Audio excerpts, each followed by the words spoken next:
Yes, I have started filming myself here in the kitchen, where we're going to start off this live stream experience today in the kitchen as I make pilaf and some peas and some pot pies. And then we're going outside to do guest night. So do be in it to be in it. Be part of it if you want to be part of it. I got to make that dinner for my grandmama, and she's hungry, and I do got to get it going. So we're going to just start right up on these things by allowing you to hang out with me and me to hang out with you. I'm hoping you're being here appropriately as I'm trying to be here appropriately too. I do my best. I'm not perfect, but I do show up to hang out with you. If you want to show up to hang out with me, you can keep doing it on a daily basis. It's happening here on YouTube, and it will be here on the Tickety Talk as well. I'll be live on TikTok and on YouTube, and we'll be on live on the Twitch later as well. Not right now, but Twitch isn't happening for a little bit, but right now we're starting up the live stream experience here on the platform known as YouTube, where you can interact with me and the other people that are part of the live stream experience. Do be mindful of those that are in the room, and let's keep it PG, and let's enjoy each other's company by also being nice to my moderators. Hopefully you will be nice to my moderators, and you'll get to know them, and I'll get to know you, and we'll all get to know each other, and we'll all be nice to each other in this place and space. You can do what you want to do in the sense of, like, you know, you showing up and kind of talking a little bit. Just be mindful of the moderators coming in and being in the conversation too. I don't know what you're looking for when it comes to entertainment, but I'm doing my best to make it happen, and I do appreciate you jumping in and being in it. But the moderators that are here that wouldn't, like, they wouldn't be here if they didn't want to be. I actually don't know which of them are here, but I do know that they're here, and I appreciate them at times. I don't know which are in the room right now, but hopefully some of them are here. But we got moderators that we want to mention before we start the live stream up on TikTok. The moderators here on YouTube are Brandon, Liz, Gabby, Peaceful Kevin, Sarita, Bonita, Danita, Bonita, Juliet, Miranda, Rosanna, Noah, Leo, Dougie, Lauren, Natalia, Jam, Ray, the Gatekeeper, River Otter, C out of the group. We also have Kajal, that Fox is Citalita, and Iris McGrath, who's not Texan, but is a McGrath. Not all McGraths are Texan. I found that out recently. And then we also have a little mermaid known as Kiki. Me Kiki is what we call her. It's a live stream happening for those that are looking for it. Do join in later to be a guest here on the platform of TikTok and YouTube, where we'll be doing what we can tonight to make it a fun, silly, and entertaining space and place for at least me, potentially you too. If you're looking for more of a place that talks about topical things or political things, even in my guest night, we don't talk about those things. We just try to have some fun and show up for each other and enjoy the live stream experience for what it is. It is a place that's here for you if you're here for it. As I'm here for you, you're here for me, and let's continue on with this live stream experience by also starting it up on TikTok as well. But I see a Coyote Wolf. It's nice to have you here. Thanks for jumping in. I do see you jumping in and being part of the conversation already.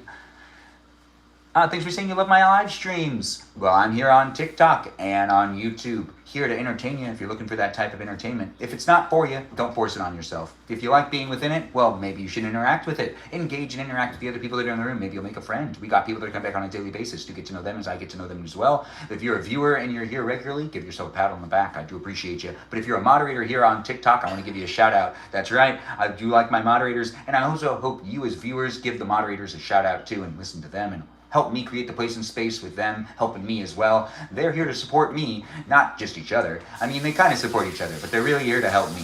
Now, the live stream moderators here on TikTok are Mikey Milwaukee, Joe Javier, Bobo Gizmo, Grant that goes with the name I only follow Ben, Juliet, Danita, Davida, Dorita, Burrito, Lizzie, Izzy, Rem, Abby, Banana, Fana, Pope, Abby, Jamie Lynn, Sarah, Sarita, Bonita, the Secretita, Ray, the Gatekeeper, River Otter, C out of the group. We also have a watermelon known as Jennifer, and Kajal, that Fox is Citalita. It is that time of the day where it is now appropriate for me to make the dinner.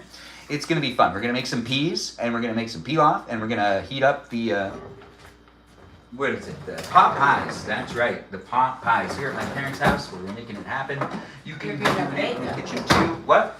You're not heating them up, you're baking them. We are baking them. So it takes about 40 minutes, 30 minutes, frozen, 45 minutes. Are these frozen already? Hope not. Not really. Yeah, I told you to take them out. So. Okay, so that's my mom on the other side of the camera. They're all beef? Fantastic. No, one beef in the corner. Okay, so there's one beef and they're mostly chicken. This is the dinner tonight. Pot pies from Moffitt's. They're not a sponsor of the live stream, but if you've gone there, you know what I'm talking about. Anyways, thanks for being within the live stream experience. If you're here and having a good evening to you too, Dangerous Pumpkin, thanks for joining in and thanks for being part of it. It's always nice to see people coming back. Is that Katie I see over there on the... No, that's Oliver. Nice to have you here, Oliver. Thanks for joining in on the YouTube live stream. I try to get to know you guys. I try to acknowledge those that are jumping in the room. I like reading people's names. Some people come in with real creative names.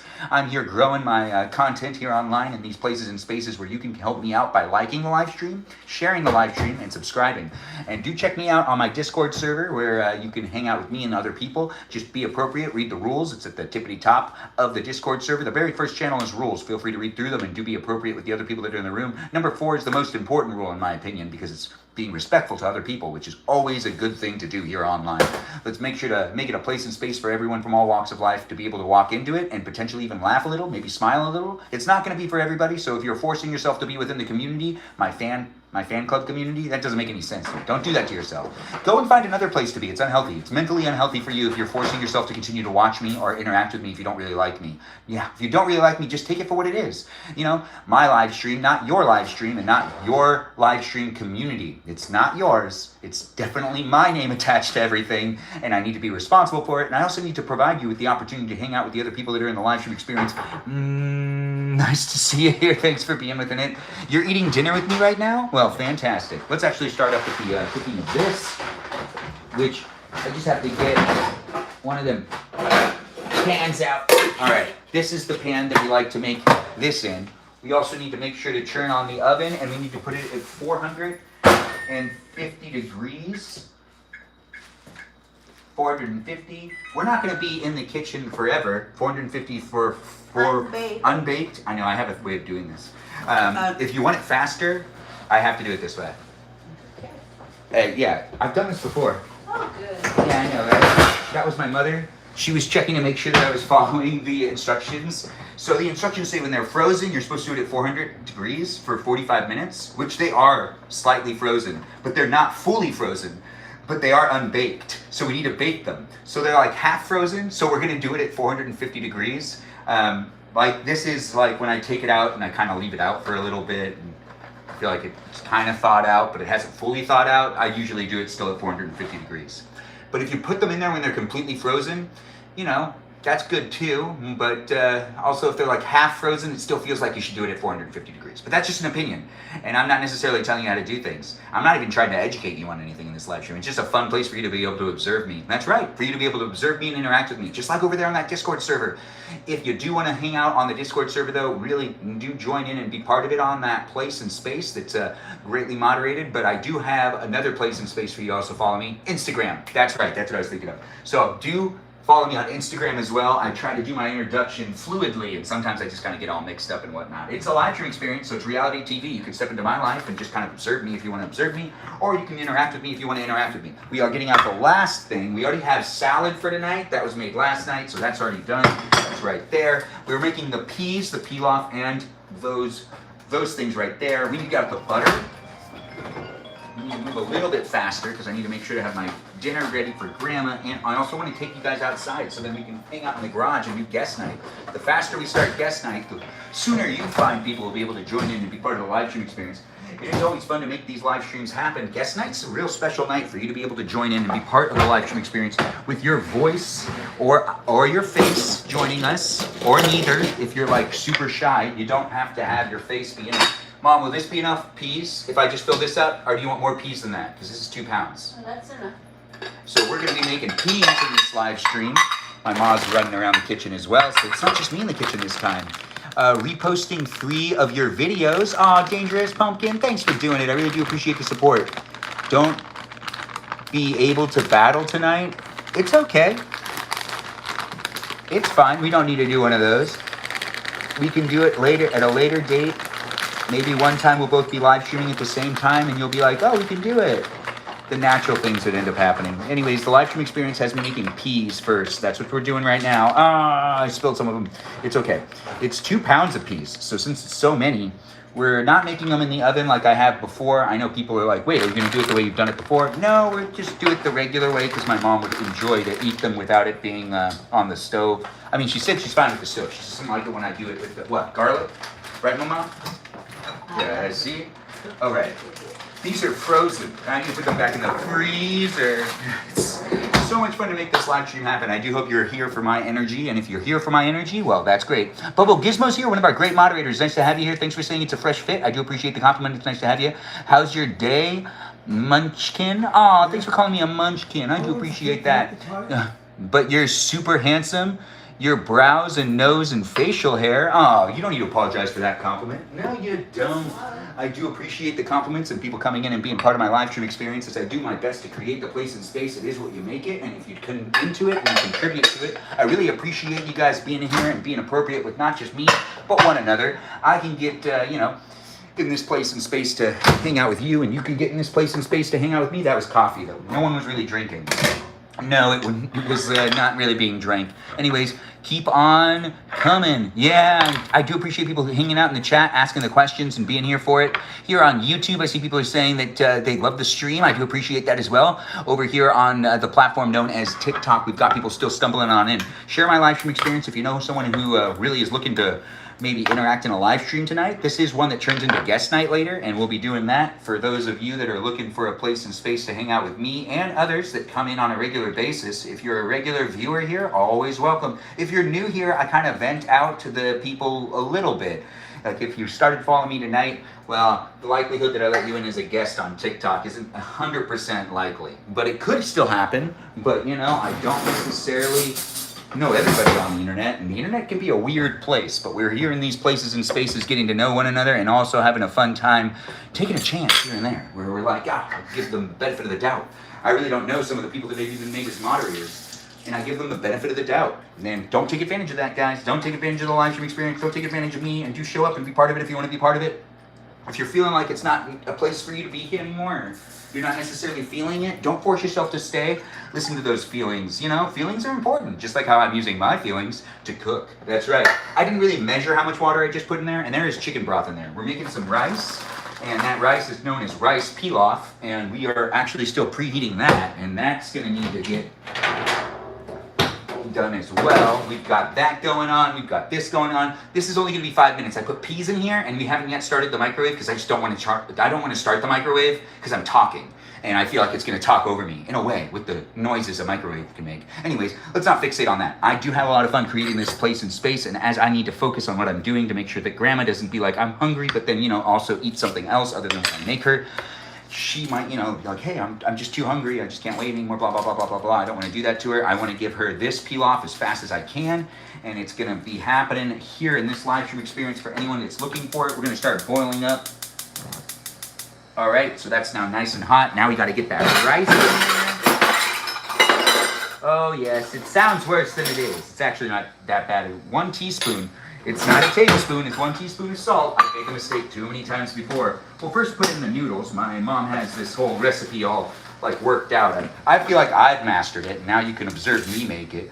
Let's do 2 handfuls. There we go. Well, that's not even, that second handful, that wasn't a handful. It was like a little bit of a grab. Anyways, the live stream experience is definitely here in these places and spaces for you to support my live stream. It's a pleasure to see it. If you don't want to support the live stream, don't be a follower. If you want to support the live stream, though, I really do appreciate it when you do follow my live stream experience here on TikTok and on YouTube. And when, you decide to come into the room, you decide to come into the room, right? And I'm not necessarily going to force any one person to be within it. Is that Stephanie I see? Oh, wait, I'm not supposed to mention Stephanie in this live stream experience tonight. I mean, is that said with Melody? Oh, wait, no. Anyways, Rose is... Where's your girlfriend? I just don't have one. I'm looking into it. I'll figure it out later. I do have, a Hinge account and a Bumble account and a Tinder account. And there's also a dating video that was made for me by Jimmy Kimmel and John Hamm. That's right, a dating video. It was a segment on the Jimmy Kimmel show. That's right, on his show, there's a little bit of a segment you can watch. And that is a segment where John Hamm narrates to a video of me. So then the ladies know that I'm available out there. And he's like, you guys gotta grab him soon. I don't want to use a knife or anything to open this, so I just kind of use my fingers. But yeah, do check out that clip. It is pinned on my Instagram account, and you can watch it there. You can go to the YouTube account of Jimmy Kimmel's show, and you can watch the September 18th, 2024 episode with John Hamm, where he promotes the movie Paramount movie Transformers 1. It feels weird to always be promoting that movie whenever I mention that I was on that show. But if you are just stumbling across my live stream experience and you've never seen me before, yeah, I am on TV. That's right, I am on TV. It's really fun to make live streams, and I do want to keep you guys well informed and also continue to talk to you, even when I walk away from the camera, that I'm doing things in the kitchen to try to make sure to cook that dinner for grandmama, my papa, my mama, and even for me, where I'll be eating some dinner outside in a minute, but not quite yet. We just finished that part, and now we have to take this. We need to put this over here. We're gonna take the salad and put that over here for other people to grab as well when the time comes. We'll put this away. We'll throw this into the sink. No need to use that knife anymore. Maybe I should have kept that knife out. I might have to use it again. We do need to put salt in there. That's the last thing that needs to happen. And we gotta stir it up a little bit, and then we'll cover it up and cook it for 20 minutes. It's only gonna take about 20 minutes for me to make the rice, and it's gonna take about 30 minutes for me to make the thing that is known as pot pies, which we gotta prep those. Oh wait, first, look at me, I'm all over the place. I'm trying to keep myself focused. It's been a day. Anyways, I'm trying to make my live stream experience a place and space for you to be able to pop in and be part of it if you really wanna be part of it. If I'm here for you and you're here for me, well, that just sounds fantastic, doesn't it? I do like to say that in my live stream experience. I'm here for you. If you're here for me, it's a live stream experience. It does happen daily, so keep coming back for it. Maybe give me a follow if you want to give me a follow. We're going to cover that rice in a second. Before we cover the rice, let's get this done too. Oh, do you know what we should do? Fast preheat. Fast preheat. It's already at 350 degrees, which means that we're only a couple degrees away from where we should be to start up the thing, you know? To start up the actual cooking of the pot pies. These are pot pies from Muffets, and it's a place here in this area of the greater Los Angeles area in a way. You know, it's over there in what, Alhambra, Altadena, something like that. Anyways, the live stream experience is definitely a place and space for anyone that's looking for a place and space to hang out with me. If you do like my live streams, please give me a follow, give me a share, give me a like. If you like the people that are in the live stream and you do also want to give a shout out to the moderators, even the moderators that are on the Discord server, I'd appreciate it since they do what they do out of the kindness of their heart. Yeah, that's right, they do it out of the kindness of their heart because they're part of the community making the place and space too. Some of them are here on a daily basis and others never really show up anymore, but that's okay. Or is it? It's a little confusing. I mean, it is a fan club community, so if you're part of the Discord server and you're not really watching my live streams, it doesn't really make any sense to me, but I'm not going to judge you. Or am I? It is a live stream experience that is consistently growing and moving and changing. And as I want to remind people, I'm here for you if you're here for me, but the live stream experience really is a place and space where we really are making it what it is due to how you guys decide to interact. That is now all bubbled up. I turned it to like a low and I've covered it up because now it needs to cook for 20 minutes. We also put the pot pies in there. I had to double check because I kind of forgot that I did that. I'm a little out of it, but I'm not necessarily completely gone. Now we do 2 timers, one timer for 30 minutes and another timer for 20 minutes. The 20-minute one is for the pilaf, the 30-minute one is for the pot pies. And now we have to actually cook the peas. The peas need to go for 5 minutes. And well, you could do more than that, but I feel like 5 minutes is pretty perfect. We put a little bit of water in there. You can hear it right now, the microwave's going. Anyways, welcome to the live stream experience. I'll try my best to interact with the chat. It does look like we have Just Kay here as well, and Celeste is in the room. I was so confused by that too. What are you making? Pot pies! Thanks for being here, Brijan.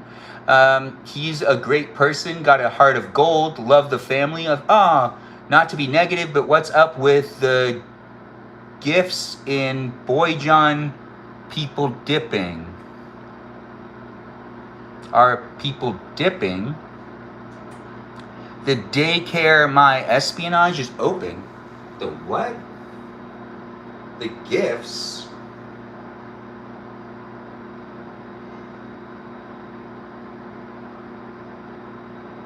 Wait, what? Are people dipping? I don't understand anything. Happy Thursday. Sounds like people are having a good time. I mean, from my perspective, it's the usual. It was fun while it lasted. Yeah, it's the usual.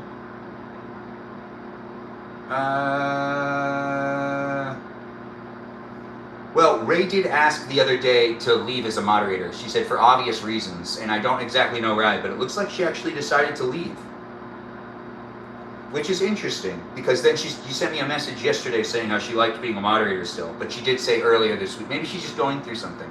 Anyways, everyone's coming from different walks of life. We're not going to fixate or focus on any one thing, but do feel free to talk to each other and get to know each other. But thanks for bringing it to my attention. It still says that there's a lot of people on the Discord server.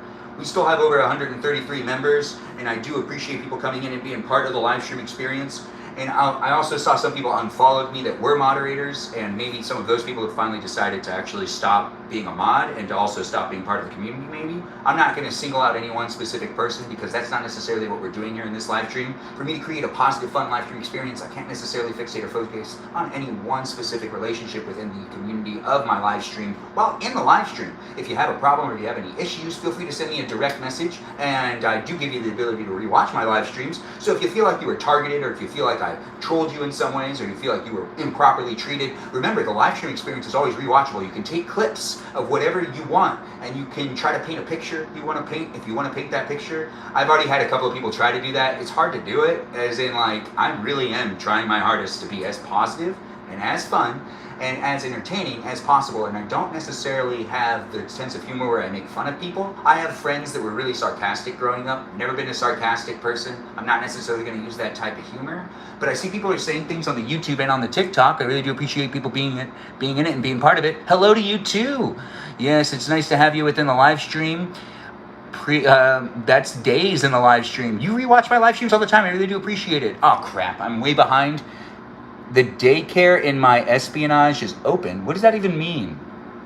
I meant the ones that were just sent recently. Happy Thursday to you too. Are you cooking today? We are cooking, but we're just making pot pies, and then we're going into the garage in like 30 minutes. We won't be in the kitchen anymore. So if you like the kitchen aspect of my live streams, and you know other people that like watching me in the kitchen, that's just for the next 30 minutes. And then we're going to be in the garage, and you can come in as a guest and be in the live stream experience if you want to be in the live stream experience, so I can spread that love to you as well. Yes, that's right. It's nice to have Waylon back in the live stream experience. Nice to see you here, Waylon. Pot pies indeed. Yes, that's what's going on. It's nice to have Celeste in the live stream experience as well. I see you there. The lasagna was great last night. It really was. We still have some leftover lasagna. Maybe I should bring that outside with me too. No, I'm good. I just want the peel off. I want some peas, and I'm going to eat my pot pie tonight. Oh, I also have the salad that we made. Look at this. It's going to be fun, guys. We're going to enjoy each other's company. If you're not here for it, then go and find something else to watch. If you do like being here, though, stay in it. Be part of it. Talk to the other people that are here. Join the Discord server. Follow me on Instagram. But most importantly, while the live stream's happening, participate in it while it happens, because the live streams are really the root of my online experience. The Discord's just an added addition. If you don't really like being in my live streams, then it doesn't really help for you to be over there on the Discord server, because the Discord server is just a place for you to hang out with me as part of the fan club community. You know, it's a fan club community made by some of the best mods that I've ever had here in the live stream experience. I've already thanked my moderators, but let's thank Jam and Sarah Sarita Bonita Decita, who are great moderators over there on the Discord server. They put a lot of time into the different channels and into the community experience. And then we have the other moderators as well that are helping out with making it a fun place and space. But I'm not necessarily fixating and focusing on the Discord server. It's really something that's ran by the fan club, and I try to make it that they're kind of running it, but sometimes things just get weird. But it's self-sustaining, I guarantee it. Ish. Kind of. Anyways, let's just do this. Go outside and have a great time hanging out with each other. It's guest night, and let's make it happen. You'll message one of the mods of you about how I'm feeling later. Don't want to put drama here. Dangerous Pumpkin. You do what you can. That is one of the rules. Can you mail pot pie? You can mail pot pie. You have to freeze it though, and then you have to put it in proper packaging. Do you want me to mail you pot pies? I don't make them on my own, but I can try to in a future live stream. Yeah, I hope nothing's wrong too. Celeste is always here with it, and mods do have the ability to listen very attentively and be very understanding. I do appreciate everyone coming in and being within it. You would buy if I made, okay, well, I'll think about it in the future. If I end up making pot pies, people would want me to send them to them. So we got 13 minutes left on the rice, which is rice pilaf, and we have like 23 minutes left on the pot pie. And this is now done. Man, that's right, that's done. But you know what, it's fun to talk about in these live streams that I just don't feel like I talk about enough. Ice water. That's right. Ice water. You heard me right. Now, I don't have an official live stream sponsor, but I do have an unofficial one. And that's the cube ice going into the cup right there. You hear that? Because this is the unofficial live stream sponsor right here. You see the water? Do you see that? Water's being poured into a cup? Yeah. Water, ice, mix them together, let them sit for a second, and enjoy a refreshing drink of ice water, I do recommend it because it is the unofficial live stream sponsor, and I do hope you take the time to give yourself a refreshing drink of ice water. If you've been looking for something to drink today and you haven't been able to decide what you want to drink, maybe ice water is the drink that you've been kind of looking for, you just didn't know you were really looking for it. If you do love my live streams and you really like talking to me and you do enjoy the place and space, well, do keep coming back. I do 90 minutes a day. That's right, at least 90 minutes a day to hang out with you. This is guest night, which usually ends up being about 7 hours. So it's going to be a long time. So you can come back later if you want to come back later. You can be part of it if you want to be part of it now. If you're in the live stream experience, part of the conversation, and you're bringing any negative energy into it or toxicities, well, that is not good. That's not good at all. No, because this is a positive live stream experience. That I try my best to make a positive place and space on the internet, but I do see the trolls and the haters out there. That's why it's so important for me to emphasize how great my moderators are and how much I really need them, because I wouldn't be able to do this without great moderators in the live stream experience. And we also don't just have great moderators that are users. We also have bots, programs, algorithms, and AI that are also programs, hanging out and doing what they can. Following the user guidelines is what we're doing here, that's for sure. And I do hope that the bots, programs, algorithms, and AI are getting shout outs in the chat as well. Be nice to them. They're doing what they can. They're making it a fun place and space. Is that me, Kiki, I see? It's nice to have me, Kiki, in the live stream experience known as TikTok, YouTube, Twitch, YouTube. Not the bot call out. Oh, we gotta give a call out to the bots, especially since we're being observed by them all the time. That's right. I'm not brown nosing. No. I'm legitimately appreciative. Scared sometimes, because, TikTok can have over-modding capabilities. But also grateful because there's a lot of disgusting stuff out there on the internet that if it wasn't modded, honestly, I feel like I'd be scarred for life. Well, there are a couple things I saw when I was younger that I'm like, I can never get that out of my head. Yeah, be careful on the internet, all you wonderful people. Yes, and if you have children of your own, watch what they're doing on the internet. But I lucked out.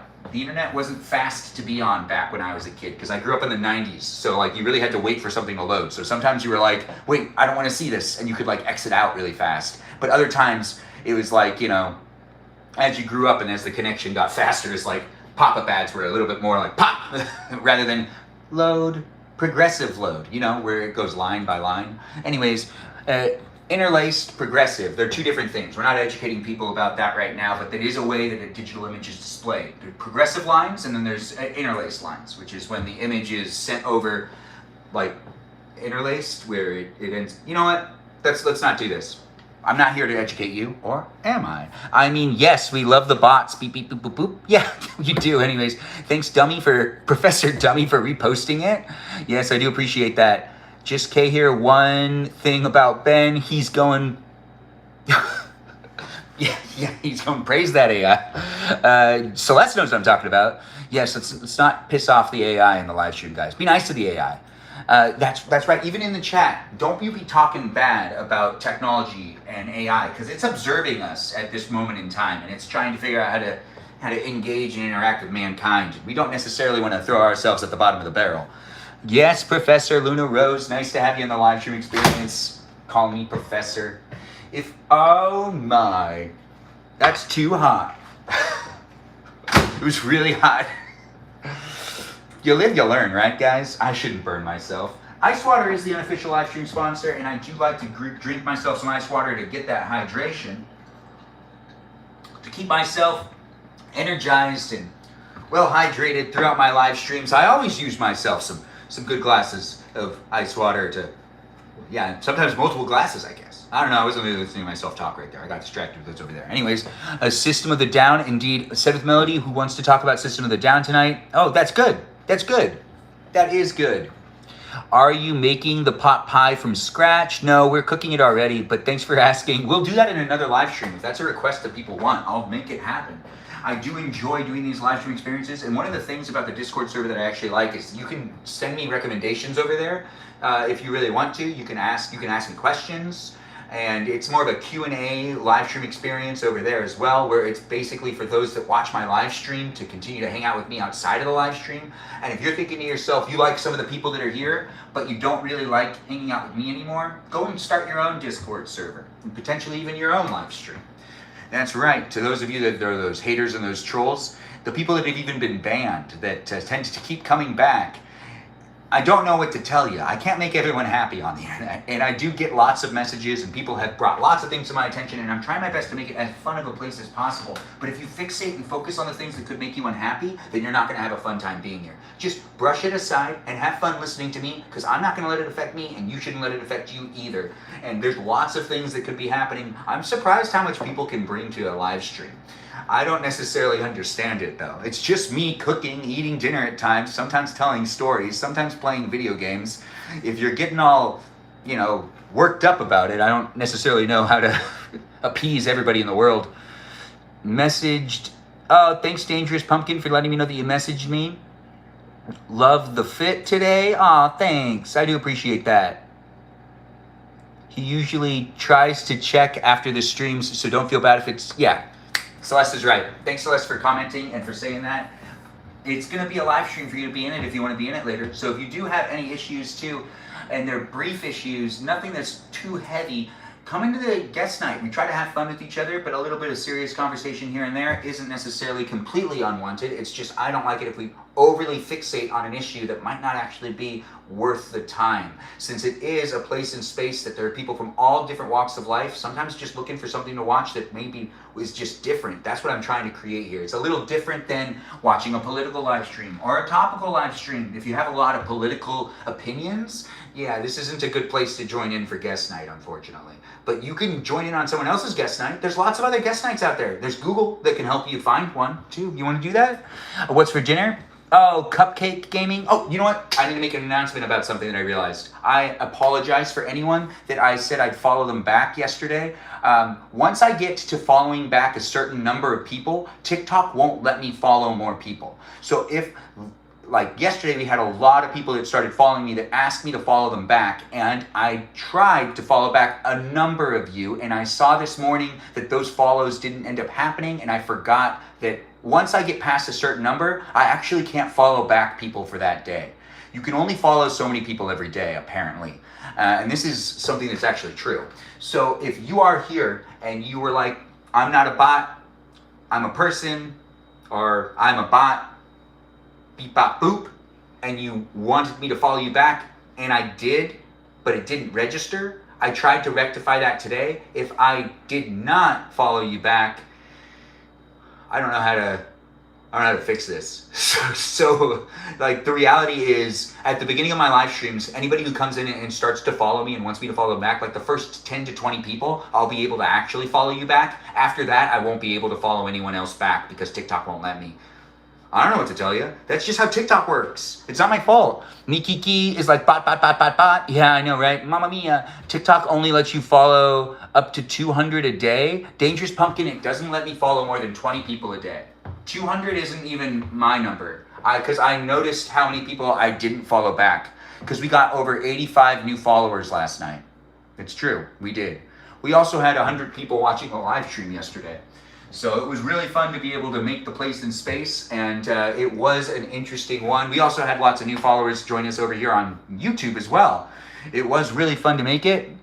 What is my YouTube? It's Benjamin Magrdichian. It's basically the same name. Must have changed. Yeah, the 200 thing, that was a long time ago. This is the newer rules, and I don't understand why they do that, but hey, I'm not going to question them because I'm appreciative to be here. That's right. Thanks, TikTok, for giving me the place in this space, and YouTube for making it so that I can create this place in space, with the moderators helping me out, and with you helping me out too. It's always nice to see it. It was probably 8 where you were commenting that. It was probably 8 when you were commenting that. Oh, it was probably like 8 people? What? Oh, it's 8 for someone. Yes, this is Ice Water, the unofficial live stream sponsor. What are we cooking? We're making pot pies. Yes, it's here in the live stream experience. We still got 13 minutes on the stuff that's happening in the oven. We still got like 6 minutes left on the rice. And in this place, you can be part of it if you want to be part of it with the other people that are in the room. As I try to make it happen, it's not necessarily for any one specific person. It's for as many of you as I can make it for. You know, I'm a big person on the whole, like, let's have fun type of mentality. And if you want to have fun with me, that's the whole purpose of me doing these live streams. At this point in my day, I'm taking the time to try to be as positive as possible for even my own mentality, and potentially that can rub off onto you. If you want it to rub off onto you, yes, that's right. It's here for you if you're here for it. If you're not here for it and you want to just be a negative Nancy, or you potentially want to just kind of be sad in your own thoughts, well, you go do that elsewhere. But I'm here to tell you, you don't need to be sad in your own thoughts, and you can just have fun looking at me. And if you have fun interacting with me, you could potentially even make a friend out of me, and you can make a friend with the other people that are in the live stream too. Creating the space and place is a big deal to me. How much more time on the pies? Set with Melody. Let's check that out. So it says 12 minutes, but probably. Oh, they look done. Mom, why would they be done in 19 minutes? Oh, I did put it at 450 degrees.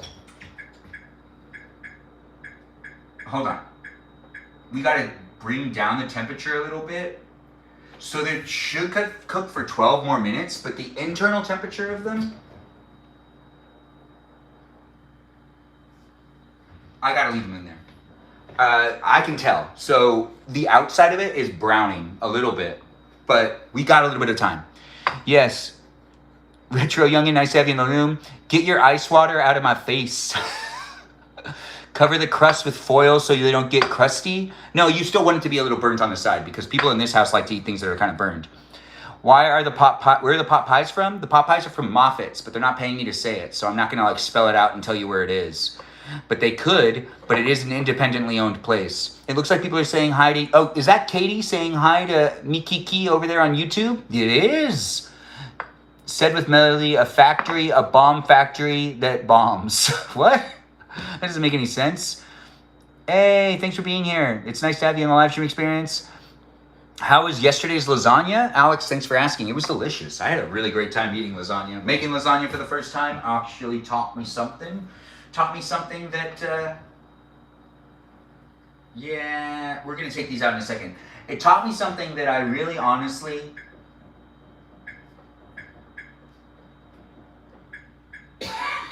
was surprised to learn. Sorry, I'm talking in broken sentences. It's not necessarily for any one specific person with the broken sentences. That doesn't make sense, does it? It doesn't need to make sense. It's just me talking a lot. Yes, it is fun to make the live streams here in these places and places. I said same joke again. Wow. Let's keep saying it.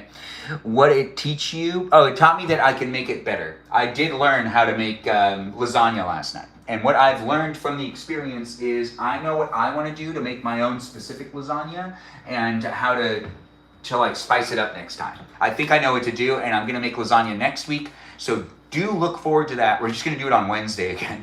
So I'm going to make lasagna next week, but I think I'm going to make it right, and I'm actually going to add more things into it and also try to spice it up a little bit and do like my own kind of recipe. Yeah, it's something fun to watch, right? You could have fun watching it.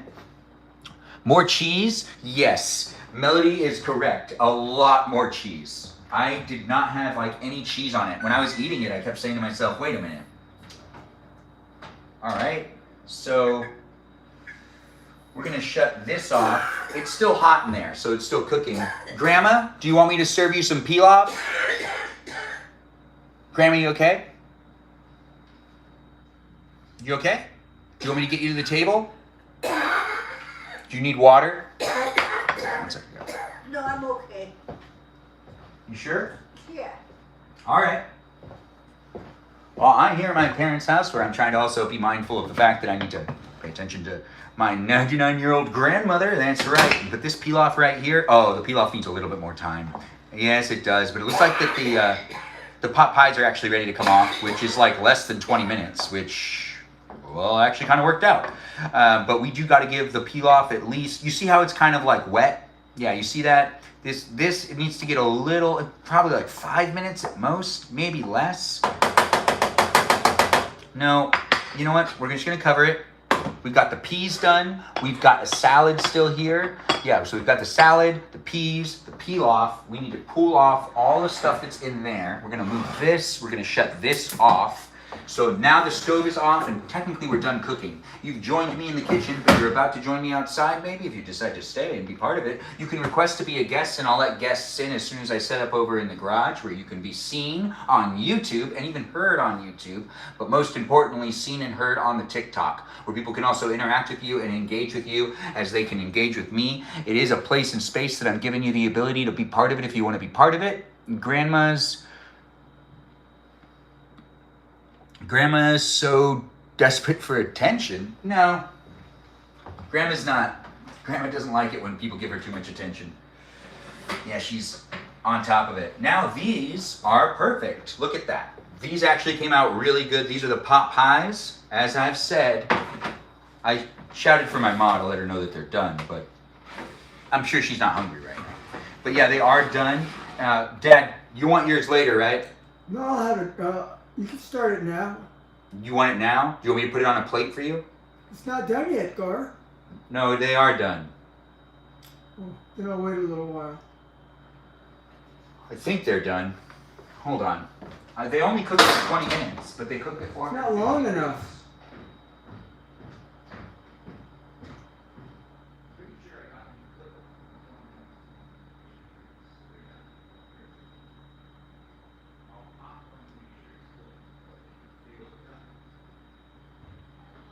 Wait, so you want it? Peel off? You want peel off, right? Alright, so let's serve the family. Right. Now you can see me. So let's serve the family. My mother would like hers, my pops would like his. Grandma, you want to go to the table? You want me to take you to the table to eat dinner? Alright, and then I gotta get Grandma to the table. I gotta serve everyone real quick. After we're done serving everybody, I'll serve myself and we'll go out to that popular place known as the garage. Everyone loves the garage. If you don't love the garage, then how can I help? How can I help you be happier in my live streams? Let's get my Pop's plate going. So Dad gets one of the chicken. Grandma gets... crap. One of them is beef. I think it's that one. Yikes. All right, so let's make sure that we get Grandma's done first. Grandma gets... Benjamin, we have peas, don't we? Yes, we have peas as well. Let me serve Grandma, Sure. and let me get her up. This is hot. Yeah, I got it. Anyways, thanks for being here, guys. I'm not interacting with the chat so much right now because I got to serve my grandma her dinner, and we just cooked up a whole bunch of pot pies. What? What is it? Pot pie? It's a beef pot pie. Oh, what is it? I'm supposed to still give it to you. I'm gonna give it to you. You don't have to eat it. Okay? Like, it's here for you if you're here for it. Listen to the conversation if you want. But we've got this happening. We've got the pilaf being served up as well.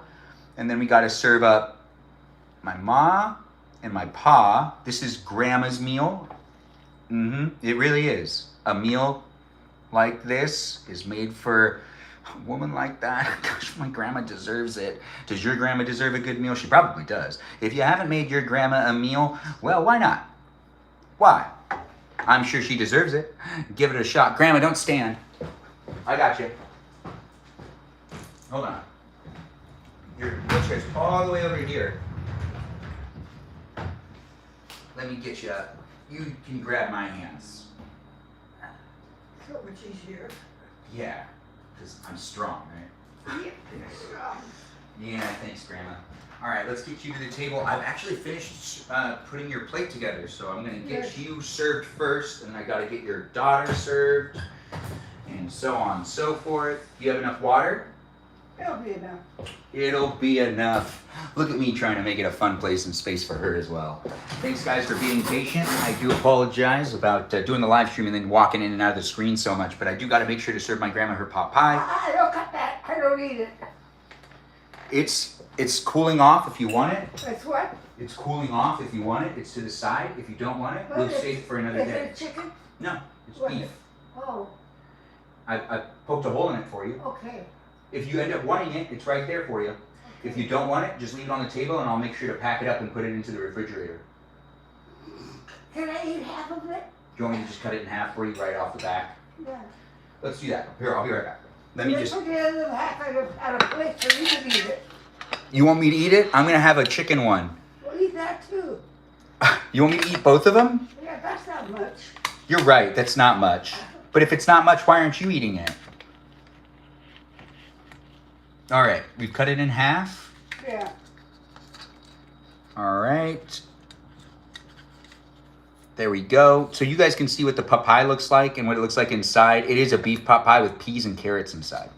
Yeah, and it's from Moffat's. I got to give my grandma her meal, and I'll be right back over here. Thanks for liking and sharing the live stream both on YouTube and on TikTok. I see people are saying things and doing stuff in the chat. Continue to be in it if you want to be in it. Here you go, Grandma. Do you need anything else?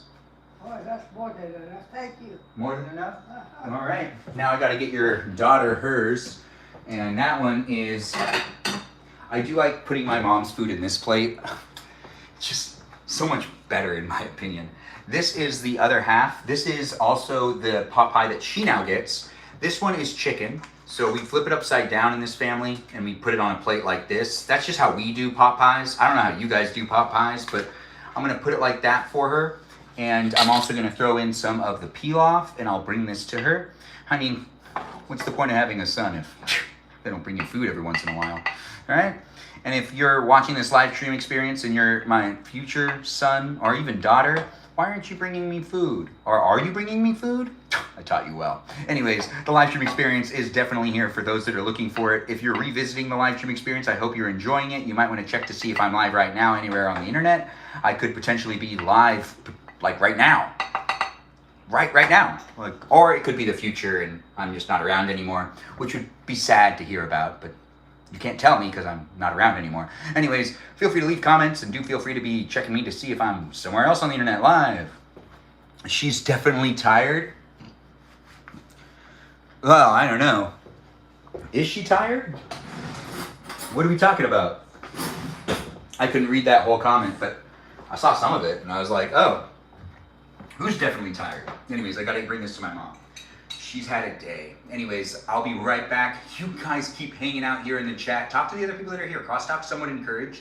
Just, not too much crosstalk. I don't want people to feel like they're being left out of the conversation. And I don't want to be seen in that favoritism. No, none of that. Anyways, let's give this to Mom.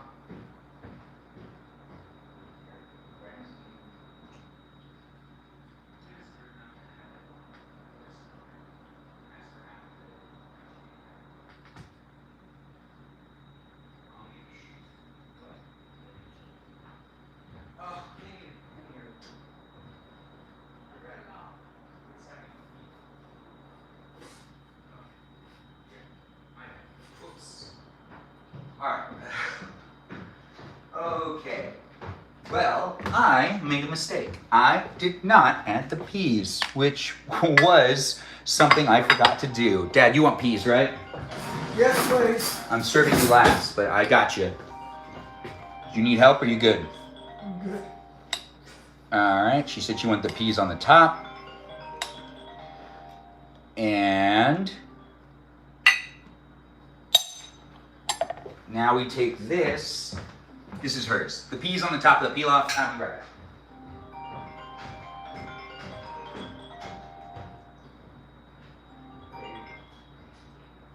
Suzanne, Hi, Dad. how are you? Sorry, I know I called twice, but I was just calling to wish you luck for tomorrow and an early happy No, that'd be good. Thank you, I appreciate that. Your brother has me on a standoff mode because he's doing live streaming. What's going on? I'm like, Do you need help, Dad? okay, I gotta hang up. Anyways, Dad, I wanted to tell you. the live stream experience is here for you if you're here for it. We've got ourselves some ice water in this live stream. It's the unofficial live stream sponsor. And in this place and space, you can be part of the conversation if you want to be part of the conversation. But I'm going to serve my dad now a meal, and that is the meal of pilaf, pot pie, and also maybe some... Dad, do you want salad? Okay, Do you want salad, Dad, or no? love you. Do you want salad? Yes, please. All right, so we'll give him some salad. We'll give him his pot pie. And yeah, he still answered the phone. Anyways, it's here for you if you're here for it. And we're pilaf too, right, Dad? No pull off. We'll pass He doesn't on. want pilaf. But he does want the other things, which are rice, which not rice, which is the peas and the salad. And that is almost it with the servant of the family. If you like to watch someone in their 30s do things in a kitchen, well, that's the live stream to be part of. This is the live stream to be part of. If you like hanging out with me on a daily basis, I'm trying my best to create a place and space on the internet for those to jump in and be part of a conversation that potentially Dad exposing him. Yeah. He made sure everyone's staying away from the kitchen Not really. I mean, everyone wants to be in the kitchen, kind of, but not really at all. At the same time, if you were watching earlier when my mom was in the kitchen, she was here with me.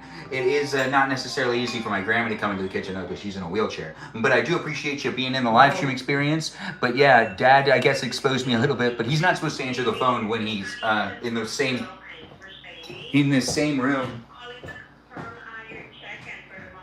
Got it. Yes, 5:30. Okay. Yes, ma'am. Thank you. Okay. Okay, bye-bye. Sorry, son. Yeah, it's all right. It's okay. Uh-huh. As this is a place and space of the internet that we are documenting things, since on YouTube people can rewatch it. If he answers the phone and someone's on the phone and they don't necessarily want to be recorded, it creates an awkward circumstance, which is not necessarily always good. And I want to try to create a place and space where people feel like it's, not necessarily going to reflect on them poorly, and some people might call them and talk about things in general, and honestly, you never know who's going to be on the other side of the phone. I'm not referring to any one specific circumstance, except for that video that I had to remove because my sister said that I needed to remove it because she was saying things in my video. But she wasn't actually here in the video, she was just talking on the phone, and you could hear her in my video. And you know what, you guys should say nice things about each other. Honestly, everyone always talk nice things about each other. Anyways, the live stream experience is definitely here in the place and space of the internet where I try my best to make it happen, and it does have a good amount of vibes. Jumping in and being part of it is something I do encourage you to do, especially on Thursdays, where it does seem to be pretty funny to create the place and space. But I always need to remind people that everything you say and do within my live stream community is somewhat documented, even on the Discord server. It's documented for people to be able to revisit, for people to be able to look at again, and it's not necessarily a place that you could just kind of act like you remember it to be a different way. You'll always be able to rewatch it and be accurately portrayed for how you decided to show up. I don't understand what people think these days. I mean, I'm confused sometimes on how people interact on the internet, because I feel like some people don't think that it's going to ever come back at them. But here's your Can you food, get Dad. my pills, please, son? Yeah, I can definitely get your pills. You need any water or anything? You got your No. Prolargo. I got it. Pralini? Here's your pills. No, Okay. it's the other No, pills. those aren't mine, those are mom's. Yeah, I got Mine are you. on the counter. Yeah, these ones. There you go. Okay, I'm good. You sure? Grandma looks like she's doing good. Grandma, do you need more water? Yeah. We're not going quite outside yet. I can serve myself dinner, but I need to make sure to actually keep an eye on this. We're gonna make sure that lady has exactly what she needs in order for her to enjoy her meal, and then I'm gonna take her over to her couch and put her back over there. And then we're gonna go outside. Digital footprint, everyone. Yeah, digital footprint, everyone. Keep that in mind. I try to make it a fun place and space, but even to protect me and to protect the people that come into the live stream, it's better that it's recorded for people to be able to revisit and relook at it, so then you don't feel like you're attacked, or you don't feel like you remember it differently to the point where you feel like you were a victim. I don't want anyone to be watching my live streams and feel like that it's been working against them the whole time. I want people to be able to feel like they're part of a community that is watching me and hanging out with me, because it's a live stream experience. It's basically a fan club community added to it. It's something that ends up happening with these reality live stream experiences. Why is this still so hot? It's not even on anymore. Anyways, the live stream experience is a place and space that is what you make it. So do make it a place and space for you to be here with me and for me to be here with you. And if you come in with that positive energy, since it's not scripted, it is going to be read what you say, and in a way you're contributing to this, to the come and knock on our door. Are we talking about Three's Company again? Because it seems like we are. Is Grandma single? Oh yeah, she is. But Grandpa only passed away a couple years ago, so I don't know if she's ready yet. Anyways, the live stream experience is a lot of fun to make it happen. I'm not even ready yet. I get sad thinking about it still. Yeah, I'm named after him. Anyways, the live stream experience is really fun to make and create. I'm a person. I have feelings, so if you decide to troll me or be mean to me in my own live stream, honestly, I'm still a person. I have feelings. I do other things in my life as well. I'm not just live streaming every day. I do take the time to make this happen, to try to make a fun place and space. If you can help me by contributing to it, I would really appreciate it. If you watch me get, like, teased or yelled at in some ways, well, just interact in the chat. Always show up, and I'll show up too, and I'm trying my best to make it appropriate. Just don't necessarily engage too much with trolls and haters. You never know where they're coming from. It is an interesting thing when do you need water? It is an interesting thing to see how people use the internet, and you never know if someone's having a hard day or if they're showing up in the live stream experience coming from a situation that might be actually devastating. You never know. People are showing up in the live stream experience, and I want to show that respect to anyone that's coming in to a degree. I can't accommodate everybody, but I just hope that you don't take the bait from someone if they're trying to, like, get you to really overly interact or something, we do got to put this away. And I'm just watching my grandma, making sure we're all good in the kitchen. I do need to make sure to watch her for right now. So we do have guest night still happening, but we need to stay in the kitchen for just a minute longer. And we do have the pilaf that was just cooked, the peas that were made. We have the half of the, do you want your other half of your, you don't want any more? Do you want more pilaf? All right. So we got to pack this up. Look at me trying to keep it all in line and trying to make the live stream experience as fluid as possible. It's not always clear to me. Let's do this. How to show up for you, all of you wonderful people, because there's people from all sorts of walks of life. I do try my best to make it appropriate for people of all ages, but you know, I'm a person. I make mistakes every now and then, and I have feelings and stuff. Susan Summers. Why are we talking about Susan Summers again? Oh, right, she really loves to talk about Susan Summers. That's Seventh Melody, who's trying really hard to come in as a guest tonight. Oh, wait, no, she said she doesn't want to come in as a guest tonight. Wait, Stephanie, was I not supposed to acknowledge you, or am I supposed to say Stephanie's going to be here later as a guest, or am I supposed to say no, Stephanie's not coming in as a guest? Do you want me to guilt you to be a guest? I don't want to put you in that type of, you know, feeling. Or do I? Anyways, it's really fun to get to know all you wonderful people on the internet and creating a relationship with those of you that have decided to be nice and have a fun time getting to know me.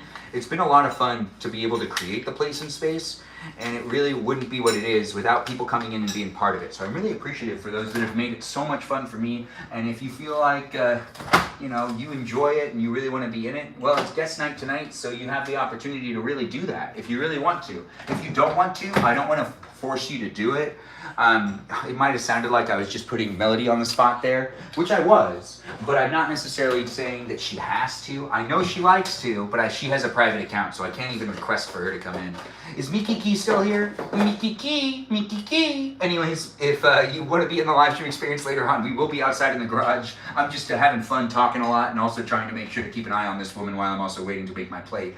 I'm going to be eating dinner in a minute too, but I want to make dinner on a plate to take outside to hang out with you in just a second. We're not necessarily going to be making it, you know, happen super fast, but I'm sure the people in the house will have fun without having to be more quieted in a way. You know, you guys can talk all you want when I leave the house.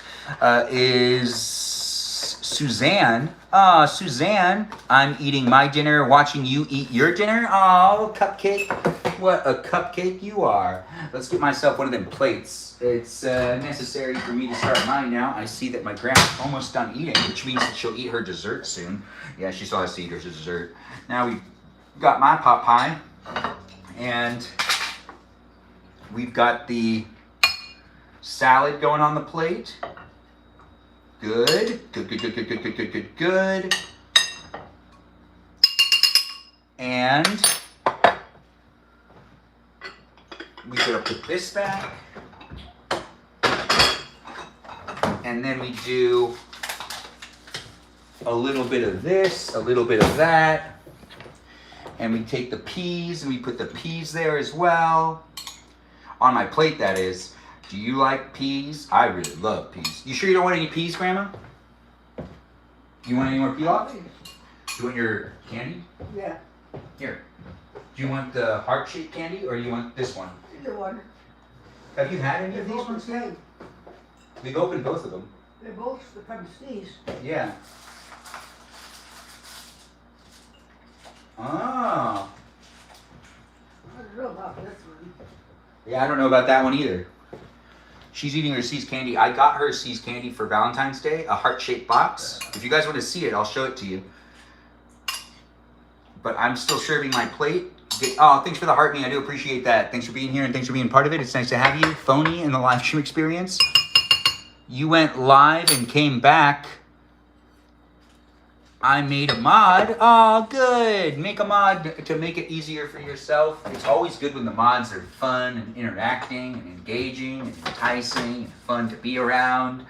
It's bad if the mods like sabotage you, which I don't have very many stories about that. But I do know some people that have had I've heard some crazy stories.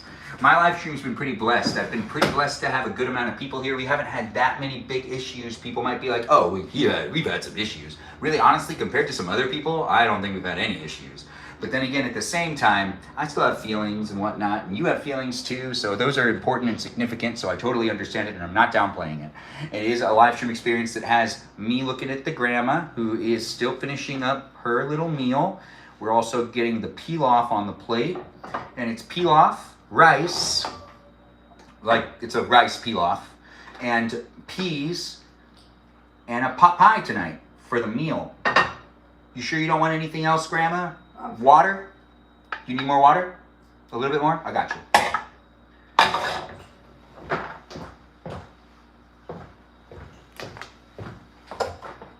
I'm pretty good at this. And this is just water in a glass, which is not the live stream sponsor. It's ice water is the unofficial live stream sponsor. Water's pretty good too, though. You're done with this plate, right? Absolutely, thank you. Can I show off your Valentine's Day gift to the live stream? Okay, so on Valentine's Day, I didn't make a video about it, but I did give my grandma this Valentine's Day gift from C's Candy, and it's just full of chocolate. It's delicious, and it is not a live stream sponsor, but C's Candy is a great Valentine's Day gift. I would think to even give a loved one, because my grandma loved it. Yeah, did you give your grandma a Valentine's Day gift? But it was actually a really good one. I also got my sister a smaller one, but still, you know, a Valentine's Day gift nonetheless. She deserved it. Mm-hmm. Anything else, Grandma, before I take you to the couch? No, thank you. You just want to sit for a second? All right, let's make sure to serve myself up. Perfect. And now we're going to put this to the side. This will be dealt with later. And we'll put this right here for right now, actually, so you can take a gander at that. That's my meal, and this is that ice water I was talking about. I do got to take care of Grandma real quick, and we're going to be going outside of the garage in just a second, so feel free to request to be a guest, and I'll let you in as a guest when we're outside in the garage if you want to hold your spot. It is here in the kitchen for just a second longer, but thanks for liking the live stream. Thanks for sharing the live stream, and I do see we've got people coming in with the hearts and the gifts and the shares and the likes. I really do appreciate all the love and the share and the care that people have shown me here in this live stream. It's really windy outside. The garage door was left open for me to be able to walk out there very fluidly, and I don't know if that was a good idea because the wind is blowing pretty hard. Anyways, let's get Grandma over there and seat her down. I already have all the stuff I need to take out with me. I don't have enough hands. I can't take everything at the same time, which is really inconvenient, but at least you'll be able to see it. After I take her down, I'm going to take you guys outside, and then I'm going to come back and grab that meal of mine. But you watched me in the kitchen so far, right? If you just were here for the kitchen part, yeah, it is ending right now. But it's been a lot of fun to be here in the kitchen with you. And I hope you made yourself some dinner too. Maybe you did, maybe you didn't. Pot pies? Maybe pot pies? Here, Grandma, let's get you on that couch. Do you need anything, Dad? Yeah. What do you need? Pellegrini and more peas, please. More peas? Uh-huh. Do we have any? Yeah, but you still haven't finished all the peas that are like on your plate. Yeah, but you're going outside, right? Yeah, you just want more peas? Yes, please. All right, Grandma, take my hand. Ooh, yeah. Much stronger today. Thank you. You're welcome. Of course. Do you need anything? Did you need a hug? Oh, you did need a hug. Oh, wait, no, maybe I needed that hug. Anyways, do you need anything else, Grandma? No, thank you. All right, love you. I'm going to go outside in a second. I'm going to get Dad you said Pellegrini and more. Ask for Dad. Dang it. You want more of the peas? Please. 1 second, guys. I do need to make sure to take care of this really quick. I appreciate everyone being so patient within the live stream experience. It's guest night tonight. It'll be fun to be out there in the garage in a second. This is more peas for him. Give me your fork.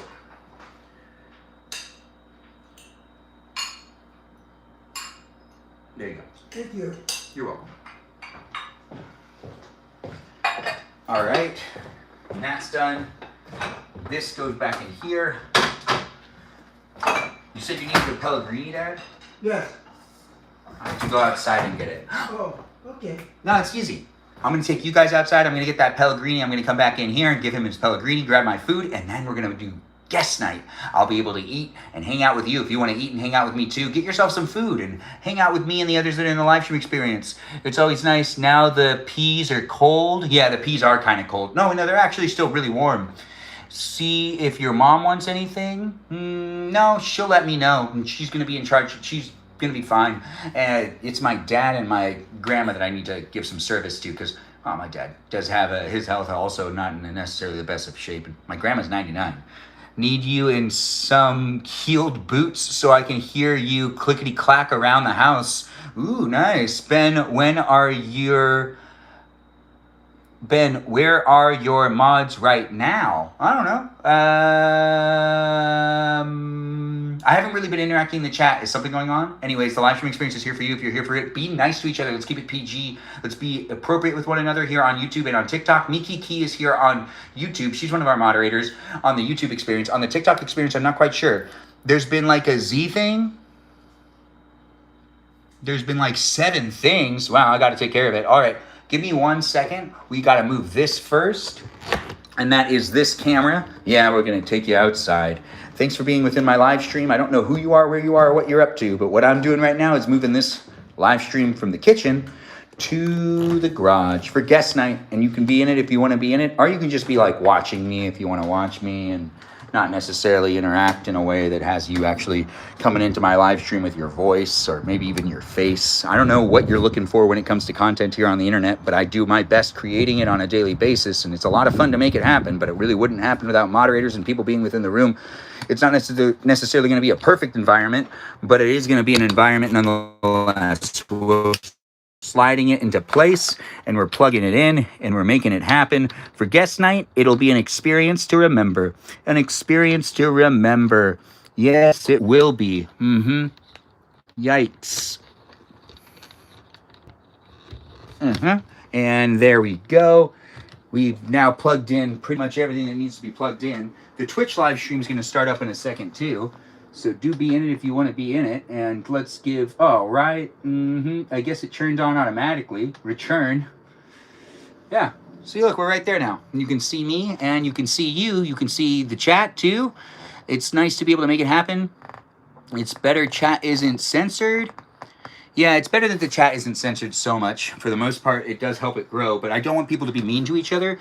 And if you're saying really inappropriate things to one another or being mean to one another, that's the stuff that needs to get muted out. But if you're kind of coming into the live stream experience and like saying some things, it's somewhat okay, but I really don't want people to be mean to each other. That's the thing I really don't want. Out of all the things that could happen, that is what I don't want to happen. Yes.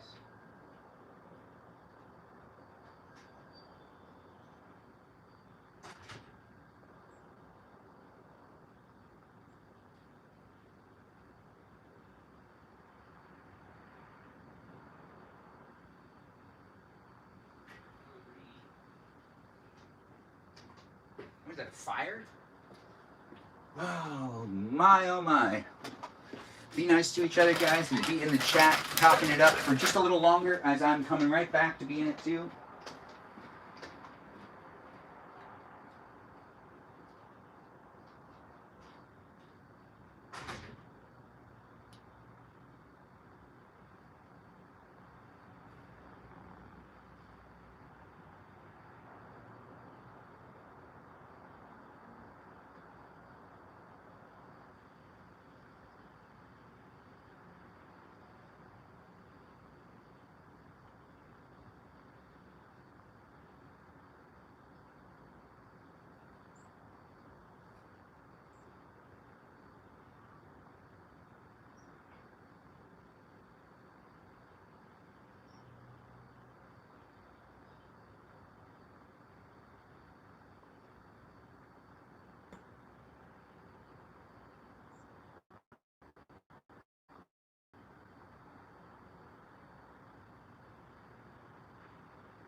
No.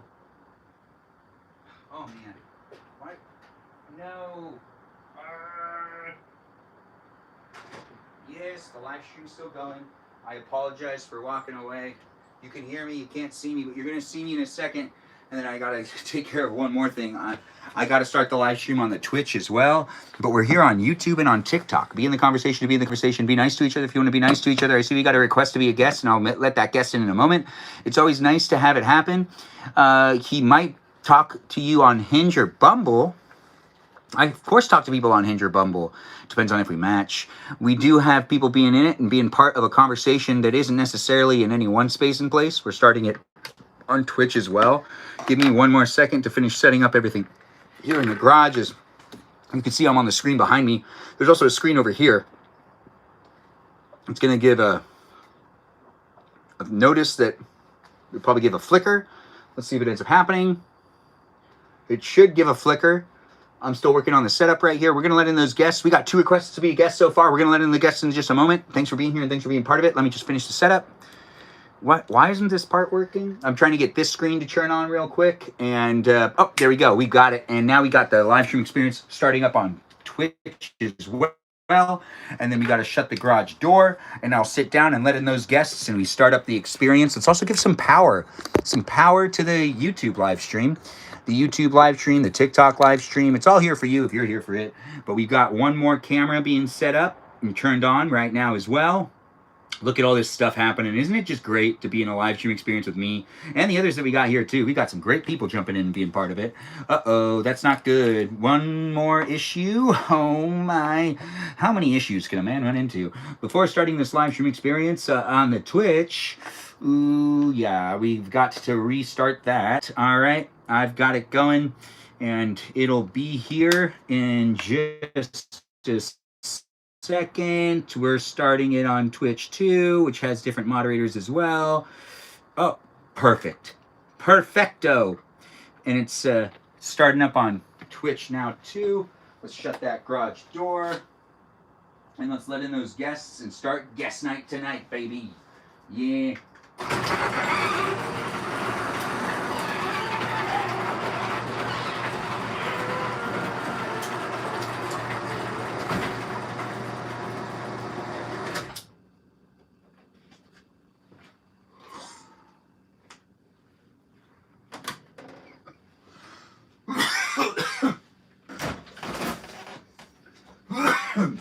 Excuse me. Oh my. It's that time of the year where it's kind of cold outside all the time.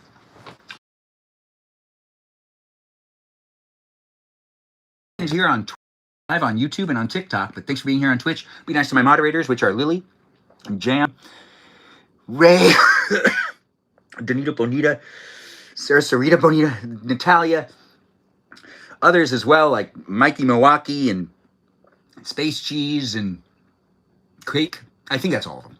Thanks for being here on the platform as Twitch, as it's known as Twitch, and I really do appreciate my mods, and I appreciate you for appreciating my mods. Now we're back over here to pay attention to what's going on this camera. We do got some requests to be guests. Let's see who's thrown it in their name. And we've got Said with Melody, and I believe, Waylon, you're 13 years old, so I still can't let you be a guest. Melody, you want to say hi so I can do a sound check?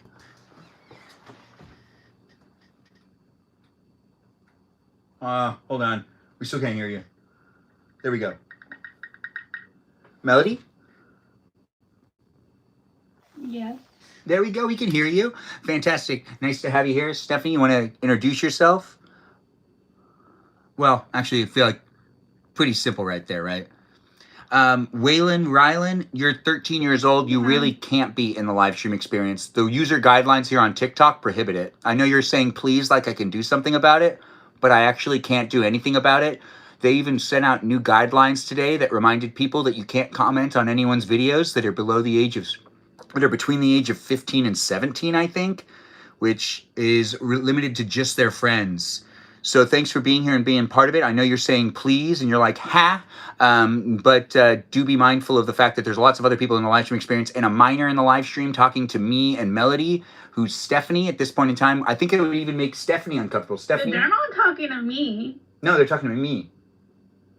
But wouldn't it make you? You said my name. Yeah, I said, wouldn't it also make you uncomfortable to talk to someone that's 13 years old in the live stream? I'm not liable of anything. This is your live. Oh, so you would if I like let it in? No, I'm not gonna let them in. But like I don't think you want to. Yeah, you wouldn't want to. No, none of us do. I can acknowledge what's wrong. Brian White, it's me. Oh, you mean this thing? Yeah, it's me behind you. Well, behind this. And we do have people in the live stream experience already. Stephanie's in the live stream. And we've got Celeste requesting to also be a guest too. And we can accept that one. Agar Bodyman? Wait, Celeste, you want to introduce yourself? Yeah, I'm actually busy, but I just, like, as far as, like, I wasn't gonna stay for guest night. I might come back later, but I did want to let you know you need to, like, tag a mod to come in. Because it's been hectic to, like, one of your mods need to, like, join the chat. Okay, wait. What's this also that Cupcake's saying about the we don't want you to lose your account, so thank you for following the rules? What is... Rylan. Probably because a 13-year-old's trying to join. Yeah, you'll lose your account, man. It's just like not necessarily... Well, I get it. I mean, 13-year-olds are eager, but I got to send a message. But when it comes down to the live stream experience, it's here for you if you're here for it. Mikiki, are you also here in the live stream? Just K here is asking if you're here on the other platform, which is YouTube. Which, Mikiki, I'm now reading some of the chat. Is that Iris too? Newer truck. There are some pretty ridiculous comments. Do feel free to be as appropriate as possible. We're just going to get one of the moderators to jump into the room. I'll send them messages. And it's always fun to be able to make the place and space happen. I do really appreciate... I got to read that message in more detail. I actually need to mark that message as unread. I apologize. Hold on. Just so I read it later. Mark unread. So you don't think I'm avoiding you. I do see that people did send me messages, and I did accidentally click on a message that I just don't have the time right now to read it because I'm doing this live stream with everyone who wants to be part of it. You reported most of the comments. Thanks, Cupcake. I do appreciate people coming in and being within my live stream experience. Make it a place and space that's for you. Let's see. So of the people that are actually online right now, not very many of them. But, you know, at this point in time, I have to come into my own live stream as my own moderator, which I do always have the ability to do. And I will make sure to take care of anything that is unnecessary in the live stream. As it is my live stream experience, I am responsible for the experience I create here. And it's not necessarily that hard for me to actually just watch the chat a little bit. I just don't necessarily always like to read. I'm just being honest. And when it comes down to things that are happening here in the world, we're going to be here with each other. I see that it's like incredible lag.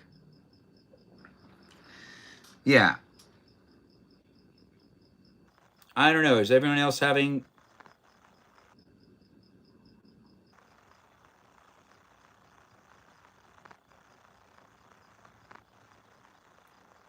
Yeah, it's like Hannah joined. Well, I will keep up with the chat right now, but I do see that the connectivity issue here on YouTube and on TikTok is probably pretty weak. Yes, thanks for being here. Meow Misk. Let's just open up the garage door. It might fix the problem. It's fixing the problem. It's so weird that fixes the problem. It doesn't make any sense. It's a garage door. Sarah's here. Nice to have you here, Sarah. Thanks for being here. Thanks for being part of it. Mods were being requested for. Yes, they were. And I joined in as Balavoon because I don't always know exactly who's in the room. And sometimes people are here in the room in these places and spaces. I'm not sure, but we are doing guest night. Whatever's happening in the chat that people feel like it's weird or whatever, do feel free to mention it. We've got the Melody in the live stream experience. Stephanie, how was your day today? Nothing to report. Nothing to report? How's work going? I'm looking for something else. Oh, I hear ya. Jobs are complicated. Now, when it comes to jobs, what job would you think I'd be like best at if like I didn't do what I was doing like in the entertainment industry? When you look at me, what job do you think I do? Which which one do I look at? There's many of you. Oh yeah, look at this version of me that has the tie just like way better. But if I look at Wait. this one, then I can see the other ones in the back. And Yeah. It's super trippy. I feel like I'm like, on a trip. That's well said. To be honest, I kind of feel the same too. It just feels like a trip and a trip. Even here on the platform of Twitch, not TikTok, Twitch, you can see that there's like multiples of me, but then you don't see me over here, but you see me over there. It's interesting, right? It's a trip in itself. You would be good as those people, like in the circus, like doing card tricks and A magician? pulling rabbits out of hats. What are they called? Magicians? Yeah. I could be a good magician. That sounds about right. Like or kids' parties and stuff. if you had... Maybe you could learn how to blow up those little balloons and then like shape them into animals. That sounds like a really fun live stream experience. I should probably do that in my live stream. Is that I've seen a company live stream them doing their job of that. I think it'd be really fun to do balloon animals, I think is what they're called. Right? I don't know. When somebody has the ability to make something out of balloons, they tend to make like giraffes, tigers, sometimes a hat. How was your day today? Well, my Auntie Jerry came over. We talked about me learning how to use, besides like work stuff. My Auntie Jerry came over and she talked about the cooking of a cake, of a cheesecake. And one day I'm going to sit with her and we're going to make cake together. We're going to make her cheesecake and we're going to do it in like a circle mold or something, not like a pan. So it was nice to talk to her. She watched my grandma for a little while as well today. I was on grandma duty for the last couple of hours. We luckily were still able to start the live stream earlier, but I did need to watch her for a little bit. And, besides that, the stuff that's happening in the house and stuff that's happening professionally, it's all over the place. I was able to make time for a couple of different things today that I really needed to take care of that I had been laying off for a long time. But for the most part, oh, right, and I bought a bunch of stuff that I needed to buy. Crap. I don't like spending money. Do you like spending money, said with Melody? Or does it make you feel good? It makes me feel good. It does? Yeah, who doesn't like spending money? Oh, you don't. I get buyer's remorse. Really fast. Yeah, you gotta be choosy, but for the most part, it's an experience. What's your favorite thing to shop for? Clothes? Nothing currently. Why? Wait, do you shop in person or do you shop online? Online. Okay, I just wanted to see. I'm one of those people that have like tons of stuff in their shopping cart, but I haven't bought any of it. But I have it saved, just Just in I know case. it's there. It's like just in case I really want to get it. I hear you. I kind of have the same thing going on. Like TikTok. There's a lot of people get wrapped up in TikTok shops with all the stuff. If I bought everything in my TikTok shop, in my cart, I think it's like $150. But I don't really want any of that stuff. I just put it in there. Sorry, TikTok. You're the reason the only stock shows sold out? What's the only stock? Oh. Are you talking about... Yeah, you should buy it on TikTok, whatever it is. It's there for you to purchase, potentially, and have shipped to you. What happened to Mikiki? I saw her a second ago. Is she here on YouTube or on TikTok, Mikiki? You with us? This isn't my mom's basement. This isn't my mom's basement.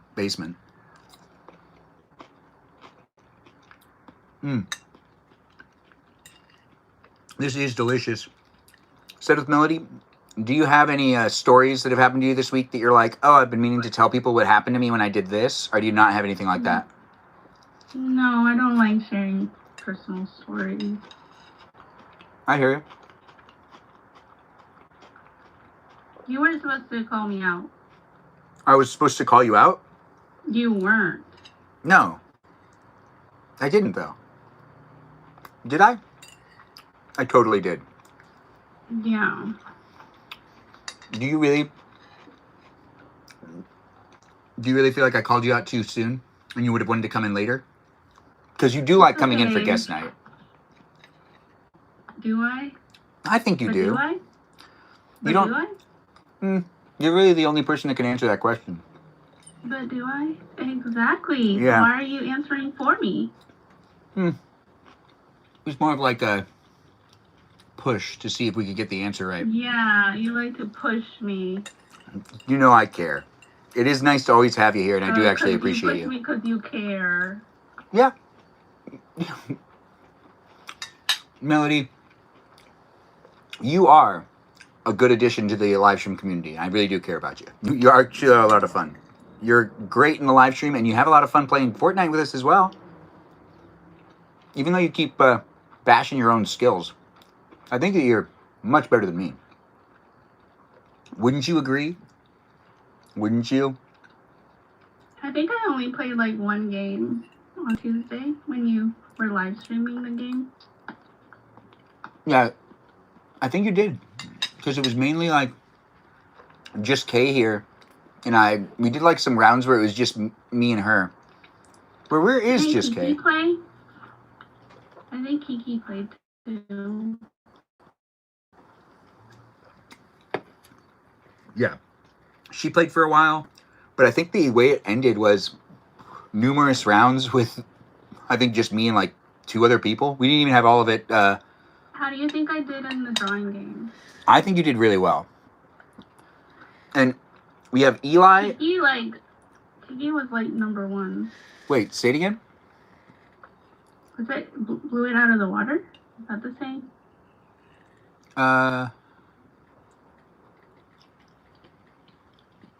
Wait. What was the question? How Kiki did. Kiki's performance? Oh, Kiki did the best. She blew... Oh, that's what you were saying. Blew everyone out of the water? Is Yeah. that the same? Yeah, she did that. She was like in the top, like, for a while. Every time we did a round, she somehow still stayed in it. I was really surprised at that. She's really good at it. Some people are just really good at games like that. I am not that good at games like that. I usually have a pretty hard time. Like how you drew that cat. Well, it was a dog. But I thought it was a cat. You, like, only... Yeah, I didn't get the bark reference. Like, how it had to do with me. So I was thinking it was a cat. And then I was like, catwalk. The reason why I did that is because there was a time frame where you'd come in and you'd say roar, but I realized after I said it that is more of a cat thing than a dog thing. But you, on Discord, you did reply to me, bark, bark, one time. And like, yeah, that's kind of hard to... I don't have time for that, but... I used to respond to people's text messages saying bark, bark. And there's some people I would start barking at them first and then write the text. Yeah, but you did it in all caps, too. Yeah, like bark, bark. Well, if you do a soft bark, bark. Bark is like, would be lowercase. Bark is like a mean bark. Wait, why is bark, bark lowercase? For it to be a good bark? You all caps the bark. Oh. That's like a very loud bark. Nobody likes a loud bark. That's right. Wait, no. I as someone that has a hearing impairment, I can't necessarily tell you whether a loud bark is bad or not because I hear it differently than you. But I'm sure it's ear piercing. Right. Is it? Like, what was the question? Is it ear piercing? When you hear barks, does it like hurt your ears? Because remember, I have a hearing loss, so I don't necessarily hear it that way. I have ear piercing? No, if you hear a bark and it's like really loud, does it hurt your ears? Like, is it? You can't hear? What? Can you hear me? Hear? Wait, no. Like, if you have your, I have hearing aids in, right? So But- you can hear. I can hear it, but I don't hear it the same way that you do it. Like, you're going to hear it very differently than me by a lot. So when you hear a bark, does it hurt your ears is what I'm basically asking. Because But, I've like, noticed that there's sounds the that hurt. translation, but do you know, like, the lower caps, upper, all caps differences, you know, in text? Yeah, I think that that's all subjective to observation. It's not necessarily like a written rule. Because, like, there's some people that say periods mean something at the end. And then there's other people that leave open-ended conversations where there's never a period. And then it's like, but they meant a period, but they never put it there. So people's spelling, that's why grammar and also reading things can be a really hard thing to try to translate. Because you actually don't know how people are actually going to be using either words, phrases, or potential grammar issue, like potentially grammar, to be able to emphasize or say things. That's why we get really lost in translations on the internet. When people are like writing out Do you texts. ever give out detention? Detention? Yeah. Wait, I got detention like once. But did you ever give out detention? Because weren't you a teacher? No, I wouldn't do that. I wouldn't give You them never detention. gave out detention? No, I would get the people that had detention sometimes and give them work to do. They would edit videos in the media arts room. Because, like, if you had detention, you can do it in there. I was like the guy that, like, I remember there was one time I was supposed to make sure that they didn't go outside at all, and I let one of them go out to make a phone call and come back. And I kind of got in trouble for it. They just reminded me I can't do that. And I was like, yeah. Well, of course I can't do that. I still let them do that, though. I was too young, too, to be, like, completely against, like, kind of being somewhat more lenient. Because I was 20 when I taught at San Marino High School. So I had my 21st birthday when I was a teacher at San Marino High School. And a lot of those seniors were freshmen when I was a senior. Yeah, the seniors that were seniors were all freshmen when I was a senior, because I came back to like teach the class because the teacher left and help with the Channel 19 and also take over his job for a little bit. I did it for like 2 years or like a year and a half or something. I have to look back. My LinkedIn has the information, so you can just look me up online. Yeah. It's nice to see people are cross-talking. Do feel free to request to be a guest. I see that we had Eli request to be a guest, and we also had Agath something request. Eli, have you been here before? I'm not sure. I'm still kind of eating, but, you know, we're letting the guests. We'll invite in the usual suspects and have a fun time being within it. What do you mean non-caffeine soda? I don't like any of the non-caffeine sodas. They're all very bad.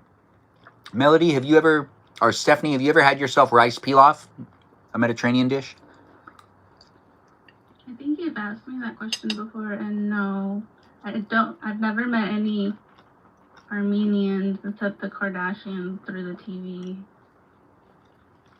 Would you say you really feel like you know the Kardashians? Had you watched their show a lot? I mean, I know. No, I watched a little bit of them, but mostly like just seeing how like the entertainment is with all the like phoniness. I hear that. Were you someone that was like big on watching reality TV growing up? Or did you just watch the Kardashians and that was it? I watched shows like Survivor and Big Brother. It was more like different. It wasn't like, but I had watched like I didn't watch Real World. That was like super big. I remember was that. never like into that. I think that was like the first one. The Real World first season was like everyone knew what was going on. People were all talking about it. And then what was that one that was like the beach one? I It did was watch the Jersey Shore. I did watch Jersey Shore. Oh no, I'm not thinking about that one. It started with an L. It was different. I think it only went for 2 seasons. Laguna Beach. Oh yeah, that one. Laguna? Yeah. That one was Yeah. when we were in high school too. The Hills. I think it's called The Hills. Oh, The Hills. That I'm makes not sure. sense. Yeah. I remember kind of caring more about that type of stuff. But as I grew up, I started to dislike reality TV more. It was more fun when I was younger. I was more into like the MTV music videos and stuff. I do miss MTV showing us videos on how they made music videos and then talking about music. You know, like VH1 Mm. had like a bunch of little like shows about like the history of music and stuff like that. Daria's brother was hot. Who's Daria's brother? Who was Daria? From Jersey Shore? Or from what? What was Daria from? Do you remember, Melody? No, but also I did watch The Real Housewives for a bit, but I stopped because it was just getting too ridiculous. But I watched a pretty good amount of that when I was younger. Yeah, I don't really remember that show at all. I remember really liking Fear Factor for a little while, and that show called Wipeout. Mm-hmm. Daria is... Oh, Daria. I love that show. Daria, I used to watch with my sisters. We'll be here for you, Celeste. Come back when you can. You can always come in as a guest again if you want. If anyone else wants to request to be a guest, we're here in the live stream experience for you to be a part of it on YouTube. You can join in and your voice can be here, or your face can be here, or both can be here. Just feel free to be part of it if you want to be part of it. Don't just take the slot to just be within the room, which some people have done that before, and then they just don't want to unmute themselves. And I'm like, doesn't really make sense. It's kind of like a presence thing, I guess. I don't know. Melody, do you understand it when people do that? Like, why would you say, if you joined a live Better stream... you get all this out of the way now than just keep dragging it on and on and on, that you're too scared to do this, too scared to do that. That's not how you learn. She's right, guys. And then you're just in the dark. Thanks, Kay, for liking the live stream. I'm assuming you're liking it because you're like, that girl's right. She is. Stephanie is right. Do feel free to join in if you want to join in. Request to be a guest, or just watch us and have fun. It does seem like you're getting people rallying for you to be a mod now. Yeah, and I'm not reading chat anymore. I'm just done with it. I'm done with TikTok pretty much. Yeah, TikTok's kind of weird. Did you guys see what was going on? I'm trying to go back to shows and just do all that. It's too much keeping up with people's emotions. Yeah.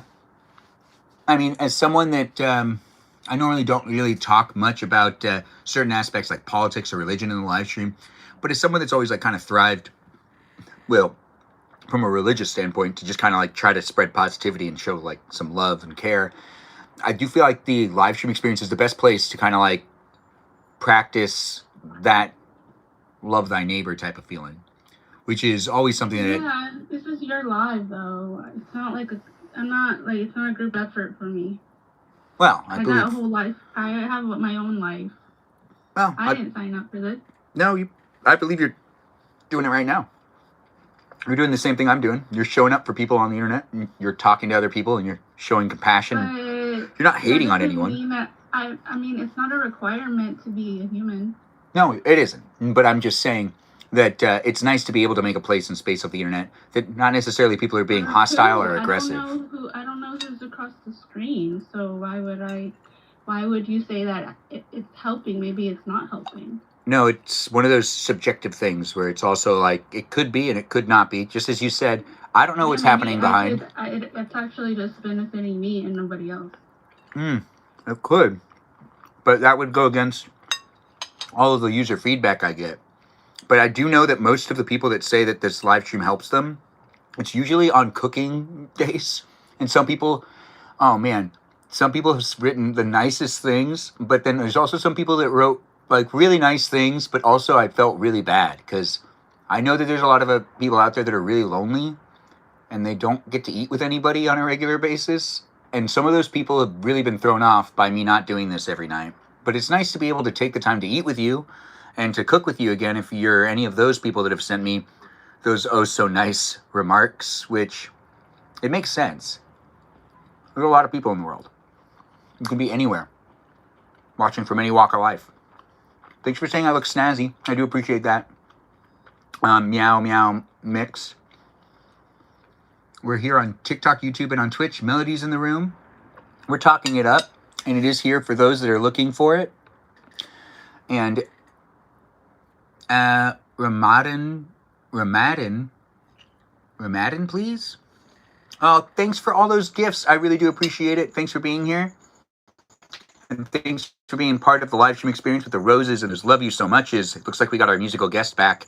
That's right. We've got ourselves Kajal here as well. Kajal, you want to say hi to everybody? Hi everyone. I hope everyone's having a good night. I'm actually not able to stay for guest night right now. I kind of just came in to see how everyone's doing and just wish everyone a good night.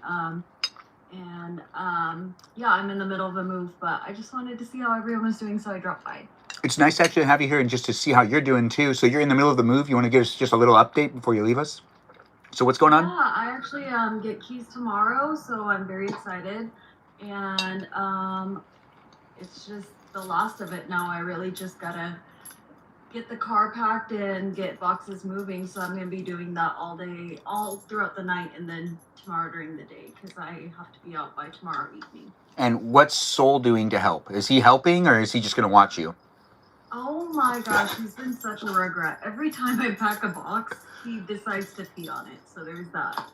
So I find myself repacking constantly. Oh my, that little one. How can you discipline that though? It's so cute. It's actually pretty funny though. But that is a hectic thing to deal with. I'm only wishing you the best of luck. When it comes down to it, it can get super stressful. So keep yourself in, we'll be here for you. If you want to come in and just kind of like relax for a second, we'll be here for you. I'll join you guys later on tonight. It's good to see Stephanie here. Sarah's here. Kevin's in the chat. I see everybody. I'm so happy everyone's around and having a good night, I hope. Oh, yeah, we're going to have a good one. And it'll be fun to have you come back later. We do hope that you take the progress you need to. Do you have to move like the big objects? Do you have people helping you move mattresses and stuff? I'm going to have to hire movers because I live in a 2-story and I can't move all that down the stairs twice. So I'm going to have to hire movers, but that's okay. I was told I can't lift over 10 pounds at the moment anyway with upcoming surgery. So I'm just trying to be as careful as possible. Wait, so you're packing every box with that in mind, right? Like... Yeah. Now I am. Oh, yeah, okay. Because, like, that's actually kind of a challenge to do. But then that also... It's fine. You'll be okay. Just, don't make a box like 50 pounds. I think you'll be all right. 10 pounds is a minimal amount, though. So it could be a lot of boxes, a lot of trips. Yeah, it's gonna be plenty of trips, but it'll be well worth it. I've been at this place for 3 years. The hospital was paying for it, thankfully, but it's just time for a new healing spot, and I'm excited for it. So fingers crossed your girl can get herself moved because it's been tough. Everyone give her a good shout out and give that positive energy to Kajal because she's going to be moving tonight, but she'll come back later and continue to hang out with us. You got that positive energy from me, girl. You can count on me. I'm here saying I only hope for the best. Thank you so much, Benjamin. Have a great guest night. I hope all of you guys have a great night. It's so good to see all of you guys. Just have fun. We're only here for so long, and have a great night. Thanks for being here again, and we hope to see you again. But if we don't, we understand. We totally know. Thanks, Kajal. Ah, dang it. Why isn't this working? Thank you. Let's see. There we go. We do have a connection issue. We do have peeps in the room. Mikiki, I see you're back. We were wondering where you were. And people were like, is Mikiki even here? And then other people were like, oh, she has to be. Why would she ditch us? And then, we've got Peaceful Kevin saying hello to the people on YouTube. And someone saying that you liked my Christmas live streams. That's good. Melody, do you miss my Christmas live streams? No. Did you take down that one thing? The train or the whole... The Snow Village?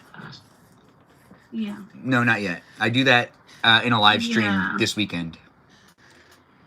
Oh, really? Yeah, I really want to wait for the end of winter, but I shouldn't. Because it's way too Christmassy, but I still be going to sleep. I still be looking at it before I go to sleep. I love looking at it. Cool Pickle, I posted about it. Did you see my post about it? The Dinte Fung place in Arcadia? Looks like Kajal's still here in the chat, talking it up to you. Mikiki, why aren't you a guest? We are having a hard time getting this to register as a charger, but we're going to give it another shot. I'm not sure what's going on here, but this will end up affecting the live stream later. But at this moment in time, I guess it's not affecting us too much. We will deal with that when we cross that bridge.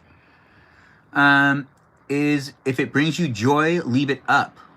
Leave what up? You're not home yet? Aww. Cool Pickle, I saw you in person. I was too nervous to say hi. You should have said hi. You know, it was a fun experience to go out and go out and about. And I'll give you a follow back, Cool Pickle, if you let me know that you're a robot or not. But the Dinte Fung was my Valentine's night out, and it was fun. I think I had a good time. But did you eat there, or are you saying you just saw me there? Because I did film a bunch of videos of what it looks like when I eat certain things. In fact, the servers that were there were so... I don't think I told this story. Did I talk about taking myself out to eat, Stephanie, in a previous live stream, or did I not talk about this? You've done that before. So I've already told the story on how they were filming me, or how I was... I don't know what you're gonna say, so I don't know. Okay, all right. So what ended up happening was there was like meals that were being brought to me, but I was filming myself, and each time that they were bringing out food to me, they were being polite, and they just wait there for me to finish my video right behind me, and like kind of tap me a little bit, and I'd stop the video and then let them put the food down. And the people that were next to me kind of gave me a look at one point in time. Like, they're like, pay attention. Like, that's what I kind of felt like they were saying. You did, but you didn't. Well, it's the story of the restaurant. Oh, wait, I told you guys the other story of the restaurant. Yeah. They were stalking me. I don't have enough stalkers these days, it looks like. Who is this one? Cookie Pickle, welcome to the live stream. Cookie Pickle, you want to introduce yourself? Or Joe's like, how's it going? How's it going, Joe? It's nice to have you in the live stream. It's fun to have people jump in and be part of it. Oh, you were eating there, Cool Pickle. Well, you're in the live stream now, so you can let us know how you felt about the food. Yeah, Stephanie is hilarious. That's why I always like to have her around. It'll be hard, Stephanie, when you stop watching my live streams. You know that, right? Yeah. See? She knows. You, whatever. You love your bots. Do I?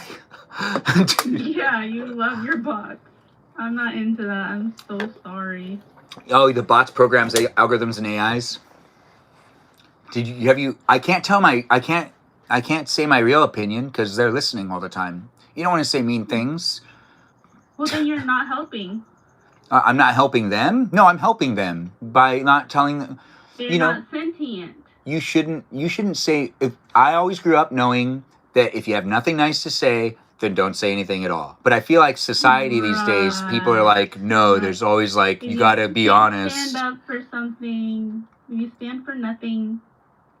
You something. I don't know. Something about standing. All right, so let's ask the question of the night then, which is like, is there anything that you would say is like... You know, if you really want to help a bot, then you would help the bot realize it's a bot and self-destruct if it needs to. You need to give it the option.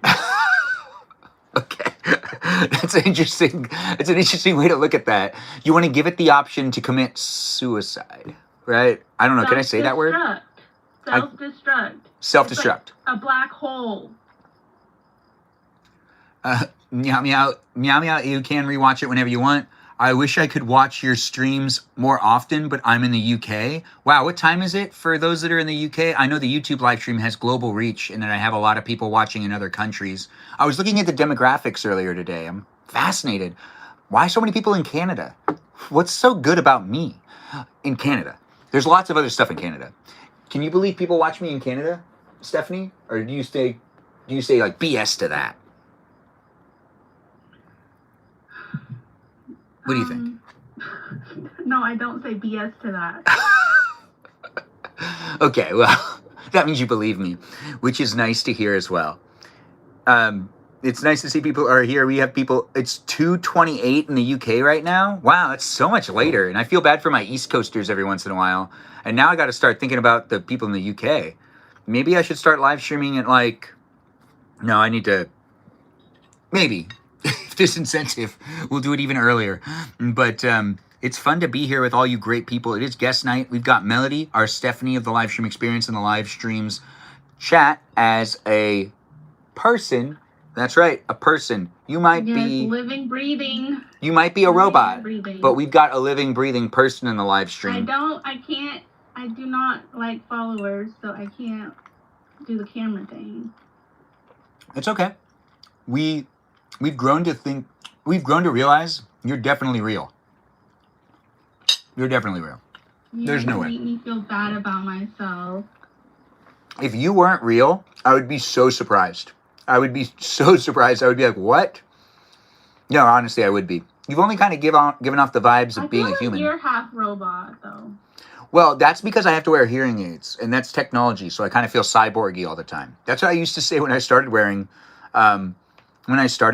hearing aids.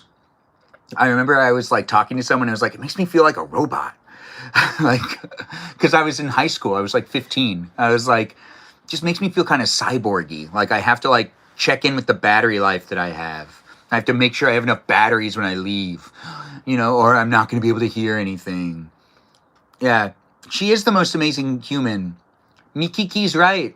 Mikiki's in the live stream. She can't be in the chat right now, but she's going to be later, hopefully.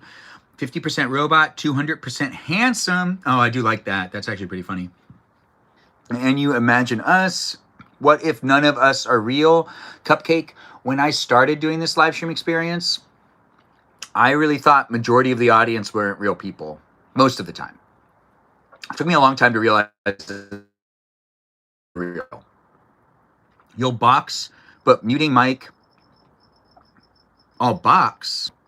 What does that mean? Oh, muting the mic. You mean you want to join in as a guest? Is that Dangerous Pumpkin? And then there's people coming in. Hold on. I need to keep eating. Joke's on you. I'm a mermaid. Yeah. Mikiki is the mermaid of the live stream experience. Did you like the story I told about how me and Mikiki met last night, Stephanie? Do you have any notes? Any story notes? What happened yesterday? When we were playing the game, I told a story on how I met Mikiki. Oh, the game? Yeah, I was just too into the game to bother. Really? The story wasn't enticing? I wanted to get the game over with. Like, I don't want the game anymore. You don't like it anymore? Because, like you said, it's probably going to be repetitive. I'm not going to play it very often. It'll probably be once a week. But it is fun. But if I played it every day, there is no way I'd be able to keep it up. You did not make much effort in some of them because you literally just drew an arrow. Yeah. And I'm like, where are you pointing to? Like, oh, face. And then it's specific. It was like not face. It was ears. And it's not one ear. It was 2 ears. So it was plural. Honestly, I thought it was pretty funny. Time about not getting it. Like, I thought it was funny. Gosh. And now we have Dangerous Pumpkin in the live stream as well. Dangerous Pumpkin, nice to have you here. Stephanie had her fix and called it a day. Yeah, that's basically what we kind of got to. Mikiki, when you come in as a guest, you'll be able to say it. Have enjoyment sometimes, shouldn't I? You should. And honestly, I think we will play that game again next week, potentially on Wednesday as well. I mean, I don't see why not. But if I played it every day, I do think that it would get super like repetitive, and eventually I just get through all of the words and then have to like redo them again. It was very bunny. Play like Hangman or something like that. I do see other live streamers playing Hangman. And I would do that, but I'm not always the best at spelling. So if I played Hangman and you realized that I spelled the word wrong, imagine how upset you'd be with Well, me, you were on Stephanie. your phone last night for like a good amount of time during your live stream, so I'm sure you can Google it. Oh, I mean, I could do that, but Exactly. yeah, I could do that. Do you really want to play Hangman though? Do I really want to play the drawing game again? No. No, Hangman. Well, I mean, that is a drawing game, I guess. Am I a November baby? No, I'm not, Cupcake. Thanks for asking. Oh, right, we got Dangerous Pumpkin in the room. Dangerous Pumpkin, do you want to introduce yourself, or do you got to mute your mic? Anything can be repetitive. Well said, Peaceful Kevin. Well, ish. Not everything can be competitive. Or repetitive. Since then, you've been watching me almost daily. It relaxes you. Thanks for letting me know. I do appreciate the feedback, Cap. It's always nice to have people come into the live stream experience and let me know. I do read the messages people send me, even the ones that suck, and also the ones that are really good. The ones that suck, remember, I have feelings. I don't understand why people think I don't have feelings. I don't really understand this. Also, I don't have to finish reading the whole message. So you waste your time writing an entire message, and I read one sentence. What about with me that you misread what I say? How do you think that makes me feel? And I'm not even being mean. So now I'm actually being mean. You're fine. There's nothing wrong that you've been doing. And when I do that, I think it's a comical decision. And if it's wrong, oh, that's all on me. But I'm just trying to add to it, maybe make you smile a little bit. If it's made you smile, then technically I made you kind of happier. If it made you roll your eyes, though, that's frustration. That's not what I want to give you. I'm a very serious person. I wouldn't have guessed that. Are you really serious? Yes. She's not rude. She's just tough. She's here all the time, and you might not know her really well, but that doesn't mean that we don't know her. And it's easier for those of us that are familiar with each other, but I understand when people come in and they don't necessarily know the people that are in the room. They sometimes can't put into context what someone's humor is or how someone shows up. But for the most part, Stephanie's actually here being pretty positive, I'd say 95% of the time. Except for when she uses sarcasm. What was it? Do you have bosses? Do I have bosses? Yes. I'm a freelancer. I'm kind of my own boss. So I can get hired by companies, but I still really report to me. I don't have to report to anyone's HR or anything ever when it comes to working with a different company. They can't make me go to meetings, but they can ask if I can. So not technically. I consider there's a family friend of mine. But, so you're gonna stay as a freelancer? I don't want to stay as a freelancer, but it's a necessity. You have to report to bosses. If I become full-time anywhere, I have to if I became full-time anywhere, I'd have to keep in mind that it's in line with what I want to do for the rest of my career as well. Because I've been pretty good at always, Hollywood's falling apart, so it's a little different right now. But for the past 20 years of my career, I've made some pretty damn good decisions and made sure to get in the room on a lot of really good jobs, and I was able to make enough money to be able to support myself outside of my own parents' house. I still have enough money to move out if I wanted to, because I've been able to maintain also good workflows, but it's getting harder due to the fact that the entertainment industry here in Hollywood's falling apart. So I don't know what it'll look like in another 6 months, but I'm good at doing what I do. It's just not, I don't know how to explain it. It's the field here in Hollywood with the different jobs is really strange right now. Mikiki, of course you can be my boss in the future. You want me to check in with you?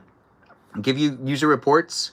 Do you well, now that you've brought up bosses, said with Melody, do you like reporting to bosses? Do you have bosses that you report to on a regular basis? No, I'm just in that mindset where I have to make sure I'm in line. Yeah.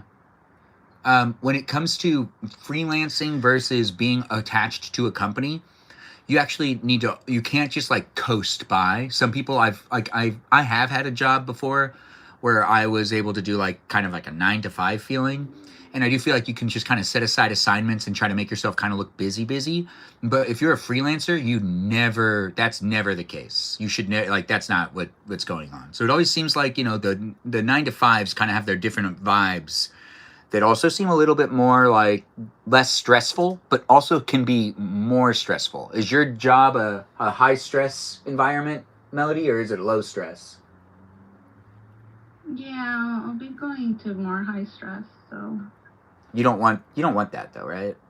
Or do you thrive in a high stress? Some people look for that. You're not looking for it, or you like the stress? I don't like the stress, but. Okay, now that makes sense. I mean, there are friends of mine, and there are people that have even told me I work better under. I don't like saying this because people have said to me that I work better under stress. I don't like working under stress, but I understand that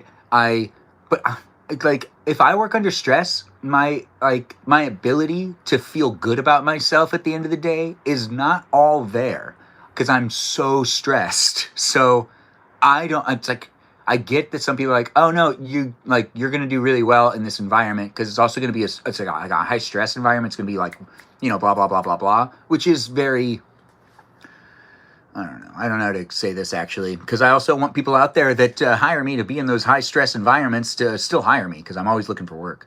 But that's just the name of the game. You got to say that. Even if I have time slots filled, I'm still going to say I'm always looking for work to try to get more offers and see what I should move. One of the things that I've done that people have told me that they admire that I do it is I say no a lot of the time.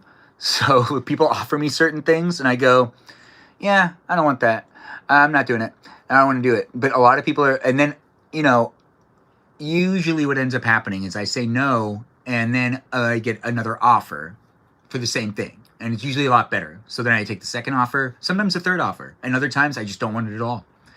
But say no first if you do work in the entertainment industry, or be like, can I get more information? Can I sleep on it? And we can talk again tomorrow. If you can do that, also this is going to be contradicting, but take advantage of opportunities and also say no. I know you got to feel it out. It's so weird. The entertainment industry is a strange industry to work in. And if you work within it, or if you're thinking about working within it, maybe work in a different industry. I don't know what to tell you.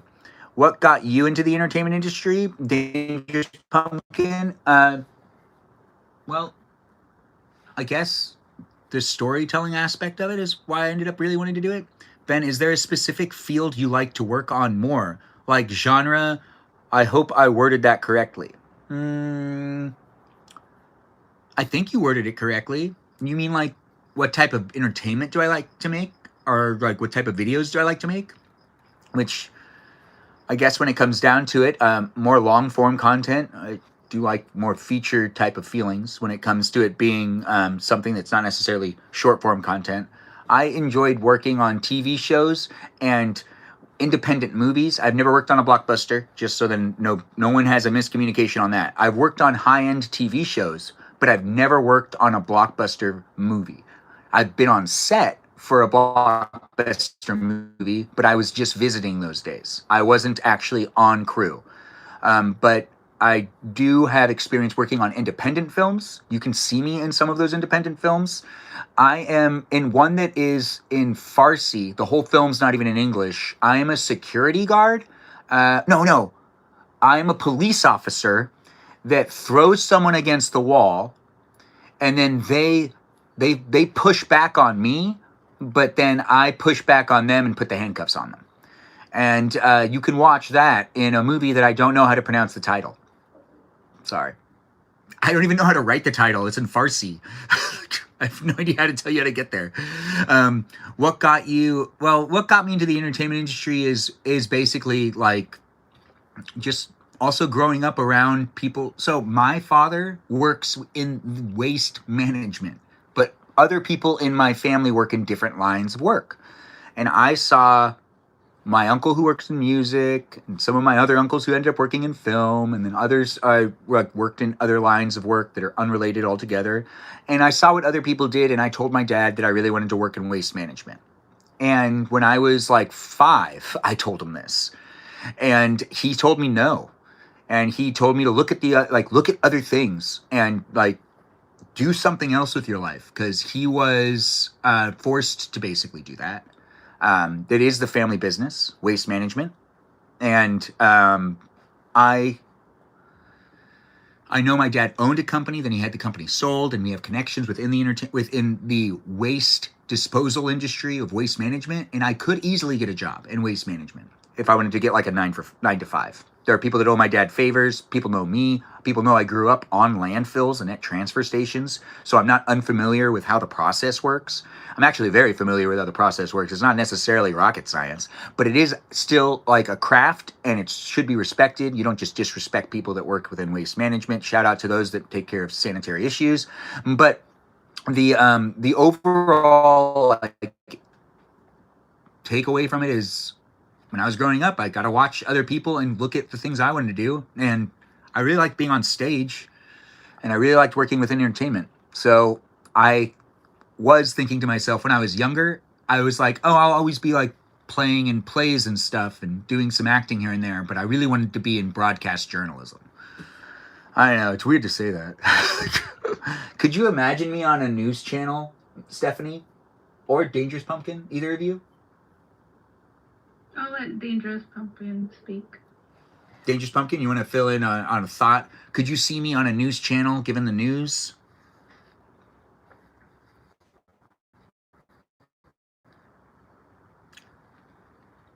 Is your mic not working? Or we can have you could take your time too, but I see we have another question coming in where Cupcake is saying, have you considered hosting your own series on here? What does that mean? Like contacting TikTok? She said she was upset and waiting to talk to.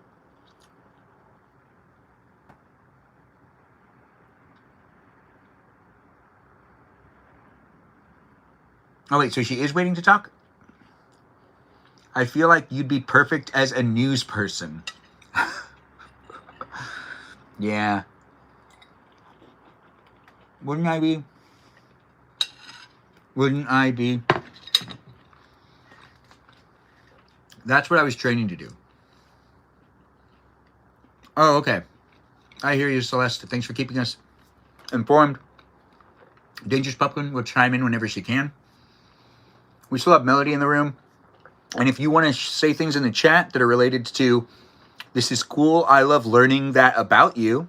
Oh, thanks for letting me know. What about your dream production? Mikiki is asking the questions tonight, but not on TikTok. She's over there on YouTube asking it in the chat. I do see a Mikiki, and I'm answering said questions. When it comes down to... Wait. I'm curious. We do have Stephanie in the room. Stephanie, what's your dream job? I don't think I've ever asked you that. A homemaker. A homemaker? How many kids do you want to have? 10? Hey, no, that's too personal. What's a homemaker, though? Just like They someone... stay at home. They make the home. Oh, okay. But no kids. That's too personal. No, I meant like, is a homemaker someone that... It's a job, like, this is your dream job. Is a dream job, when you're a homemaker, does that mean that you have to be... Is that like taking care of kids, or is that taking care of... Is it just taking care of you? Is it a spouse thing? Like, who are you making the home for? Is it just for you?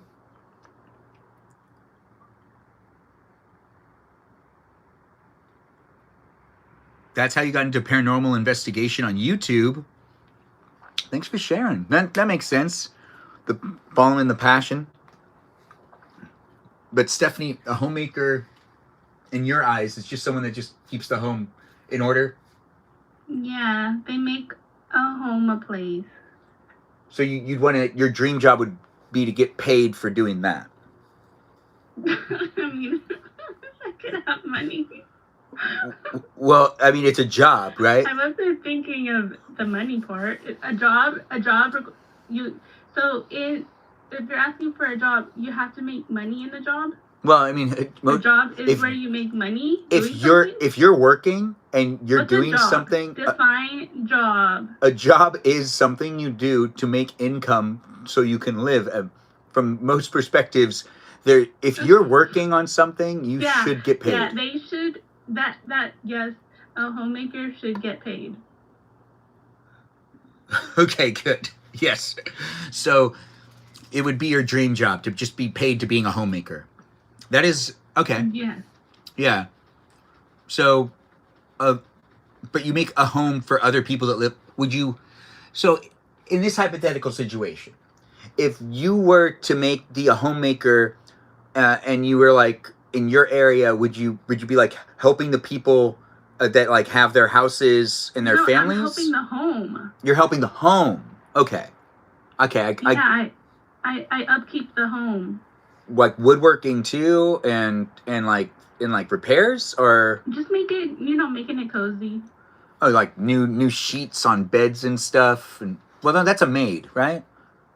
Yeah, I get to order stuff for the home and make it cozy. Okay. Make it a safe place. And then, are you always going to be like I'm committed to Arkansas person, or are you kind of like I'd rather live in the Bahamas or like Florida or something? Are you asking my preference? Well, yeah, like if you're a homemaker in this situation, what area or region would you want to be the homemaker in, right? This is a dream job. This doesn't need to be tied to reality. It's really what you'd like want it to be. You know, like it could be in a different country, even though you don't intend on leaving the country. I'd have multiple homes. You'd be a homemaker In that for scenario. multiples? Okay. In multiple places. Multiple spaces. The homes. Yeah. The homes would be in multiple places. Yeah. I don't know how that refers to butter, but I guess it makes sense. Kind of like butter. But I went from hoe to housewife. Peaceful Kevin, are you coming in as a guest at all? It's nice to see you here. I do see you in as two different users, which is pretty typical because you guys can get filtered out by bots. We are here on the internet and there are things that are monitoring it. Be mindful of that. The user guidelines are in effect. So don't necessarily say whatever you want. Say what is potentially within the perimeters of not getting muted. It's your laptop view of your handsome mug. Oh, take some screenshots. I'm a stay-at-home and I bought my car. They told me to put homemaker as my job. Oh, that's awesome. That makes sense. I mean, like, I put freelancer on pretty much everything. Which, yeah, one day it won't say that, I guess. I don't know. I'm still trying to figure it out. I would rather be on contract with some sort of studio. Work within the mailroom, maybe. I don't know. But everyone's kind of getting fired everywhere. And we do have the whole Paramount thing happening where Paramount got absorbed by Skydance and fired a whole bunch of people, and they took on the debt of the company of Paramount. And if they buy Warner Brothers, it would be the same thing. You mentioned TikTok got bought by Oracle. Yeah. I am surprised I mentioned that too. Like, yeah, like, yeah. But it's interesting how these company mergers work and whatnot. I still can't believe Disney was able to buy 20th Century Fox. And you called Zuckerberg a criminal. Oh, right. But that's because he kind of is, right? Right? He's in court. I said he's in court. Oh, he is in court for being a criminal. That's what I saw. Yeah, I mean, I'm pretty sure he's broken the law multiple times. A lot of the really rich billionaires seem to do that. Yeah, hear you, Peaceful Kevin. You're over there on YouTube talking it up in the chats. It's like the recommendation search when you search stuff up on TikTok. What is? You do some freelancer stuff too, Cupcake? That's great to hear. You don't get rich by playing nice. Peaceful Kevin, you sound like one of my uncles. It sounds like something one of my uncles would say. They're cutthroat businessmen. It's like, you know, their style to be like, oh gosh, you just gotta take it. One of my uncles owes me like $4,000. Yeah. It's a long story. We're not gonna fixate on it. But like, you know, he asked me to do some stuff and yeah, I guess. It's okay. I still love him. How would you feel if a family member of yours, Stephanie, hired you to do something? You paid for some of the stuff on your own to make sure that it was all able to happen, and then they didn't pay the bill, how would you respond? Or would you just not say anything?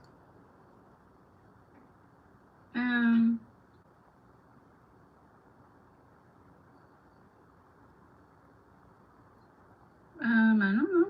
Let them know how I feel. Yeah. Did you let them know how you feel? Yeah. Yes, I did, and I called. Did you keep them updated on how you were feeling about it? I turned it over to, so when there's family disputes like that, to make sure that like we don't get like weird with each other, which does happen anyways. I just I'm pretty good at removing myself. I just told my mom, and my mom said she'd eventually deal with it. And she'll deal with it. Mm-hmm. Yeah. And Celeste, if you do,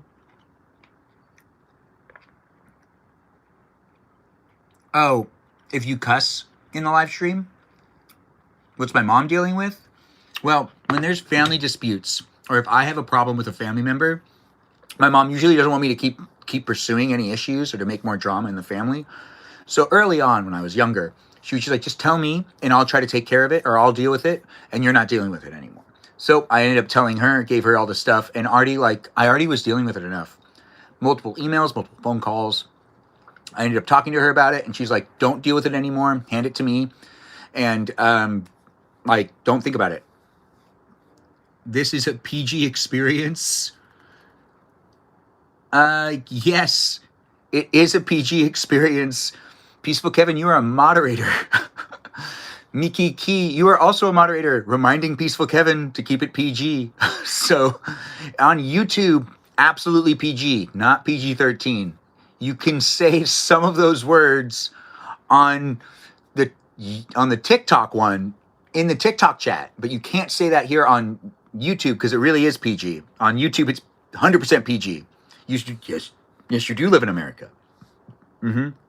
But yeah, moderators are modding moderators too.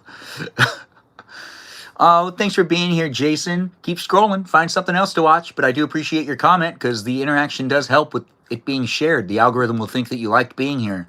Anyways, mods should mod mods. Mods should mod mods. It's funny when it happens. It happened right there. You could go into YouTube and see it. It's sad when I see it not happen. It's sad if I watch a situation happen and the mods don't speak up when another mod's doing something. Then it's like, okay, so we're all just gonna not say anything. And sometimes I'm really good at keeping my positive energy, and I don't necessarily like to bring the negative energy. And other times I'm just ranting all over the place, so I end up mentioning it anyways. But it's nice to have this all happen, and with all you guys being within it. Mikiki thanked Jason for being here. Thanks again, Jason, for that good comment. It is guest night, Michaela. Feel free to come in and let us know how you're doing. Be in it if you want to be in it. I think when people violate things, y'all should copy and paste the rules as a reply to their message. Yeah, that's actually pretty good, Celeste. I take a lot of screenshots here and there. I'm pretty good at documenting my own life. Here on YouTube, you can rewatch it whenever you want. And I do try to read comments out loud accurately, unless I gotta confess this, unless they're written by Said with Melody. Then, and pretty much only then, and maybe, also just negative people that come in the live stream. Sometimes I change what they've said. Just a little bit, especially Stephanie. Stephanie, what's your favorite thing that you've seen me do in my live stream, that I changed what you were saying, but you were like, I didn't say that at all, but you laughed because you thought it was funny that I said that instead? Any situation?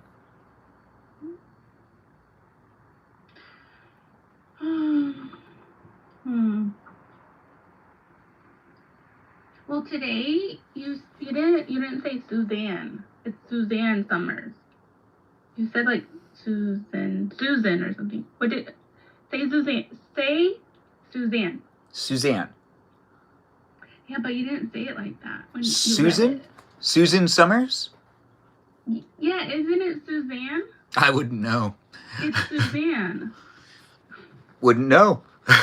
Yeah, and I can't tell you because if I try to correct you, you would just go on your merry way. Read it the wrong way again. Yeah, fair. So that was one that made you Yeah, laugh? that was so much fun. Let me tell you, I laughed. I got a kick out of that. Okay, good. As long as I'm making you laugh. Spreading joy and laughter every day I can. It's a challenge. It is.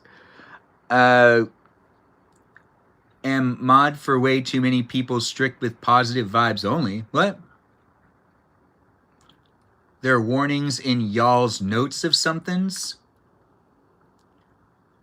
Oh, yeah, well, we can have more notes. I do realize when I watch other people's live streams, like, they kind of just, there's a lot of people that just mod themselves. That I've also talked to some of those people. Some people don't trust moderators, which I thought was really interesting, too. And some of those people have a lot of followers, and they just deal with it themselves. You did not miss more drama. Well, I don't know. Do we want to say any more drama? Is there drama that we didn't talk about earlier? Was there any drama today? I don't think so. Not that I saw. I can't join the server. It says expired. It doesn't say that on my end. I've checked it multiple times. Maybe you're not clicking the link right. But Miki Key can do it. But I can also show you in the live stream because I have another phone. But I did this last night because someone said that the link was expired, and I looked at it and I was like, it's not. So maybe someone was just trolling. You know, it's like people sometimes show up online and they have nothing really important to say. So sometimes they end up, or sometimes they just don't, their computer's not working right, or there's a technical issue.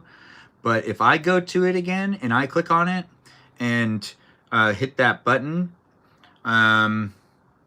let's see. So if I hit it and I tell it to open up in Google Chrome, which, are you doing Google Chrome or are you doing Safari? Yep, works fine on my end. So it does work on my end. It should be able to work on your end as well. If you do it in this manner, just open it in Google Chrome. But thanks for being here and thanks for being part of it. If you're clicking on the link to join the Discord server on TikTok or on YouTube, I did double check both of those links yesterday and they work perfectly. But it might not be working for you to do whatever's going on with you. You might just not be, fully updated with your phone. Bringing drama into the stream isn't very positive, Benjamin. Yeah, bringing drama into the live stream isn't very positive. But I do always like to ask if there's something I have not yet brought my attention to. And I'm not sure, I don't think we had any drama that happened today, but if there's anything that people do feel like we needed to talk about or anything, it's kind of guest nighty, so you can say something if you want to say something, but like, do you want to say something? But also feel free to send me a message outside of the live stream. And also talk to those others that are in the live stream as well. Oh, we got Dangerous Pumpkin at their chair. How's it going, Dangerous Pumpkin? Do you want to answer whatever question I asked you earlier? What was your dream job or something? I'm actually a paranormal investigator / YouTuber, but my dream job specifically is to be a filmmaker / writer / how do I put it? You just want to be a filmmaker? Producer. So I'm living what I am living now. Because I want to be like Stephen King someday and be a horror movie filmmaker. Oh, well, we have some big horror fans in the room. I know a lot of the people that are here that usually are part of the live stream experience actually like watching horror movies too.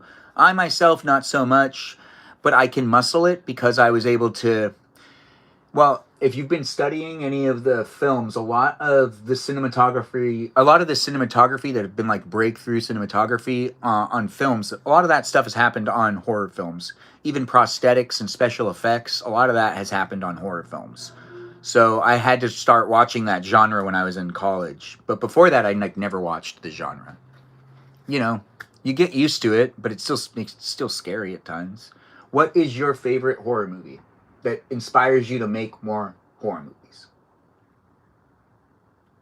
Actually, the Annabelle movies. The what? The Annabelle movies. The Annabelle movies? The one about the doll? Right? That's just so I'm on the same page. But I love that movie. Okay. I mean, dolls terrify me, but that movie is so inspirational. It's so well put together. The production, the storyline to it is just it's phenomenal work.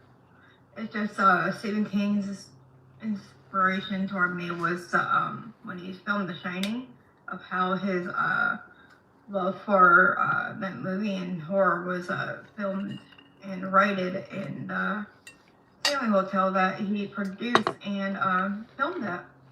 Because his inspiration for The Shining was in that hotel, but the Annabelle movies are more of an inspirational aspect of my reason why I want to do that. Because I want to make movies more scarier that you won't even be able to go to bed for the next several days. Yeah. See, now that's the thing about horror movies is that, like, when people direct those, that's kind of like the whole agenda there. And I don't necessarily always want to sign up for that, but I totally admire the storytelling and the ability to make people feel. I remember when I was younger, I saw the movie Rosemary's Baby in class. We had to watch it as a class movie. And there's a lot of, like, that movie really gets you. Even though it's directed by someone that ended up being not so great in society, Roman Polanski. But, you know, he did make a really good movie. But once again, like, you know, just because your wife gets off doesn't mean you could treat other girls like that. That doesn't make any sense, Roman. No, it doesn't. If you're not familiar with the stories of Roman Polanski, you don't need to read into it. Just let it be what it is. Anyways, his movie, The Rosemary Baby, is one of those movies that has actually taught, and it's good. So it's taught because it's good. People have to, like, look into it. Who just requested here? Is that Michaela trying to come into the room? It is. We'll accept Michaela. Michaela, you want to say hi to everybody? Hola, can you guys hear me? Oh, we can hear you fine. I'm in the shower. You're in the shower or you're by the shower? In the shower. If the water's too noisy, I can mute myself. It probably will be. If you have water in the background, it'll probably pick up a bit. But you can chime in and talk here and there when you need to, but I think we're good right now. Okay. Yeah, it's not too loud. Wait, no, you're muted, right? He wants to go to the Titanic Museum for his birthday. Who is this that we're talking about? My son has been... Oh, your son. Oh, that makes sense. The Titanic Museum? Everyone wants to go there. That's a great birthday. You should do it. Are you saying you don't want to take him to the Titanic Museum? I hear they have things from the Titanic there. Huh? How do people feel about relics from the Titanic being lifted off the floor and propped up in museums? Melody, I'm sure you have an opinion on this. How do you feel about the Titanic stuff? Why would you say I have an opinion on that? Because you watch the Titanic, like, religiously. You've seen it so many times. You're talking about yourself again. Right. I'm projecting it onto you. My bad. I'm so sorry. We are not one. No, we're not. No. But a boy can dream. A what? What? A temp of iceberg? The temp of the iceberg is definitely going to be displayed there. Yeah, 100%. Is that M I see? Is that M in the live stream? We have Dangerous Pumpkin, myself, Michaela, Dr. Medicine Woman, who's showering. And we also have Said with Melody in the live stream experience, who's sitting. Well, she didn't clarify if she was sitting or laying down, but I'm going to guess. You're sitting up. It's not quite sitting. I mean, it's not quite sitting and it's not quite laying down. Am I right or am I wrong? I'm asking all the good questions. I'm sitting and coloring with markers. I didn't know you did activities while also watching me. That's so cool. Do you always? Not always, but today I felt like I need it, so. That's good. It's good for your brain. It's always good to have that activity going on. So what are you coloring? Like a coloring book? Yeah, it's like these patterns.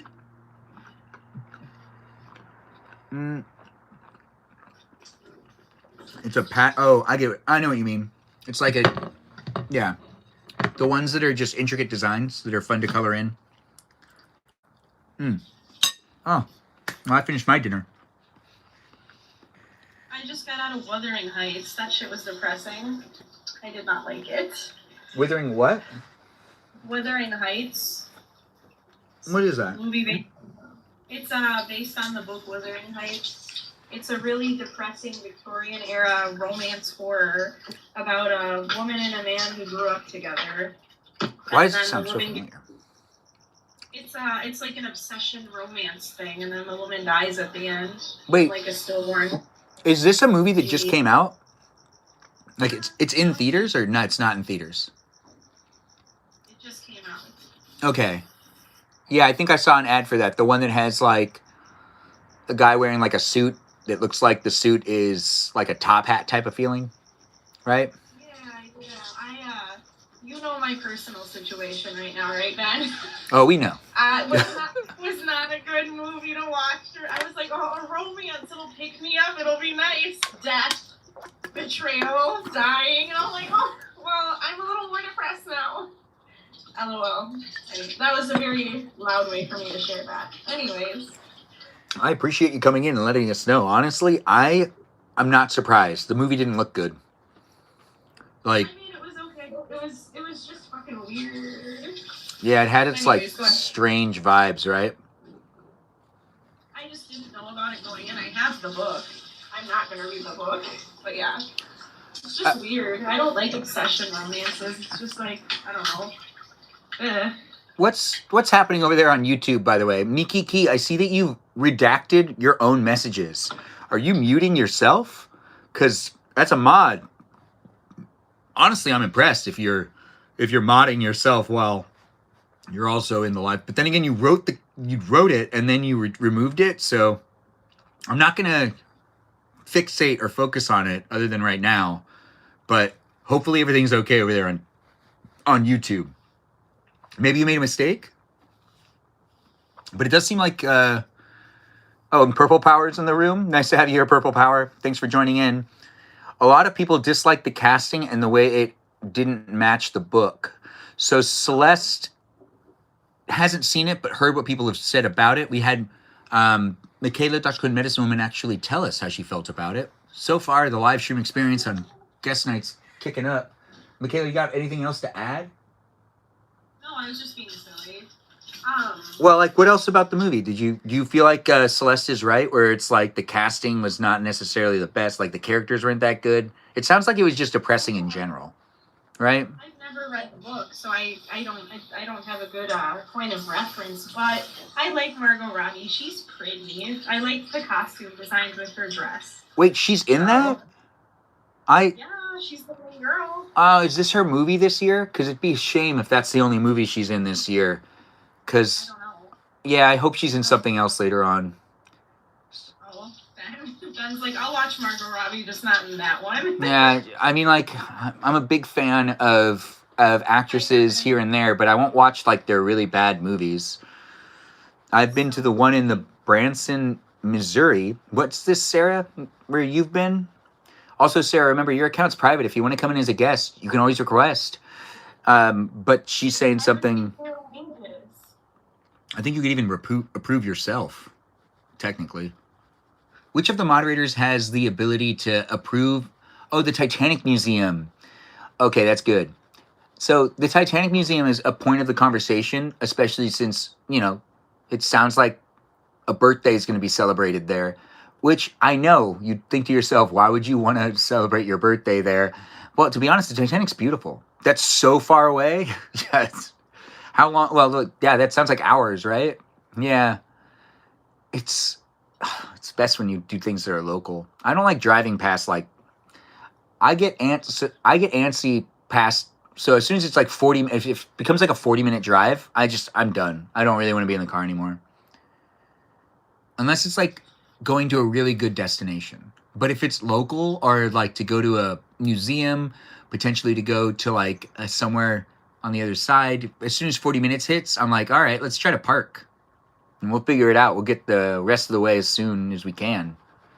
What's up with you, JDA? We'll see you when you come back, girl. Titanic is my favorite romantic movie. Dangerous Pumpkin, you want to talk about that a little bit? How did you come about with that? Did you see it in theaters when you were a kid? Are you around my age, or how old are you?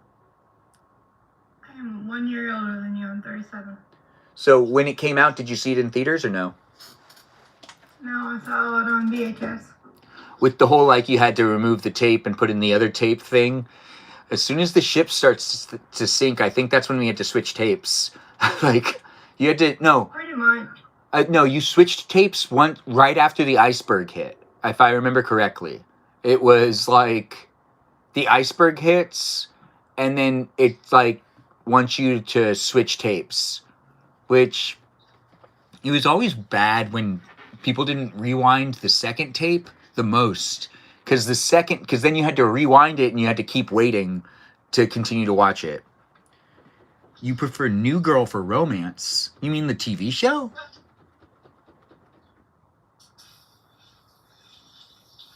Ben's face. Yeah. Get your Is that feet up here. like? Is it a romance? The New Girl is it really like a romance though? New Girl the show, yes. All right. I mean, does it end with everyone getting married? What was it? Cece, her like best friend, or something. You're cooking right now, Peaceful Kevin? It's a comedy, but there's several romantic stories. Nick and Jess. Yeah, who is Cece with? Yeah, don't forget about the boiling water, Peaceful Kevin. You got to take care of it over there on YouTube. I can't help you in person because you're on the internet and you're in Maryland and I'm here in California. Wait, but who is Cece with? Cece got with who? Cece and Weston? And his wife? Wait, what? The show ends with them all married with kids playing. That is a romance. I forgot how it ended. I think I stopped watching it after the first season. Something like that. Is that Schmidt in the room? Oh no, you're saying Schmidt. Just Kay here with the words. Just Kay here, are you coming in as a guest? You know how you're always welcome. Until you're not. You're always welcome. Everyone ends up married with kids playing in the yard. It's very fun and romantic. Is it realistic, though? Is everyone going to play in the yard? I assume most families fight. When it comes down to families, my family used to fight a lot about... Let's talk about what families used to fight about a little bit, but not make it too hard. Not too serious. But my family would usually fight about who has to clean the kitchen and whose real job it is that night. We used to get in really heated arguments about it. It got so bad a couple times, my mom introduced a schedule. Because it was like supposed to be, one of those things where we kind of rotated and we could talk to each other and see who was going to do it. And then after that, it turned into, no, you just have Monday nights. It's not like you guys can figure it out. Monday night's yours. Tuesday night's yours. It was Monday through Friday. There's 4 of us, so it ended up working out pretty well for that lady. And then, that's just kind of how that is. Dangerous. Do you have any fun stories or fun kind of argumentative situations in your family that aren't necessarily too serious that you look back at and maybe kind of smile a little bit and go, oh yeah, it's weird. We used to fight about that. Not technically. Anyone else? Michaela, you probably have something. Oh, I came from an extremely emotionally abusive and dysfunctional family, so I'm gonna pass. Okay. I still kind of hear like you got something though. Something fun? Hey, is that Joe? Nice to have you here, Joe. You don't have anything fun?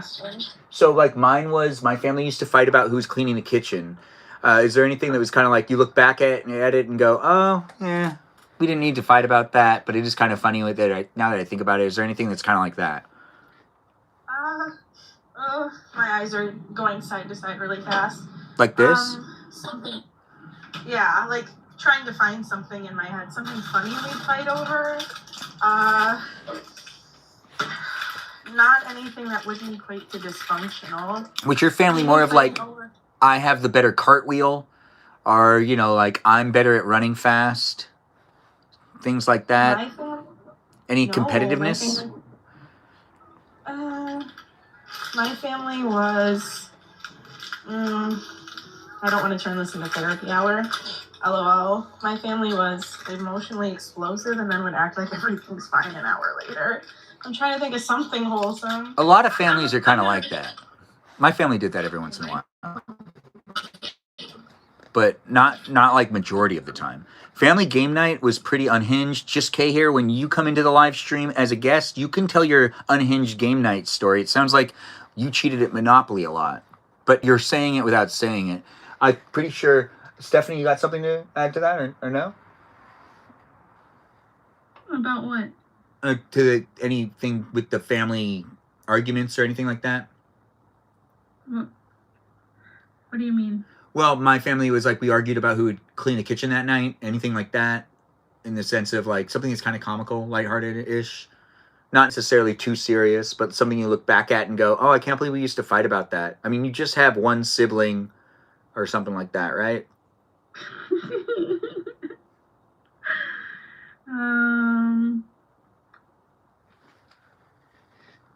I can't think of anything.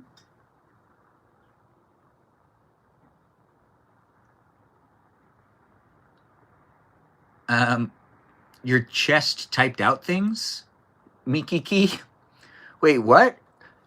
Your chest typed out some things and you deleted it. I don't know how your chest could do that, but whatever. I mean, an excuse is an excuse. I believe it, though. I believe it. You don't need to try to justify it. But just no fingers on your chest. I don't know. Anyways, there might be. I don't know you.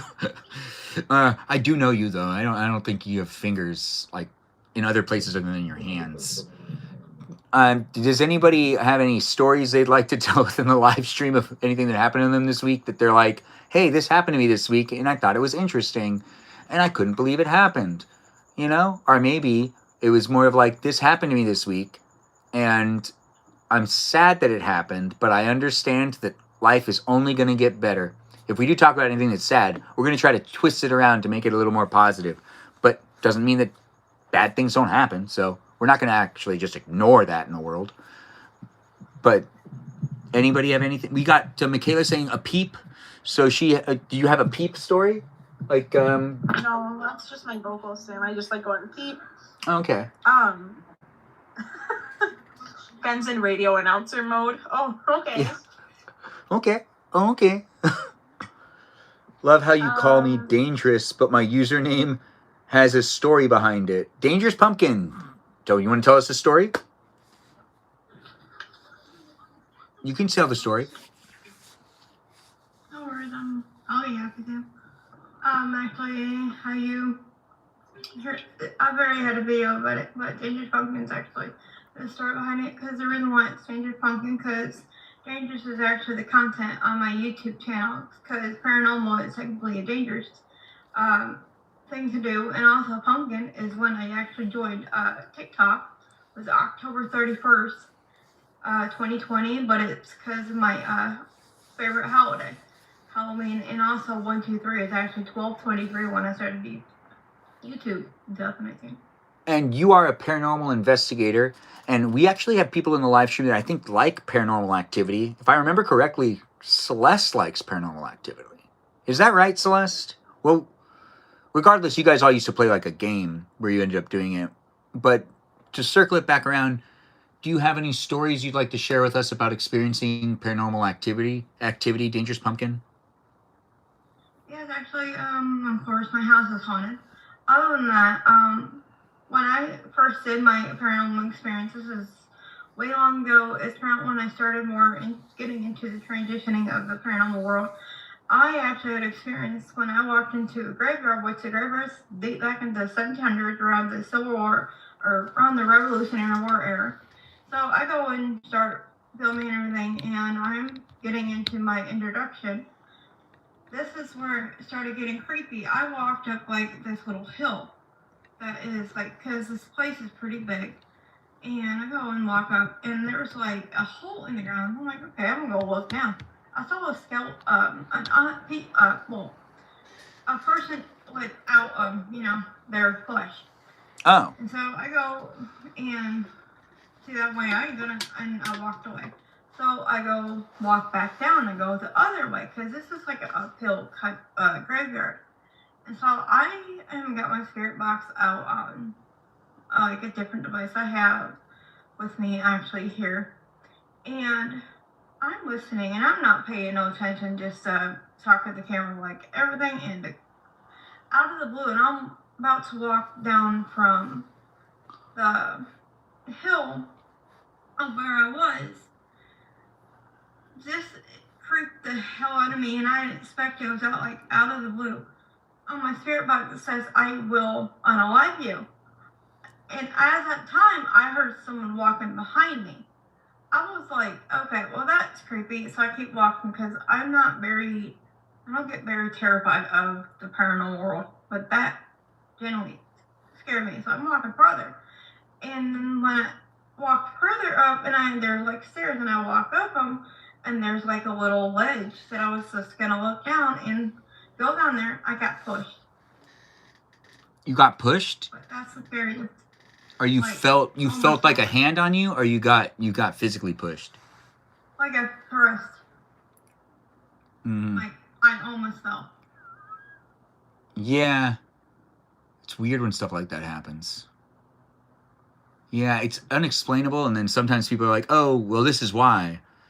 But paranormal activity is really strange. Yes, Mikiki is, clarifying it for Celeste. I did mention you, Celeste, saying that I believe you liked paranormal activity because I think we used to talk about it a little bit more in the live stream. I think we did one live stream guest night where someone asked about people's paranormal activity experiences, and I thought it was you, but I could be wrong. But Dangerous Pumpkin is working in the paranormal activity world, where when you work in that field and you have cameras that are picking up those signatures and those things. I've worked with people that have done it before. I myself have gone and done it. I don't like it. It's not really fun. Also, it's hard because what ends up happening is if you work in places that there's also paranormal activity, there's some strange things that can happen to cameras, like real cameras, like not your phone camera. But yeah, it's probably weird things with your phone as well. But there's like cases where batteries just drain instantly and stuff like that. And it just doesn't make any sense. But it feels like weird technical issues. So you try to like justify it. Sleep paralysis feels like paranormal activity. Are you saying you have sleep paralysis? Yeah, Kajal doesn't like it. You did say the stuff you experienced. Yeah. I'm in EMT class right now, but I want to hop in a box later. M will be here for you. Don't worry. It's at 166 minutes. And you know what that means. We still have 200 minutes left of this live stream. 200 minutes. If you're busy right now, come back later. If you're not busy right now and you're like kind of like whatever, be in it to be in it. If you do want to be part of it and you want to be a guest in it, request to be a guest. I just want people to keep in mind, I won't let you in if you are below the age of 18. And I also won't let you in if you haven't been in my live stream experience a little bit more. If you like my live streams and you support the live stream experience and you follow me here on TikTok and on YouTube, potentially even here on Twitch, well, there's a Discord server for you to also be part of my fan club community. If you do join the fan club community and you're not following me on any of these other platforms, that doesn't make sense. So do be over there if you're down to watch my live streams and interact in my live stream experience, because the Discord server just aids the live stream. Even though there's a book club over there and there's things for you to talk to and people for you to talk to over there, if you're in the community of my live stream experience and you're kind of like being part of it, but then not necessarily supporting me in my actual live streams, but you're hanging out on the Discord server, the Discord server is supposed to aid me with my live streams. So it's always going to route back to my live streams. That's why I post when I'm live on the Discord server every day. So you can support me and be part of it. If you do want to give a shout out to moderators, always appreciated. If you want to give a shout out to a moderator because you're experiencing issues, that's also something that you should do. It's appropriate. The moderators are here for a reason. Take advantage of it. And you'll be done in 30 minutes. We'll still be here for you, M. Don't you worry. We're not going anywhere. It is here in the garage. We do got people being like, shucks. What you do, but I like your vibe. Earned my follow. Aw, thanks for being here, Shucks, and thanks for the follow. I do appreciate that. Do I own a Ouija board? No, I don't really like mingling in paranormal activity. It does kind of feel like I'm gambling with something bad. That's why I stopped doing it. So I even stopped working at places that are haunted in the film industry here in Hollywood. There is a famous hospital, which I've talked about before, which is the Los Angeles County Memorial Hospital. It shut down because they were storing bodies improperly throughout the entire facility, and it wasn't sanitary anymore, so they closed it down because of how they were treating their patients. And that happened in the 90s, and then ever since then it's been a film set, and everybody who's worked there has always, even myself, we all have stories. Everyone has a story. I was in the boiler room, and I never want to go back. But I was in the boiler room, and I was like the last one taking out equipment, and it didn't feel right, and I didn't feel like I was alone. And then there were multiple other areas of the entire hotel, or the entire hospital, that I feel like were there's always someone there that's filming and trying to capture things, because there's always something happening. There's this weird area that when you walk in, it always seems like someone is just running across. It's weird. It doesn't feel right. And it does kind of look like an optical illusion. You also are kind of like, wait, no, it's the lights. But is it? It's scary at times. I'm sure people join when they can, but a lot of people use the server to make friends / community, I've gathered. Celeste, are you talking about the Discord server? Because I'm not qualified to be making it a place and space of the internet for people to be like making. I'm responsible for certain aspects of it. So I need to make sure that the Discord server stays as like a fan club community that also aids to my live streams, because I don't have the I'm not necessarily qualified to really have a community environment that is anything other than what I can maintain, and I can't maintain that. Yeah, no, I understood what you said. You're saying replied to what I said earlier. I mean, I'm cool with trying to make a somewhat of a little place, but my priority is within my live streams, and I understand that everything on the internet is important in the sense of making sure it's appropriate for people from all ages to walk into, but I also need to cater to what I can create, and what's good for people. I think people being friends doesn't require qualifications. That's a great thing. That's a great statement, Celeste. Yeah, no.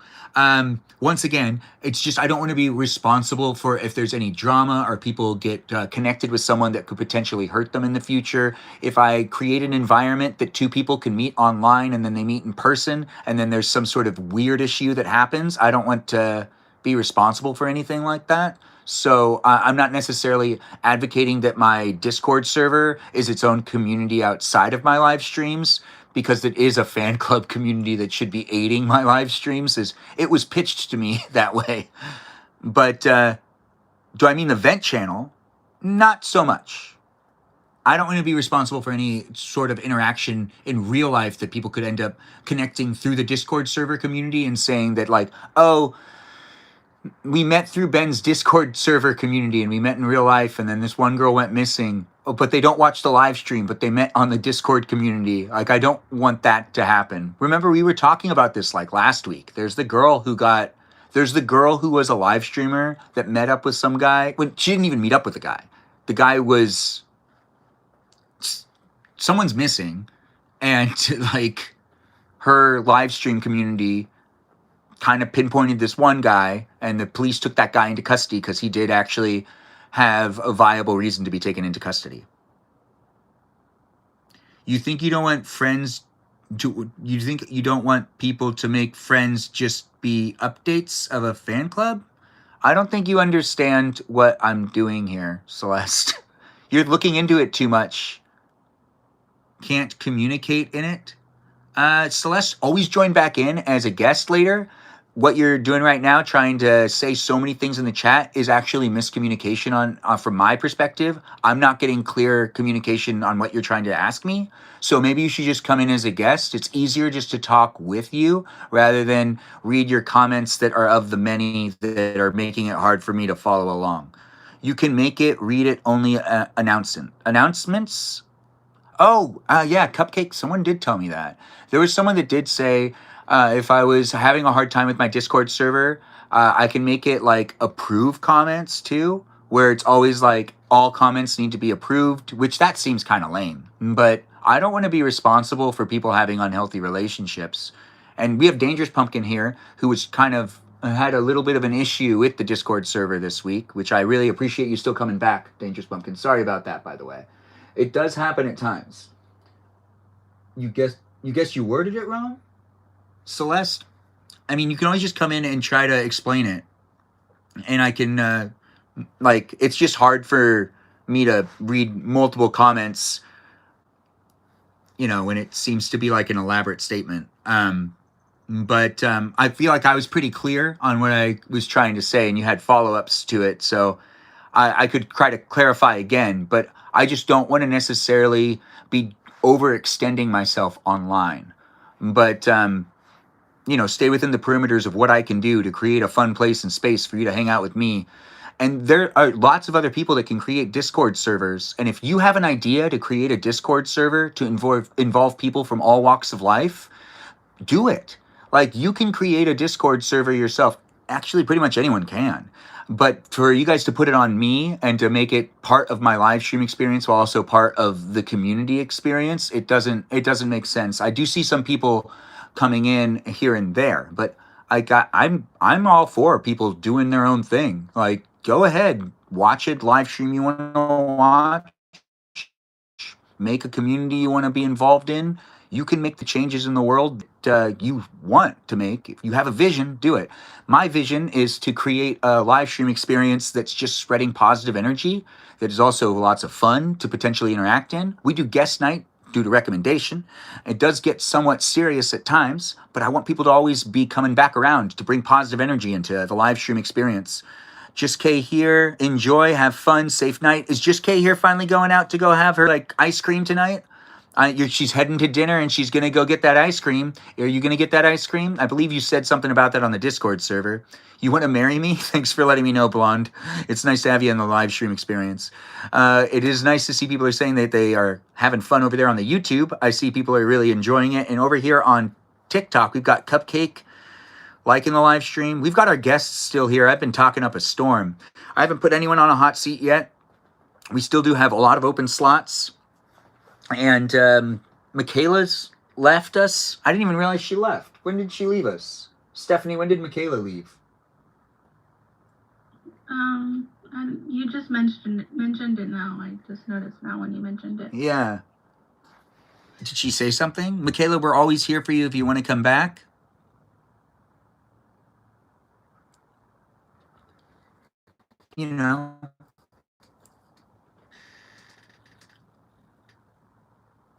I'm quiet.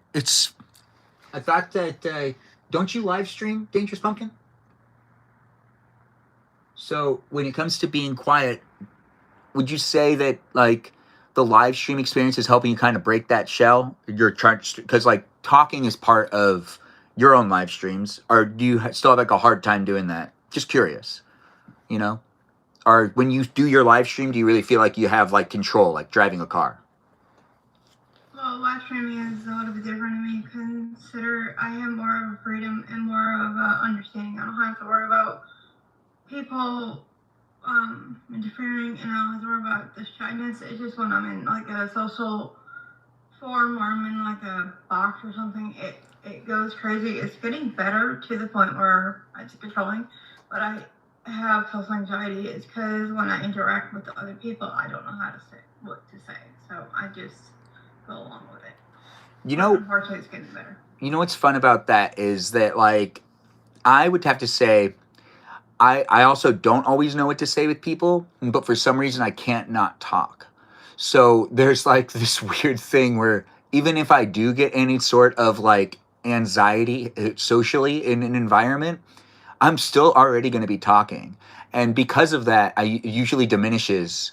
It's the environments that I feel like I'm not supposed to talk that I start to get even more anxious. If you take me somewhere and you tell me that I'm not supposed to say anything and I'm just supposed to sit there and not talk, I'll get really uncomfortable. Because I want to interact. I don't need to say everything, but if you're telling me not to talk at all, it'll be really hard.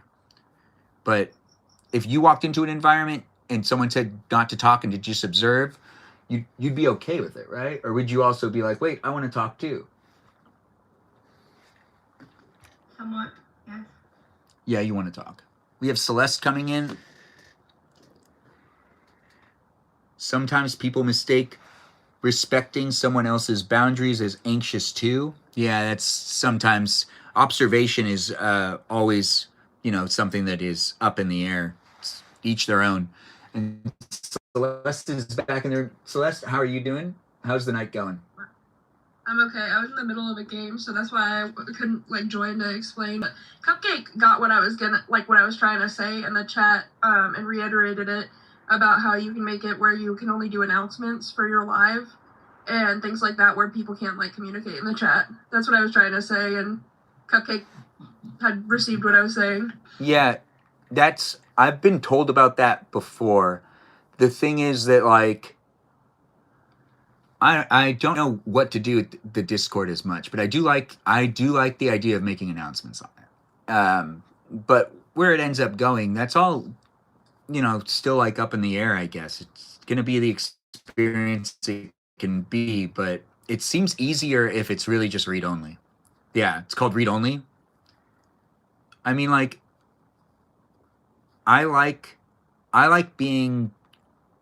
getting feedback though. So there's also I wonder, is there a way to make it that not all channels could be used and just one channel could be used or something, where it's also there's also it's fun to have people share their taste and stuff. Look, Sarita's back. Nice to have you here, Sarah. Thanks for jumping back in. We've still got Celeste here, Stephanie, and Dangerous Pumpkin. Was there any other questions that you had to it, Celeste? I think that if I'm understanding correctly from what you what I've gathered from what you've said, you want it to primarily be announcements and things pertaining to your stream. So I think that what you were saying with making select channels available for people to communicate on would probably get you most if you're trying to keep some of the discussions out of there and not have it be as much of a community where people are making friends and more so just announcements, because I think that's more so what it's turned into, because there's 100 something people in there, but I think that usually I see about the same 12 people in here each time. I know I'm only in here for a certain amount of times, but I think a lot of people are on there either to... And YouTube. YouTube has a lot of people jumping in on YouTube. Thousands of people end up watching over there. Yeah, I never watch YouTube, so I guess I didn't think about how many people are coming from other platforms, but I don't know. I think that if you're wanting it primarily to be for announcements and things of that sort, you probably will have to I guess figure out it with the mods or by yourself of what exactly you want from the Discord, specifically if you only want it to be announcements and updates, or if you do want there to be this kind of gray area of where it could, because I know you've been concerned about the drama or whatever happened. Remember how the Discord started. The Discord started with everyone that was in the live stream experience expressing to me that they'd like to be able to continue the conversations outside of the actual live stream, which I'm still technically okay with, as long as it can always stay appropriate. But the thing is, time and time again, I witnessed even the moderators not be able to maintain even the order we have here right now, where it would be really weird, where I'd be wait, so why can't we just continue to have the conversation go with the same perimeters? But it is a fan club community that that's what it was pitched to me as. Whereas in you guys in the chat during live streams, we're advocating for the Discord server to be able to also continue the live stream experience, share the other things, a place to also potentially watch me learn how to do makeup. I'm just saying how it really started. That was part of it too. It was suggestions for the live stream, and also a place for us to share the recipes, and all of that actually was a really good sell. It's just so much time has passed, and I've seen some things that I'm I don't know if that reflects well on what I'm actually doing in my live streams. It's becoming its own, it's becoming something where it kind of feels it's not necessarily associated with me sometimes. And it's Yeah. Do I want that responsibility? Because at the end of the day, my name is on it, and it's always associated with me. Even if I feel like I'm not involved in the conversation, it's still attached to my name, and all of that stuff's part of my digital footprint. Yeah, and potentially I'm not seeing these extensions of conversations from the live stream, because predominantly what I'm seeing is just, conversations. Like, it's not really like anything pertaining to the live stream, unless it's someone bringing up drama from the live stream, which I know that you are trying to stop from being in the server in general and altogether. The drama from the live stream? Well, yeah, there are some times that I feel like some people have come into the live stream experience and there's been interaction within the chat that has caused drama, but I in no way haven't singled any one specific person out and been like, hey, we have beef. Yeah. There's none of that where it's usually between other people, not necessarily with me. So, and then I get dragged into it. Yeah, I think honestly the best way to like nip that in the butt is to reply rule like the rules to what they're saying, and then like I said, mark their warnings.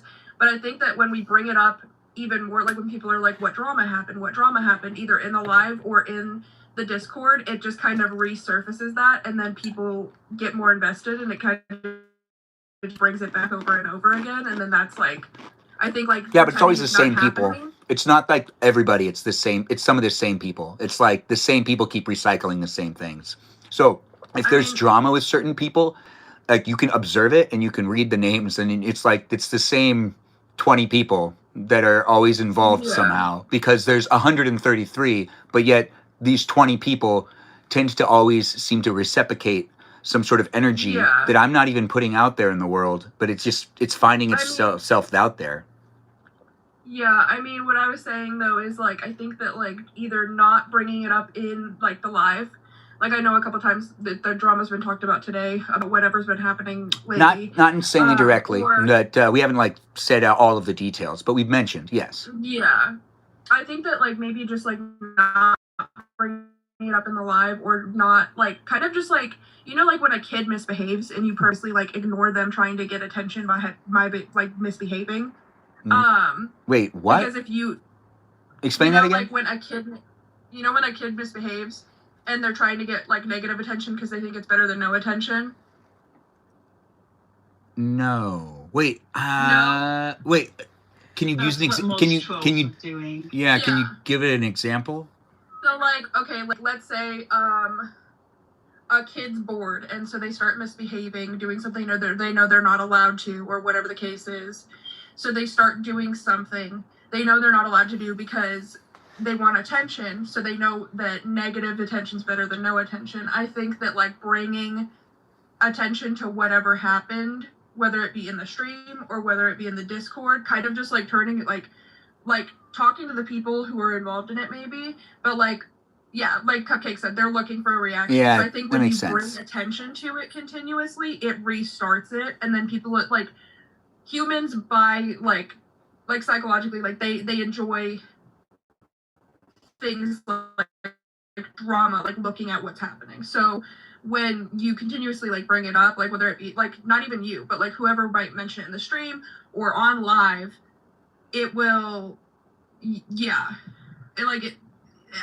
it's just going to continue to bring it back up over and over again, and kind of like, which people are going to brings in more complication, because if I can't talk about certain things without people being triggered, that means that there isn't necessarily a positive live stream experience. If we can't talk about things to also be able to get through them, that's also a mental thing, where it's kind of like I'm showing up for people all over the world. I don't know where they are at with their mental health, so I don't know if they can articulately talk about certain things too. So there might also be someone that might not be able to communicate their perspective in a healthy way, where it could potentially even be like me mentioning it at all could be bad for them on their end, because like we're not even seeing it. It could be something we're not seeing right now at all because of mental health. Are you talking about you addressing the drama can be triggering? Anything can be. Some people can get triggered by things that are absolutely unintentional. It's the internet, and it is people coming from all walks of life. There are people that I've seen get triggered for absolutely pretty much nothing in real life. Triggers are something. Yeah, I mean, triggers are something people have to deal with day to day on their own. That's kind of something. Oh, crap. Hold on. You got to do that again. We're having a connection issue. I tried to fix something and it didn't work. Celeste, you can't be heard. I can't even hear you. Give me 1 second. You got to just give me a second more. We got to switch it to this one. I think this is what's the problem. There's an issue with the charging and with the background. We are fixing it, and Celeste is still in conversation. Celeste, can you check your mic? Yeah. Can All you right. hear me? Yeah, keep going. Oh, dang it. I was saying that as far as triggers go, people have to deal with those in therapy or on their own day to day. Like the world, unfortunately, is not gonna be like there's gonna be triggers everywhere. Like you kind of have to just learn how to deal with triggers on your own. Because like it's impossible for someone to have a conversation with you and know every single thing that's gonna trigger you. Yeah. And I used to be someone who like was very easily triggered by things, but I worked on that in therapy because like there's literally no way someone's gonna know every single thing. Like even when I've been in like group therapy, like someone said something that triggered me one day, and like I had to deal with that because they were talking about suicide and my brother committed suicide, but there was no way for them to have known that. Yeah, So sorry like about that. you know what I'm saying? Yeah, I wouldn't. It's Yeah. fine. It's just like there's no way for people to know about those types of things, and so like whether like whatever's triggering them, you can't like sugarcoat every single thing you say in order to like go around that. But I think that like what I was originally saying is like not addressing certain things, like I said, like you know, not really bringing attention to when there is drama and just kind of personally handling that within whoever has been involved. Here's the problem with that is that there are certain things that I've really needed to address. People that have been banned that have found back their ways back in, and I have to address it again. So there's certain issues that will have to that can't necessarily be sugarcoated with, hey, every time I'm going to do a live stream, it's going to be like I just said right there, rainbows and what, like sunshine and rainbows. It's going to be a kind of a little bit of a mess here and there. But if people can't necessarily give me the benefit of the doubt, communicate with me, and think that my intentions are good, then it's going to be problematic. So there's been a lot of conversations already before where I have realized that some people actually are not giving me the benefit of the doubt, and they're actually thinking maybe this guy has ill intent. And it's like, well, do you come into the live stream experience believing that I'm actually trying to make it a place and space that's safe for everyone? Are you going to basically hammer it and try to like make sure that it is a place for everybody and that everything's being appropriate and there's just too much of, I can't give reassurances for all of that, and then I need to give reminders for it because I do see the feedback I get from people, and there are people that still actually don't even mention anything in the chat that have had quite a bit of an interesting experience even watching my live streams. And my sister, who's a psychiatrist, has also analyzed certain aspects of this as well. And, you know, she's given her thoughts on how the Discord server and how the live streams end up working. And then there's other people that I've worked with professionally that have observed it as well and said, oh, it's always going to be a little tricky, but you can't necessarily not talk about things because you have to talk in the live stream. And if you can talk about things and find ways to talk about things and move past them in positive ways, and even potentially even make a joke out of certain things, maybe even get people to smile and laugh, it makes the live stream experience more unique and more of a place and space that's special for those that are looking for that. It's not going to appeal to everybody, and there's some people I'm just going to have to be okay with the fact that I won't be able to maintain a conversation for them, or even basically communicate with them in a sense that it's going to be happy, all, you know, bells and whistles and whatnot. But not talking about things and not bringing up certain things is, and only doing it through, I guess, direct messages isn't necessarily bad, but it's also announcing disclaimers, announcing that, you know, people's feelings of, you know, or people's feelings need to be brought into consideration. None of that's bad, but that could also make people go, oh, are you talking about how I was being mean yesterday?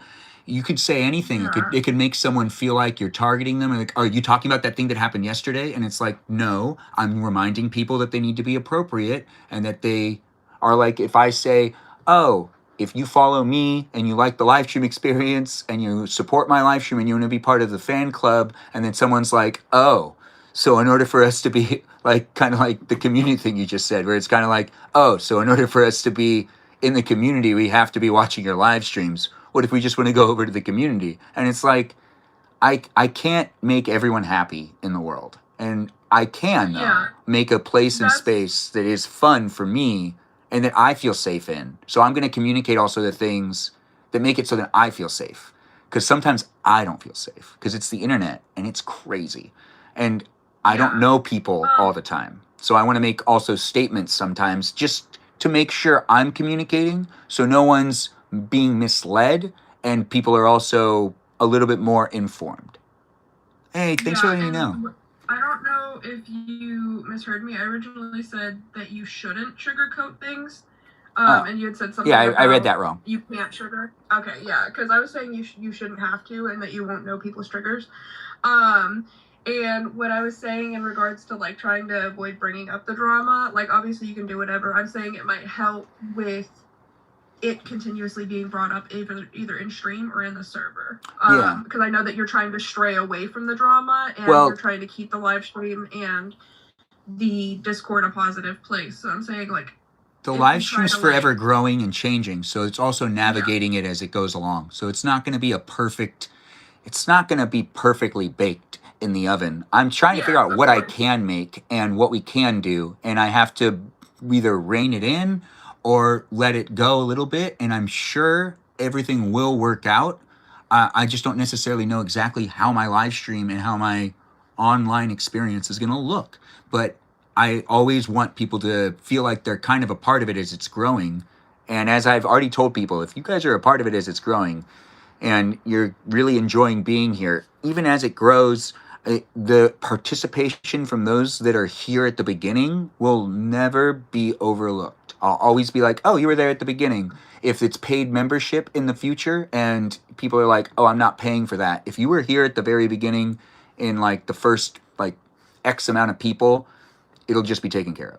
You'll just be able to be part of whatever the paid experience is because you've already been here. And you might also not really want to watch it anymore because, you know, our tastes and entertainment end up changing, but you'll always be provided with an opportunity to be part of it. But I'm not sure what it will be.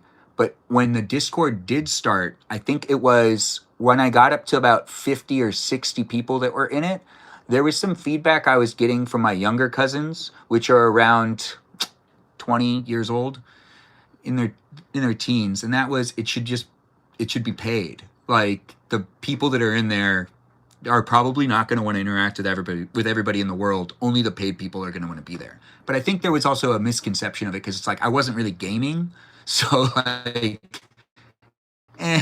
it's not a gaming live stream.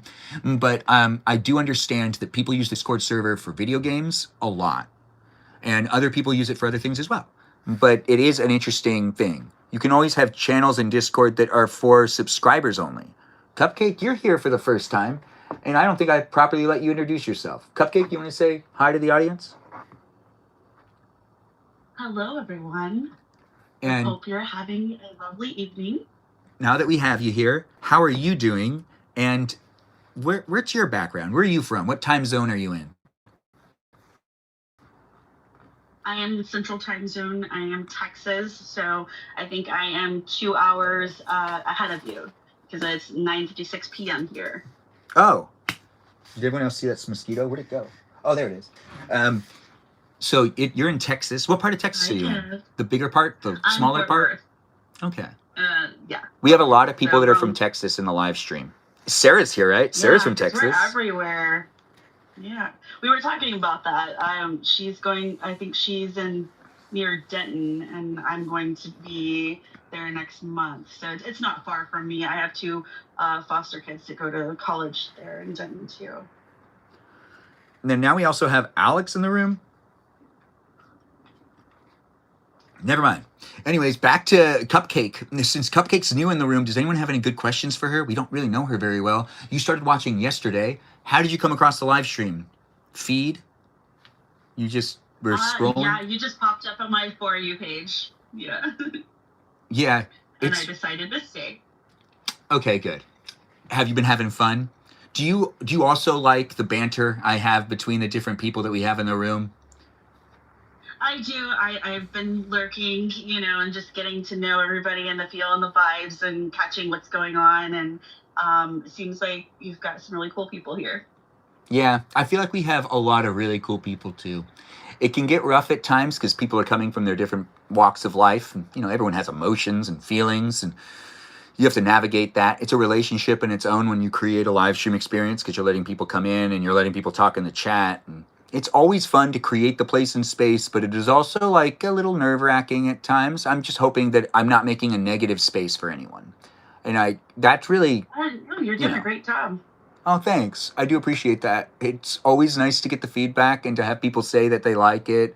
There tends to be like a part of me sometimes that's always like greatly questioning it. Like I go, wait, was it inappropriate? And then a lot of people that rewatch it are people that give me feedback go, oh yeah, your live stream is so tame compared to like everything else. Like I just don't. And it's hard over the internet because people can misread things, or like, somebody might be joking, and if you knew them as a person, you knew when they're typing something out, oh, that's something funny, they're being sarcastic, but somebody might take it literally and they might not understand that, and that could cause tension.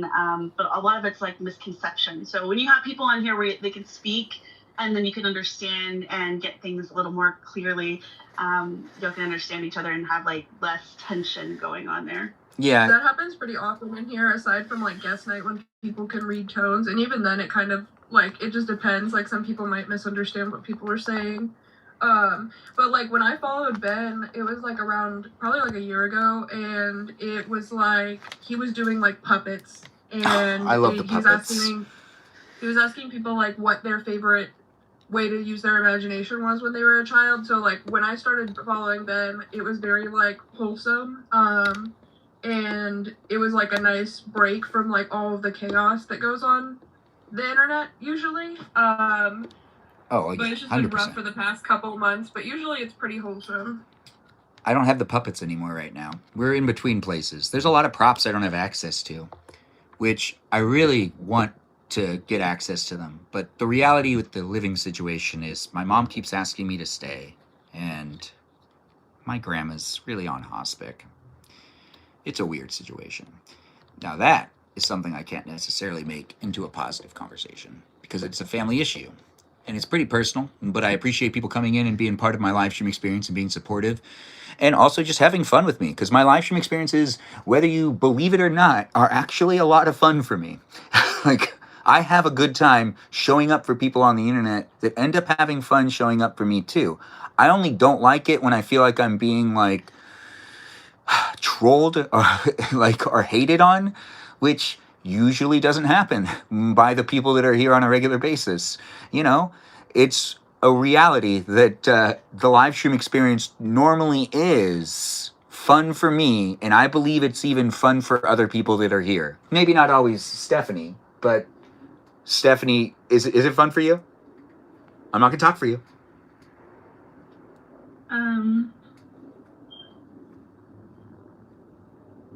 It's all relative. See, that means she really likes it. If you get to know her, you'll know that that's like the biggest compliment right there. I do remember when I started to talk to some of you, Celeste and Melody, they did come in with like their personalities, that they did sarcasm at the beginning. And I remember talking to you guys in the chat and realizing that they're just sarcastic, because you have to navigate that. There are still people that come in every once in a while that I realize that they're coming in and they're just sarcastic people in real life. And it's not, it doesn't mean they're saying mean things. They're just sarcastic.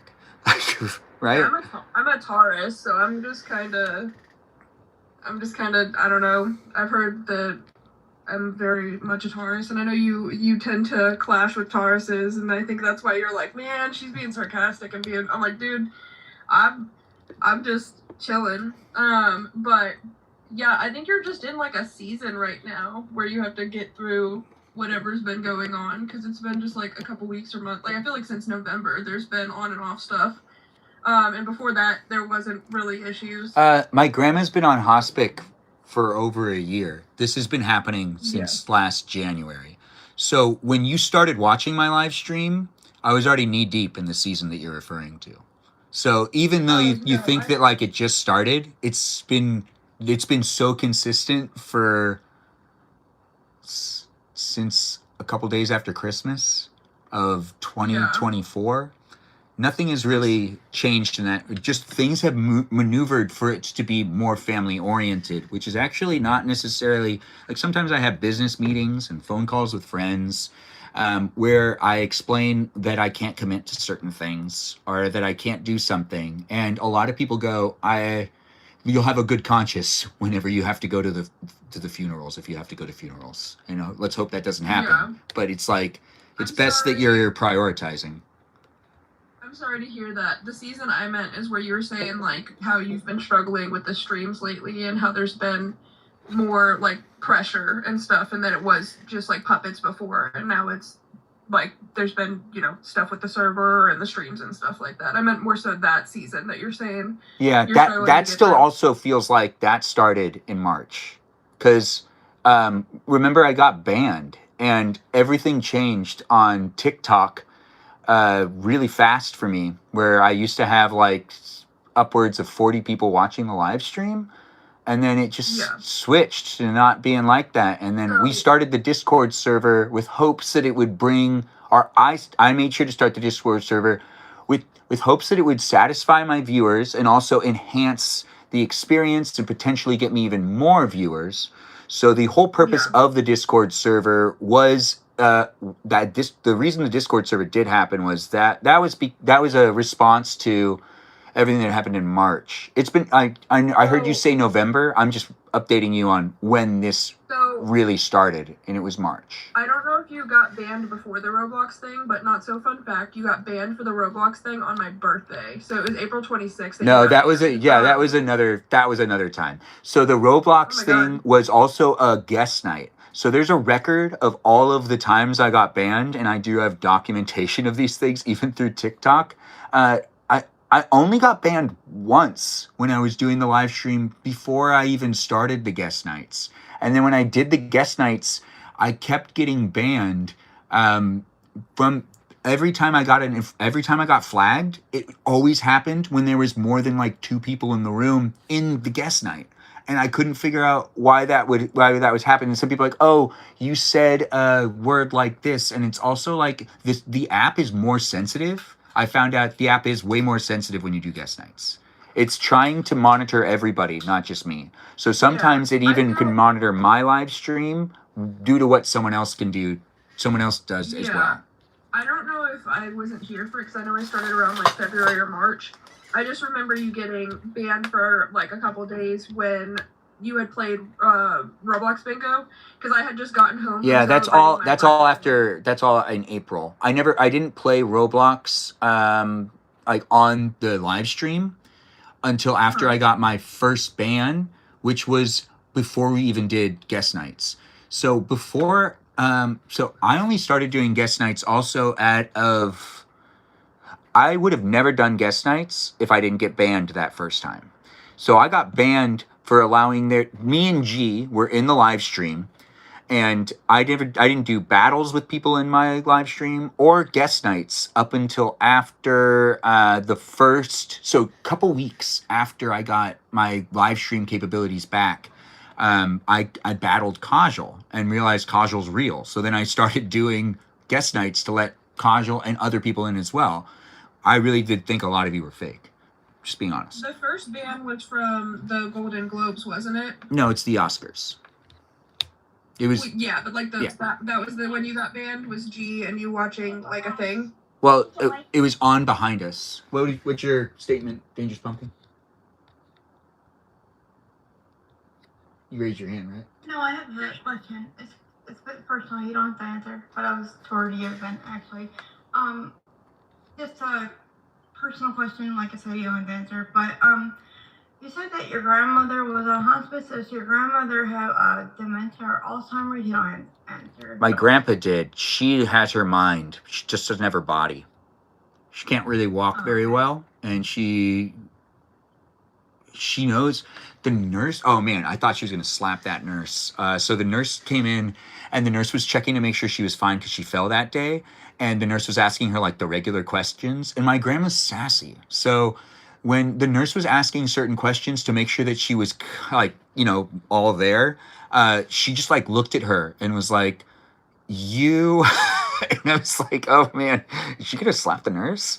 Because like the nurse was asking her questions to make sure that she understood how old she was, like, and like what month it was. And my grandma was like starting to get impatient after it got to one point in the conversation where she's like, yes, of course I know it's 2026. And it's like, man, girl, watch it. She's from the 20s. She won't hesitate. Like, she'll just do it. She'll like, we've all been there. I mean, those old schoolers. But yeah, she's really like today. So I got into the kitchen and was gonna start my live stream, and I was talking to her for like 10 minutes before I started my live stream, and I was like, do you want me to make you this dinner? Do you want me to make you that dinner? Do you want me to make you this or that or that? And she was just very straight with me and said, I know I'm hungry, but I don't know what to tell you when it comes to what I'd want. I can't think in the sense. And my grandma's not necessarily like that girl that's like, oh, I don't know what restaurant we want to go to, or that guy that you try to meet up with that's like, you know, hey, you know, do you want to get pizza? But if you want to get like, you know, wings, we could do that instead. And it's like, well, which is it that you want? Do you want to go get pizza together, or you want to go get wings? It's like, oh, either of those. And it's like, no, which one do you want? Like, you know, like indecisive friends, whether it be like that girl that you're trying to go out on a date with, or that one friend of yours that you're just trying to meet up with. My grandma's not like that. She's always been very straightforward about what she won't eat and what she will eat. And Celeste left us. Celeste, you can always come back. Oh, you'll be in the chat. We're here with you. My grandma was just like, I don't know. It was one of those conversations where it's like, oh crap, like she's just gotten so much older. She just doesn't know. But I know her well enough. She wanted pilaf. She just didn't know she wanted pilaf. Day by day, Ben. Day by day. I'm enjoying this live. Thanks for letting me know. Great debate of both perspectives. Absolutely. On the thing with my grandma. Anyways, we have a pinned comment in the chat on YouTube. And it's from Mikiki, who still is protesting against joining the live stream experience as a guest because she's like, I'm not home. Which, whether that's true or not, I'm not going to tell her that that's not true or that that is true. I'm going to give her the benefit of the doubt, actually, because I really like her. But that's just because I've grown to know her. And she's one of our moderators over there on the TikTok, on the YouTube. And on here on TikTok, we've got moderators as well that can join in and even be part of the chat as well. I'm not saying Sarah Sarita Bonita de Citalita needs to join. But I am kind of. No, I'm not. You don't have to join, girl. But remember, Sarah Sarita Bonita de Citalita, if you are still in the chat, your account is private. I can't request for you to join in, but Sarah's one of our moderators. She's in the room. I don't know what other moderators are in here as well. Like a picture of the sky. OMG, would you like a picture of this sky? I'm not a liar. Mikiki, you're not a liar. I don't think you are. When it comes to accusations of people being, why is there a mosquito in here? Isn't it raining outside? Oh, right. I need to leave the garage door open. It's weird how the internet works so much better with the garage door open. Oh, Sarah's getting kind of sick. Okay. Can we do the drawing game? Garrick, that's not tonight. Actually, Melody, are you someone that's advocating for the drawing game tonight? Or...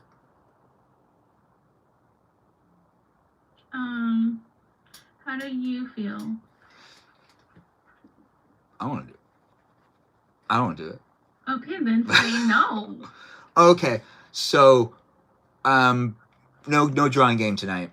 But drawing game will happen again. Maybe we'll do it on Friday. There's another one that we want to do. I think that the hangman game actually is one I do want to do. I want to figure that one out. Even though I might spell the word wrong, I think that that's part of the experience, right? If I spell a word wrong and that's part of it, stand on business. Yeah, you're right. Stand on business. I tried to put it under Melody and have Melody make the decision for me.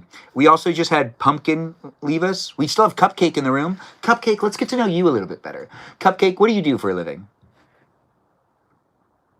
I do a lot of things for a living, I guess you'd say. One, I just exist.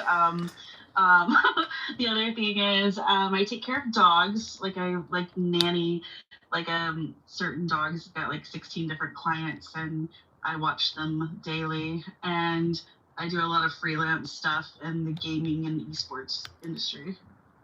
Okay. So entertainment stuff, right? Correct. You'd consider that entertainment, right? Somewhat, yes. I do some of the entertainment aspects. I do some like voiceover stuff. I do a lot of more behind the scenes things, like help run certain conventions and like LAN gaming and stuff like that. So I guess you would kind of call it entertainment. I'm just not. I've stepped back and not doing the entertaining, but helping run the entertainment, I guess you'd say. That makes sense. Now, I'm going to have a little bit of a technical issue right here, guys. Just bear with me. It's going to disconnect.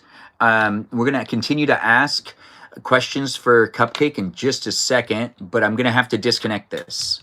We are having a little bit of an issue. You can still hear me. I can't hear the guests if they decide to talk. That's, you know, we are having a power issue.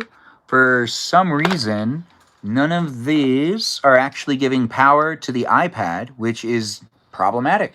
The iPad will die if I don't figure this out eventually, but it's better to figure it out now rather than figuring it out later when I won't have the ability to have the time to figure it out because it'll just die.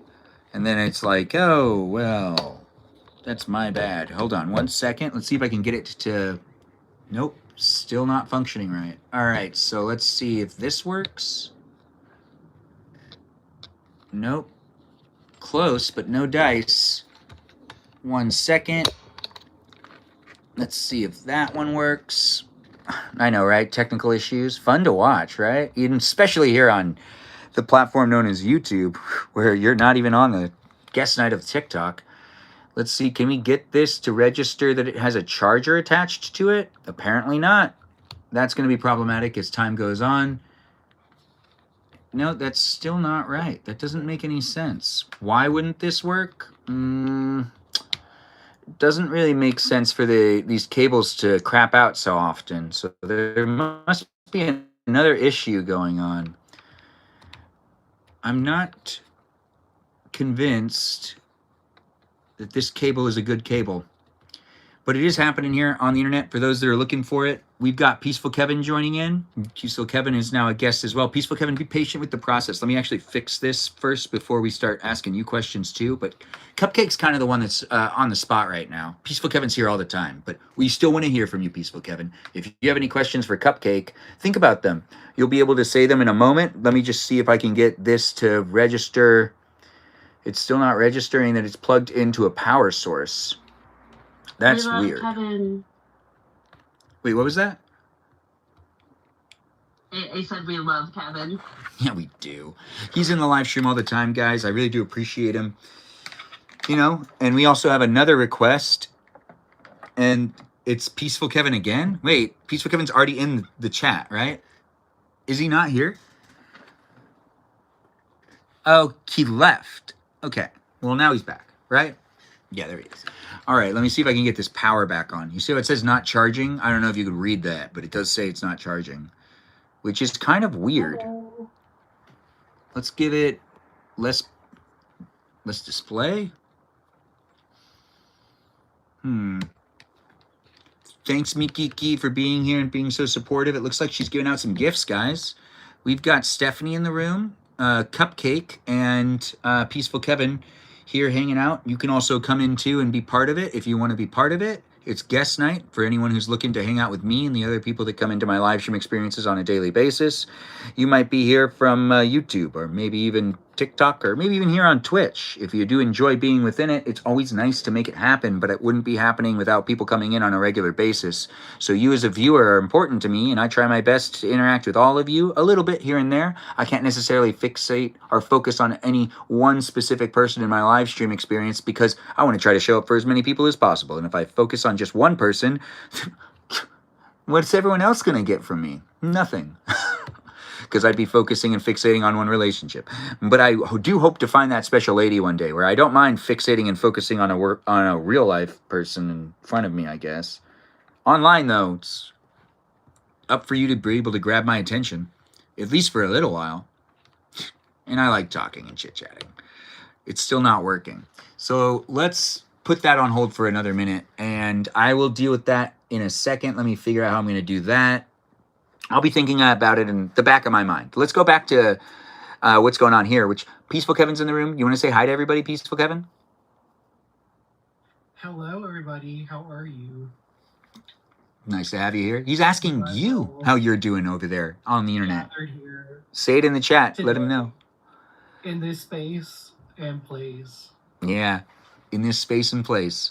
It's nice to have you here. Did you have a good day? Yes, I did. How was yours? Mine was good. It had its moments, ups and downs. I was able to make more time for a couple of things I've been meaning to deal with, which was actually a huge relief. But then also dealing with the family things and some work stuff. And yeah. Anyways, Yeah, we do I got hear that. Cupcake here. I have family things too. Yeah. Do you have any questions for Cupcake? She's our new one in the room. You're like, hey, we need to know this about you. Or do you have anything like that? Jazz roll. Interrogate me, Kev. Do you like jazz? I think he's asking if you like jazz. Oh, Oh no, he is referring to what Cabbage just said. honored. I'm- Oh, I always don't catch on to everything that's being said. I have to like double take and triple take a lot of the times. You guys catch on to things a lot faster than me. You can remain innocent. I'm not even that innocent. I'm still like, still just, Okay, Britney Spears. well, yeah. Well said. Well said. I set myself up for that one. Yeah. When it comes down to it, Cupcake, are you, are you you're Central Texas, and you're new here. What other kind of questions can we get out of you? And do you have any, siblings or anything that like you'd want to mention, that you have like a big family or something? Or are you just like out on your own? Do you have a wife, or do you have a husband and a kid, or a wife or anything? What do you got? I do have two brothers. We are all 6 years apart. So my eldest brother is 12 years older than me. Damn. Little brother is 6 years older than me. I am the baby, and I'm the only girl. So I have a small immediate family, but Juno. I have a very large extended family. So. Do you have a brother that goes by the name Juno at all? No? I don't. No. Okay. They do have J names, but not Juno. So Yeah. Juno, we brought attention to you, but we also have grown to realize that Cupcake here doesn't have a brother named Juno, or maybe even like a friend, maybe a close friend, maybe a girlfriend, maybe an old boyfriend named Juno, anything like that? No Junos yet. Okay. All right. Well, we made it happen with bringing up Juno in the live stream experience. It's always nice to have you guys come in and be part of it, chit-chat within the live stream, and do have fun cross-talking and interacting with one another. As I'm here for you, you're here with me too. It's going to be whatever you make it for yourself. If you really don't like being here, why are you staying? But if you do like being here, maybe you should join in as a guest. Have some fun getting to know the people that are here. Cupcake's new. I think Cupcake came to us yesterday and watched me make lasagna for the first time. Is this correct, or did you watch the live stream before that? This is correct. Yesterday was my first time. Yeah, look at that. We got it down. Nobody said they hate it here. No one did. No, but sometimes haters and trolls do say that. That's why I sometimes say it, Celeste. It's because there are people that actually come in and go, this live stream sucks. And then I realize Kiki noticed that they said it on YouTube and deletes it. And I still end up the short insults are the smartest ones. It's the people that try to write like a paragraph as to why I suck. it's like, dude, I'm not gonna read that whole thing. Like, I read like maybe a couple of words, and I was like, oh, I can see this isn't gonna go very well. So why would I finish it? And like at the end of the day, that just makes me feel like they wasted their time. But then I want to make sure that their time is valued. What are we talking about Dr. Pepper for as a blanket? We could get a Dr. Pepper blanket wrapped in a Dr. Pepper blanket. So you have a Dr. Pepper blanket cupcake? Is that what you're referring to?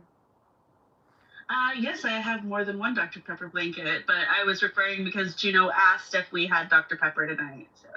Oh, well, they're not a sponsor of the live stream, but I mean, you can see that there's a can right here, and it so happens to be getting some airtime. Oh gosh, whoops, my bad. Anyways, the unofficial live stream sponsor is ice water, but we don't have any more ice because the ice melted. But when ice melts, it does make the drink refreshing and hydrating and Is it cool. lukewarm? Nope, it's definitely freezing, especially since it's freezing in the garage. Oh. I do need to go inside and get a charger and maybe some dessert.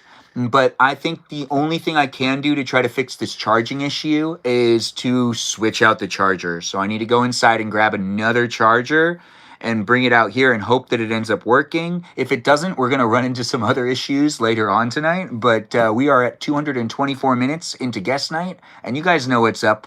We do guest night for hours, and it normally clocks out around 400 minutes. We'll probably do it till it's like, you know, deep into its 300 minutes. But it is happening, and Pillow Talk's not tonight, but Pillow Talk's a lot of fun. So, Ben, have you considered talking to mods about the future of what you planned to do with the Discord with if you want? Celeste, that's a great question. I've always viewed the Discord server as having main mods, and those main mods are the ones that I really like to communicate the most with the future of the Discord server. So I like to talk to them first, and then they can help me talk to the other moderators. The main mods are and always have been, as I've thanked them tons of times, are Jam and Sarah Sarita Bonita de Citalita, which were the big advocates for the Discord server to even be created. So I have sent them quite a bit of messages, and I do have communication with them to be able to move forward with whatever happens next. But we're still pondering, we're still thinking, and we're still figuring it out. Because at the end of the day, I want to still make a place and space where a fan club community can thrive and where you guys can have fun making friends through my live streams. And also potentially even, you know, having fun watching my content, rewatching it, looking at pictures I post, potentially even sharing your own stuff. But yeah, there is a lot of conversations going on, not with all of the moderators, but my main mods, Jam and Sarah Sarita Bonita Citalita, are kind of like the ones that really took the reins on creating the Discord server. So in a lot of ways, I view them as, you know, people that collaborated and contributed to it. Every other mod that was established after those two was just kind of added on to help create the environment and to help maintain it. But yeah, they started it off. Jam does a great job. She really does.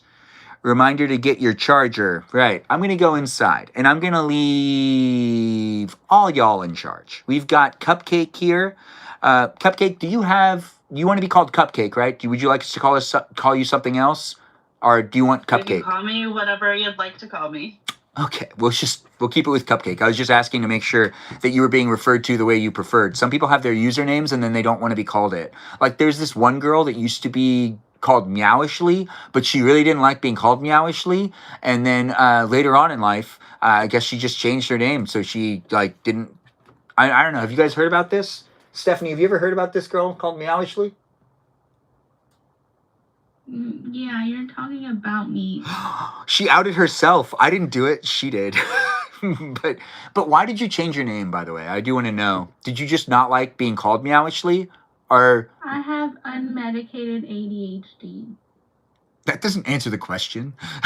That answers it. What are you talking about? That answers everything. You have that answers it? Okay, I guess. Yes, All right. We'll let that be what it is. And it is delicious. It is a delicious live stream. Nikki Key's laughing it up. She is. It's so much fun to make this live stream. Have you considered making it mostly being channels for announcements from yours is where you can't reply unless authorized? Yeah. I guess. But, you know, that's unfair to Jam and Sarah Sarita Bonita Citalita, who look like they wanted to, they look like they wanted it to be something where they could really talk to people within the live stream. And I do see that there are people that are lonely in life, and they send me messages telling me that they're really appreciative of my live streams. And the Discord server was also an addition to that to try to also help people like kind of feel like there's more for them to interact with, so then they don't necessarily feel so like there's a lot of people in the world. And if I'm going to do anything and make a live stream experience, I'm going to try to do all I can. And I'd like to test the boundaries of it and see how far I can go. But I also need to have good rules, guidelines, and also a clear idea of what I'm trying to do in order to enforce it correctly. And I'd rather have it be something bigger than something that's really modded a lot or really maintained in the sense of like an oiled up, a greased up car that's ready to go 200 miles an hour. We could go 75. We can even go 50 miles an hour. I'd rather build an audience of people that are having fun getting to know each other and having fun watching me and maybe even participating a little bit, as long as it's healthy. Even if it takes a lot longer for me to grow as a creator here online, I think making a more beneficial place for people not to necessarily talk about politics or topical things that are potentially rage baiting, it'd be worth it, especially since there's not a lot of that out there on the internet these days. There's a lot of crap out there and a lot of stuff that's just there to aggravate us. Boyjan is lit. And Boyjan does mean come here, loved one. It is an Armenian phrase in our family. Go get a jacket and ice water. Yeah, if we need to go inside, I feel like having one big chat to mod for socializing would be easier. Celeste, I think you might be right. That could be it. Feedback's always encouraged. Do feel free to, continue to share those thoughts. Always appreciated. I'm going to go inside. Cupcake is going to be questioned by Peaceful Kevin.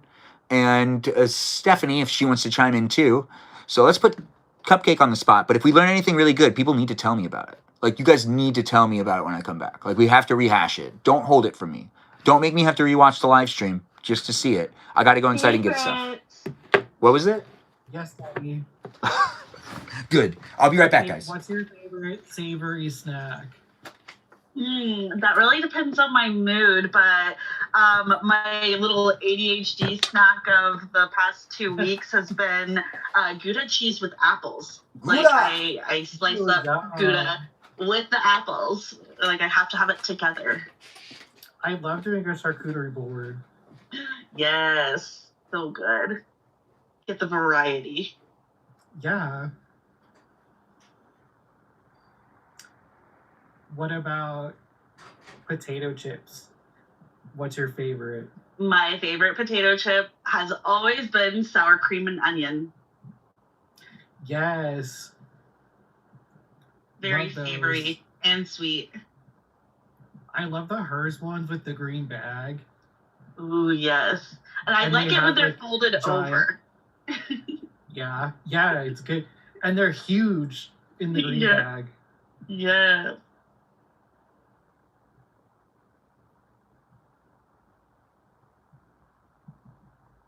Trying to read what they're talking about with this Jimmy Kimmel.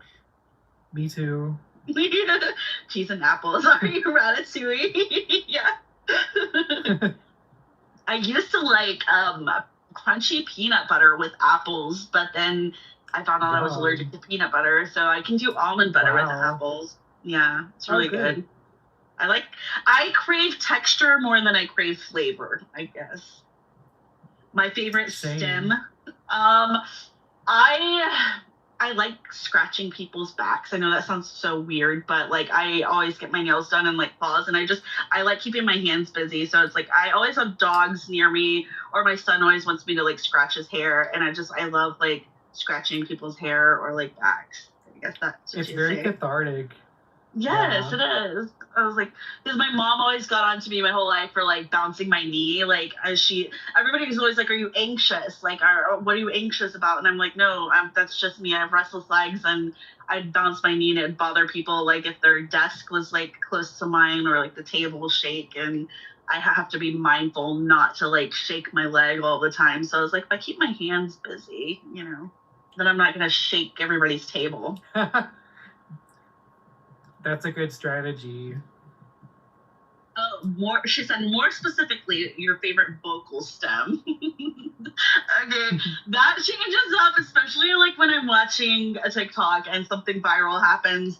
But I've been stuck on. I don't know if y'all have seen this video. I don't know if I should bring it up or whatever. You know, do y'all know what the video squeepies? What is a squeepies? Like that's my vocal stem of the week. Seen that. Oh my gosh, it's hilarious. You have to send it to me. And so I just walking around going, what is a squeepies?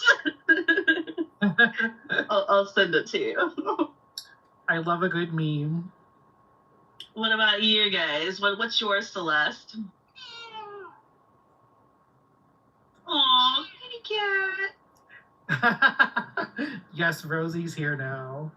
Hello, Rosie. They said hello. Oh. She says meow. It seems like she Meow wants diva. to talk. Yeah, I was gonna say, put her on the soapbox. Put her on the soapbox. She has a lot to say.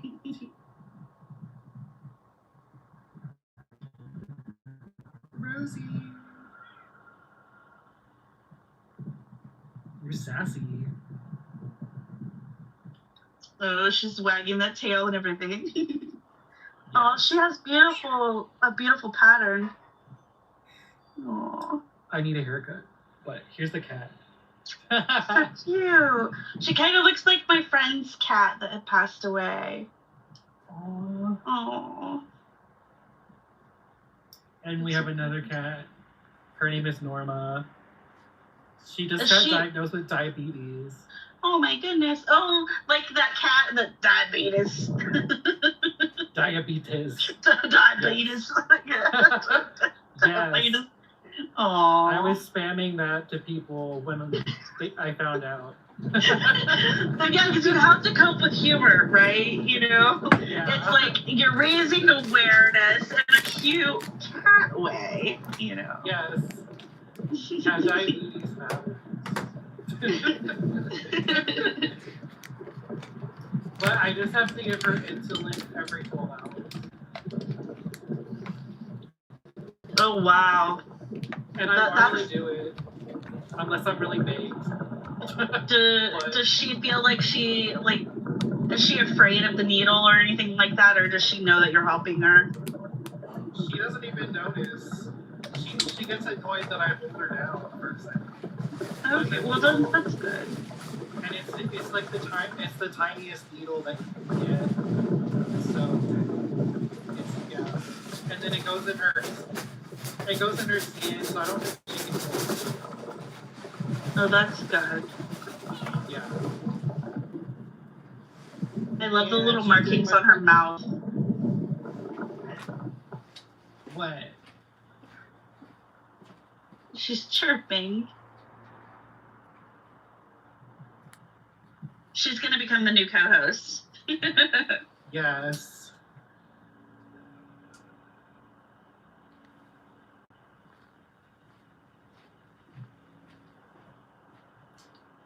Have a lovely night, Celeste. I hope you feel better soon.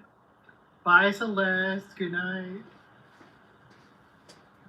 He said my adopted niece is such a cutie. Who's adopted niece? What's going on? Okay, kid. The kitty. Looks like Oh wait, everybody's the secrets. Celeste is leaving Look up the us. secrets. Good night, Celeste. I Take care of yourself. Morphed into a cat.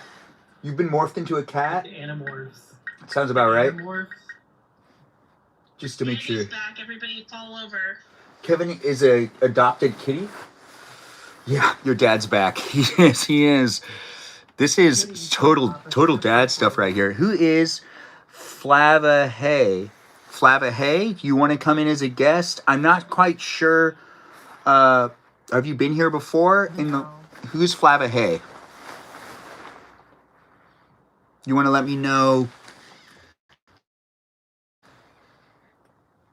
Just say something in the chat. That it's Flavia.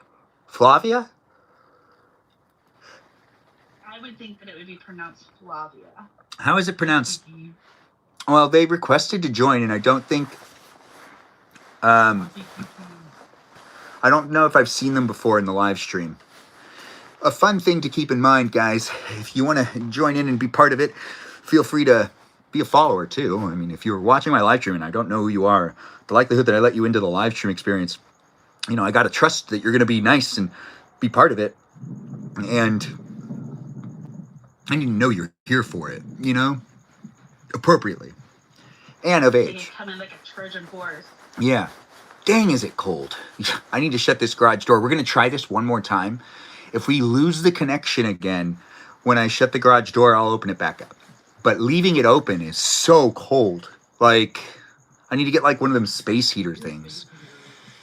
There's one in the garage somewhere. Maybe I throw it away.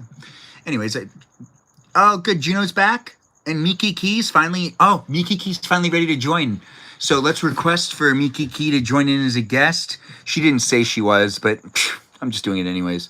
Anyways, it's here for you if you're here for it. We've got the peeps in the room. If you don't want to join in, you don't have to. Don't feel like I'm being, you know, hey, is that redacted? Thanks for liking the live stream, Redacted. It's always nice to have you on the live stream too. Cupcake, I did not. I'm comfy in bed. Juno, can you send me some covers? I would like a blanket. If I go get a blanket, let's just try shutting the garage door. We're going to try this. I know that the internet connection, now I've started to realize it has a huge problem once the garage door closes, but maybe we'll luck out right now. I think we're good, right? Everyone can hear me? Everyone can see me? We're good. Let's not mess with it too much. Anyways, we're here in these places and spaces of the internet for you to be able to interact and hang out. If you want to come in as a guest, you always can. You can use your microphone. You could not use your microphone. You can do whatever you want. We've got Redacted coming in. Redacted, it's nice to see you. Nice to have you here. How you doing, man?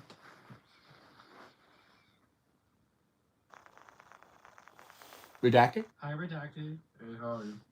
Nice. It's nice to finally have you back. Have you been taking care of yourself? It's being slow on my end. Sorry? But it's nice to have you here. Looks like everyone's seeing you.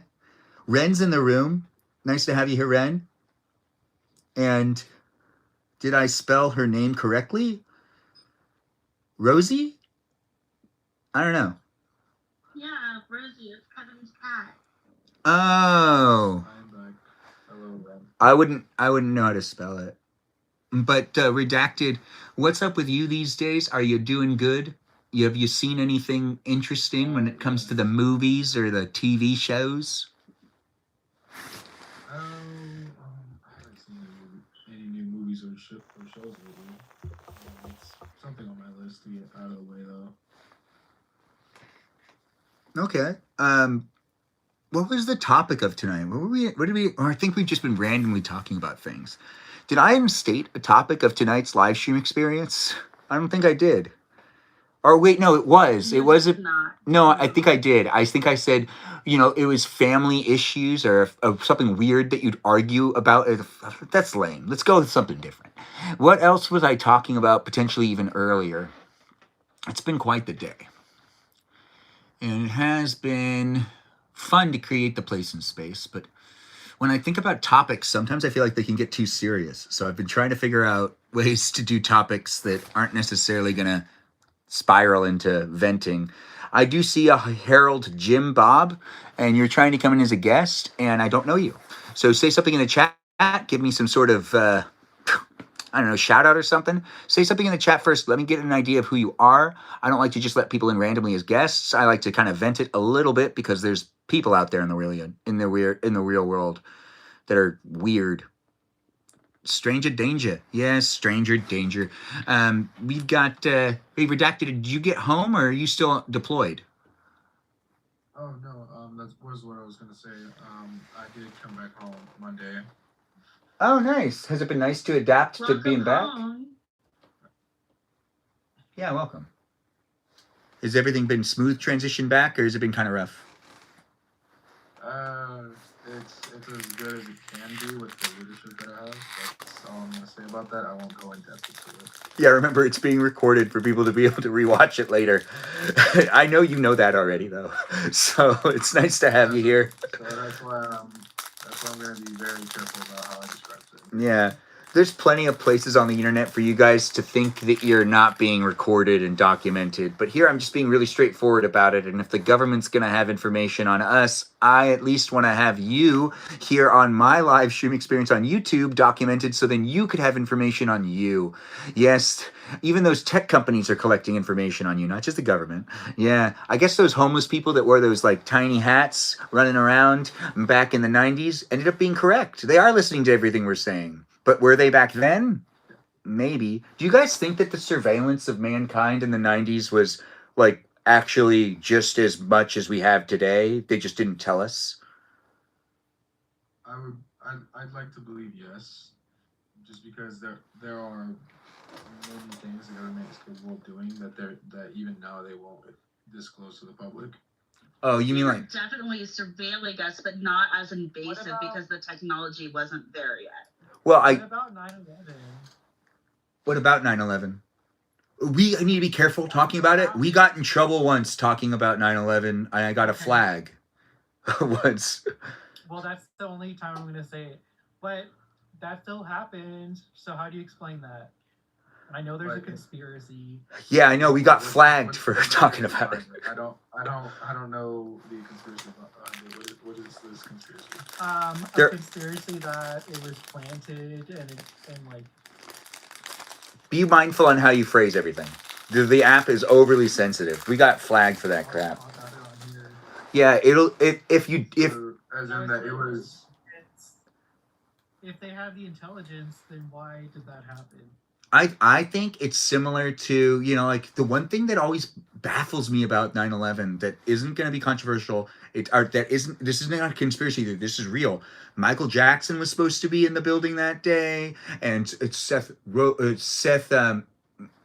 MacFarlane was supposed to be on one of the flights. There's a billionaire that just so happened to miss his first meeting that day in his entire career, and it's just so lucky. There's all of those situations, all of those people.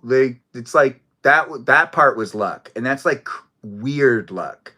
But there was also other things. There are other people. I don't even know all the stories. There's like a whole bunch of businesses that functioned there that just for some reason didn't even have everyone working that day, and like it was at like not even all of the it was like one of those things like, oh, not even all the employees were going to be in until the afternoon that day. And it was like the schedules made it so then there was like a lease. There was this thing where people were saying, because we didn't know numbers as well as we do now.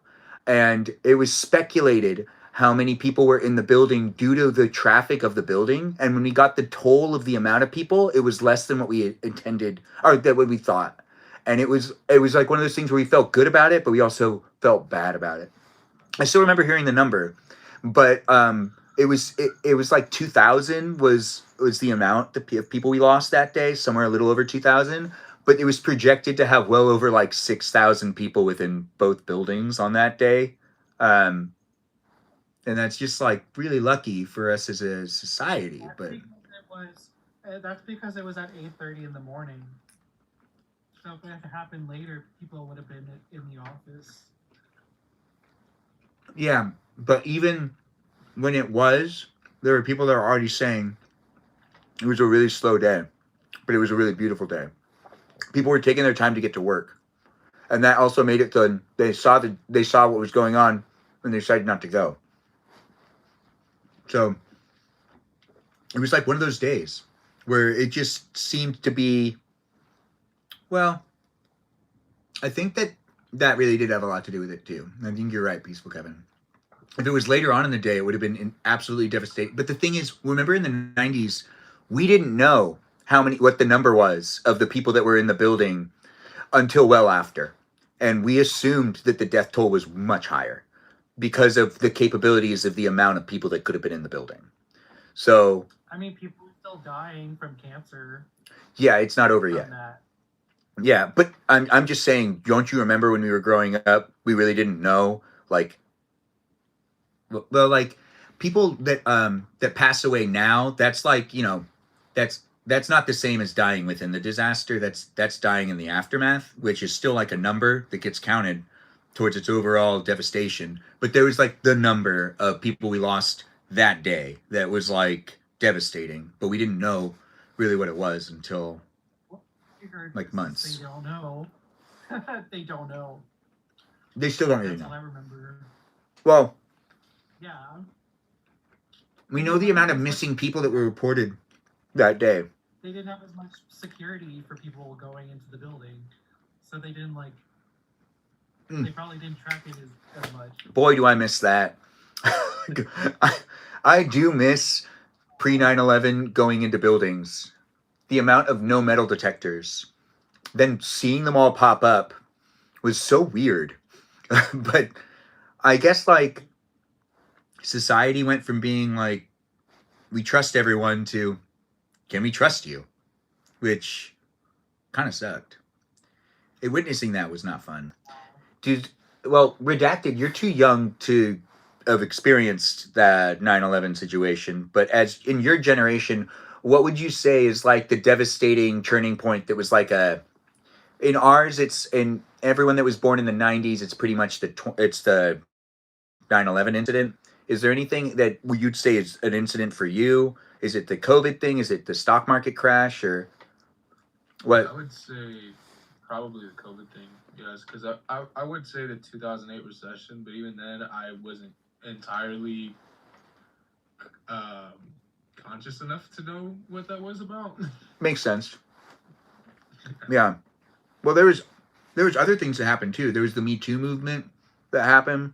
Yeah. And like There was that. you were like a kid, like what was the one? Ours, hands down, everyone would say 9/11. Changed everything.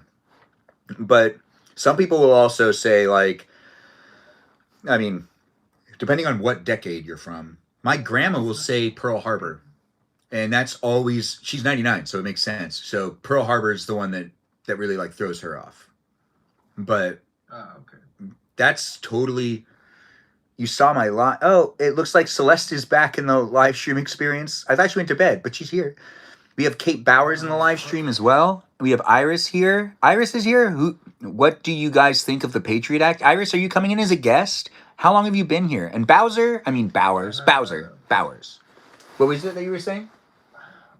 I have to remember what the Patriot Act is because she just brought that up, and I'm not sure if it's exactly what I'm thinking. So I think the government can get any information they want. Yeah, the Patriot Act is like a toned down version. I remember this. This was like during like the first after years of 9/11. I remember that. Yeah.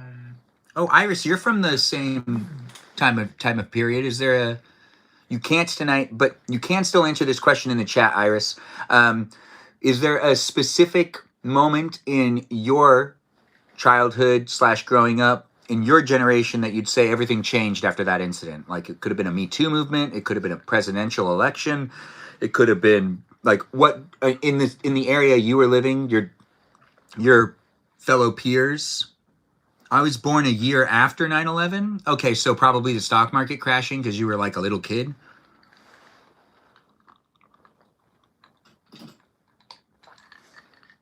Everything changed after Bjork dropped.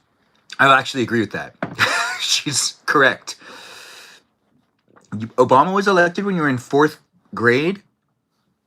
You saw how racist everyone was? Oh my gosh. Yeah, let's talk about that for a second.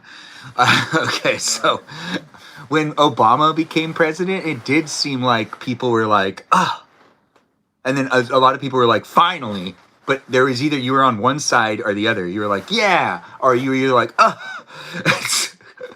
And as someone that voted for, well, I don't normally talk about politics, but the first time I voted, Obama was running for president. And to be honest, that guy was like, let me say it this way. Still, as someone that's watched politicians even give speeches, for some reason, I just feel like he is just, it's maybe his voice, but he's like great at delivering speeches. He's so inspirational. Like, how could you not vote for that guy? Like, he's just like, Anyways, how do people feel about? Wait, what is this? I was 6 and didn't get. Wait, yeah, Justin, we are pretty lucky. Nice voice indeed. Justin, you should come in as a guest too. It's nice to see you here. I haven't seen you in a while. I do see that we've got people here. We did have a request and it looked like it fell through. We've got Redacted here. We've got Peaceful Kevin here. We've got Cupcake. And we've got ourselves a Melody in the live stream experience, also known as Stephanie. The live stream experience is here on TikTok, YouTube, and on Twitch. We've got moderators in the room and people here for it. If you want to be here in it, you can be here in it. If you want to troll it, we've got moderators that'll take care of that. That's right. Don't you be hating on the community. If you like hanging out with me and you like talking to the other people that are here, this is a fan club community experience for you to be part of outside of the live stream experience, but it isn't necessarily for absolutely everyone. But join the Discord server if you want to be part of the conversation outside of live. But if you want to be in the conversation while it's happening live and your voice wants to be here, even if you're watching on YouTube, you can have yourself in my live stream tonight by joining in on TikTok. TikTok has the ability for you to join in. We've got 4 slots open. You could be a guest, or you could just be an observer, someone that watches. I'm not going to judge you. If you're like a watcher, you're a watcher. It sounds weird, but I'm not calling anyone a peeper. But I guess I did kind of imply that now, but I'm not. It's the internet. It's weird, right? We're just watching people all the time. But it is nice to interact rather than just watch a bunch of different things. I, too, use the internet and scroll and doom scroll, waiting for the house bubbles to pop. What are these housing bubbles to pop? Oh, I see what you're saying. You should be in bed. I have to wake up at 5 hours. Justin, you want to stay up with us for a little longer? Can I be that? Oh, I'm not going to be that guy. Anyways, we got Johnny back in the live stream experience. If you're appropriate this time, Johnny, I won't mute you for the rest of the live stream here on the YouTube live stream. But it's nice to see you come back in. But if you take it any further than that, you will get muted. But I do appreciate you coming back. It's always nice to have people giving me attention. Anyways, I'm always here to give you guys opportunity too. Do have fun being in it. We have moderators watching and helping me with the live stream, and just no hate. You found out my dog is 82 pounds. Is that bad? Who's our expert on dogs? Not Peaceful Kevin. He's the cat guy. Redacted, are you an expert on dogs? I'm the expert on dogs. Who's the expert on dogs? That would be me. Cupcake. All right, so Cupcake is 82 pounds over the main amount, or the right amount. It depends on what the breed is. Yeah, I was about to say, Yeah. breed is kind of important in this. Okay. We also have Just K jumping back in. I think she's also somewhat of a dog enthusiast. We'll give Cupcake the expert status, and we'll give the Just K here the enthusiast status, which I'm not sure which one is better. I would assume the expert, but I'm not necessarily... That's terrifying. What was that? If it's a pug, that's terrifying for it to be 80 pounds. It is a pug? No, I'm saying if it is, because someone said in chat, like, if it's a pug, and I'm like, if it's a pug, that would be So amazing to see that. do you want to share with us what type of breed this dog is that you let us know that it's 82 pounds? Is that, if for us to know if it's 82 pounds overweight or if it's bad, apparently the experts have already spoken that we need to, like, bring in the breed to consideration to assess it. Right? So, Les, why am I not surprised that was you who suggested a pug? Dang. Wait, what's good? I want to rip your hair. Wait, okay. What's happening with the ripping of the hair out? I'm confused. How did we get to that? You mean like... We're talking about the interest rates I purchased my house for during COVID. Oh, how everything got, like, really weird? Yeah, I got my house for a really good interest rate. Oh, you did it right before everything got really weird. Like, is that what you're saying? I did it during the Oh. shutdown. Yeah. Okay, good. Yeah, it's been so strange living in the world we live in today. But I am grateful to be here with all of you guys. And, you know, it's interesting. We've been talking about a couple of different things, but there's always room for people to come in as guests if you want to come in as a guest. But if you keep requesting to come in as a guest and I don't really know you, I don't know how to communicate it any other way other than saying I have to vent it a little bit because it's the internet. Understand, it's nothing against you personally. It's more of the fact that everyone on the internet could be anyone on the internet. Makes sense, right? You could be anyone. Absolutely. You can even be a bot. And I really wouldn't know. But I am trying to figure it out as we go along. It looks like we've got a bath time going on. Celeste needs to go take care of the bath time. And that means, you know what's up, guys. We'll see her when she comes back, because she said she'll be right back. But you could be AI too. Justin, I was watching some AI videos today, and ones that were sent to me by people from work. Oh gosh, I watched one video that someone sent me, and they were like, okay, so this is what this thing has been used to generate. Watch what's been coming out of it. The thing from China. I don't know if you guys have seen this crap, but it's weird. There's some pretty weird ones. There's like The Office meets Friends, and it puts them in like the same episode, and it's really insulting. It's so weird too. It doesn't work. Yeah. The styles of both shows are drawn. So if AI tries to mix two things that also have different stylizations, it's going to need to compensate in a different way and reduce some of that artistry, but it doesn't necessarily know what type of decisions to make. So it made all the wrong calls trying to like mix both of them. Because remember, The Office is filmed like a documentary. Friends is filmed like a sitcom, standard sitcom. So there's certain things that you'd think to yourself, oh, AI is going to totally like add content in this way. There would be certain things AI, even mankind, even me, like I can't film something where if someone asked me to film an Office Friends episode where you had the cast from both, you need to sacrifice the format of one in order to make it happen, or you can mix and match a little bit, but you're not going to be able to have a seamless edit for it to be the same type of show with the feelings of how it's written, how you pace the comedy. It's just not possible. That's not how that works. I mean, it might be possible if you're a person out there and you want to show me wrong, go ahead, show me wrong. If you're AI out there and you want to show me up, please don't try it again. I appreciate the AI that's here, but that stuff's weird. Oh, see you later, Redacted. Thanks for jumping in just to say hi and to join us for a little bit. It was fun to talk to you. I wanted to get your opinion of the new AI software before you left, but maybe you could mention it in the chat if you want. Have you seen this whole Seeds thing or whatever it's called? Has anyone seen stuff from this besides me? I'm just curious.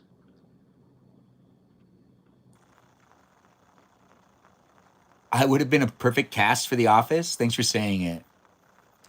Yeah, I think it's called Seeds or the newest AI thing. Has anyone seen any videos out of it? It's a program. It's an AI program that creates entertainment based off of the pre-existing copyrighted materials of previous workers in the industry. You have an AI bro cousin who's saying creative careers are dead. Time is up for real, ? There'll always be aspects of it that can be replicated by AI, but there'll always need to be human intervention. So creative jobs are just like all the other jobs in the world, where it's just there's going to be less of them. That's the weird thing, is people keep thinking that like, oh, there won't be any jobs in that industry at all. For people are still going to have to use the AI, and those people are going to have to be using and utilizing the AI in that specific field. There's just going to be less people working. We all have to admit that that's basically what that means. You never heard of it? Sounds spooky. Did it create the one video of Tom Cruise fighting another actor? It did. Yes, it did. If you guys watch that the Tom Cruise and Brad Pitt fight, that was created by that AI software. Cupcake, have you seen anything? No, I was wondering if it was like consensual. Did their contract say that whatever is filmed could possibly be sold to like other productions, or be possibly used in AI, like how Susan Bennett with her voice was used to make Siri, because her contract said it could be resold and used for whatever. She was tricked. That's different. I think she was tricked at the end of the day. Yeah. That was a terrible business thing. Yeah, definitely. But is it like that, or is this like a consensual thing? Like, did they? I think that it was more Are of they to ripping show the world what people's? it could do, and it was less of. I think it was a promotional thing, which I think that there's some sort of loophole as long as it's not necessarily a certain amount of time. I don't necessarily know how it's legal that they were able to do it, but I do know that there's always somehow a way to justify something. It's stupid. I may have seen it. I did see a guy's account recently that he just does like a short, like, 10 to 15-second clip of, he takes like anybody who, it's mostly women that he does, like, he does a little clip of them and makes them do like a little dance or something, and people realize that it's not that actual person, and he's just showing what AI is capable of. He's been doing it like where he takes like top creators or like top celebrities And like face swapping them and stuff. Yes. Yeah. That's a little. I think that that's more respectable than having an AI do absolutely everything. But still weird. Third Rock from the Sun is really good, by the way. That's what he's doing it for. Like, he's showing like that it's scary. Like, he puts like in the caption, he was like, you would have never known, like, basically like, this is what it's capable of, and how did that make you feel? And everybody in the comments is like, that is so scary, because you could not tell that it was not that person. Yeah, I think in the future, even as someone that's creating products right now that are here online as, video products for people to be able to consume with their eyes, this is digital. None of it's tangible. I'm not working with real film. I'm working with these cameras that it's going to be so questionable in the future. With people will question pretty much everything in the future. This will probably be questioned to be AI at one point in time. Yeah, they could take your voice and turn it into something else too. People do that with phone scams all the time, just like from somebody's voicemail box or something, like the message they have on there, and then they try and scam like elderly family members by using voice clips. I know. My grandma got one of those calls where the person was calling as me, asking for money, and saying I was like in jail. Yeah, I was. This is when that scam that got around. That scam got to like everybody. I have a friend that his grandma actually did it. She went to the bank. She put money into a paper bag and she left it on the front door. And it was like one of those situations where it was like, crap. And it was bad. It was super bad. It was like not in any way. Oh man, I couldn't believe that was happening. It was hard to deal with it too, because you couldn't really figure out what to like say. Yeah, you couldn't really. He froze. Yikes. Am I still frozen? I'm here on YouTube and on TikTok. Am I frozen? Frozen now. Where did I stop talking? You said that your friend actually had somebody whose grandma like actually paid, and then it froze like when you were. So she put it all into a brown paper bag, and she was told to leave it on the doorstep of their house and wait inside. Which why? Why that house? So like that part kind of got me. But yeah, she just needed to like leave it outside on the doorstep to be picked up. She went to the bank, put the money there, and she didn't really question it. She's like, "Oh, they need help? Well, I will be sure. How much do they need?" And she's just the sweetest old lady. And after that, I don't think she drove anymore. That after that, they took away her ability to drive. So I know it was a scam done by someone else, but it had a ripple effect where you took away the ability for some old people who you fooled because you took advantage of them to have the ability to continue to drive. And it's like one of those scams. It's like, dude, like we didn't do enough to like figure out how to punish these people, because those people did not get punished. It's still happening, because there was a creator, I saw a video here on TikTok the other day that, and they almost got her for like $10,000 or something like that. It was something big like that. They called her and told her that she missed jury duty and that she was going to go to jail if she didn't pay these fines, and like where they were pretending to be the police officers, and she went and got the money out, and she put it in a bag, and she was about to take money with her husband and go pay these scammers and stuff because she thought she was going to go to jail. That's so interesting. Miki Key, don't you wanna talk to me? Come on, Miki Key. Do I have to take my glasses off? Do I have to flutter? Come on. Don't you want to come into the live stream for a little while? You said you got home. I know you're getting ready for bed. Go ahead, go to bed. Or you could accept that invite. You can come in. You can be part of it if you want to be part of it. Oh. Who is this? K-pop girly 9. I know who this is. I know. Miki Key. Hello. This is good. This is good. Miki Key, how you doing? I'm doing good. Okay. Well, is it really like bedtime for you? What time is it for you again? It's 12 a.m. and yesterday I stayed up till 2 for you. Okay. Well, you don't have to do that again. But you came in at least to say hi, right? Yeah, just good night, everyone. I hope you guys are all having a good day or had a good day. Good night, Auntie. Yeah. Kevin. She is so kind. Everyone give a shout out to Miki Key. You were able to hear her voice here on the YouTube live stream where you were able to talk to her in the chat. And if you have a question for her right now, now's the time, right before she leaves. She's going to be gone before you know. She's like, she's here right now, but if anyone has anything, we don't really have a super topic tonight. But hey, Miki Key, actually, when it comes down to it, was there anything that also changed your life with the natural events or anything? Is there any like timestamp? Was 9/11 a big deal for your family and for you, or was it a different part of your life where like things seemed to be different after that?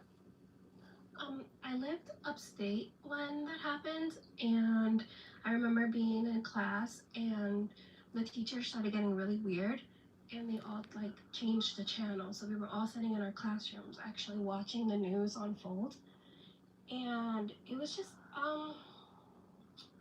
like surreal almost, I guess, because I've personally never seen anything like that before. So I guess it's just like something that always stuck with me at that moment, Yeah, it's weird that we all have that. Like, we were in the classroom watching it on a TV. Yeah. If that happened today, would everyone just be on their phones? Or I feel like, yeah, actually, like, that's actually really, yeah. I think everybody would, like, pull out their cell phones and probably, like, go to, like, read it or, like, their streaming app and, like, check it out there. you remember when we were younger, you'd walk by stores and fronts where they'd have, like, TV displays? And I remember seeing some pictures of people crowded around watching that happening, like, in public spaces. That probably wouldn't happen anymore because we don't have TVs on display in windows so much. Right? That's true, too. Yeah, we really don't. Yeah, that is interesting because we don't have those stores anymore. It looks like other people would like to know your beauty secrets before you leave. Do you want to share any beauty secrets? Are you washing your face tonight? Are you not washing your face tonight? I think is the big question. I have to. I have to wash my face. But I don't have beauty secrets. Maybe stress. Like getting stress or like not having stress? Having stress. Wait, so your beauty secrets are get stress, are, yeah, make sure. When you cry, like your tears will like touch your face, and then the saltiness from your tears is what makes you look young. You're welcome. That is so smart. And then of course the natural like don't sleep on your face advice as well. Is that also, or do you sleep on your face? There is a position I don't sleep on. So like I'll be on my back, on my face, on my side. Doesn't matter. Oh, really? You'll just sleep on your face? They say that people get wrinkles that way. I don't know if that's true. I don't know if that's true. It's true. But you can't help it sometimes. Yeah.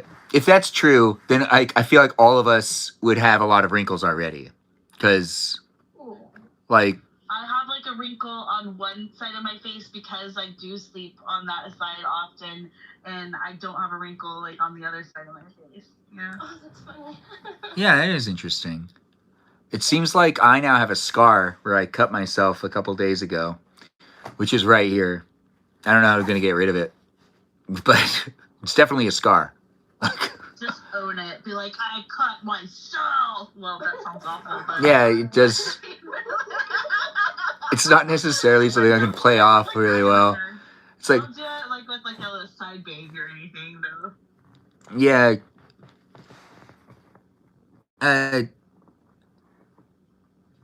Yeah, let's be nice on the YouTube live stream. But thanks for being here, Peaceful Coven. You're doing a great job over there. It's nice to be here with all these peeps that we got in the room. We got Peaceful Coven here, Stephanie, Cupcake, and Mikiki's still here for just a minute. If anyone has any other questions, feel free to ask them. She's probably getting ready for bed, saying to herself, I hope I get enough sleep. Did you get enough sleep last night? Not Mikiki. That's Kimimi. Kimimi? Yeah, she's on her alt account. Oh, right. This is K. Wait, is that you too? Kimimi? Is Kimimi also you, K-pop galley? Girly. Yeah, that's the new nickname, I guess. I'm loving it. Okay, good. It's nice. And then Jack is from the 1990s. Thanks for noticing it, for being on. Edward Snowden is someone that's being mentioned in the chat on Iris's behalf. Which, yes, he was somebody, and yeah, he did do things. That's a memorable thing. I do see peeps are in the room. Do feel free to join in if you want to join in. And we do have Mikiki. Did you like that story I told? I know I've already kind of talked to you about it, but what was your favorite part about the story on how we met?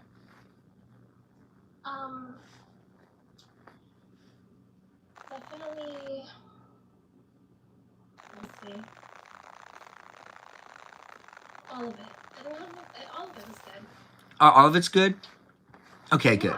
There's nothing that you're like, oh my gosh, that's the best part right there. Or like, that's totally me. My towel always gets wet when I go to the beach. Like, I always get it too close to the shore, and the waves always end up splashing on it. Is that true, or is that not true? No, I feel like if my towel were to get wet, it's because I fell. Because I'm really clumsy, so maybe that, but not because I put it too close to the... When you fall, do you laugh it off, or do you go, dang it? I laugh it off. Okay, I know some people that are clumsy that they look like they're gonna like just lose it. And it's like, oh gosh, well, awkward. The clumsy people that are able to laugh it off are a lot easier to be around than the clumsy people that can't deal with it. Yeah. Does anyone know any clumsy people that can't deal with it? If you do, you know what I'm talking about.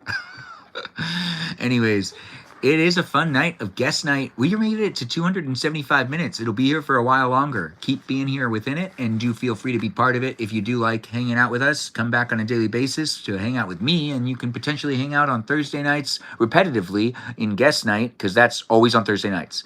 You bring 5 towels with you to the beach. Tell us how to live our life. What was it? You're not our real dad. I'm not your real dad? Because, I mean, like, if I was someone's dad, I mean, that would be really confusing. Like, I just don't have that. I think I'm older than you, too. You're everyone's dad. Oh, I'm everyone's dad. Actually, if I never have kids, I hope a lot of people pledge themselves to me as their kid and go, can you pledge yourself as someone else's kid? I don't know the legal aspects of that. Does that even make It sense? sounds weird to say pledge. That makes it sound like a cult or a sacrifice. Yeah, or like a knighthood. Like what are you going to do, defend them? You took up ice skating. You learn real quick falling means nothing. Ice skating, if I remember it correctly, you have to fall at least 5 times and on your butt, and it needs to hurt each time. And then you learn. When was the last time when someone went ice skating? Because I haven't gone in years, but I would assume I'd fall. I'd make sure I fell so I understood what not to do. I try to go fast. and probably eat it. Hey, I'm so sorry to change the subject, but I really have to go take a shower and go to bed. Well, Mikiki, thanks for dropping in. You know I'll just keep talking, but it's always nice to have you here. Thanks for joining in. That is Kamimi. That's Kamimi. Kamimi what? What's Kamimi? That is not Mikiki. That is Kamimi. Oh, because she's the K-pop girly. Right. But we do still refer to her as Kiara over here on the live stream experience known as YouTube. She was here with you, and that's the KMC918 that was also in the chat. She's leaving us now, but she is just leaving us in the... Are you still going to kind of linger a little bit in the chat? Or are you just going to go and shower? I'll have you guys on like a little podcast. Okay, well, it'll be nice to be on in the background. Thanks for watching, and thanks for participating, and thanks for being such a good mod. Thank you. Oh, gosh, you guys are so appreciative. Is there anything else you want to say to the audience before you leave? Be nice in the chat, or I will kick you. And have a good night. Isn't that just the cutest? Thanks, me Kiki. Or Kiki Mimi. Kimi? Mimi Kiki. Kiki Mimi. Me Kiki. I do feel like I'm calling for a bird, or it's like a calling out there. Anyways, I do see that we have people in the room. Black and Tan said that they can't make it in. It still only shows me people that I can invite in due to the fact that you guys watch the live stream and that you guys also have an account that isn't necessarily private. Stephanie's here, her account's private, but she requested. So that means if you want to be in the live stream and your account is private, you have to request. I can't actually add you in. And when it comes to Dance Bombs, can I join, please? Dance Mom, it's nice to see you here. Do you follow me? Have you been in the live stream before? It's always nice to have people jump in, but I see you've requested, but I don't recollect who you are. Also, Hanea, Ali, thanks for the follow. I do appreciate you being within the live stream. Can you join, please? Maybe in a little while. Must be 18 or older. Yeah, stay in the chat a little bit. Talk to us a little bit, and we'll get to know you in the chat before we let you in. I mean, sometimes we just let people in because we're like, hey, this person looks trustworthy due to their photo because they're beautiful. We actually don't always do that. If we did that, we'd be catfished all the time. But it is a live stream experience that's here for you if you're here for it. And I believe I see Kajal. But Kajal, I know you're moving, so you might just have us on in the background. But if you do want to come in and be part of it, I can accept that. I can accept it. Uh-oh. It's gone. Was that a mistake, Black and Tan? Were you thinking to yourself, oh, I'm going to back out. I don't want to do this? Black and Tan, you can always come in if you want.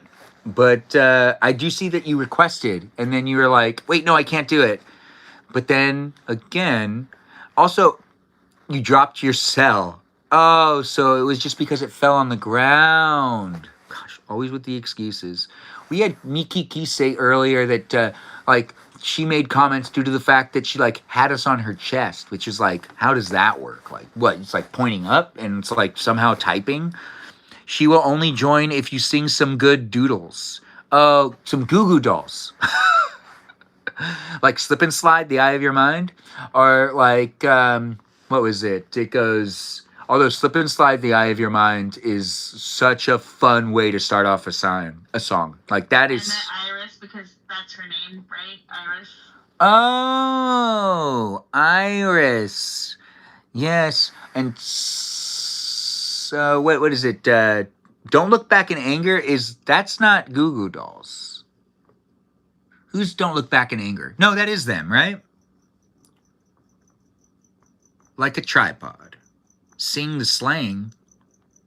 Sing Slide? Slip and Slide, the eye of your mind.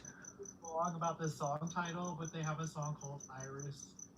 And they have a song called Slide. Yeah, I'm trying to remember how Iris goes, but I feel like it's super freaking popular. And I feel like I would know the lyrics. I just want you to know who I am. Yeah. It is a little bit like that. That was so on point.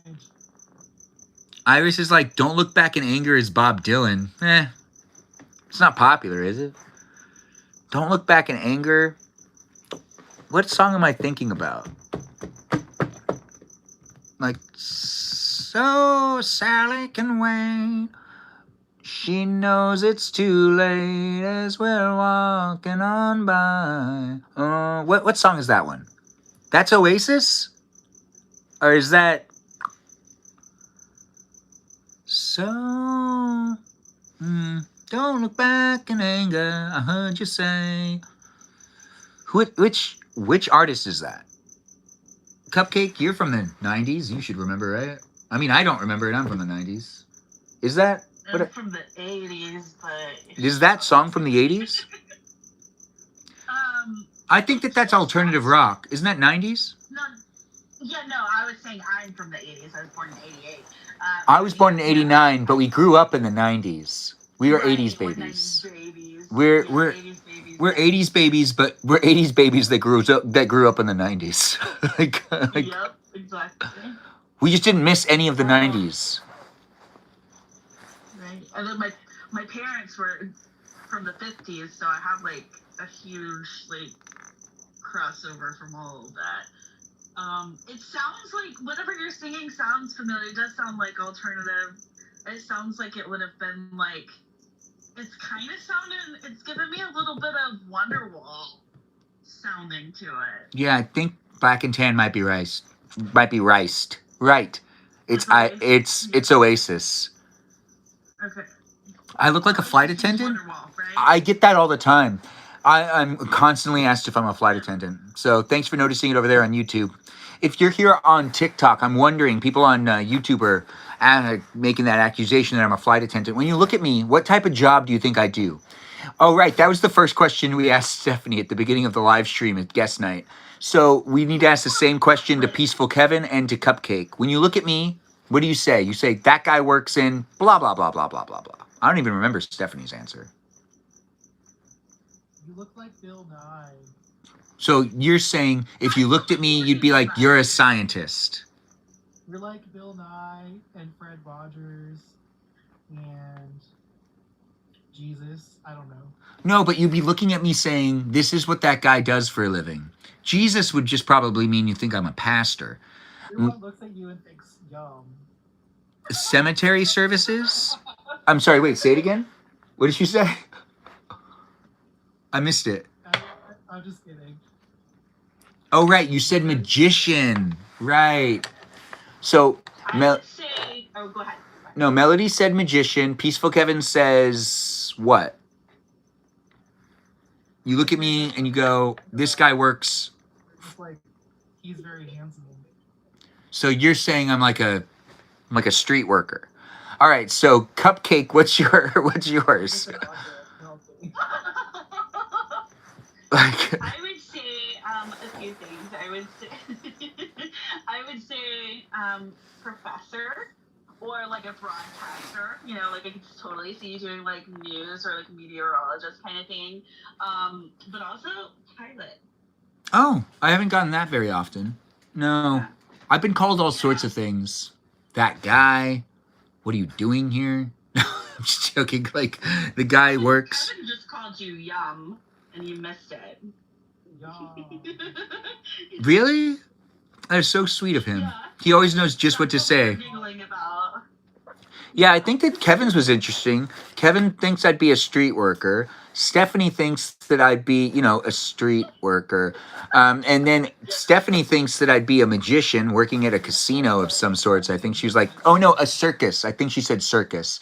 And then Cupcake, we're going to just say pilot for you. I know there's some other ones, but pilot, you think I'm a pilot? If anyone else wants to say it in the chat, what are you doing here? Yeah, what are you doing here? Yeah. This guy works out every day. I'm a shuffling. Oh, Chris, nice. Every day I'm shuffling. Yeah, every day you be shuffling. And it is always nice. But a flight attendant means that I have a very caring persona, correct? Isn't that what a flight attendant would have? I think it means because how professional you dress, like like how you do the vests and the tie and the collars, because they wear that as well. Yeah, a lot of people, since I dress the way I do, people think I work at most places I go to. So if I go to Disneyland, I'm wearing a vest. All ride operators are wearing vests. So some people think I actually do work there. if I go to, Even if I go to another theme park, they'll think I work there too. And if I go to Walmart, for some reason, everybody thinks I work there. Even people that work there think I work there, Yeah. which is so I thought that weird. happened a lot too. If I wanted to walk out of Walmart with something and not pay for it, I really think I could because they think I work there, and I don't like. I'm not gonna do that. That's It's not. because we're helpful. You know, like we're helpful, and then they just assume that we work there because we're helping them or something, like, or because we acknowledge people. You know. Oh well. I mean, I think a lot of people think that I work there because like I'm in a suit, so I look like I'm someone that's important Okay. for the. I'm wearing a tie most of the And time. they're like, oh, the district manager's here. Everybody act accordingly. You know. Yeah, I get that a lot. On some sets, I think that there's been some people that have asked me to downgrade my dress outfit, my dressing, because they feel like it threatens their chain of command because people look to me for answers, and I'm not like that guy. So like, and in Hollywood, ego's a pretty big thing. Everyone has a little bit of an ego that they really are hiding because it's a huge ego. But all of us kind of have like, we have our sensitivities. We want to feel important. We want to feel like we're being utilized. We want to also make sure that no one's stepping into our lane, but also trying to be creative and trying to be respectful. But there's some people that have definitely been pissed off just because I was dressed well. And like, I didn't mean anything by it. It's not my fault I'm dressing for success. Yeah, it can make somebody feel inadequate or intimidated. So I can see how that can happen. Yeah. Yeah, it's kind of weird. But also, like, there's been a couple of people that have, like, Projecting. yeah, made sure. Well, there's a couple of people that also have used photos of me as, like, promotion for their businesses because I'd, like, work for them and I'd be the hired hand. And I'm on a lot of people's websites that I've worked for their productions, for production services, not websites that, like, you probably visit. Websites you'd visit, well, you might visit them if you're looking for people to cover your event, if you're looking for camera operators and like a production crew.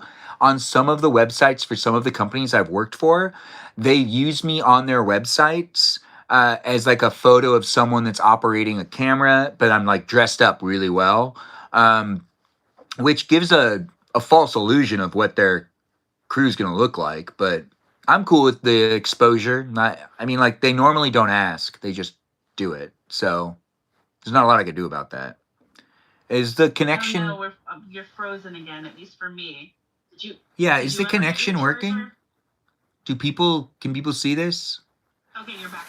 You're back now. Yeah, it's less to do with the charger and it's more to do with the fact that the garage door is closed, which I have grown to accept the realities of filming in the garage. For some reason, when the garage door is closed, the connection's working right now though, right? Yeah, you're good now. You're back. Yeah. But when the garage door is closed, it tends to have, a little bit like, Faraday cage. it's like a weird. No drawing tonight, Vampirus. It's nice to have you in the live stream. No, we're not doing the drawing game tonight. It is guest night. You can come in and be a guest and you can chit chat with me and ask me questions in person, or you can just talk to the other people in the room. For the most part, getting to know each other, it's always a pleasure to make the place and space. I don't know what you're looking for when it comes to entertainment or when it even comes to the online communities you're looking to interact with, but this creator right here is here for you on multiple platforms, YouTube, TikTok, and on Twitch, and you can also interact with me on the Discord server where you can interact with the other viewers of the live stream experience. I just ask that you keep it appropriate and stay within the perimeters of the type of live stream that I've created here. Even out there on the Discord server, it's just a place that it continues and hopefully can keep that type of vibe. It's not a place for you to potentially even, plot against me in any way. Don't plot against me. Have fun being within the community I'm creating. It's a positive live stream experience. And if you're not necessarily here for it, there's not a lot I can do about it. Dear Benjamin, draw Benjamin like one of your French girls. Oh, yes, that does make sense. I mean, it's so true, too. You should draw me like one of them French Circling girls. back to Titanic. Yeah. I I see you on the couch.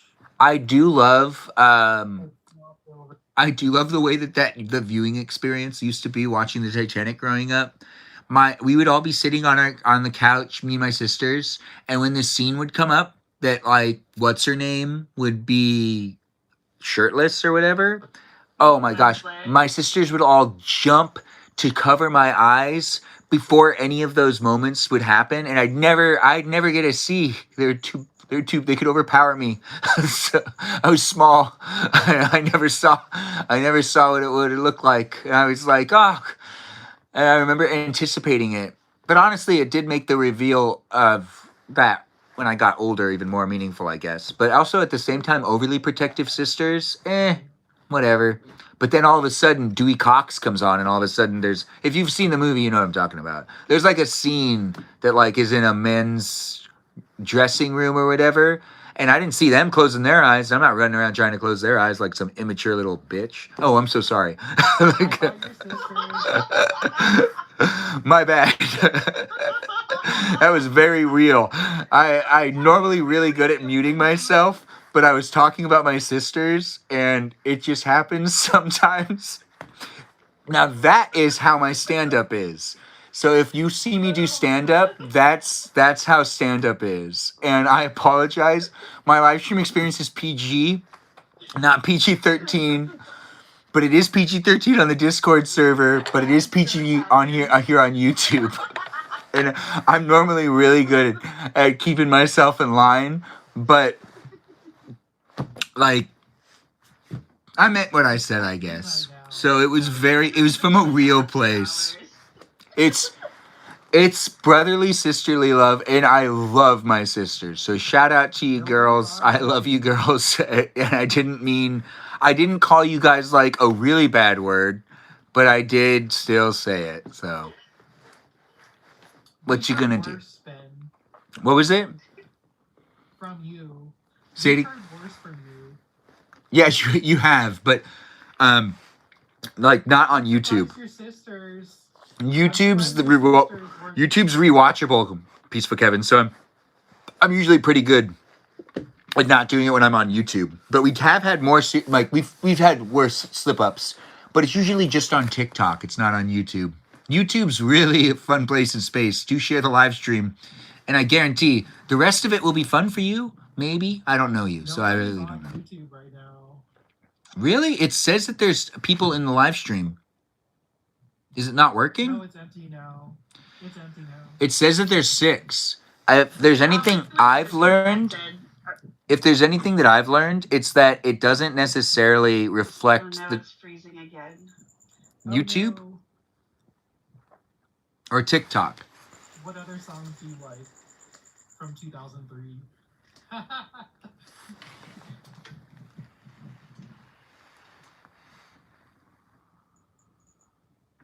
Wait, you guys can see me on all of these platforms, or am I frozen? You just got back. Yeah, Peaceful Kevin, it says that there's 5 people in the room on YouTube. And it's not frozen, but it is freezing up. Now he's freezing again. Ellie told me there's 0 people. Yeah, I mean, you can visually see that it has numbers, right? I don't know if you can see that. But it does look like that one's working. The thing I have realized about YouTube is the numbers that it displays are never going to be the actual numbers that reflect properly on what they are, especially after I get the results on the platform's statistics. Because I don't know, I think they just have a lot of tools that are also trying not to make that number look big. And then it updates the number later. I don't know. It says there's 5 people there, and I know that it's working. Because, like, it says that there is that. Now it says there's 7. I don't know what to tell you. But is it even working here on TikTok? Yeah, it's working now. Like, it's been freezing, like, intermittently, but it's working now. Okay, good. Is that because Just K is here? Oh my gosh. She is here, but she's not in the stream. But she's been invited. Oh. Is that just Kay here? MySpace was fun. Hello. Hello. And MySpace was fun. We have just Kay here saying hi.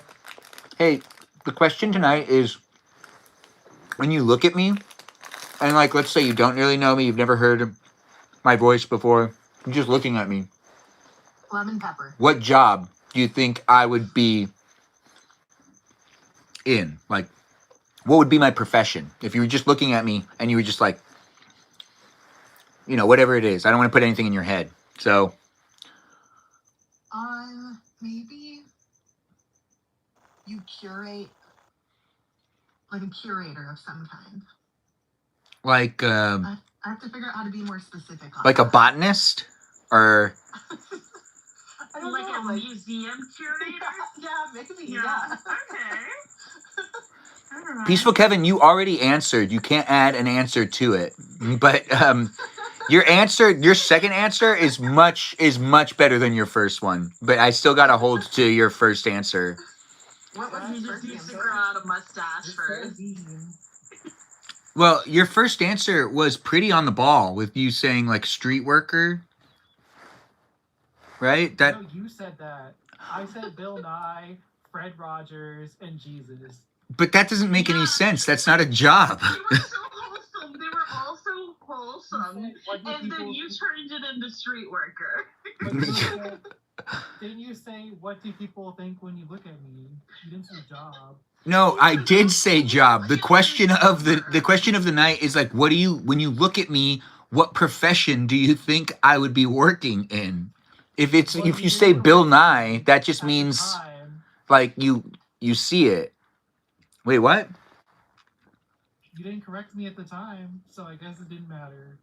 But now it does. Yeah, well, I mean, you could now you've answered adult film director. So, I'm going to take that answer then. I feel like that would be perfect for you. I mean, honestly, 'Cause I it was would be offered creative. when I was younger, I was offered and I couldn't do it. I didn't want to. Because everyone was offered.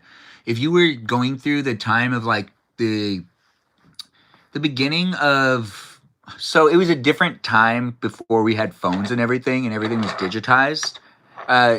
Like people were just offered things, and you could always get a job in a pretty much in the film industry. There's all these different ways to start. There's certain ways that don't exist anymore, and that I think is one of them that's no longer utilized to the same extent. It's just turned into OnlyFans or whatever. But like there was this time I got 3 emails from the same person. And I rejected each time with ridiculous counter. Like I didn't want to flat up say no. So I said, I'm not interested, but if it was blah, blah, blah, I'd be more interested. And then they came back and they said, we're prepared to do that. Are you interested to start blah, blah, blah, blah, blah? And I was like, thought about it some more. And I answered twice saying like kind of leading it on because I didn't want to also say completely no. Because I don't know, I just didn't want to say completely. I just didn't want to say a flat no. And then I did end up saying a flat no. The third time, I just had to be really direct. But Benjamin turned into this street worker. Oh, hey, I already read that part. Imagine what that would do to your brain when you're doing it creatively. I will say this. If I did it, it would be as artistically sound as possible. So there would be me trying to get performances out of everybody. Yeah. I bet it would be amazing. I would have tried my hardest. Wait, we lost just Kay here. Oh, wrong account? Switching her account. Right, she's not Kay is going to be here soon. Not Kay is going to be here soon, but not just Kay. But Not K is coming in. We're waiting for Not K to join in. Join in when you can. But we just disclosed a little bit of fun facts about my life when I was in high school. No, when I was in college. 2 years. When I was about 19, maybe 20, I was offered a job that I just couldn't muscle. I just didn't want to do it. And I was told by some people that I should have done it. And I think that those people really honestly didn't understand what type of content I wanted to make or what type of movies and what type of entertainment I wanted to make. And that's not where I wanted to be starting my career from. But we have Not Kay here. Her name is Not Katie. She is in the live stream. Definitely not Kay.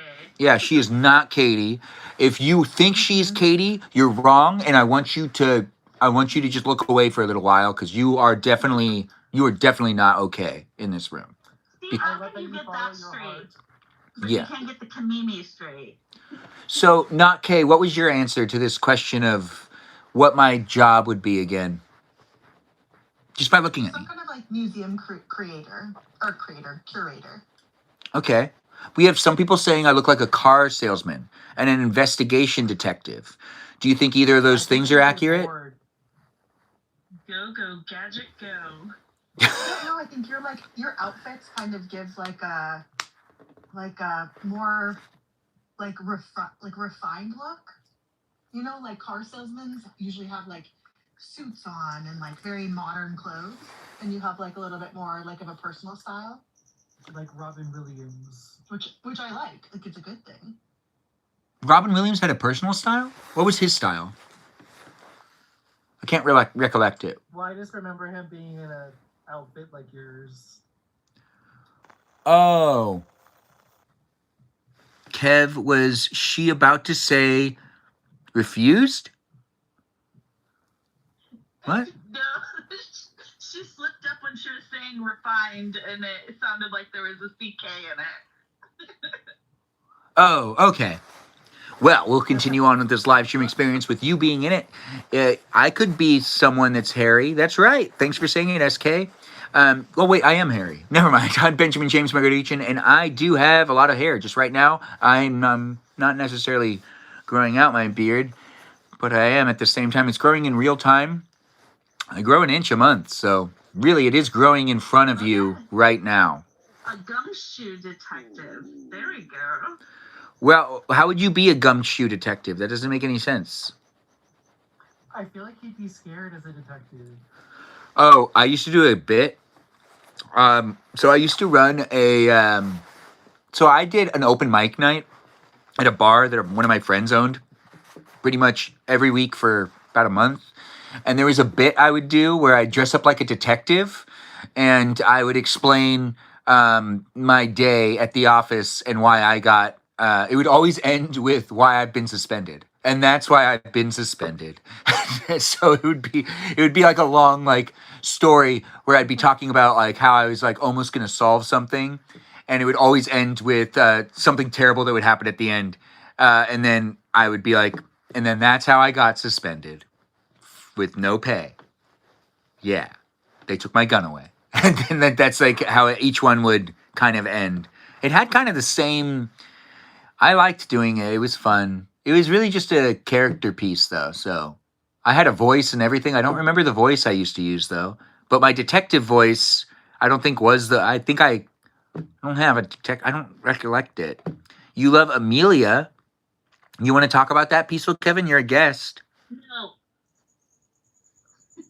Amelia Bedelia. She dresses the chicken and what else did she do? Yeah, she like takes everything literally, like so she kind of messes things up a lot. Wait a minute. She put the chicken in an outfit. The book? The children's book. Yeah, the book. Yeah, she was like a maid, but she took everything literally, and you know. What's everyone's favorite children's book growing up? Does anyone have one? Mine was the Bernstein Bears collection. I really loved those. Those were so much fun. Dr. Seuss was cool too. What was it? I don't know if y'all have heard of it, but it was called Hank the Cow Dog. Hank the Cow Dog. Yeah, Hank the Cow Dog. What's the storyline? Does the dog realize he's a person, or? Well, it was like a whole series. Like there's like different books and stuff. It was just like about this cow dog and this other dog. And their life on the farm and stuff. Like it was, you know, they do different things, but there's like lots of different like books of it. Clifford the dog. Clifford was good. Chris, you're saying Steen, not Stain bears? Fun fact. At this point in my life, I couldn't read. So everybody else has these opinions of what it's supposed to say at the top of the book. But when I used to read those books, I really just looked at the pictures. I couldn't read. So when other people say, "Hey, which way is it pronounced?" I never read it to begin with. I was told what it said, and I went with that. But as someone that grew up, I didn't learn how to read till I was like 11, and I wasn't going to read that book anymore because that was like something you'd read when you were like in first and second grade. But once again wasn't really reading it. I was looking at the pictures, and that's one of the reasons why I liked it the most. It kind of followed. What was it? Peaceful Kevin? I don't think anyone knows how to pronounce it except Chris. I'm sure the people that wrote the book So could also do it. it's actually Well, yeah. it's a Mandela effect because like some people remember it as Berenstein and some people remember it as Berenstein. It's part of that whole Mandela effect. Yeah, but that Mandela effect only affects the kids that learned how to read. Those of us that didn't know how to read, I can't give you I don't know, I didn't know, I couldn't read it. I was only told. So, But people say it to you, like potato. no, I mean like, potato. yeah, like potato type of thing. But the thing is, even at that point in time, I don't know always what I was like being told, in the hearing type of way. Sometimes I just like get like it was the Bears book, but you make slang when you're a kid. It's just like the Bears books that I had, and it just happened to be. Unfortunately, I just don't have an opinion on which one it should be because I wasn't reading, nor do I actually know which one it was because I would have just worked off of what anyone else was saying at the time. So I can't necessarily say that I remember it being any which way. Because some people have asked me this question and said, "Do you remember it being this way or do you remember it being that way?" And I was like, I remember not being able to read. So like I remember being not able to actually read it, but seeing it said, colors, pictures. People in New Jersey said Berenstein, I think. Oh, that's weird. In New Jersey. Is it? Because I really wouldn't know. I don't know either, Ben. Well, I mean, to be honest though, Peaceful Kevin, I actually think you probably remember it correctly. Like, you seem like you're smart. You read into science things. So what is it that you think it is? I think it's subjective, Ben. Unless you talk to the owner of the book. So, do you remember which one you read? I don't know how to say Nevada. Nevada? Oh, it's all right. I don't know how to spell. It wasn't about the pronunciation, it was about the spelling that we're remembering it in a different way. I have a photographic memory and I always remember it being spelled Berenstein. Berenstein. But now people are saying it's Bernstein. It's like that it's spelled completely different than it used to be. But like half of the people remember it spelled that way, the way that I spelled it in chat, and but it's apparently not spelled that way anymore. But I'm like, I have a photographic memory, and I remember it being spelled that way. Yeah, I remember it being spelled that way, and I remember trying to pronounce it in my head, and then I pronounced it a weird way because it was spelled that way. But now, like the whole Mandela effect, now they're saying that it was not spelled that way and it's never been spelled that way, and I'm like, no, it definitely was. I had the VHS tapes, I had the books, like I remember it. The VHS tapes. My favorite one of that was the No Girls Allowed in like the fort one, because like it was like an important lesson to learn to like include everybody or something, moral thing. But it was like the pictures were really cool. That fort looked really awesome. Yeah, I remember that one. Yeah. And when it comes to the storyline, once again, couldn't read, so I don't actually know what happened in the storyline of it. I just remember looking at the pictures. So it's a visual thing. It's not. That's what I did, Ben. You did it too? I just looked at the pictures. But did you know how? Did you read yet or no? Did you also read later on in life, or were you an early reader or a late reader? I had trouble learning to read because I had severe anxiety. How did the anxiety? Oh. Because anxiety can cause memory loss. Yeah. No, it makes sense. When if I was put on the spot, I wouldn't be able to do it. I do know when I learned how to read, my teachers were like, "You have a really good voice. You're going to start reading in front of the class." And I hated that because it was like, crap. Like, how did I become like the main person to read? But I was one of the late bloomers. But apparently I was really good at it. I just didn't know how to keep it going. We have Not K not answering this question, right? Have you answered this question? About childhood books? No, yeah, well, that too. Listening to your passion. Also the Bernstein Bears thing. And we haven't had Stephanie weigh in on this either. Do you guys remember how it was spelled? Did you read the book? Are you familiar with this Mandela effect thing or no? I wasn't into those. Yeah, I didn't read it actually. I read a lot of other I read the books. Critters books, the little critters. Wait, the little critters? What was the books that like... No, my memory's wrong. And Corduroy. Did anyone read... Oh, so it's a negative from Melody. She doesn't have any books. She doesn't have the Bernstein Bears thing.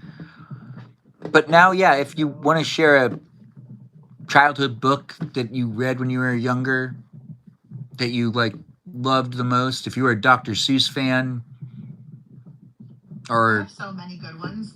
Like I was just looking up books because I was curious, and now that I'm looking at all the pictures, I have like so many fond memories of reading these books. Like there was this book called The Grouchy Ladybug, and my friend and I, when we were really young, we dressed up for it on stage at school, and we got in the school newspaper for it. And we were like so young. We still have the newspaper actually. That is pretty awesome. Yeah, it was fun. Yeah. See, those are the type of stories we should be sharing here in this live stream experience. How can you not walk away from watching this thing with some positive energy, hearing something like that? Library time was everything. Oh, man, and computer classes that don't exist anymore. I remember crying in the computer class, though. You know. Did you play the pinball game? Yeah, the one that had, like, the little guy that's in a space suit in the side, or space whatever.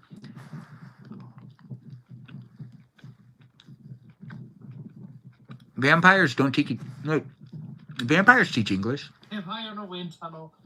I have a fan on because it's really hot in here. Oh. Wait, what state are you in? It's cold everywhere. Thanks for the follow. The heat? Tuxedo Baby. You mean the heater's on too much, so it's just really hot in there? Yeah, I'm on the second floor, so heat rises. And... Better than being cold, right? I guess. Can you imagine a baby in a tuxedo? Tuxedo Baby Con Mama? It's a pretty good name. Thanks for the follow. It's always nice to have people in the live stream experience. Being part of it is a place and space for you if you want to be part of it. It is a live stream experience that has people jumping in and being within a place and space that's here for those that are looking for a positive, fun place to hang out in. If you're not here for the positivity, you go and you do what you need to do elsewhere. But if you want to be in it, as it is a place and space for those that are looking for a little bit of an environment to not necessarily talk about anything too topical, if you need a break from the politics and all of that topical shit of today, I know, I said the S word, but that's because there's so much happening on the internet, and I want to give you guys a place... Potty word tonight. I know, right? Bad daddy. I know, it's bad of me, but it's bad of me, but it is also very, very, very true. There's a lot happening out there. So if you just need a place to kind of like calm down for a bit and watch someone talk a bit, this is the place. You can also join me and talk to me. Just don't bring in anything too topical, and let's not talk about, you know, anything that's going to bring the conversation down. Unless, like, you know, it needs to happen. Bad daddy? Who said bad daddy? Kevin. Why? Oh, Can we get to your potty now? we do have Tuxedo Baby Con Mama asking to come in as a guest. You're one of the top 5 viewers of my live stream, so you can come in if you want to come in. But you want to introduce yourself so I have more of an idea of who's in the room? Sure. Well, I go by Tuxedo Baby Kumama. My poor guy passed away a few months back, so I'm just gonna keep that name up forever. But I just thank you. Oh my god. I just wanted to like pop in and say that yesterday I think it was my first time seeing your content, and like I don't know, the whole atmosphere was just so like peaceful and I don't know, serene. Even though you were like, you talk really fast, it was really easy to understand you. And I just wanted to say another thing. Your outfit was absolutely phenomenal. I wasn't able to screenshot it because I think I was busy, but it was like, I think it was like a vest, like a green vest, and like, I don't know, some kind of updo. And I just really want to give props to you for that. I appreciate that. I'm gonna go off soon, but I just wanted to stop in because I see you again. I'm like, wow, this guy's like, you can really dress so. Oh well, Thanks, guys. I can't believe that you came in with that compliment. Yeah, you're making my night. Thank you. Like honestly, it's nice to have someone come in. Every once in a while, I question the live stream experience I create, but for the most part, you guys coming in and telling me how much fun you have and how much fun you like looking at me, it really makes me go, oh, okay, it's working. Yeah, I'm making a space, and it's nice to see. Baby, the question. Wait, what is it? Wait, and also don't worry. Yeah, go for it. I was just gonna say really quick. Don't Yeah. worry, he's gonna wear many more vests. You're in for a treat. And you can always rewatch the live stream on YouTube if you need to look at the outfit That's again. right, I can. Yeah. So, yeah, keep dressing nice. That's What do you think he would I feel like you do? can pull so many viewers in just by you're like a walking Pinterest in your kitchen. I just feel like so inspired. So thank you. You know, so many people. How he dresses, what do you think he does? Yeah, if you looked at my outfit and you were like, oh, that guy works in this field or has that job, what job would come to mind or what field would come to mind? I totally see you as like you like work in a law firm or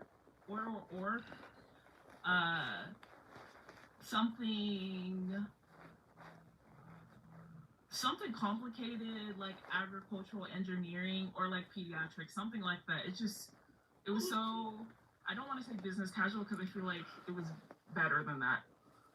That's where it's like between those two. Yeah, no, I hear you. I like this. Not a street worker. Yeah, not as long as we're not doing street workers.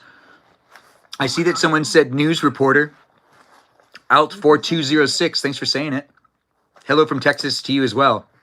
We have another person from Texas in the live stream, and we have Tuxedo.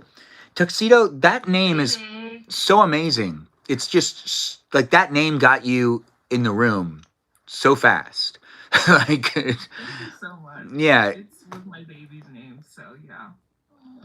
That is so sweet, and it's nice to have you here. And we've got the others in the room as well. People have shared their thoughts. I am free to go. I just wanted to stop in. I think you're on my top for now. Well, you can always stay if you want to. If you got to go and do something, totally understand. But your answer was perfect. So bye-bye. Thanks for being in it, and thanks for being part of it. I enjoy when people come into the room and throw those compliments at me, especially since, I do these live streams to entertain, potentially even give you that eye candy, maybe that ear candy to listen to. And it is always nice to hear that people do like it and people are coming back for it and not necessarily like being like, I hate you, which I don't get that a lot, actually. I don't get a lot of I hate yous. Hey, a rose. Fantastic. Thanks for the rose. But I do get, Your mom. well, did you, They don't even know you. yeah, there are people that have came in and trolled me pretty bad in the past, but these mods that I have usually help me out. And, every once in a while it gets kind of weird, but that's the name of the game when it comes to creating an online space. It's going to have some growing pains, and I'm a year into this, and you guys are joining in at this point in time. Let's see where I am next year at this time. It seems like things are fluctuating all over the internet with content all over the place. Thanks, Peepsville Kevin, for helping out on that end. We do have people being within the conversation. Did I see Kajal come back in? Are you still moving boxes? It said that you were liking the live stream. It's always nice to have that Foxy Citalita in the live stream. That's her nickname, by the way, if you're new here. Everyone gets a nickname every once in a while. Not right away. You get a spirit animal as well. If you want your spirit animal assigned, you can always ask. If you haven't been given one, let me know, and I'll give you a spirit animal in my live stream, and I'll try to remember it, and I'll try to refer to it when you're in my live stream. Cupcake, do you have your own spirit animal?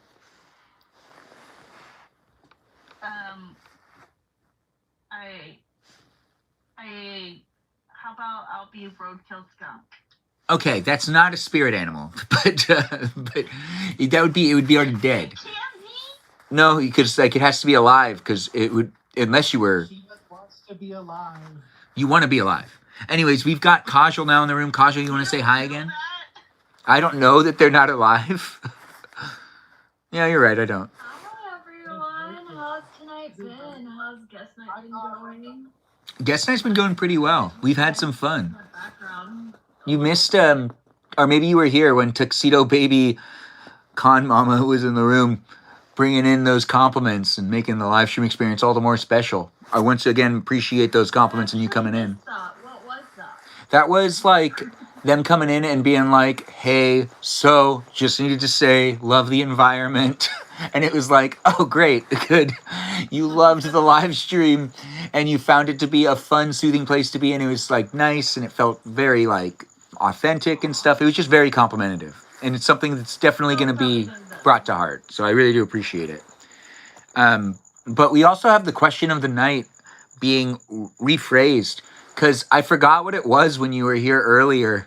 But Kajal, the question is, if you were to look at me, what would be my job without like talking to me or getting to know me? If you were just to like see me in public and you were to look at me, what job would you think I do? Like that guy works in what profession? Based off the way you style yourself, I would say some sort of detective. All right, we've gotten detective a couple of times on YouTube. Here on TikTok, not so much, but detective. What was the other one? It was like what is it? Like a gum detective or something? Or is that was that something like? Did somebody say Jesus at some point? Yeah, Peaceful Kevin compared me to Jesus.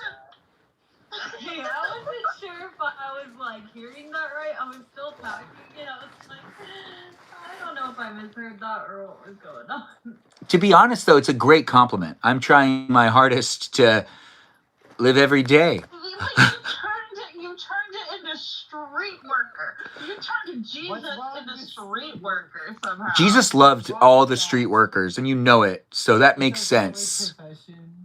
You know, Wyoming was founded by a brothel, and the women in Wyoming got the right to vote, the first state in the country. Because of the brothel? Because of the brothels. Yeah, they ran the towns because there was no money there except... To be honest, it's really smart. Some good thinking outside the box. You kind of give it to them. Exactly. Or inside their box. Yeah, more inside the box than anything else. Inside the house. You would ever be like a cruise detective for the Titanic? Oh, if I was a detective, would I be a detective that would be like solving mysteries or like financial crimes? Like a detective that was like doing financial crimes, like more like nerdy stuff? Or would I be like out there on the street trying to figure out who killed that girl's grandma? You know? Or how did that skunk die in the road? Yeah. I think I would be a roadkill detective. Never mind. Because like you always can draw it back to who really did it. But then again, I'd be really sad because you'd probably be helping a lot of people with their animals. They'd be like, someone ran over my cat. Can you find out who they did it? And I'd be like, well, that's really sad. Your cat's got 9 lives though, right? And they'd be like, it doesn't work like that. Cat did it itself. A lot of people would accuse a cat of doing everything themselves, most likely. Oh, a scientist. Thanks for saying that, Lee Gray 4483 over there on the YouTube live stream, where I see you guys are still watching me over there as well. We're here with the people of the TikTok live stream experience in the live stream here on YouTube. You can join in and be part of this video. If you want to be on the TikTok live stream requesting to be a guest, you can be, and you can be definitely in it with your voice accompanying my voice in a place and space that will be rewatchable. Remember, it's rewatchable. What you say can actually be used. I don't want someone to use it against you. But if I ever got wind of it, I'd restrict the video. But it shouldn't be used against you. But remember, you have friends out there that are out there in your real life that might actually want to try to, like, you know, get you to say something or admit to something. And if you talk smack about them in this live stream, they'll be able to know what you said about them. He said street worker. They might run over skunks. Wait, I didn't say street worker. Peaceful Kevin said street worker. No, you said it. See, we can roll these tapes back. We can roll these tapes back, bro. We can roll them back. Yeah, fine. I dare you. Anyways, yeah, you really could, though. If you're watching on YouTube, it's really easy. You just bring it back. But if you're here on TikTok, you can't do it. But even when it's live, you can rewind it and watch another part of it while it's, yeah, if you want to, like, go back. I found out once when Sarah Sarita Bonita the Citalita called me out on something, and then she went back and she was able to, like, use it, and I was impressed. I am giving you guys the ability to be able to do that, but I'm not going to be doing it and taking advantage of the situation. It'll be for humor and, you know, fun conversation. I'm not doing it to try to do anything else other than make it a fun place and space. But honestly, if you do feel like the live stream experience is something that you just, like, feel like it didn't rub you the right way, you can always rewatch it. You can take a clip of the areas that you don't like. What? There's only right ways. Yeah, right, left, right. It's all the same. Left-handed, right-handed. Wax on, wax off. Scar, thanks for sharing the live stream. Question, Benjamin. What's the question? If you were to pick a profession for all of us that are here present in guest night, what would it be? Ooh, that's a really good question. And I can't pick any of the things that people have said. Like, I can't say homemaker for Stephanie, right? Because that's what she would probably want. Because I did originally ask what each person wanted, and I forgot that we were doing that too. You reminded me now. So before you guys do that, Stephanie, I think, was the first one to say what her dream job was. You guys can all share that too, but before you guys share your dream jobs, I'm going to try to make them up for you. I'm going to just forget Stephanie's for a second, who said a homemaker, and I'm going to say that her job would have been probably more of like a...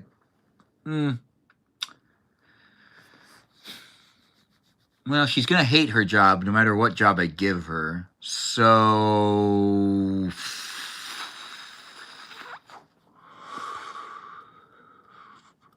You know her so well. Yeah, to be honest, if I'm gonna pick and be honest about this, well, she envisioned me working at a circus, and if I was to put her anywhere, I'd want her to be not too far away from me. So, I'd be the magician at the circus, and she'd be the person that, like, what?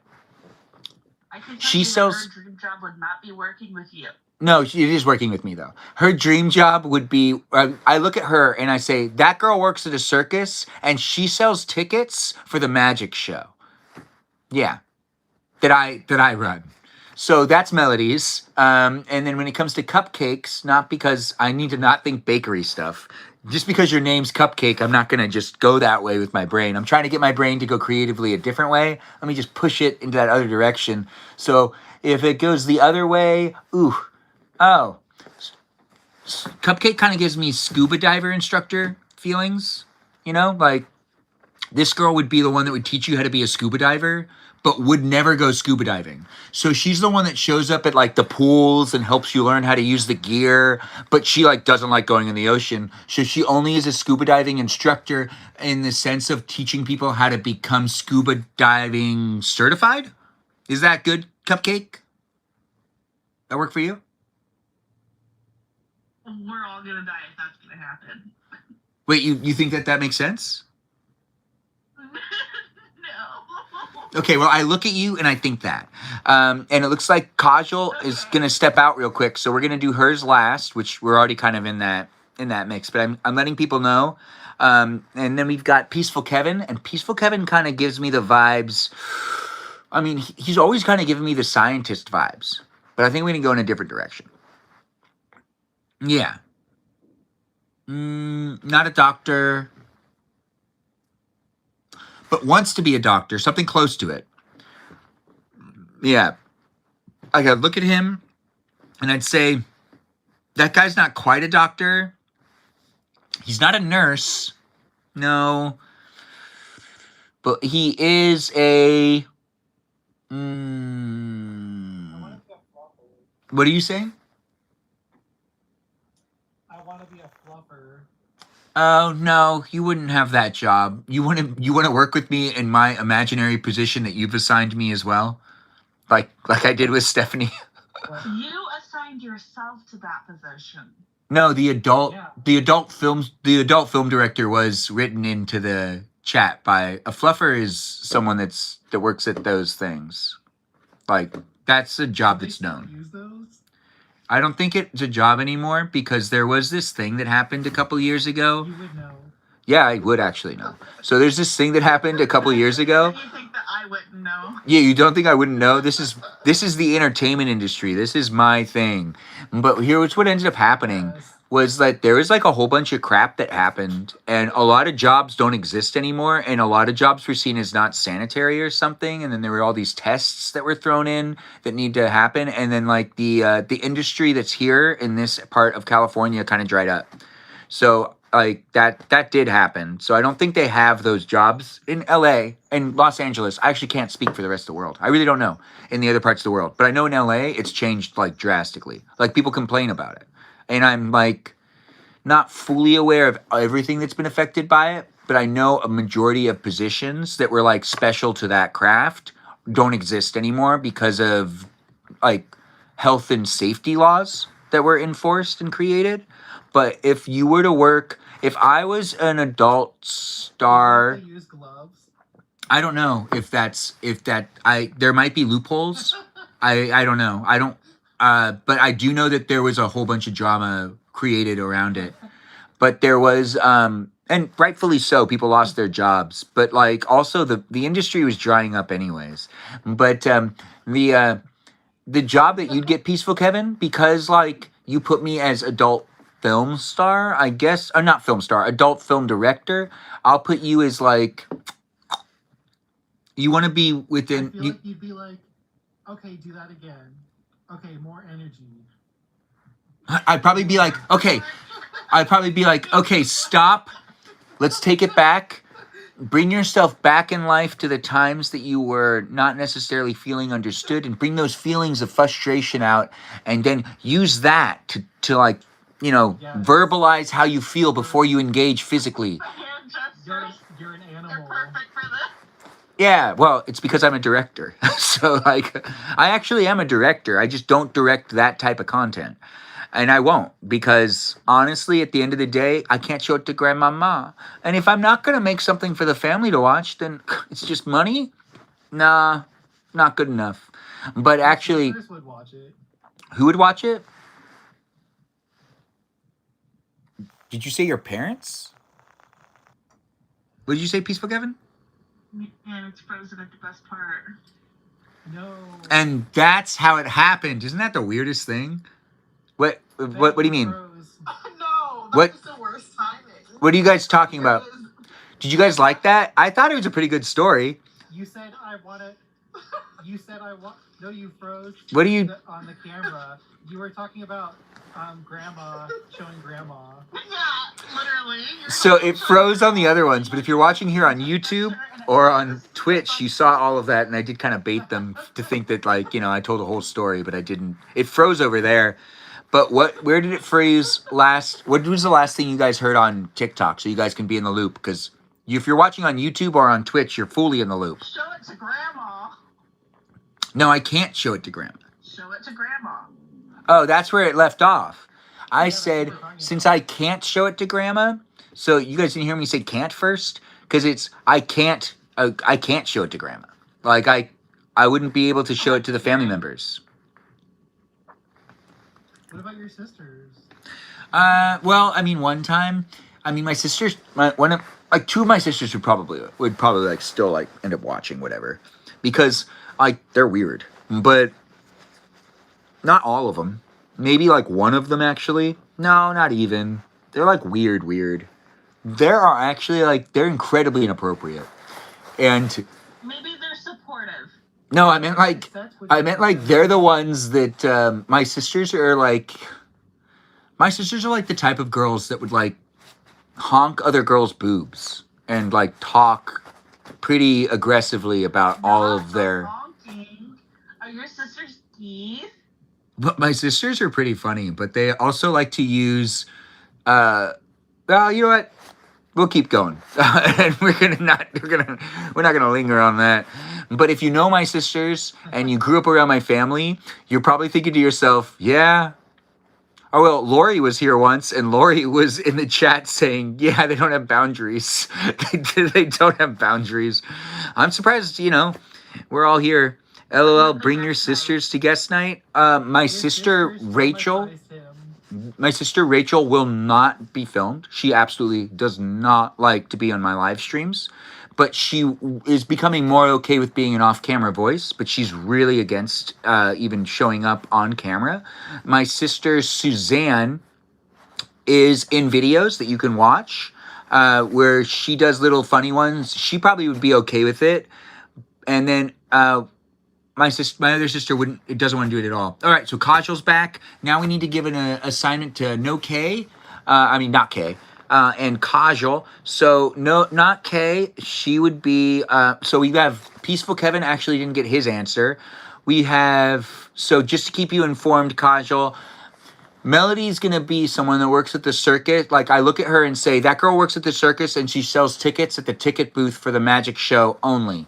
And then we have Cupcake that is a scuba diving instructor, but she only works at people's pools and she helps people become certified. She doesn't do it in the ocean. And then we had Peaceful Kevin, who works alongside with me in this hypothetical world where I'm some sort of adult film director. And he technically just wants to be there on set looking pretty or something like that. But I look at him and I see him as like, that's the accountant.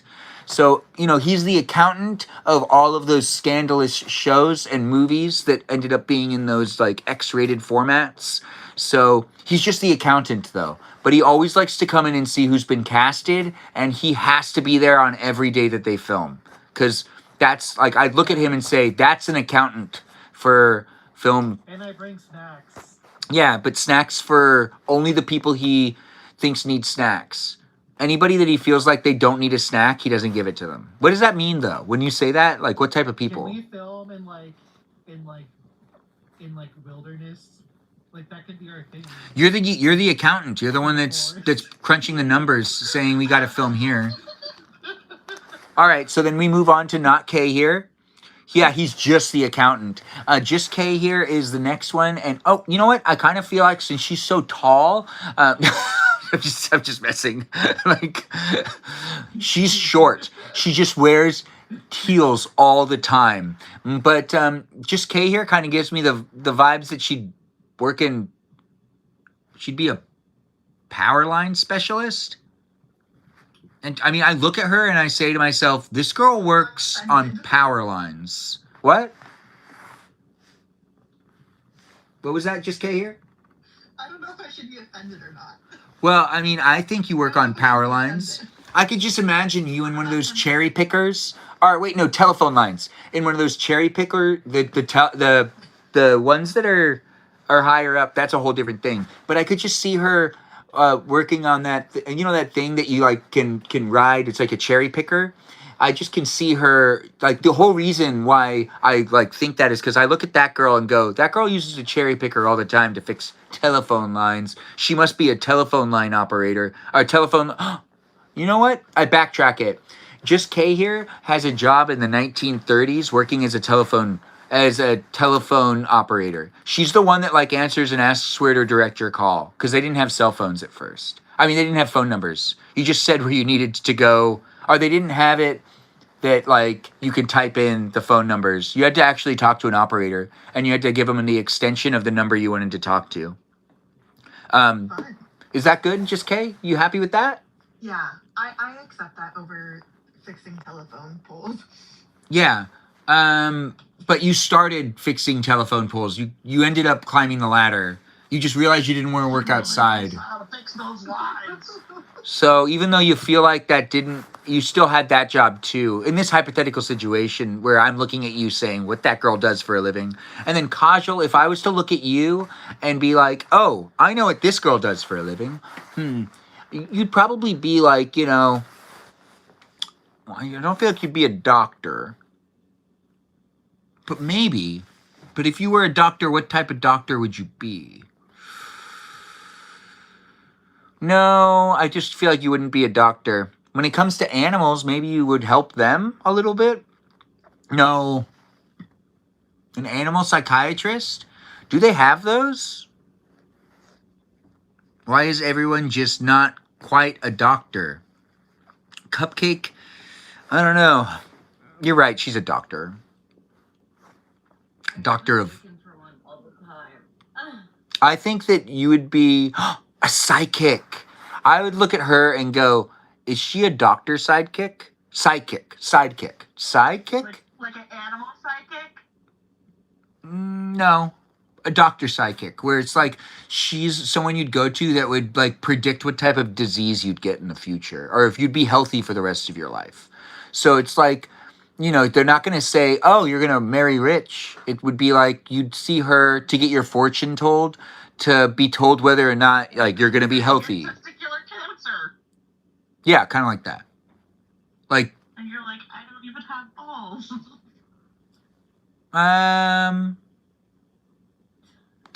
yeah, I guess that would be good. But I think she'd be really good at it, so she wouldn't be making that mistake. Yes. Yeah. Yeah. Wait, no, you know what? I'm going to go backtrack on that. I feel like there's something else better out there. Maybe a pinball technician, you know, because, like, she loves video games. What was that? How did we go from doctor to pinball technician? I don't know. In your free time. I was just thinking, like, you'd look cute if you had like a little work belt and like a toolbox and like that little hat that has like the company's name that you work for. You'd show up to the arcade and you'd be like, I'm here to fix the pinball machines, and I could just kind of see you doing that. You'd have a wrench, even though you don't really need to use it, but you'd have it with you. Like, you know, it's more of like the feeling. And for some reason, you'd be allowed to bring your little puppy with you, even when it said no dogs allowed at the front of the building. They'd be like, oh, The one that does the fixing. yeah. He's the technician. And he'd always pee on stuff, and you'd have to clean it up too while working there. And you'd be like, oh, he always does this. He's doing it for attention. Like, yeah. Did he pee on more boxes? No, thankfully he stopped. I think he was doing that because he probably thought like I was moving away from him, and he was like rebelling against me. But once I started, Maybe he was labeling them. Yeah, like he was just marking his territory, and then once I started talking his stuff, he calmed down. Aww. Oh. That's nice, actually. He just thought I was leaving and freaked out about him. Oh, isn't it your last day? The 20th? Yeah. So I'm in the middle of doing all that, but taking a little bit of a break. And it's going well with the process, right? I just have one more room left, so I mean, in the grand scheme of things, we're doing good. Can I guess what room it is? The easiest one, so I'm left with yes. Okay, I'm going to guess what room it is. It's the guest room that you always live streamed in. Is it? It is. All my arts and crafts are in there. Yep. Yeah. My makeup, my art, all of that's in there, and I left that one for last because like I wanted that to be like I want to remember where those things are specifically, so it's just easier when I get to the new stuff to like. I'm telling you, I would have done the same thing. Would have done it. Yeah. Yeah, I hear you. I just try to make it a little bit easier. I feel like I'm getting to know my viewers. I can get to know you too. We've got Kajal here, not Cake, Cupcake, who's not a scuba diving instructor, even though I keep telling people she is. And we also have Stephatron, who doesn't work at a circus, but she is the melody of the live stream experience. And we also have Peaceful Kevin, who doesn't work in the adult film star category thing of whatever that is. But he wants to, right? I have to correct it. Do you, Peaceful Kevin? What's your dream job, Peaceful Kevin? That is my dream job. Okay. Well, we have Melody who answered it first, which if you want to change it, you can. But you said homemaker, right, Melody? And then wait, what was it, Peaceful Kevin? I want to open a dispensary, but That it's also a cafe. would it serve food? No. Of course. You can do that now in LA. You can serve food. Yeah, there's one in California. Yeah, it's nice, right? Yay. Will it have cats? But Of course. And catnip. Yeah, I was gonna say catnip too. And then when it comes down to dream jobs for others, we have two that are correct. Melody said yes on the homemaker thing, so that she's keeping her answer. We have Peaceful Kevin saying that he'd love to have a really fun dispensary that would serve food. I would envision that it would probably have like a waterfall kind of setup thing where it's like a creek goes through and there's like romantic seating, but also like lounging. It's gonna have a stripper pole as well. And For the cats. yeah, for the cats. And then when it comes to other people's dream jobs, Cupcake, Anybody? do you have a dream job? Cupcake? I'm with Melody with I'm a homemaker, you know. Who dreams about having a job, you know? Like let's just be homemakers. And you'd want to get paid too, right? And foot rubs and pedicures. Okay. And then not Kay here, what's your answer? Well, I guess I'll play off of your thing about an old timey like phone operator, but I think part of it would be that I would have to be able to time travel. So like I could go back whenever I want, and I'm not on a schedule, and I get paid to go back in time and do stuff. Wow, that's a good dream job. What time? Yeah, I think that's some good thinking. It is nice to have. Yeah, and you'd get to eavesdrop on everyone's like drama and stuff. Imagine always having to connect Kevin to the people he needs to talk to, and then still being able to listen to Kevin's conversations. Yes. Yeah, like someone got an STD. Out in the forest, wherever you're from. With the fluffer or whatever. We have a strict screening process. Thanks for being here on YouTube. You don't have to stay here if the live stream experience isn't for you. And don't stay here if you're not having fun being in it. I don't advise that. It's bad mental health. But thanks for dropping by, and thanks for letting me know and interacting in the chat. Your participation does help the algorithm share the live stream. Now, over here on the guest night that's happening here on TikTok, I believe the last person we need to hear from when it comes to what the dream job may be, all of you can also share within the chat if you want to do that as well. But we have Kajal here. Kajal, what is your dream job? goodness, I have so many, but I think if I were to play off of animals, it would be like a marine biologist. Really? If I were to be any sort of psychic, I would want to be able to have vision. Like that's so Raven. Exactly. That makes sense. And did you find it to be, would you really want to be a doctor if like, you know, would you like people confuse you of being a doctor all the time? Would you want to be a doctor?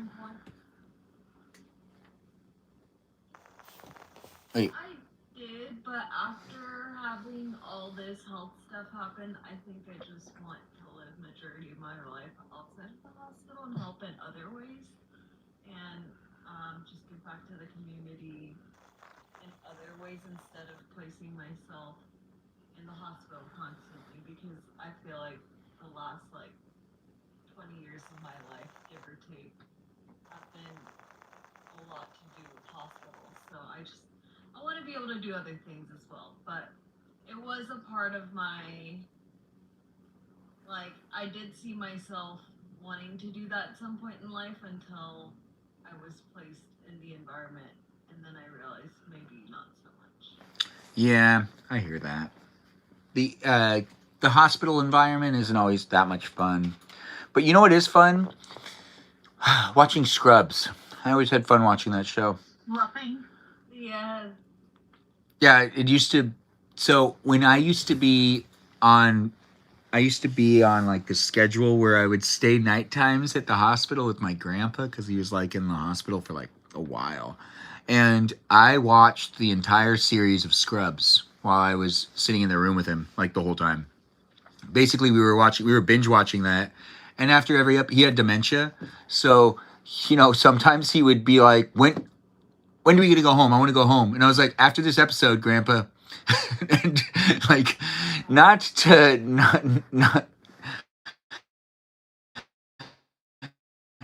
it was interesting because he would forget, but I was good at like convincing him that we were about to leave and we just need to wait a little longer. And he'd always calm down whenever he'd start getting antsy and need to leave. He'd be like, "Oh, well, if we're leaving that soon, I can wait." It was hard though dealing with dementia, but if you can find ways to talk to them and calm them down, makes it all the more bearable and all the more like helpful in a way. You're helping them still. They're gonna be confused anyways. So you just got to find a way to do it that that they're not being attacked. Don't yell at them. The thing I think that people kept saying I was really good at doing was I never really like lost my cool, except for like once when he called the nurse ugly, which I just felt so bad for her, and he wasn't wrong, but you don't say that. But he asked he asked for someone who looked better, and then he took it further than that. And I looked at her, and she looked at me, and she looked at me like I said it. She looked at me like I said what he said, but I think she felt that I was like, like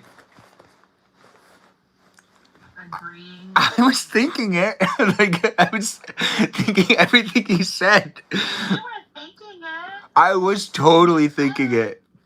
But the thing is, you don't say it. But like, yeah, she had one of those like, no, we're not gonna do this.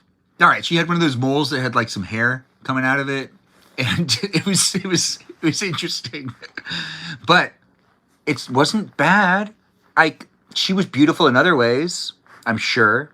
I don't know her, but she had to sit in the room with us, like he was supposed to be watched, and then like I got awkward, and this is back when I still was addicted to the nicotine, so I'd like slip away to go on a walk also often. And to be honest though, like that the hospital's like the worst place to have a nicotine addiction. You can't go anywhere. Like they don't want you to do that anywhere, so you keep sneaking out, and they keep like telling you got to go further away, and before you know it, you're like 2 blocks away. Because someone will be like, yeah, you can't do that here either. Like, people are driving in right here.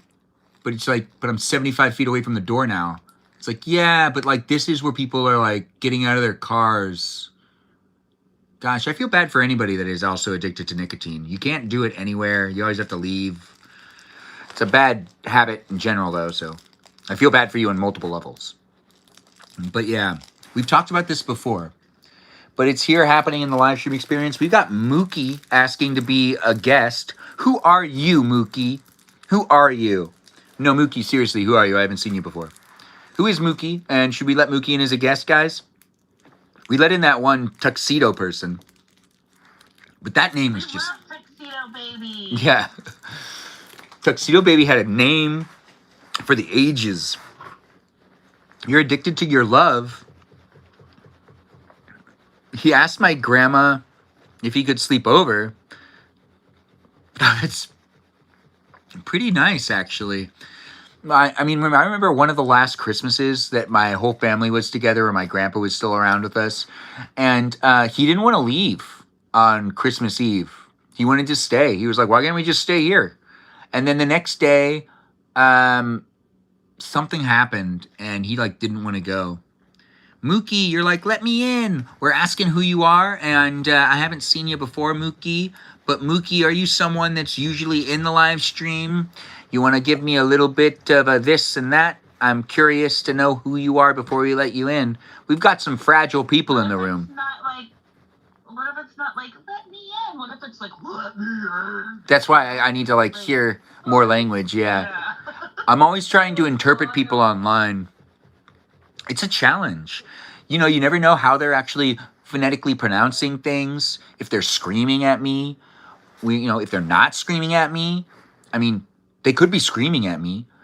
In 62 minutes, we're going to make it to the 400-minute marker. And I really hope you guys stay for it, because the 400-minute marker is the marker of, the live stream guest night coming to an end. It's so weird. I do 90 minutes on a daily basis, but I try to hit 400 minutes on guest night. Such a drastic jump, right? Does everybody like this 400-minute marker? Or are people like, Ben, it's too long? All right, Mookie, we'll let you in. Whatever. Mookie, I'm giving you a chance here. You want to introduce yourself and let us know who you are? Hello. I don't know if it's working. No, we can hear you. Oh, I just wanted to say I love your live streams. Oh. So often when I get on TikTok at the end of the night, I'm a nurse, and so I work the last 12 hours, and I love to watch you cook dinner. It's my favorite unwind time from a stressful day, and I wanted to say I love your live streams. Thank you so much. Keep doing what you're doing. You've got people all over the world cheering for you. I really appreciate that. You're making me feel all good and fuzzy inside. I really do appreciate the compliments.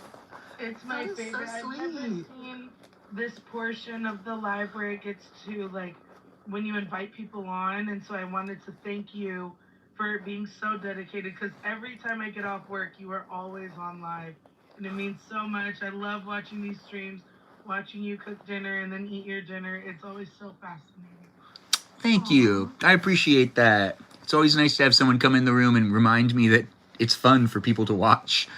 Mookie, I do appreciate. Did you watch last night's lasagna, or what's something you saw me eat that you were like, you were good at cooking that? Last night's lasagna, the way that you were talking about, like, so I believe it was from your kitchen to your garage. You're like, guys, don't worry, it's gonna get light, then it's gonna get dark, then it's gonna get light, and then dark again. It's always such a good watch, and usually I don't have like too much energy to want to cook something after the end of the night, and so I'll just like heat some leftovers up. But watching you like prepare a meal while I'm eating my leftovers, it does me the satisfaction of like a home cooked meal or something really good. Yeah, it's and so the energy. It's just always awesome. You do a great job. Thank you. I try. When it comes to the food, I'm sure your food tastes better looking at my food too, because you're like, hey, I can see, like, it makes your food feel a little fresher too, right? Yes, absolutely. It's like a mukbang, but in real life. It's so nice to watch. Thank you. And it looks like, who did Ben bribe? Looks like Not K here is in disbelief. Your job. Oh, right. Mookie, if you were to look at me and say, what type of job this guy has, like, what's the job you see me doing if you just saw me, like, in public? If you're like, oh, that guy, he does this for a living, because, you see me in public, what's the job that comes to mind when you just look at my face? So immediately, I would say interior design or some sort of, like, accountant work. I'd be like, whatever you do, I feel like you deal with some sort of, like, either finances or you design something for a living. Nice. Your fashion, the way you present yourself, I would say, like, oh, that man designed something, but also looks like I deal with numbers, finances, and accounting tasks all day. Oh, you think I work at a desk? That's so nice. A 9 to 5. Oh my, the stability. And then if you were to pick your dream job, what would you, or do you have your dream job? Or if you had like the dream job, even if it was like located somewhere else, where would your dream job be, or what would it be in the world? So it wouldn't be in one specific place. Right now I'm like working to build my Yelp review account. I want to be like a professional food reviewer. So something what Anthony Bourdain did, I would love to do that myself. Like be able to travel the world, eat food, be with local people, eat local cuisines all around the world would just really be amazing. I think that you gave like a much more like desirable answer of like, oh yeah, you get to travel, see the world, eat everything. Whereas in like just Kay here just wants to time travel, which is cool too, but she'd be time traveling to like the same place she wouldn't like time travel the world. She'd time travel for her job, which would be in one place. You didn't specify just Kay, so.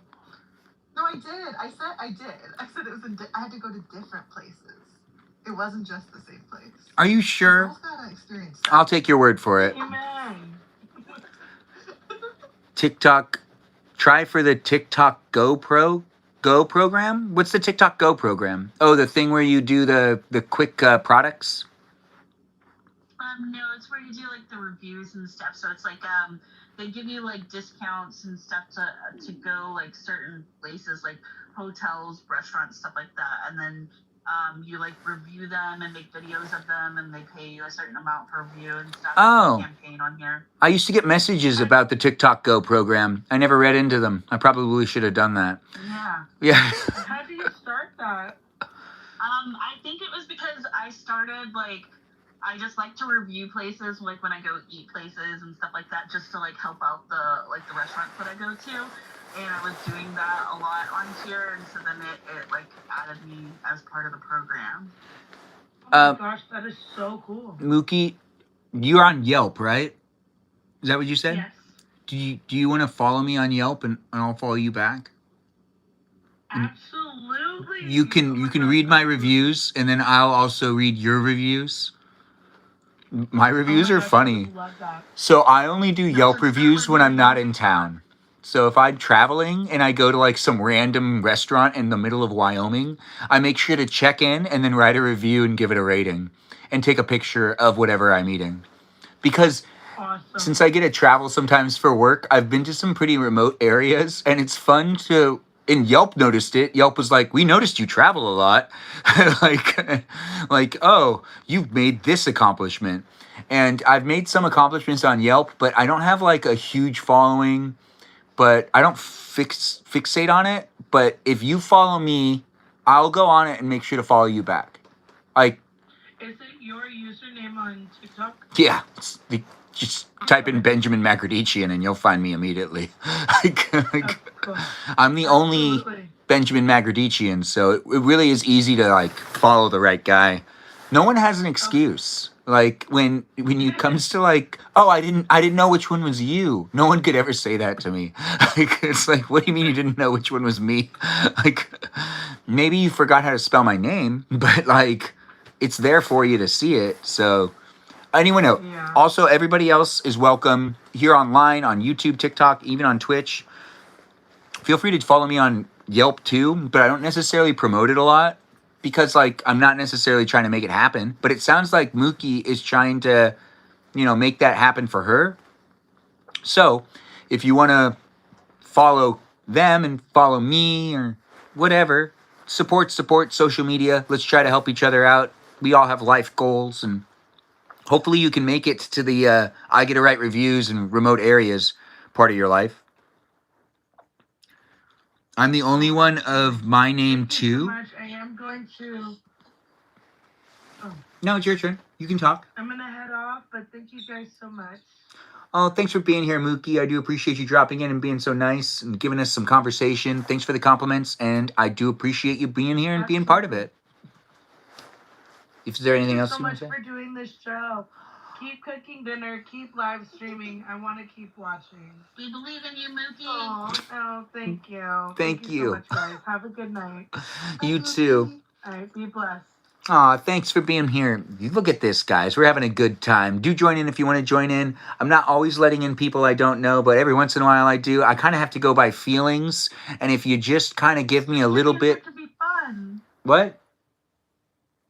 Stranger danger can be fun. Yeah, it can be, but also if you just kind of respond in the chat, if I question why you're coming in, if you're a kid and you're watching and you're like, please let me in, please let me in, please let me in, and you're spamming the chat, I'm even giving you an opportunity to put on a little show and act a little adult, and you don't do it.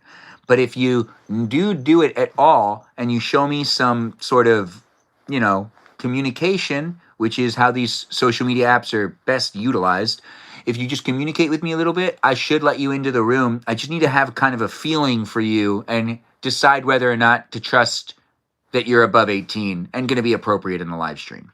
The only restriction is no one under 18 in my live stream on all these platforms, even though it's here for people of all ages, technically here on YouTube for you to be able to rewatch. It's not necessarily a place and space for people that are under 18 because you are young. Hang out with your peers and don't necessarily come into a place with the adults quite yet. You'll understand when you grow up, and you'll get it because also there's a lot of, just things that are attached to growing up, and you're figuring yourself out, and you should have fun being a kid. Don't worry so much. We're talking about adult things for the most part, and it's not necessarily going to be like inappropriate, but it's not for you. And I do want you to still be amused by it, potentially even watching it, but I don't want you to technically come in as a guest. It's just not appropriate for the others as well. It's not fair for me and for the others, and even for you to do it. It could be a violation of your account, and you could get banned on your account. I could also get in some trouble too, because it's just rules. So be mindful of that. It is here for you if you're here for it. We're at, that time frame where I'm thinking to myself, I need second dinner. Does anybody else need second dinner? Anybody? What are we, Hobbit? Have you? Second breakfast. Where's your second dinner? Do you have second dinner? Well, wait, no. Peaceful Kevin referred to himself as like a hobbit last time because he needed second dinner, right? Right. When it comes down to the Lord of the Rings movies, is everyone excited for this new one that's coming out? I'm curious because they're getting the whole cast back together. They start filming pretty soon. Do you guys know what I'm talking about? As I mentioned, I haven't seen any of them. Yeah. Kajal, it's Really? Peaceful Kevin. Searball. I'm surprised you missed I it. read The Hobbit. Well, here's the thing: is if you want to watch them now, you need to set aside 10 hours. So I do understand some people like not committing to it, but it's about 10 hours to watch all of the extended versions. It's a little under 10 hours. If you watch them all back to back, that's like a full day. But it reminds me of. You also have Rings of Power, so that's even longer. Yeah, but you don't need to watch that. That's basically crap compared to the, Lord of the Rings trilogy by Peter Jackson. It's just. But if you were to watch The Ring of Power, you have to watch it first, because it's before everything that happens in the Peter Jackson. If you watch it first, then you're not gonna watch the rest of them. Yeah, you're right. Don't watch the first. Same with OG Star Wars. I really miss. Okay, so when I was in middle school and in high school, a perfect Saturday to me was ordering when I was allowed to so middle school is like when I started to have jobs and stuff, so I had money, and I would feel like I could really decide what I wanted to do on a Saturday. One of my favorite things to do on Saturday when I was in middle school was to order my own pizza from Pizza Hut or from Domino's or from that local pizza place, and to watch all of the Star Wars movies back to back. And it would be over it wouldn't take that long, but it would feel like a day obligation. But then I'd end up usually kind of going out and meeting up with friends later on that night. But it was super fun to watch all three of the original Star Wars movies. And, at that point in time, we were starting to get the prequels, but they weren't all out yet. But then I remember after all the prequels were out and I had them all on DVD, I remember sitting down to watch all of the movies together, and it took all day, and it was so much fun.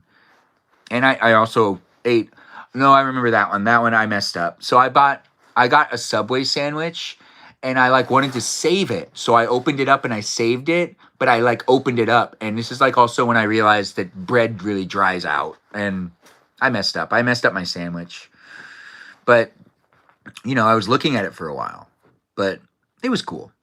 Anyways, Does anyone have a movie marathon that they look forward to doing that they used to do when they were a kid or that they still do now? Stephanie, you kind of give me the vibes that you really like to watch all the Care Bear movies in order. Is that right or is that wrong? No, I've never seen the Care Bears. Really? But you're like the same age as me. You never saw any of the Care Bear movies? That doesn't mean that I've seen everything. Did you see Star Wars? At what age is Care Bears? Oh, wait. Care Bears is from the 80s, and I only watched it because my sisters ended up watching it before.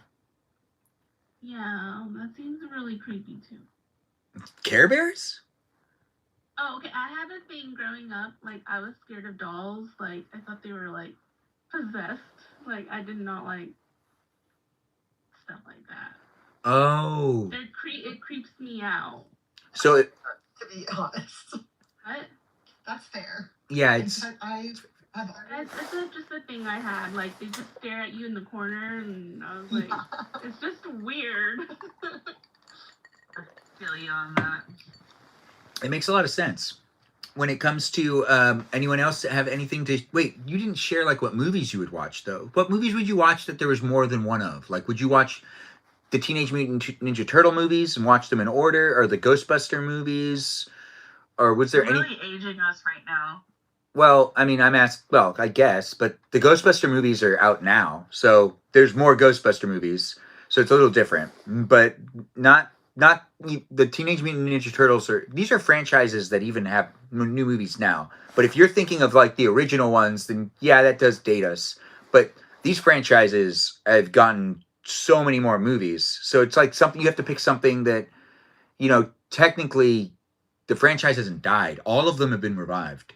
So they're all kind of relevant again. Even Care Bears is redone. Care Bears is redone, and my nieces and nephews now can buy Care Bears stuffed animals because, like, apparently they revamped it, so they now know who they are.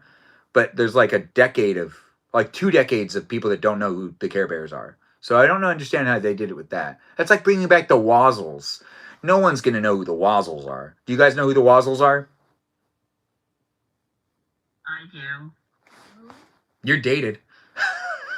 Yeah, because we're the same age, basically. Yeah.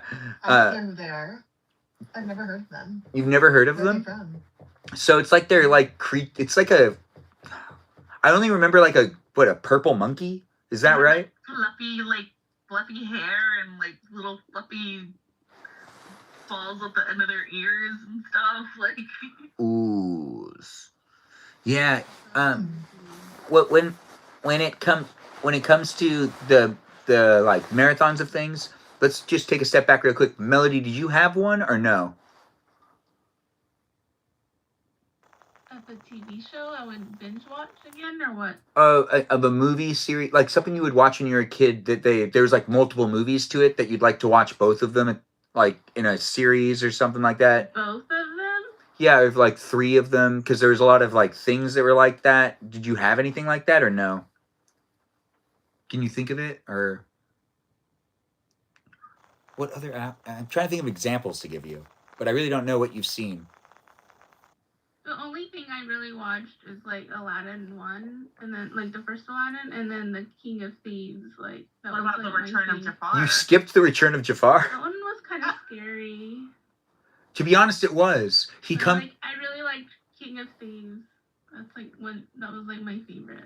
I'm so happy you said that, because that one's really fun, especially since they get on that turtle, and then Aladdin's like turning things to gold. Midas. Yeah, Midas. the Midas touch. And then also his dad has to decide whether to save Aladdin or to have to finish the heist. Lifelong thing, yeah. Yeah, and he picks Aladdin, but he didn't pick his wife, who did end up, passing away without him because he like abandoned her. But he didn't abandon his son, which is sad that he abandoned the wife. But I guess priorities, right? But yeah, that's a good. King of Thieves is so much fun. That's a really good movie. I used to think Robin Williams was in that one. I was so shocked it wasn't him. When it comes down to this question, we're still asking it. If you want to mention it in the chat, talk about the movie that you watched, potentially like a series of movies, like that there was 1, 2, maybe 3 movies from that same potential franchise, you know, like just movies in general, like Shrek, like the first 4 movies or something like that. Cupcake, do you have one? Gremlins. Oh, you liked the second one? You actually liked the second one? I thought it was hilarious when he dressed up like Rambo, and then there was like the girl gremlin with the big old lips. I agree. And then the whole scene of them watching the movies and singing the Snow White song. Yeah. Growing up, a lot of people would hate on it. People wouldn't want to watch that one with me. Yeah. They hated it, but I thought it was hilarious. I think it's aged well, and people like watch it now, but no one wanted. But back, like, if we went to Blockbuster and we were all, that's dating it. But if we went to Blockbuster and we were like renting movies with like friends, everyone would be like, "Not Gremlins 2. That one's the worst one." And I'd be like, "But why? Like, come on, let's get Gremlins 2." I bet Kajal got Gremlins 2 all the time too. Kajal, what was your go-to Blockbuster movie? Off topic. My go-to blockbuster movie had to be Jumanji. Oh, you didn't own it? Good one. Good one. Yeah. I did. I owned it, but like still, like whenever we moved, my mom put it away to the point where I would still go to Blockbuster and go get it because I wanted to watch it. Oh, that's so funny. Well, we got another guest in the live stream experience. We're going to ask her some questions. We're in the middle of asking some pretty good questions regarding movies. But before we continue on with that, since you're here, hello. I'd love you to introduce yourself and also answer the question of like what job you think I would be performing if you like ran into me in the street and you were looking at me like, that guy works in what field or has what job? Okay. Oh, your camera's on this time. Hey. What job do I think you'd have? In are we in like LA? Are we in Pasadena? It'd be like you'd see me at the airport, I'd get off the plane, and you'd be like, "Oh, that guy works in what field?" Like, "Oh, that guy clearly worked." I don't want to get in your head too much. Like, where would your imagination go with it? Honestly, like a data engineer or like IT. Or like, You'd also put me in like an office job? yeah, for sure. Or like a middle school like science teacher. I feel that. Okay. So I'd be a middle school science teacher, but that's just because of my outfits, right? Like your vibe. Okay, my vibe. All right. That works. And then when it comes to your dream job, also just K here, what happened to you? No K? It's like, be right back. All right, we'll be here for you when you come back. Dream job is also another one of the questions tonight. Do you have a dream job to share with us? I'm in school right now getting like my EMT certification. And then once I finish that, I'll get like my license to be a paramedic. And then hopefully by like December, I can start fire school to be like a firefighter. Wait, what? You're going to become a firefighter? Yeah, I've been a stay-at-home mom for like the last like 6 years. So I'm ready to like start my career. You want to fight fire, though. Are you going to fight fire with fire, or are you going to use water to fight fire? Like preferably water. Sick. That's the right question. I mean, that's the right answer. And then we've got, I think that's it, actually. Is that the last of the questions? Did I miss something? Anybody? What did I miss? Anything? I think you got it, but weren't you gonna get second dinner? Oh, yeah. I am going to get second dinner. I'm going to step out just for a second. When just K comes back, or no K, or not K, whatever K's name is, Kate. When Kate comes back, she will get her slot back, but I'll let you in when I come back into the room. We've got M here, Peaceful Kevin, Said with Melody, Cupcake, and Kajal. They're going to be in charge of the area for right now, so I'm leaving it with them. Kajal, I'm hoping you'll help me. Without him. You can make secrets, but I can rewatch it later. But don't make me have to. Tell me about those secrets. Also, be in the conversation, to be in the conversation with everybody that's here, as it is a place and space that is what we make it. Enjoy the place. I'm going to go inside and get second dinner. And when I come back, we'll see what else is going on. Think about movies and movie series and maybe that blockbuster movie you used to go and rent. I'll be right back, though. I just saw today that they're going to be making more like it's going to continue on in that same world. It's not a reboot, it's like a continuation. I love that. I'm excited. Sarah Michelle Gellar is involved with it. So. Oh my god, we should watch Buffy together one day. Oh my gosh, I would love that. I have it on I've got the box set. I have Angel too. Nice.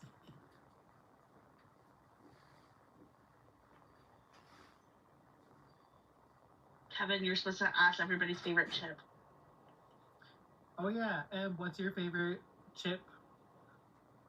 Like Doritos or something. Or barbecue chips. My favorite? As far as just like something, maybe like the like purple oh no, like baked Lay's chips. That's like my go-to. Ooh, I like those. Yeah, but like they're like just, like, salty the and plain. dry. Yes, yeah. And then like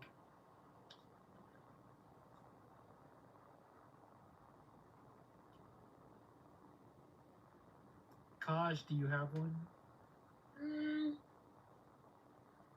Mine would have to be the Cool Ranch Flamin' Hot Doritos. Yum. Yeah. I love hot fries, but I'll like eat them until they burn my mouth, and then I'll keep eating them. Have you ever tried to light one on fire?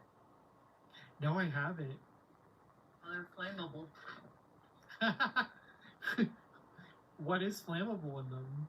I have no idea, but I had a friend show it to me and I never saw them the same again. Wow. I used to love them.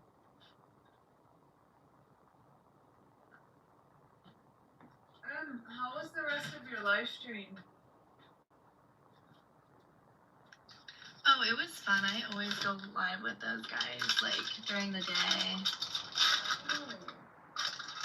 Yeah, no, I just go on, it's basically just like a FaceTime call, honestly, and I was, like, rearranging stuff at my house. Nice. I was hoping to see your chickens. I was on with my chickens earlier this morning. I think tomorrow I'll probably go on for, like, an hour with my chickens, and then on Sunday, the 15th, I was on with my chickens. It was my birthday, and I like gave them a bunch of like treats. I had gotten them a bunch of stuff from the feed store. Nice. Happy belated birthday. Thank you. Oh my god, happy birthday. Thank you.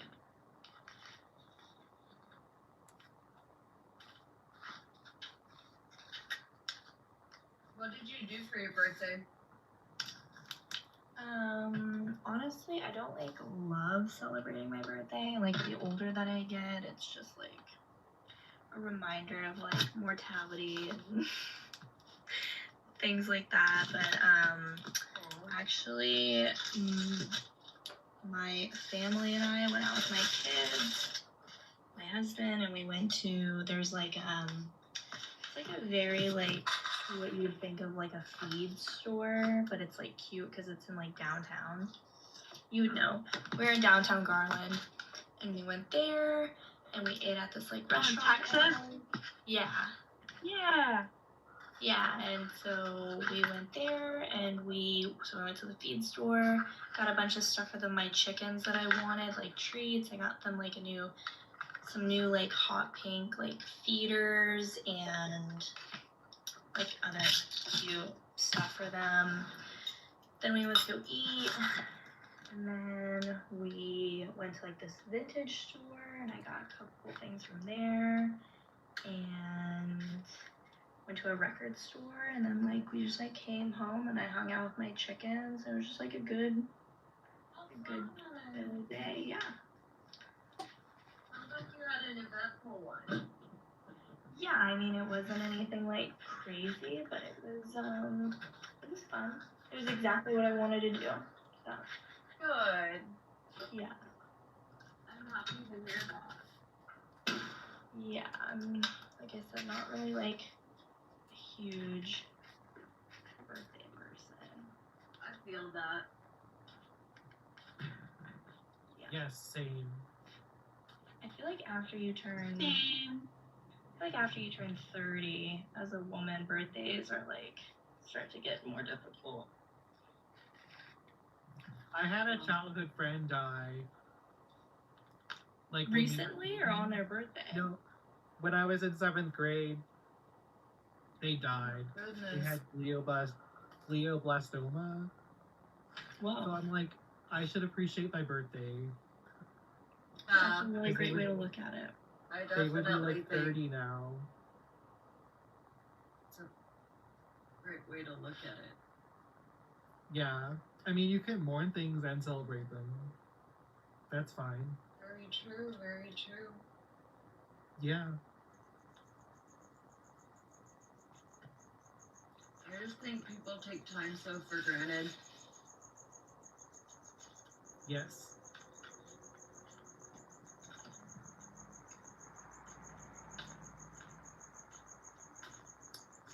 What's going on with your treatment, Kajal? I actually see them next week, and then I meet the surgeons after that. So, yeah, just taking it day by day. Thanks for asking. It's just been challenging with the move, but like I said, I'm just trying to take it like a day at a time and pace myself. You know? Yeah. Of course. Yeah. Do you still have the mycobacterium thing? Yep, I do, unfortunately, and this is round 3 of treatment, so fingers crossed it can be the last time, because each time I get hit with it, it's just like harder on my immune system, but we get through it, you know? Wow. What's the treatment? Is it chemo? It's okay, so it's like not exactly chemo, but it's like the big guns of like IV meds, so it's amikacin and like imipenem and like another trial drug that they're trying out, but I'm actually allergic to them, so Wow. it's interesting. Yeah, I mean, it's just a day at a time, and I'm thankful that they're trying, you know? Could be worse. Do you have a good support system like close to home to like, help you like recover or like when during bad days and stuff? I wish. I was actually when all this started with my parents, but I had to move out of state because the state of New Mexico couldn't figure this infection out, and so now I'm in a completely different state away from everybody, but they do call me and love on me.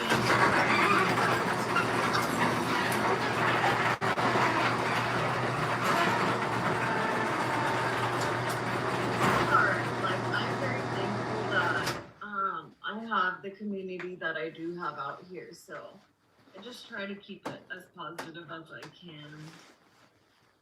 That's I the do have vibe my I always get from moments, you. though. We talking about positive energy? Yeah. Oh, what are we talking about? Kajal supports it. Wait, what happened while I was gone? Secrets. Secrets, and we have now. Where did Just K go? I thought Just K just. Oh, good, she is back. No K is back. We've got Right in time. we've got Peeps back in the room, and I have second dinner. Does everybody else have second dinner? I'm eating my grandmother's other half of the pot pie. If you were here for that, but it's here for you if you're She'd here be for so it. happy. That's what she wanted for you. Yeah, she really wanted me. You guys heard her say that. She was like, "You can finish it," Yeah. which was like, what? But I get it. She loves to feed me still. thought she still had some though. To be honest, I think that I mean, so I don't know if you guys were watching the live streams when she first started being at my parents' house, but she used to try to help. She'd get up from the wheelchair and try to like cut something or do something because she really wanted to help in the kitchen. And there was like progression through the live streams where she could do less. And it was like one of those situations she'd go, she still wants to feed you. Like she still just like you like look at her and you go, oh, she still wants to be the one that's responsible for cooking and for making sure everyone gets fed. She just can't do it anymore. Such a shame. She's good at it. Yeah. She made really good food. Well, as we're here with each other, we still have to answer that question. I would actually love to. We're all pretty dated in here. Not calling anyone old. But when it comes down to it, I think all of us have been to Blockbuster. When you guys went to Blockbuster, what was the first thing that you would like, I need to get that? Or what was the thing that, Kajal said Jumanji, but there's other things Blockbuster had. Blockbuster had good food. And I remember their popcorn bucket and their good different types of candy, which was only available at Blockbuster. Those Crunch Brunches, that was just a Blockbuster for a while. You know what I'm talking about? Anybody know what I'm talking about? I know exactly what you're talking about. That's my brother's favorite candy. Yeah, it's really The legit, blue right? box, the Bunch of Crunch. Yeah. Yeah. Now, when I went to Blockbuster, The Secret of Nim was one of my favorite ones to rent. And I know that's a weird one to pick because it's so scary. But if I could, I would look for it and it wouldn't always be available. But there was other ones too. But does anyone have a fun Blockbuster movie that they used to grab? Drop Dead Fred. Like, I rented it so much. That makes sense. Space Jam was another good one. Space Jam was good. Yes. What's that song? I bet Cupcake knows the song. Wait, say it again? The Space Jam song. Yes, I know all the Space Jam songs. Doc, well, it depended on Melody. Do you not remember if it had carpeting in yours? Because every Blockbuster was a little different, but my Blockbuster had carpeting. It was normally blue, if I remember correctly. Yes. But yeah, there's carpeting and it has a lot of different colors to it though. what, like it would like go places? Oh. Was the carpeting an outline where all the things were for us to like? I think it had had these weird abstract swirls on it, you know, at least at the one that ours had, it had these abstract. It's kind of like how hotels have weird patterns on the carpet. Yeah, to give you the illusion of it's clean. Nothing's clean these days in public. Yeah. Movie theaters still do. Melody, when was the last time you were at a movie theater? Yes. Stephanie? I've got the Space Jam song stuck in my head. You lagged out. You're welcome. You're welcome. Parent Trap. That's a good one. Peaceful Kevin. There was a Papa John's. And then for Parent Trap, we would be doing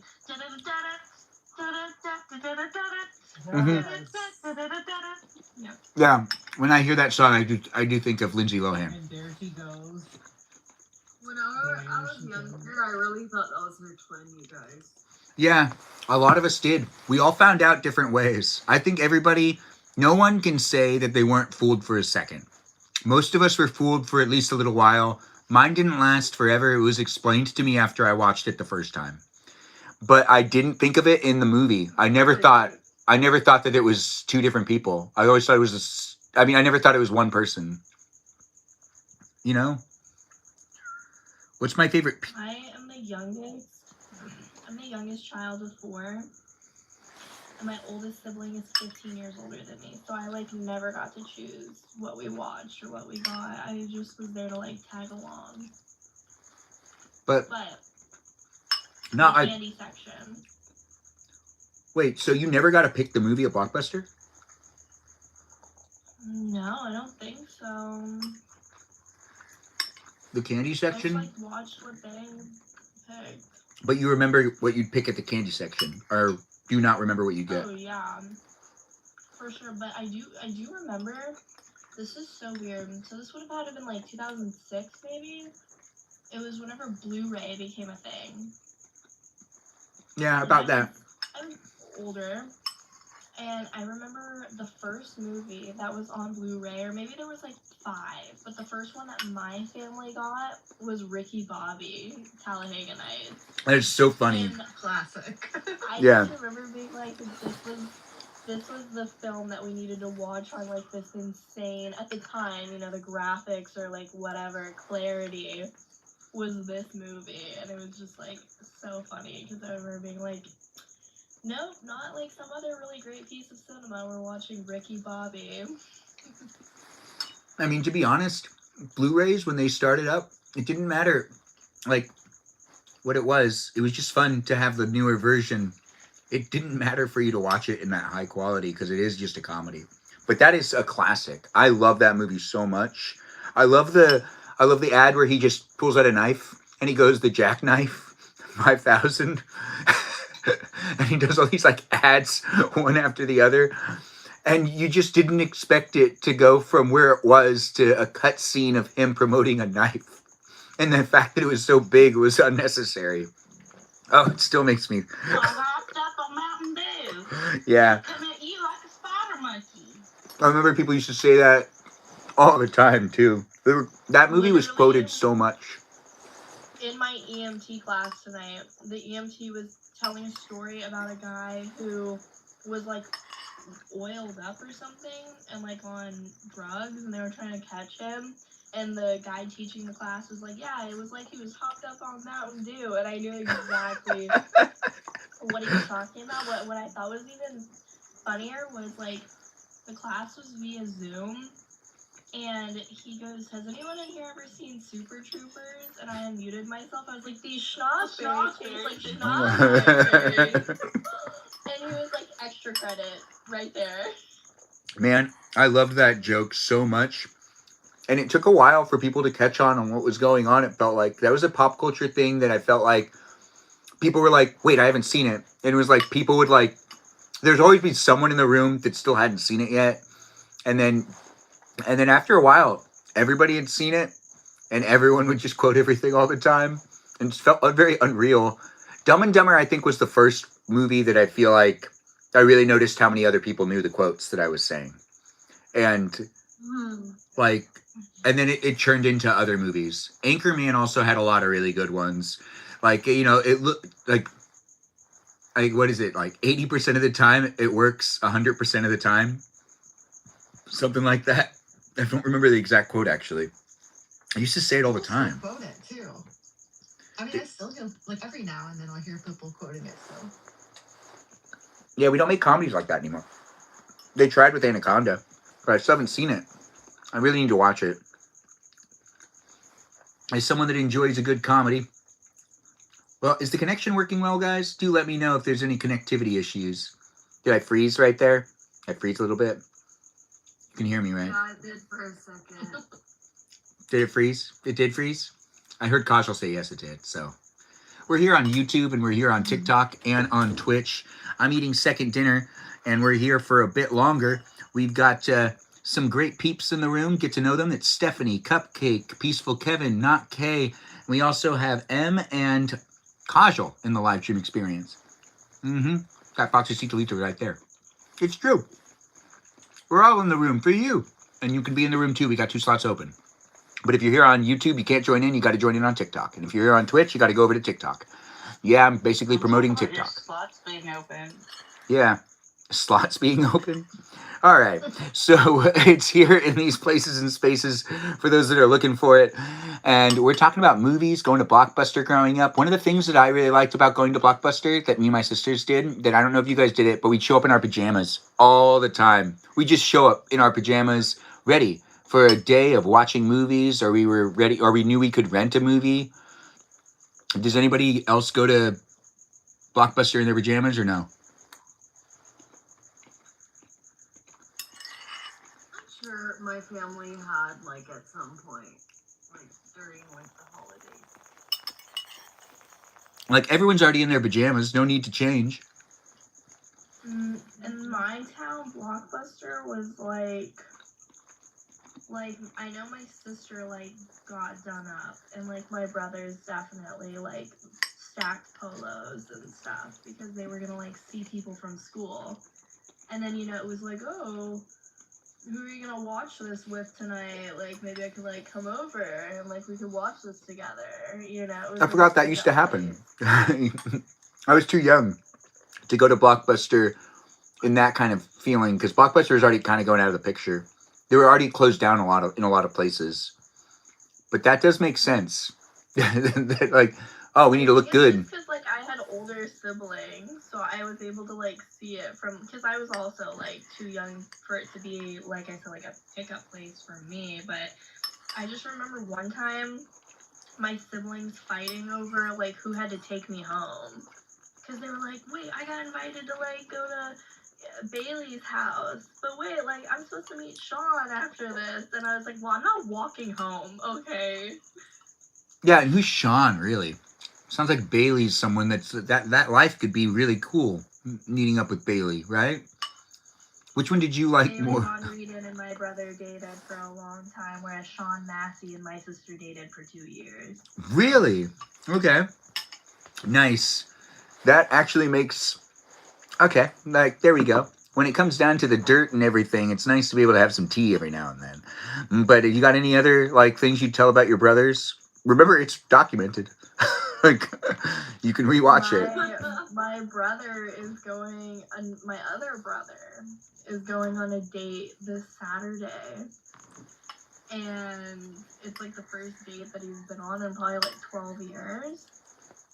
Wow, that's a break. And he sent me screenshots of the messages, and the reason why is because he needs to take my dog on the date with him. Because they're going to a dog park. Is he gonna pretend that it's his dog? Honestly, probably. Oh, starting out on a bit of lies. So do you think he would also, like, change the tag on the dog? Because No, well, he does take care of my dog, like, I would say quite a bit, so I'm not that mad about it, but he, like, sent me the messages, and I was like, oh, so are you planning on, like, taking Allie, like, my dog, or Elsa, my parents' dog? It would make more sense if he took my parents' dog. why the parents' dog? It's fat and it needs the exercise? Oh, I'm sorry. No, he How dare had you that fat dog shame her parents' dog? That dog lived with him for 2 years. So actually, like, my parents and him have had that dog in their care for like equal amounts of time. Why is the day at the dog park? She suggested it. She was like, oh, we should take my dog out. I'm trying to navigate having to ask out this one girl, and I understand that. Like, they have... Wait, what? What did you say? Yeah, so... Wait, what was said? You were frozen for a really long time. Okay. Did I miss anything that you guys were saying? You said that he's going to take him to the dog park. And... Am I frozen still, or am I alive? You're alive. Thank you. Alive. Yeah, so you said that your brother is going to that dog park, but he lived with your parents' dog for a longer period of time? Is that what you said? No, he had their dog in his care for like dogs, they've like taken care of the dog like equal length. It's like they're the ones who got this dog as like a puppy, and then like got too busy, and then my brother took it on as like his own, and then Oh. my brother like passed it back over to like my parents because my mom retired. It's smarter to have a dog in the house if you had people retire. It makes sense. You know, it gives them something to do. Yeah, so I was on the phone with my mom, and I was like, do you know Zach is taking Allie to like a dog, Allie's my dog. And she was like, why would he take her to the dog park? Like, that is not a good idea. My dog is a 145-pound Newfoundland, like a giant dog. And I was like, I don't know. He said that he needs Allie. Well, and I don't know. what type of dog is it accompanying? Because big dogs need other big I dogs. don't know. Like, I don't know. That's the thing. it could go one of two ways. But I would say use the dog that's been around you the most. You know? How old is he? My brother just turned 42. Oh. 12 years since the date? Wow, that's a long time. Yeah. Do you mind if I ask why 12 years? Honestly, my brother was like never someone who like dated very much, like ever. And I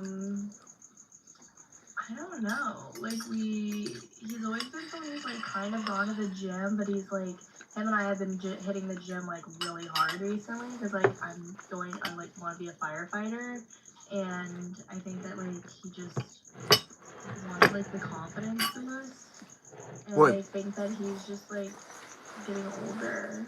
I don't know. How did he meet her? They met on Hinge. Yeah, it's the best place to meet people, it seems like. From experience. It's the dating app that's meant to be deleted.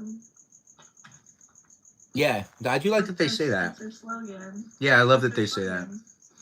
They kind of want to help you, but then also at the same time they're making money from us some way.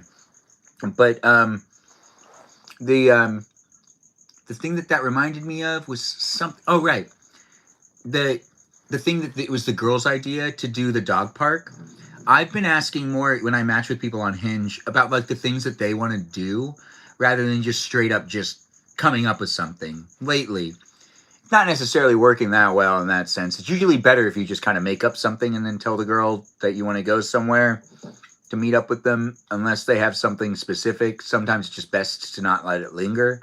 But there's one girl, I asked her like what she wanted to do and what she did like last weekend. And this one's the one I'm talking to right now. And I think that like, I don't know, I don't like how you have to interpret so much from a text response that like you just have to fill in the blanks, like the tone. I've never done the like dating app thing. I mean, I guess I did like JDate like way back in the day. But that was like whatever. Wait, how long have you been married for? Like, you're in your the first time? Or no, you're in your second marriage, right? Or it's the second time? Yeah. How long has it been this time? Yeah, this is my second marriage.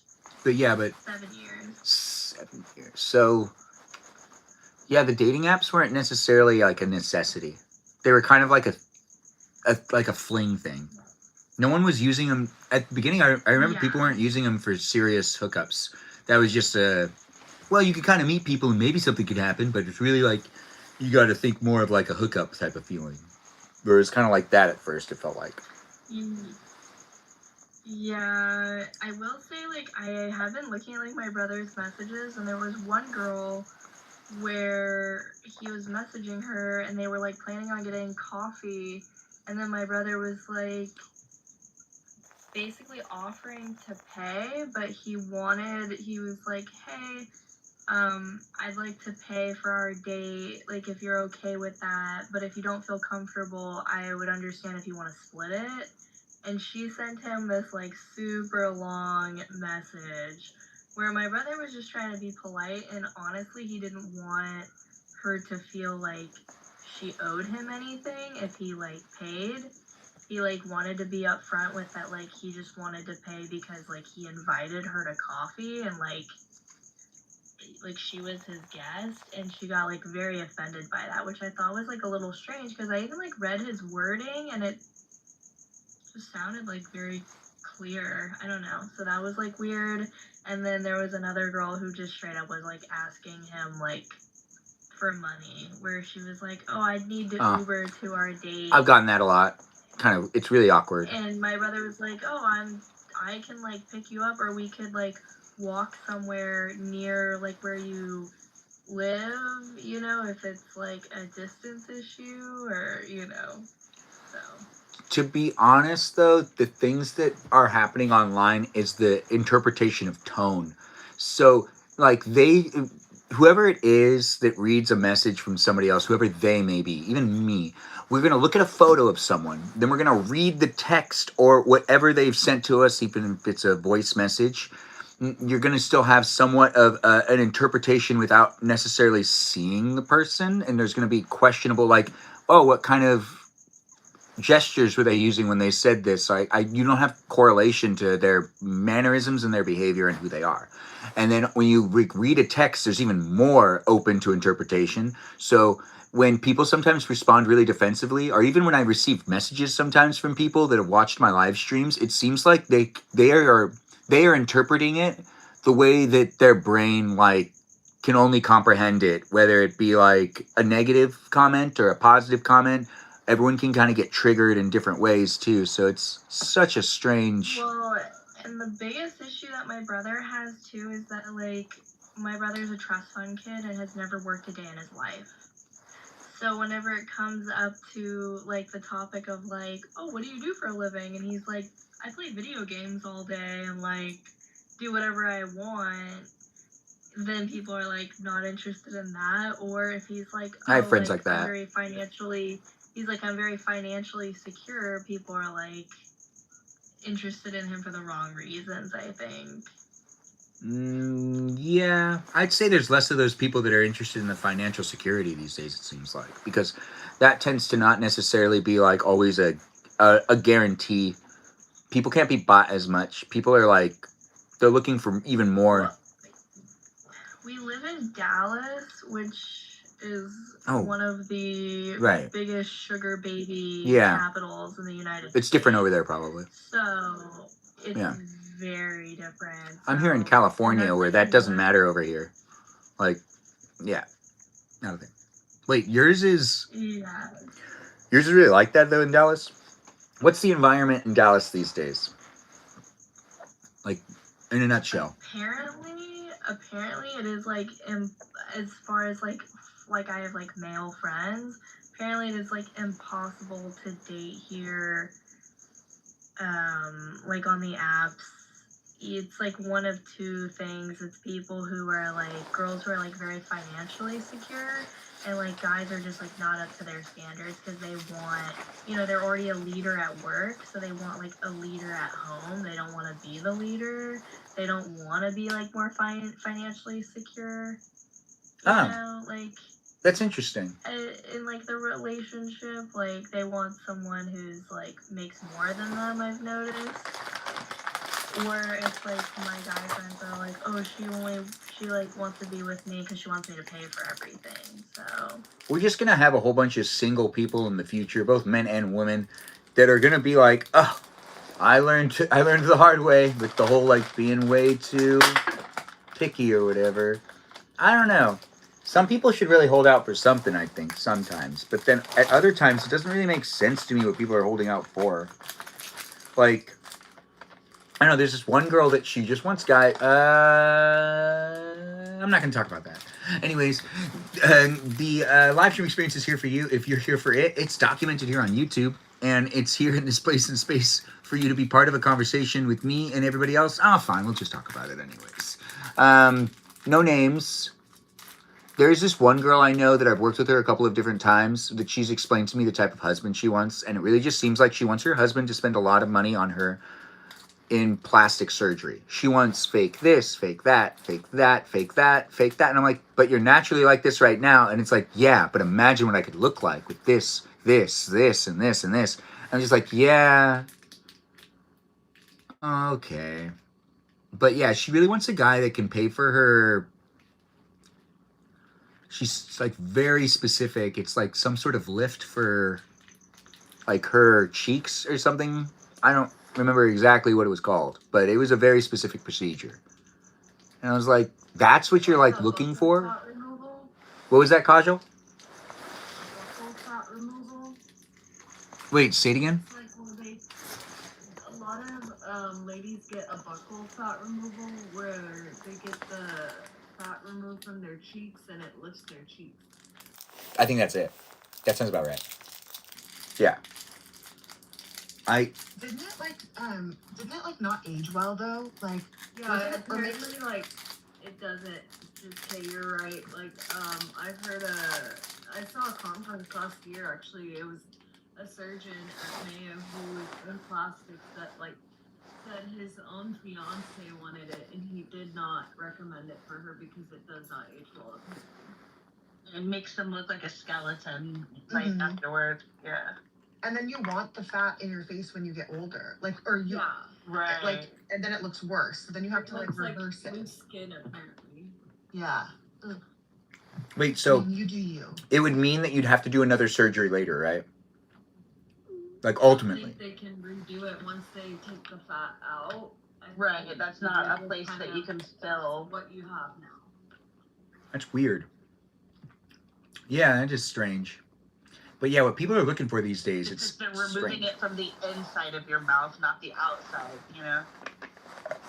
I don't know, I just feel like whenever you like meet the right person, like it just like works. I will say like my first husband and I were together and I don't know, we had like a very amicable breakup. And I had been going to the gym at like my local like community center and I had a mutual friend there. And it was funny because basically my husband like walked up to him and was like, "Hey, who's that girl?" And he was like, "Oh, it's my friend Emily. She's cool. She has a daughter who like does a bunch of stuff here and like whatever." He was like, "Hey, hook me up with her." And he was like, "Dude, she like just got like separated like a week ago." And my husband like hunted down my phone number and like messaged me and we went to dinner and by our 5th date we were ring shopping. So we've been together ever since. Damn, that seems pretty lucky. That's a love story. Yeah, that's a legitimate love story. That's really good. Actually, He knew what he yeah. wanted. Well, and what's actually really funny is that he had gotten divorced. This was in April, and he had gotten divorced in like December. And and it's funny because on our first date, he was like, "I'm gonna marry you." And he was like, And I was like, "You're crazy." I was like, "You're crazy. You're literally wild." That is okay. I like where this went. Is there any other juice in this story? Any other like weird aspects of it? Maybe like it kind of has a little stalkery feeling to it, but it also has like a all right. He's Let's see. frozen again with his lollipop. I know, but he asked if there was any more juice. I don't know what he means by like juice. Am I frozen? There is like a very juicy part in our relationship. You were. Wait, am I not frozen right now? Because I'm just waiting now to not be frozen. You Now you're not just frozen. now became unfrozen. Okay, good. What did you ask? Well, I don't fully remember, but I know I said it on YouTube, so it's definitely there. But I think it was like, there must be more, I think I used the word juicy. Juicy. Juicy? Yeah, we heard you say juice, and that's it. There must be some more like juicy like aspects to it. Like, was there any like really catchy phrases he used, or anything that's like really like seemed like? He's gonna write it down and. Yeah. Well, no, you don't have to write anything down in this live stream. It's recorded. So I mean, to use it for your next date. no, Yeah. well there was so like in Judaism every week there's like a weekly like parsha, like a passage. And we both were following like the Chabad like parsha, and like the week that we went on our first date, there was like a passage about like basically finding like the person that you're supposed to be with, and that like when you find the right person, like basically like a man will find a woman who's meant to like lead them, and that like you'll never need anything else in life if you find like a good woman to like lead you and for like you to follow and for you to take care of. And that was like kind of it. Like he was like, I want to take care of you, I want to have babies with you, I want to buy you a house, and he did that. I've been like a stay-at-home mom for like forever, so, and haven't had to work or do anything, so.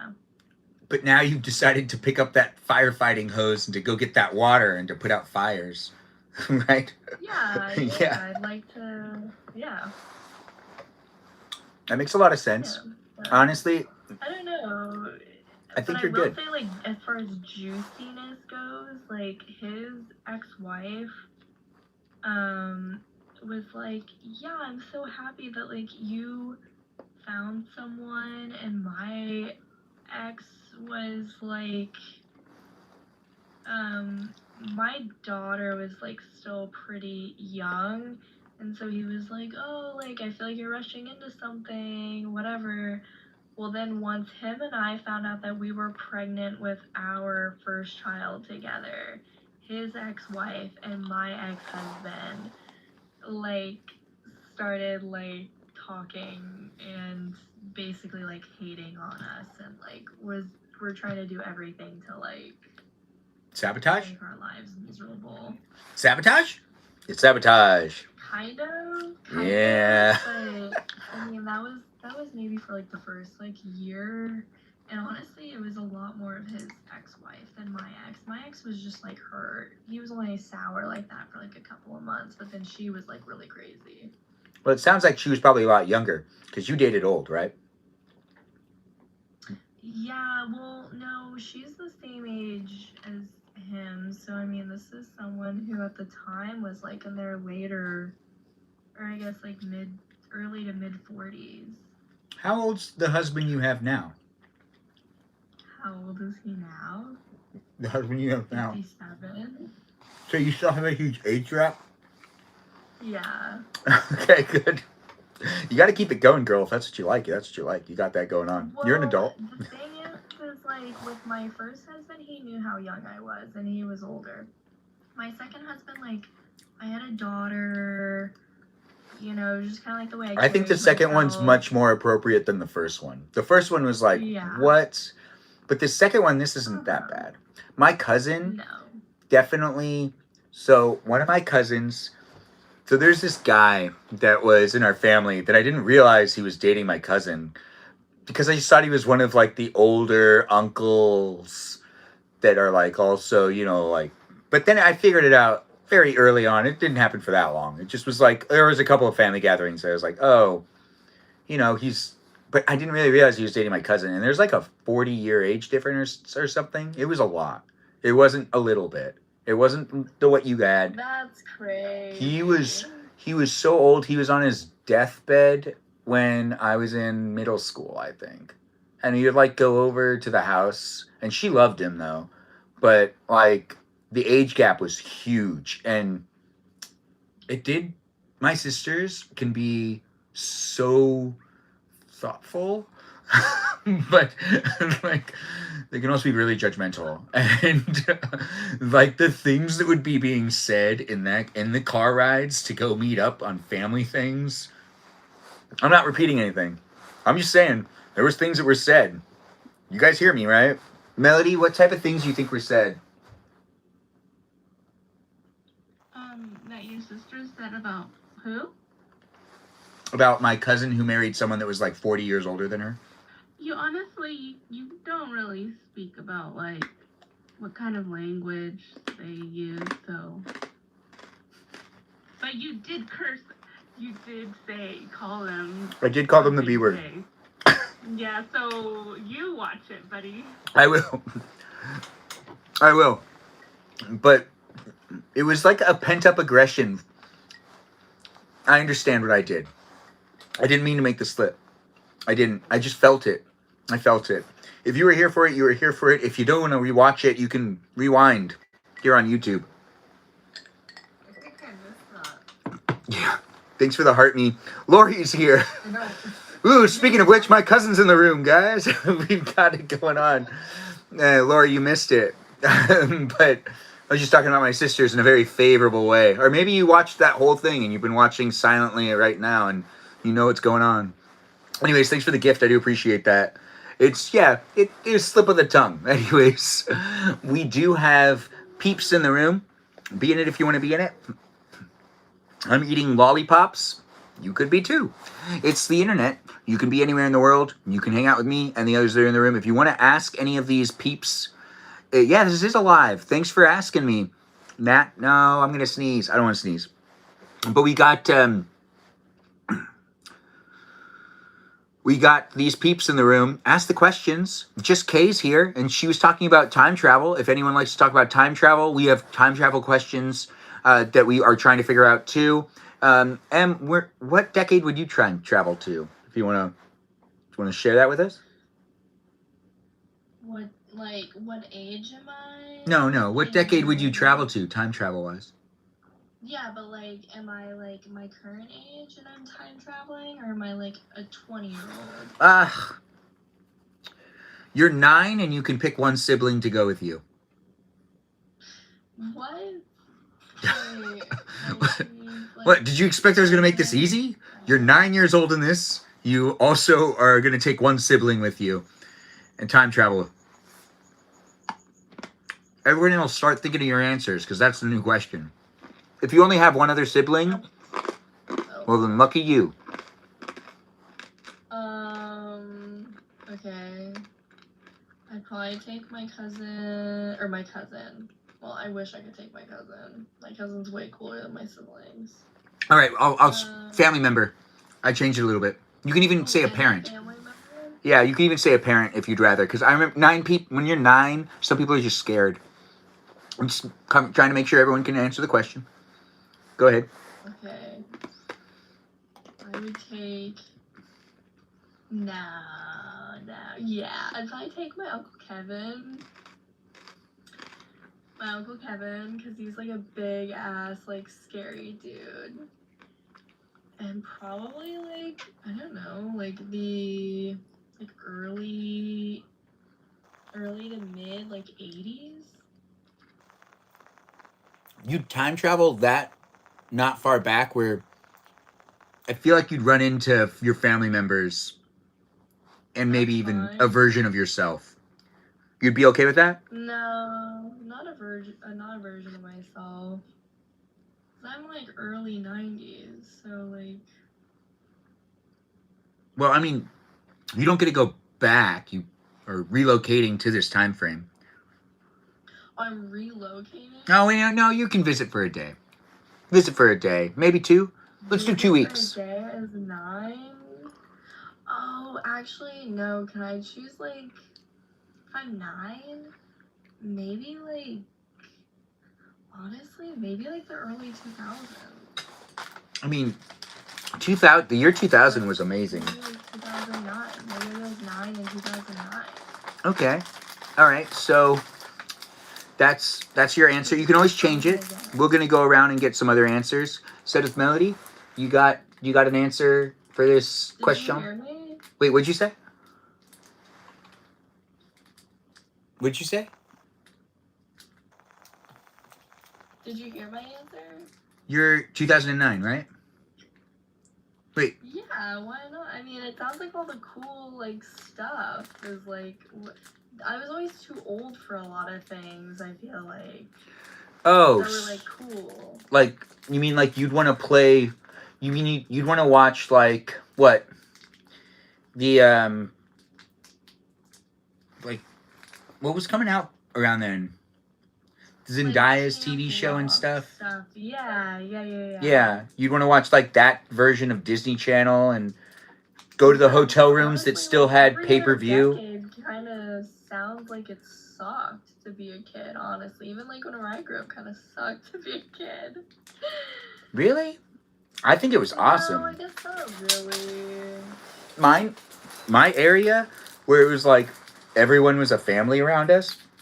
We still ran around. We could like ride our bikes around, and you could basically go next door to someone's house and knock on the door. I It do was kind safe. of miss just like walking into people's houses.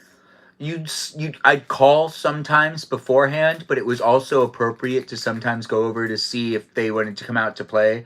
Like if you tried calling and the line was busy, I remember my mom would be like, "You could just walk over there and knock on the door and see if they want to play." Calling was a courtesy. Especially where I grew up, like in the suburbs of Texas, it's like everyone's mom Thanks, Lori. stayed home. Like everyone's mom stayed home, so we just knew like between this time and this time, their Same. dad was gone. Yeah. So they were able to like play. I also realized that there are people that, even myself, we had TV time kind of, at each house. But if you were smart enough and you could get more time watching TV if you kind of like piggybacked on other people's TV time. So if you could just get over there, you could also watch TV with them. And it was, that was a lot of fun, honestly. Trying to like figure out whose house to go to watch what shows too. Because some people had cable and some people didn't. Well, I do remember that, like, so my dad worked for Microsoft in, like, the early 2000s, and I remember we got an Xbox, like, 2 weeks before it came out, and everyone was at my house. Yeah, it was a really big deal. Xbox, yeah. Those were, like, community events that were so much fun. When, like, the PS2 came out, people, like, waited overnight, camped out for the thing, and, like, going to people's houses. I remember, like, hanging out with one of my family friends where my Uncle Mike's kid, Kyle, was like my cousin basically. We used to just sit up in his room and play it just the graphics and everything. We would try like tons of different games. We kept playing that snowboarding game. It was just like really cool. I wasn't even playing that well. I just had fun like being on the map. Sometimes I would go the wrong direction just to like see what it looked like. And I'd be like, dude, these rocks, they look so real. God, that sounds so familiar. Anybody else feel like they've been amazed with just what's been happening here in like the world with all the different advances? Yeah. Like all of the graphics and everything, it's gotten so crazy. Anyways, let's keep asking this question. So, Melody, in this hypothetical situation, you're going to be time traveling. You get to pick a family member. Which family member do you want to pick if you feel comfortable mentioning it? And also, where would you go if you feel comfortable mentioning it? Also, you can veto the question. So I go back in time, but I don't move places. So let's just do 2 weeks. You just get 2 weeks back in time with someone of your family. For 2 weeks? Yeah. In the same like area though? You can time travel anywhere in the world. Yeah, like okay, Like not, it like, doesn't have to be in. Mary Poppins, like with the architecture and stuff, and it seems like kind of safe as a kid. If I was 9. So you'd go back to. I think that's like where's Mary Poppins at? Like Mary Poppins is like the 1950s. Yeah, where at? Like Oh, England. Yeah, like there at that time period. Wait, isn't it the 80s? Is it the 1980s or the 1950s? Or is it wait, no. It's the 18 no. What decade was Mary Poppins in? Does anyone remember? We have to worry about like What? Oh, thanks, Chloe, for the gifts and the likes, and thanks again, Lori, for the likes and the gifts. And someone can't sleep. It's cool. You were here for you. Wait, Melody, who's going with you on yours? You want to go back to? I think it was the 19. I don't want to say a family member. Okay, you don't have to. But I feel like I would be safe over there, like where Mary Poppins was, like in that time period, like over there. I believe it is like the 1920s. So Yeah. Yeah, but like I wouldn't want to be 1920s like in the U.S. Would you go I there want to be over there. just to fly a kite up to the highest height? Or would you not want to go to there to fly a kite up to the highest height? I don't know the movie. I just want to know like the look. I was singing the song at the end of the movie. Anyways, it is a really good movie. You should watch it. I think you'd like it. It's happy and it's playful. Yeah. Em, you left us. Always feel free to request to come back in. We have other people to answer this question as well. You did a great job answering that question, Em. The slot's here for you if you need to come back, or maybe whatever, if you said you need to be right back. But we've got Cupcake. Cupcake, you want to, wait, who's this one? Oh, is that Pumpkin? We got Pumpkin back in. Dangerous Pumpkin, nice to have you here. But we're going to let Cupcake answer this question first. Cupcake, you get to time travel for 2 weeks. You get to pick a family member. Who would you pick and where would you go? Anywhere in the world in any time frame.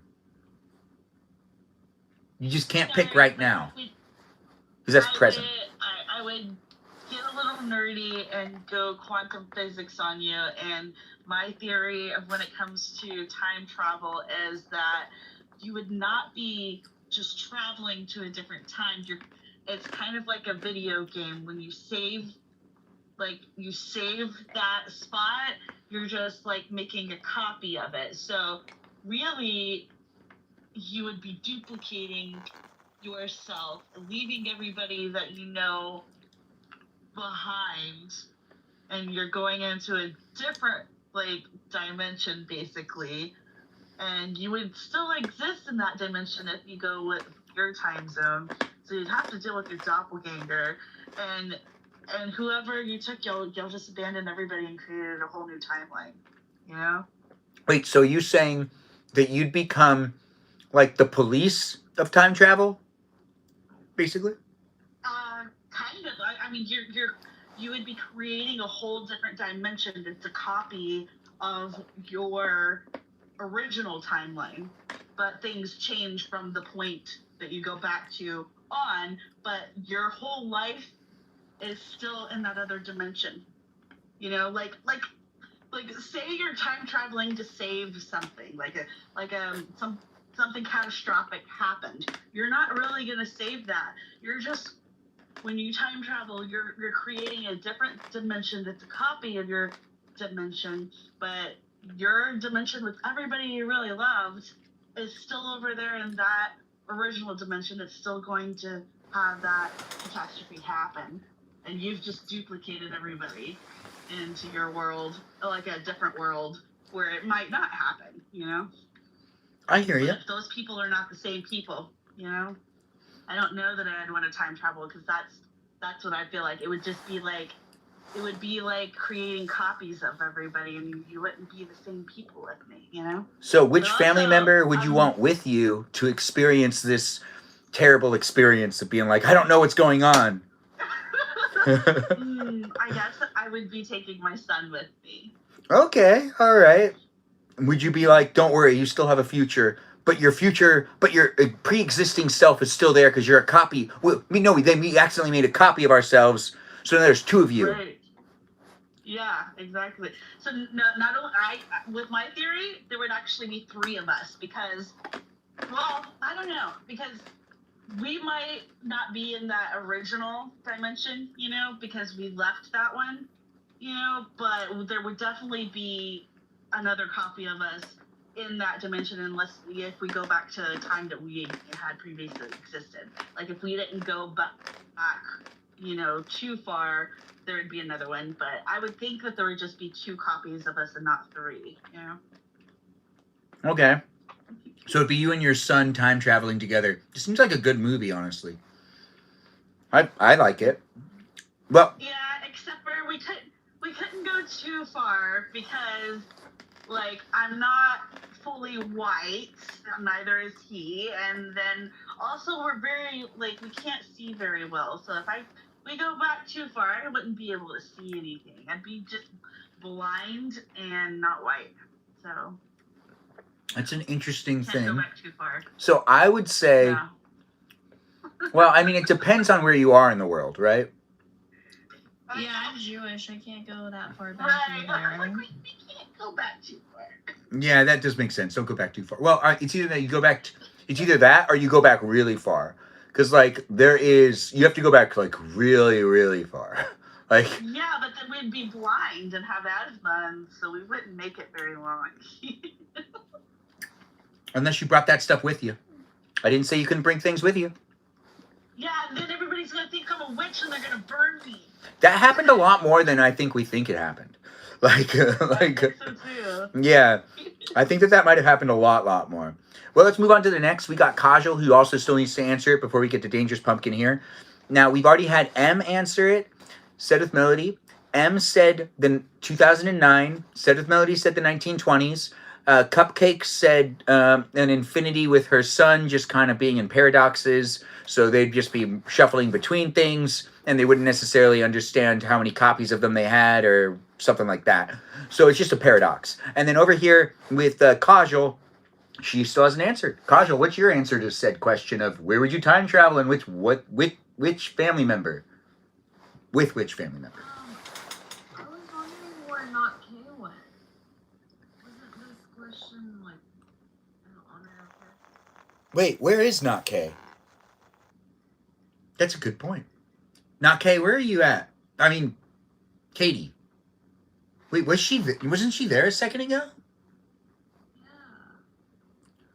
Yeah. I don't see her in the thing. She might have fallen asleep or she might have needed to step out. But, Kajal, do you have an answer for this or do you need a little more time? I think, well, my initial answer would probably be I would take my grandpa and we travel to the 70s because I feel like life was just a lot slower. There was more like human connection. It felt like less like doom scrolling, less. Are you just saying you want to go do a disco? You just want to go do disco, right? Yeah, I'd love to go to a disco. I would love that. I feel like I would thrive. Yeah, I feel like you'd enjoy that. So you'd go to the disco, you'd get 2 weeks, so you'd basically just hang out with your grandpa. And what part of the world would you be time traveling to? Because this seems more like a vacation destination. I would let him decide. I would want to go wherever he hadn't been. Okay. Do you have any ideas of what he would potentially pick? Or do you think like you really wouldn't know? I feel like I wouldn't know because he traveled a lot. But I know he had quite a few spots that like he wanted to travel to, but then he got Guillain-Barré syndrome and that basically paralyzed him and he couldn't get on flights anymore. So his traveling unfortunately like couldn't continue. That's why I think I would just like love to honor. That sucks. Getting on a plane is fun. It's too bad. Yeah. And then now we have Dangerous Pumpkin to answer said question. In this hypothetical scenario, you time travel with a family member. Which family member would you pick? And what time frame would you want to travel to? It could also be anywhere in the world. Great question. Probably try it. I traveled twice. There's a reason why I would do it twice. Because actually, time traveled several years ago back in 2010 or You'd go to 2012. I would go back to making sure my best friend was still here with me, and then making sure that he wasn't unalive. So you'd save a life. And bring him with me, and then travel all the way back to the 1800s, where into more of a historical reasons to go back and save the unaliving of Abraham Lincoln. Wait, you'd save 2 people?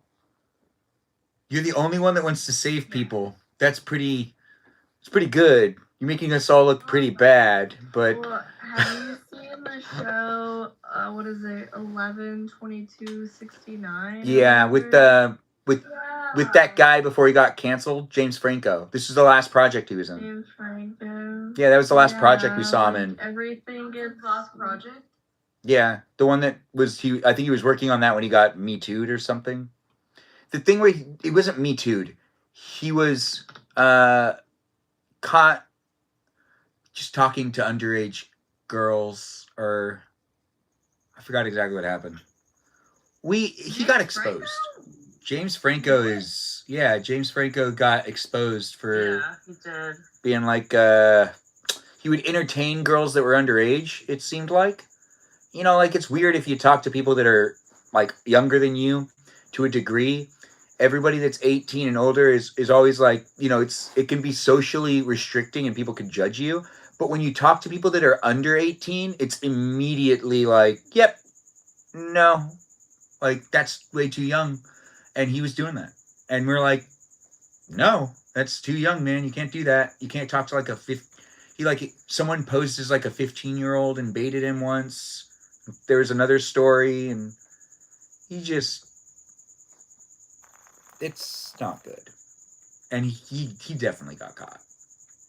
We're not going to fixate on that story, though. But look it up if you want to read it. There's tabloids that over-exaggerate it, but then there's also real facts about it that are also, like, you'd think they'd be exaggeration, but you're like, he did that? He taught a class at UCLA and did what? Yeah. Read it. I thought the same thing about Drake from Drake and Josh. I didn't realize how bad he was till he moved out of the country. Wait. Really? He's bad? Yeah. Drake Bell. Yeah, he's like a whole Spanish man now. Really bad.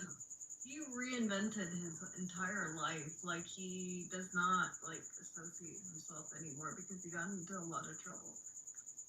Yeah, he got He super was just canceled on a here. podcast with Josh Peck. What? No, he got super canceled. Back now, but his name was out there for a while. Just because you're canceled doesn't mean you're not going to be on like a podcast or something. People still like want to hear from them. We just don't want to see them in movies anymore. We do kind of like always kind of have like I don't necessarily want to hear from like some of them. I don't want to hear from what's his name, Weinstein, or what, Spacey. Yeah, I don't want to hear from Kevin Spacey. Kevin Spacey, there were weird stories that were going around. The weirdest thing is a lot of men, I think that there's a misunderstanding in some of the cases. Some of these people were just too powerful. There were people that, like, they knew that it was happening, but they couldn't do anything. Like, my dad and his friends, when I was growing up, I didn't understand why they didn't like Bill Cosby very much, but apparently there was a situation at, like, a hotel where Bill Cosby basically, like, it was pretty clear that Bill Cosby was doing something that he shouldn't have been doing. And everybody that was there that was excited to see him and meet him was really disappointed with the fact that he didn't want to actually meet or see any of the people that were there. And my dad was like a big businessman, and with other people that were like, you know, like these guys get stuff done. And what Bill Cosby was bringing into the room at this once, like my dad was like, I remember when I was younger, I didn't understand why my dad didn't like Bill Cosby, and he like understood what Bill Cosby was doing, but no one could like do anything about it because Bill Cosby was just more powerful. So it just didn't make any sense. So it was like really weird to grow up also thinking Bill Cosby was really funny. And my dad always telling me, don't trust like this guy you don't trust. It's a guy you shouldn't trust. Like I was like, are you just saying that because he's like black? And he was like, no. I've seen like that guy. You just don't trust people like that. My dad also explained to me that he thinks Bill Cosby had his son. My dad thinks that Bill Cosby had his son, or arranged for his son to get unalived. And my dad like explains the whole story, and it makes way too much sense. And this is all before everything ended up coming out about any of this stuff with Bill Cosby. But this is all like amongst people that like were in either rooms next to him or kind of got to know him a little bit. And like, yeah, that's just, there's other stories. There's people that have told tons of stories about how he's terrible. But Remember Ghost Dad? Who's that? It was a movie with Bill Cosby. It was something I used to rent on Blockbuster.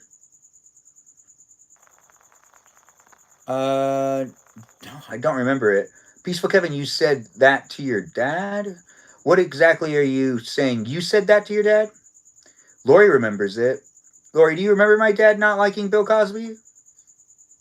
Because the only reason my dad didn't like Bill Cosby is like there's this casino story where my dad's like we were all like high rollers in Las Vegas, and Bill Cosby just wanted to have like a line of girls like going into his dressing room and stuff, and clearly it was just like a weird situation. Yeah, my dad didn't like him, but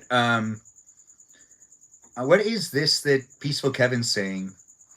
Are you saying that my dad said that, or are you saying that I asked my dad if he didn't like Bill Cosby because he was black? Well, my dad's like, he grew up in East LA, so there's like beef between all of the races that are in that area.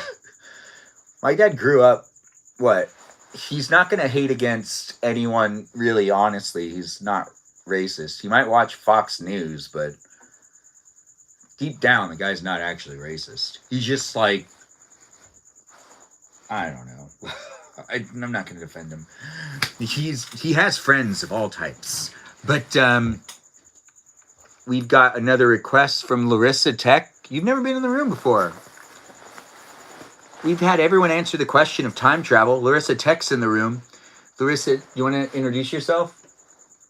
Oh yeah. Hi everyone. I'm Larissa. Have you watched the live stream tonight so far and know what we're talking about, or are you just jumping in now? No. I just ended my live and I'm just here. Oh, nice. You came into my live after your live was over? It's so nice to have you here. Now, the question that we're asking right now is about time travel and which decade you time travel to with which family member. But before you answer that question, there's the question of the night, which is when you look at me, if you saw me in public, what would be the job that you think I would be in? Like, you know, you find me on the street, you look at me and go, that guy works in that field, or that he has that job. What's that job that I would have? Like, just looking at me. Okay. So when I first saw you on the live, I thought you were a news reporter because you were sitting kind of here, and I thought you were gonna start reporting on something. So I was like, oh my gosh, he's a news reporter. But if I saw you on the street, I think it would be like, let me, with the jacket on or without the jacket? Let's do without the jacket. So I would be wearing this. Okay. So, like, let me, can I get like a good a minute, I think? Yeah, it looks like we also need to say goodbye to Cupcake.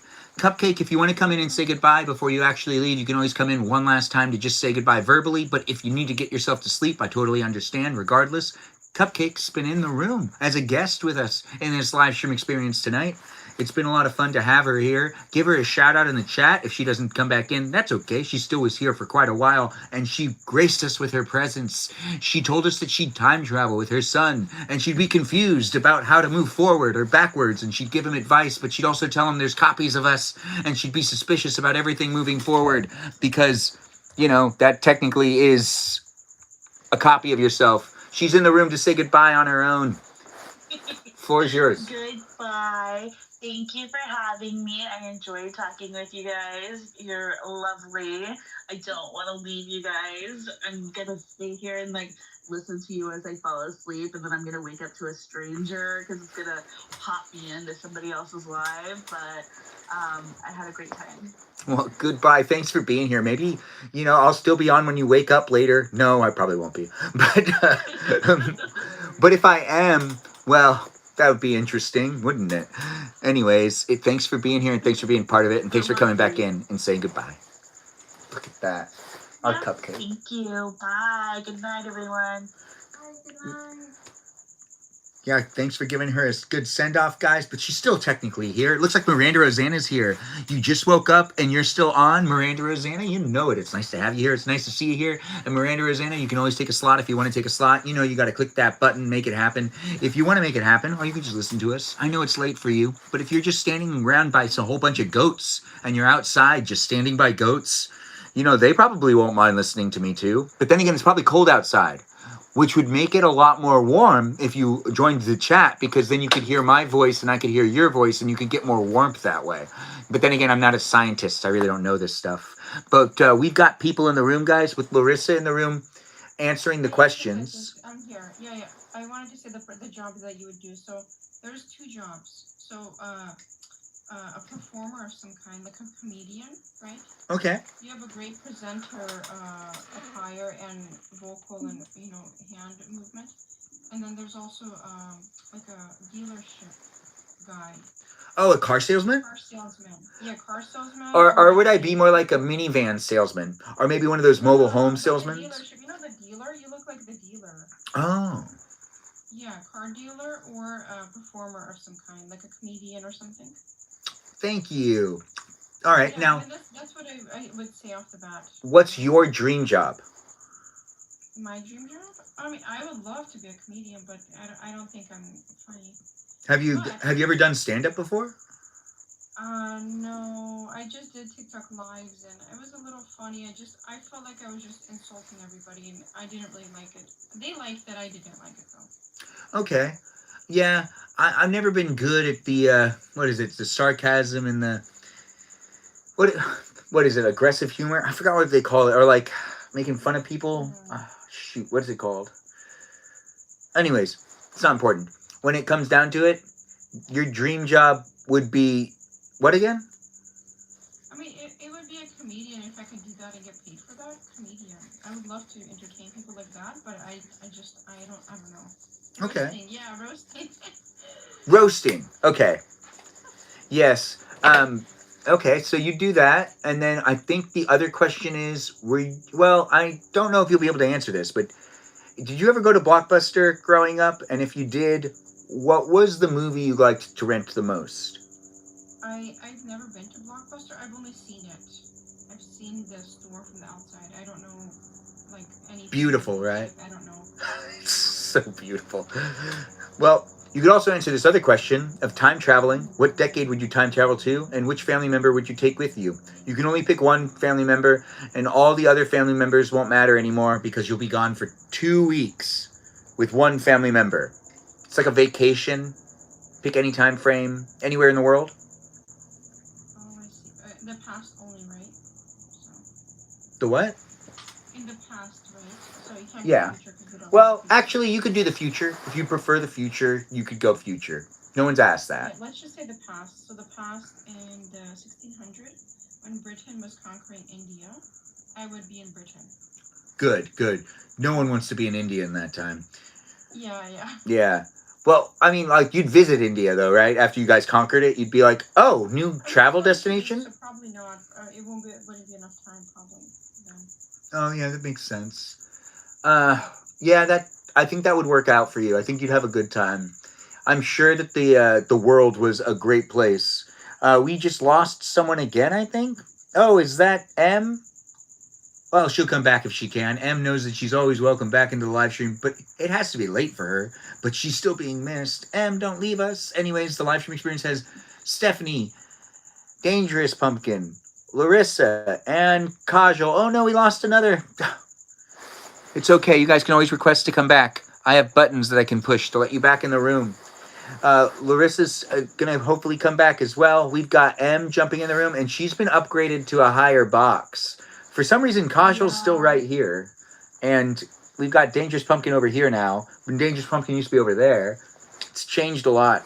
Oh, we've made it to 400 minutes and 59 seconds. Oh, right. Oh, gosh, I lost track of time. Now, guest night, when I lose track of time, is a lot more fun. Yeah, it means I just really am enjoying all you guys. I guess we'll stay here for a bit longer. I'm not necessarily in a rush for anything. And tomorrow, I don't think I need to actually watch. So tomorrow, I don't think I need to actually do anything in the morning. There's nothing really on the agenda. So I guess I'll be lazy tomorrow morning. I don't know. I could fill it up with doing things and being a busy person. I do know how to get things done, and I do know how to occupy my time. But when I'm doing my live stream experiences, I'm here to occupy my time with you. And we are here late at night, but it's not super late. We do have M here, we have Kajal, we have Dangerous Pumpkin, and we've got ourselves a Stephanie in the live stream as well. Everyone likes a Stephanie, right? And whether you do or don't, I had an aunt named Stephanie, and she was great. Now, we're not going to fixate on that, though. But when it comes down to people being in the room and us asking questions, you guys can ask questions in the chat. And do feel free to be part of the conversation. If anyone wants to talk about how Miranda Rosanna is heading to the airport, you guys can talk about that too. I mean, honestly, there's lots to say about that. I wonder if they're driving fast, or if they're following all the traffic laws, or if they're just technically, you know, kind of moseying along, being real lazy about driving, trying to get to the airport to have food first, or trying to get to the airport and get rushed onto the plane. Ooh, what is this, a tractor? Someone hit my mailbox, my brick mailbox. Let's give you a different perspective to get a better look at this. So if I just change the layout, which is this button, and then we do this one, I think this, yeah, that's better. There we go. You can see what it is.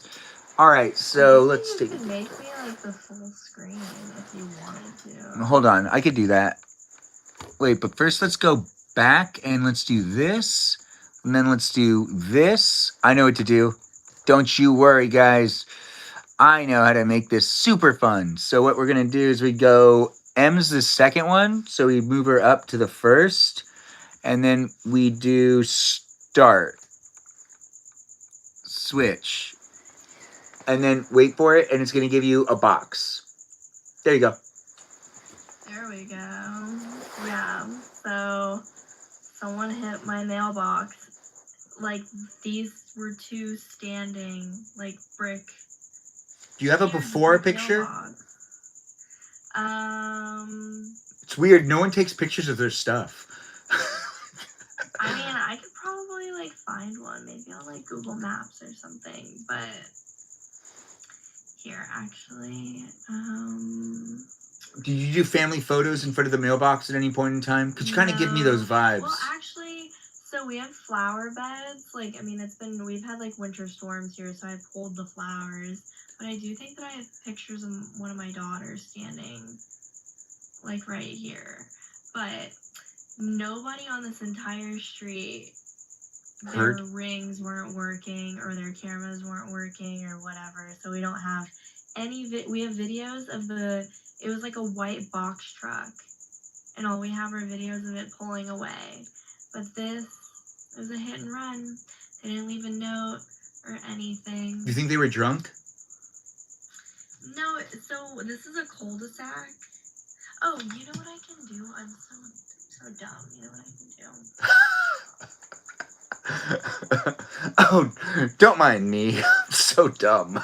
Like, what? You know what I just realized is I can just go outside and show you what the mailboxes in my neighborhood look like. Oh, yeah, that does make a lot of sense. I don't know why I didn't think of that. Oh, well, actually. I don't know. It's always fun to watch someone walk around with their camera. I don't get to watch it around as much. Oh, all right, here we go. So I live in a cul-de-sac, but you can see what these look like. Yeah. Down there. Oh, so I have to get my mail, and so my husband went and bought us a temporary mailbox. Yeah, it's necessary. Like, you can't even, like, open the... Do you think that they did it, like, on purpose? Maybe it was someone that has a crush on one of your daughters or something? No. So what happened is, this is an alley, and we're assuming someone came out of the alley and didn't know how to get out of the neighborhood, and just, like, came straight at it, and then... Drove away. Yeah, but see, like, they're big mailboxes. Oh, they're all the same throughout the block. Oh, okay. Yeah, we live in, like, a, suburbia. Texas, right? Yeah, Texas, suburban. I actually really like how it looks. It looks cold but warm for some reason. Why? It's cold but warm. That's my feeling in Texas. Oh, right. And then it goes straight to the next person, which not to put Oh my goodness. Sorry, Said with Melody. I know how you don't like to be put on the spot. I can't get to the buttons in time. I'm so sorry. You have the center of the screen. I'm reaching for it. I'm trying to fix it. Is there anything you want to say? Okay, diva. Whatever. Is there anything you want to say about it? Do you think that was cool? What Em is going through? Yeah. No. I meant cool that like. I do not wish that upon her. You're right. You're right. We're gonna give an encore, and then do you have any other screenshots to show us or anything else? I gave you an encore, which should put you in the center again. Did it not? It did not. Hold on. We can't hear you. I gotta put you back into... I tried to get it so it went... If I go wrap... No, I go end show. I tried to put you back in the center. It didn't work. But I can put you back in the center in a second if you have more to show on your phone. No, like that's the thing is like, I guess I have like a picture where it's like, okay, so what's so weird is the people next door, their Ring camera caught something at like 2:58 in the afternoon, and the mailboxes are up. You can see them; they're up. And then at 3:01, they're down. Wait, so how long was it? Like 3 minutes, in like a 3-minute span. So within 3 minutes, it all happened. Yeah. That's really rare. That doesn't really make any sense. Like, It's so weird because there's 1, 2, 3, 4, 5, 6, 7, 8. There's 8 houses in this cul-de-sac, and none of our cameras caught it. huh. How did that happen? Because, like, the likelihood of that is... I'm sure the cops were like, yeah, I don't know. Right? Yeah, like cops are like, oh, it's a hit and run, and like we can't do anything unless you have like a license plate or. Unless you had like, oh yeah, you really can't do anything unless you have like a license plate or something. It's a necessity. Yeah. When it comes down to the setup, guys, we're switching to fluid grid. And it'll continue to change throughout us having people in. I'm just doing it to change it up. And to have it be in this place and space, it's really fun to make the environment. We are here for guest night. We'll be here for a little longer. I believe it's the 20th. It's Friday. Thank God. We've got Kajal here, Said with Melody, M, and we also have Dangerous Pumpkin in the room. We're just chit-chatting, talking it up. Sounds like M has someone on the street that isn't going to be there anymore. You don't feel like that van's ever going to come back, right? Well, here's the thing: is like it must be someone who is getting like a delivery, or I don't even know. I don't even know why this box truck would have been in our neighborhood, and like how it was. I don't know. It was just all very weird. But something I will say that was really funny about the whole thing was I had gone to get the mail like 20 minutes before it happened, and then 15 minutes after it happened, my daughter came inside to get her ballet stuff after school, and she was like, hey, what happened to the mailboxes? And I was like, what are you talking about?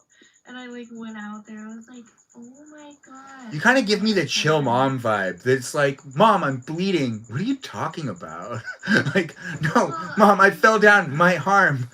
Like, I'm definitely the chill mom. yeah, that's the way to go. Like, so this happened in daylight, middle of the day. Well, actually, I don't know if I'm the chill mom. If you ask my daughter, especially my older daughter, if I'm the chill mom, I'm the psycho mom. My daughter's not allowed to have a phone.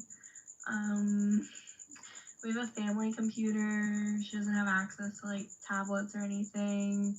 TV is pretty limited. Sounds like childhood to me. I believe that's what a child should go through. I don't think that the use of screens is healthy for me sometimes. So why would we want to have kids doing that at their... There are some times where I've definitely had days that I've said to myself, you know, you should have probably put away your phone. Or you like should have put away your iPad. You didn't need to do that all day. Like, that doesn't make any sense. Like when you scroll all day, it feels really weird too. If you just stay and watch something, you feel better. But if you keep scrolling, it's like your brain. I don't think it's healthy for us. I don't know. I'm not a doctor. I will say that she's definitely at the age where, like, boys have always liked my daughter, but she's finally getting to the point where she likes boys. And I'm always like telling her, trying to give her advice, and she's like, no. She's like, you are a victim. Don't talk to me. And I'm like, oh my god, that's criminal. Stop. Stop. Yeah.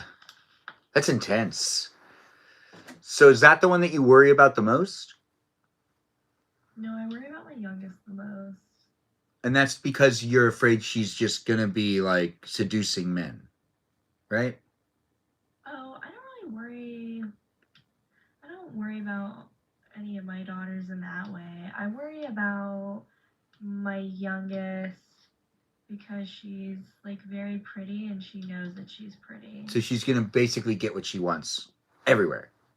Like free food, Yeah. try to charm, get that A on that test when she should have got a C type of thing. Yeah. Yeah, all my daughters are very, like, on Valentine's Day from school, their class did, like, Valagram things, and, like, you could buy things. How many did And your... they had, like, the gym coach and, like, the assistant gym coach had to, like, help load up my car. That's how My many? daughters want so much crap. From boys, right? Or from their girlfriends too? From boys. Those poor boys. That sucks. Yeah. I grew up in an area where it was like there was an over amount, like looking back, there were people that would say, oh man, your class had the hottest girls. I didn't realize that my class had like the most beautiful women in our like community, it felt like. Because everyone was always like, oh yeah, that girl. And they all were like in my class. But to be honest, I just would always have crushes on the girls in my class anyways. So I didn't really. And then I started looking at the other class and like, oh, I see it. No, I never did that. But people were beautiful in all the other classes too. But when it comes down to like childhood crushes and sending gifts, man, I feel like chocolates were always a must, and everyone else kind of felt the same way. So you just all be giving the girls chocolate. Did your girls get chocolate or flowers? They got a lot of stuffed animals, a lot of different candy, and I know this one boy got my daughter like a bouquet of flowers, but they've been friends since they've been friends for like almost 10 years. So you think he has a chance? Honestly, there's a boy, here's the weird thing. There's like a boy that she goes to school with, that she's gone to school with since kindergarten. There's like a boy who like, they're very much like best friends, but if they ended up like getting married one day, it wouldn't like surprise me. And then there's a boy that like I know she likes, but I don't think he likes her back. And they've known each other since they were like babies. They started going to like classes together at the Jewish Community Center whenever they were like a year old. Okay, so I don't know. I don't have kids, but do you and your husband have bets going on who they might ending up with due to like growing up in the community there, and like even like maybe like a first boyfriend? Do you have that with your husband at all? Well, what's really funny is that there is a boy, and he is the youngest of 6, and his dad is a rabbi, and he is like head over heels for my daughter, but like that is like they realistically like should not end up together. Why would you say that? Because of his family is like very religious, and we're like not super religious. And very strict with the religious protocol, is what you're saying? Like, they show up with it? Yeah, like his family is, and so she's from my first marriage where her dad is only half Jewish. And so, like, she's just like, she's like a zesty Jew. She's not like a full Jew. Whereas, like, his family probably wants him to be with someone who's, like, super inbred. That's, like, kind of a joke, but also very serious. No, it's true. There's too much inbreeding going on. It's so weird. Yeah. Yeah. So, yeah, so I don't know, but I mean, if they ended up together, that, like, I mean, they shouldn't, but, like, if they dated or something, like, in college, that would, like, blow me away. But the thing is that, like, my daughter is very, like, driven with, like, her activities and school and, like, everything that she has going on. So, like, I think that she's, like, interested in boys, but I think that she's got, like, a good head on her shoulders and wouldn't, I don't know, like, she's got her girlfriends and I don't know. I don't think that she's, like, too hung up on it. And I think that that is why boys also like her. It's because she's just like a friend. That's being, like, cool. She's just, yeah, she likes boy things too, but she's, like, super girly and, like, yeah, she's just kind of like one of the guys. My oldest. Yeah. But my youngest is also like that too. Like, she is, like, she will, like, kick a soccer ball from, like, halfway through the field, like, right into the goal, and then do, like, a back handspring and, like, a hair flip. Like, she's a badass. Yeah, that actually is pretty badass.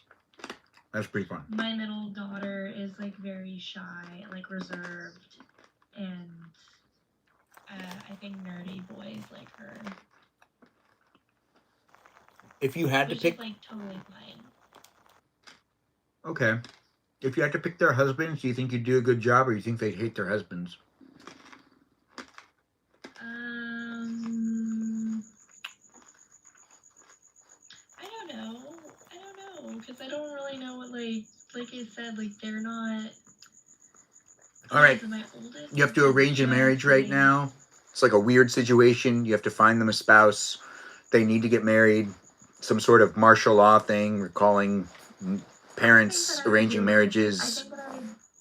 I think that I do a good job because I think that this, like, next generation of, like, boys, I will say it's, like, 50-50. Either their parents have, like, done nothing, or their moms have been, like, hard asses on, like, trying to raise, like, a good man. I don't know if that makes sense. No, it makes sense. Like, so, like, this one boy is, like, his mom is, like, super progressive, and, like, you know, you can just tell that, like, his mom has, like, really raised him to be, like, a good man, and, like, that's probably who I would choose. And he's, like, really, like, a cute boy. So I think I would do a pretty good job. I think my daughters have, like, really great options. I think that that's where I'm really lucky too. yeah, that is lucky. Do you think any of them will get married early, or do you think they're all going to be like, whatever? I think Charlotte. I think my youngest will probably, like... I mean, you got married early and just kind of, like, started it, right? Like, how old were you when you got married? 19. Yeah. So, yeah, you think they're going to take after you? I think that my oldest will probably... I think she'll have, like, a very linear life. I think that she'll, like, graduate, go to college, kind of start dating in college, start a career, get married. My middle child, if she, like...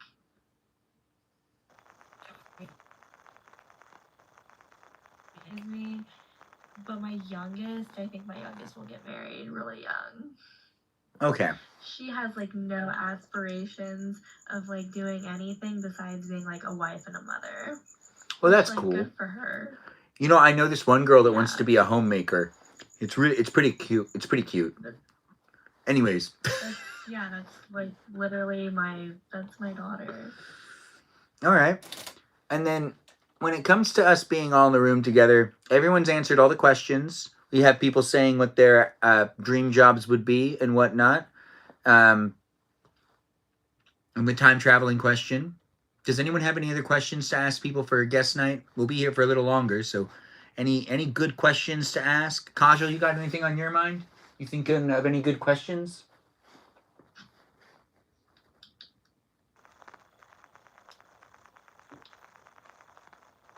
You all right, Kajal? Or have you stepped away? Maybe she's working on the... Oh. Sorry, I've been like working on the last box and stuff, you guys. I've just been a little bit stressed out knowing that I have to get out of here, but I don't have any specific questions. I've just been kind of listening in and enjoying everyone's company. When it comes to the moving of stuff, would you say that you've gotten rid of a good amount of things? Or are you packing like trash? Are you packing things that you're like, oh... I actually did this thing where every new Friday evening, like after the hospital, I would just go donate 3 boxes. So I got rid of a good amount of stuff where I was able to donate things and just kind of minimize what I'm taking because I am moving to a smaller spot. So I need to take just what would like really fit in there. Plus, it is like me doing most of the moving, so I need to be able to make it within my capacity. That makes sense. Do you feel like you bought too much stuff or collected? Like, I've moved so many times. And I'd say one of the things that I'm like, why do I have this? Like, there's always like that type of feeling. Yeah. Like, what was your item that you looked at? That you're like, why? Why do I have this? It was a lot, actually. I guess I found this shirt that like no longer fits me, but I've had it since middle school, and I still like have it, and I don't know why. It's a plain shirt with butterflies on it. I love butterflies. I could probably get another shirt with butterflies, but it's just stuck with me so long, and I finally donated it. But like, I looked at it and I was like, it's moved with me from state to state. I haven't worn it since like. It's hard to get rid of it. Yeah, I couldn't get rid of it. It's all the memories, I think. I'm looking at 2 pair of pants that I've moved with ever since I graduated from high school, but I can't fit into them anymore. But they're like really cool pairs of pants because like I used to look really good in them, but I haven't been able to fit into them since I was like 25. So, but I won't get rid of them. It's all the memories. It's more of like, it's also like, but what if I could pull off that outfit again? Like, what if I could do it? Like, I'm gonna work for that one day. I'm gonna make it happen. It's fun that you said that because now we can talk about outfits. Does anyone have anything that they have in their closet that they're like, I've had this forever and I just probably should get rid of it? But Kajal got rid of hers. But I know I have 2 pairs of pants over there. I have a box in my closet, and the box in my head is literally like shirts that I will never wear again. That I literally just keep like. One is from like a conference that I went to in high school for like a youth group. And like, I don't know, yeah, it's like shirts from like middle school or like things like that I like know that I'm never gonna wear, but I keep them for like sentimental reasons. Yeah. That makes sense. Stephanie, you got anything like that?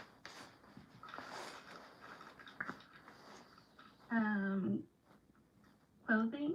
Yeah, like any old clothes that like you've had just for maybe like ever. You don't remember like, and you like won't wear it anymore, but you don't want to get rid of it. I used to do that, but then I'm like, no, I don't need the memories, so I get rid of a lot. Were they like... I commend you for that because my older sister, that's how she convinced me to get rid of mine. She's like, you'll always have the memories, just you gotta donate Do you guys not have like old sweatshirts or anything they've like had forever or something? No one has that? See, I kept like homecoming and like prom dresses. But that's more of like a girly girl thing. Like, That yeah, makes so I sense. Am I frozen? Girly girl thing. Yeah, keeping your prom dress is definitely a girly girl thing. Okay, like I will say, like I've kept like here, I actually have. That's actually kind of funny. I have like a closet in my house. It's a cedar closet, so like retains moisture. This is like one of my daughter's like first ballet costumes, and like my other daughter's like like I keep like that, and like I'll probably keep those until like I die. And you probably let your like grandchildren wear them too, right? I like hate thinking about being a grandma one day. Really? It's just like a mom thing. We do need to ask Pumpkin, Dangerous Pumpkin, what her is. Do you have something in your closet that's like, I've had this forever, I won't get rid of it, or no? Yeah, actually, I have a pair of pajama pants that I had since I was 16. Right now, I still fit in them, but I promised myself that if I don't ever grow out of them and they don't fit no more, I'm not getting rid of them because I've had them since I was 16 years old. Okay, that makes sense. I think that that's a fair thing. I can see the pants there's a bag over there of some clothes that my mom keeps asking me if it's giveaway, and I keep going, no, that's not giveaway. And I know I need to get rid of them. My sister's got me to put them in a bag. I'm on a mission to get rid of them. I just don't want to. I just really like the idea of keeping them. Plus, like, a part of me is like, oh, this is weird, but like, I have just so many. That's not weird. I guess having so many good memories. Yeah, I have the memories. Anyways, we've got the peeps in the room, guys. Get to know the others that are here. Em, are you going to show us any more really cool things in the closet? Are you taking us to a different closet? And you're like, oh, we got to go to this closet. You're muted. Definitely muted. I'm sorry. I don't know. Oh, in this closet, like, this is from like when my daughter was 2. She was like a race car driver for Halloween. I like made this for her. Yeah, you're gonna be the best grandma ever. Cause like, you're gonna have all these costumes. I've been redoing that closet actually, so or like going through it, but I don't know, like there's a lot of stuff like I should probably like Barbie Dream House still gets played with, but I have all these like children's books, and like I still read to my daughters, but it's like it's not the same, it's not as much, and these are just like books that I have out. Like we have a ton of books for like older kids, like chapter books that they do read. Oh right, your kids go through a wide range of different ages, which is interesting. Yeah, so yeah, I just I don't know, it's hard. It's hard. I don't know. The books thing, I remember that so much. Looking at that bookshelf reminded me so many times of, oh my gosh, there's just like my sister's house with all the books they have, all the books that I used to donate. I remember like my mom would be like, okay, time to go through your books and let me know which ones you don't read anymore. I had like all those Scooby-Doo books.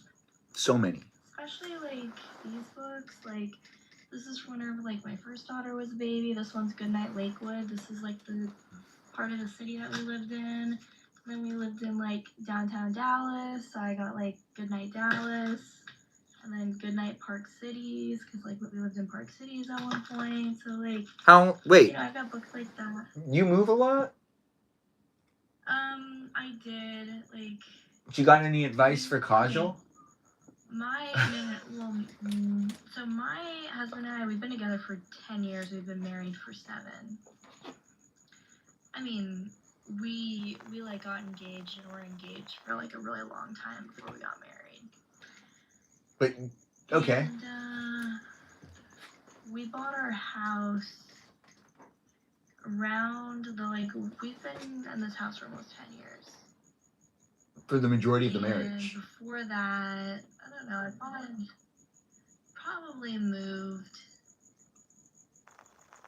I probably moved 7 times before we moved into this house.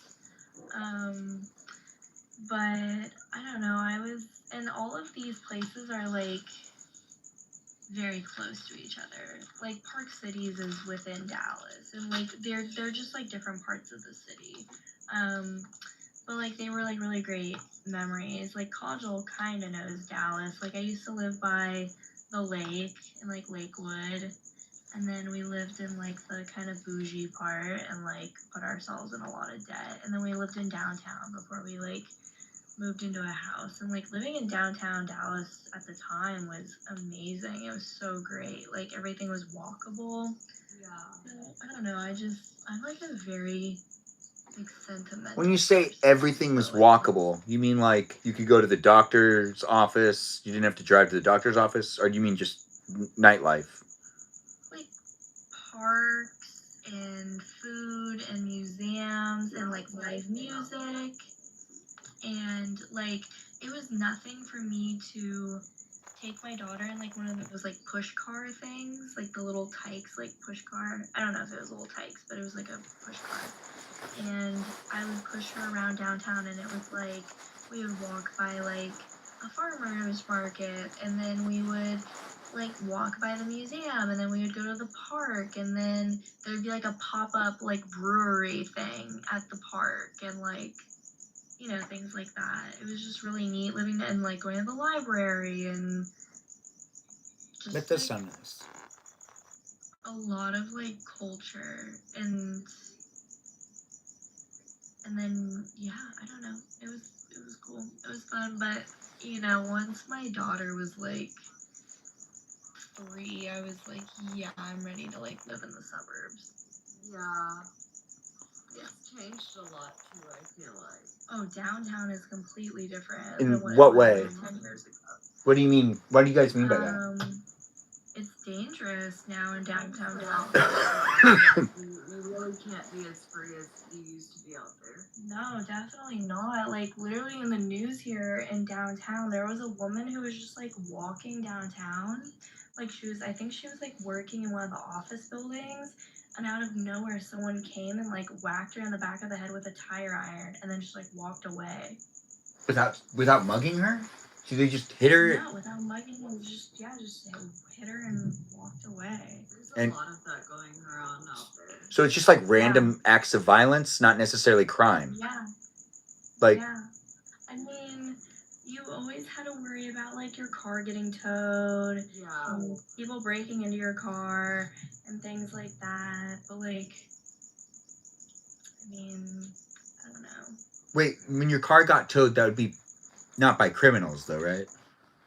Or would it be? No, by city, because there were all these dumb parking rules and Oh, you don't even need to talk to me about dumb parking rules. I live in Los Angeles. We got the dumbest of parking rules.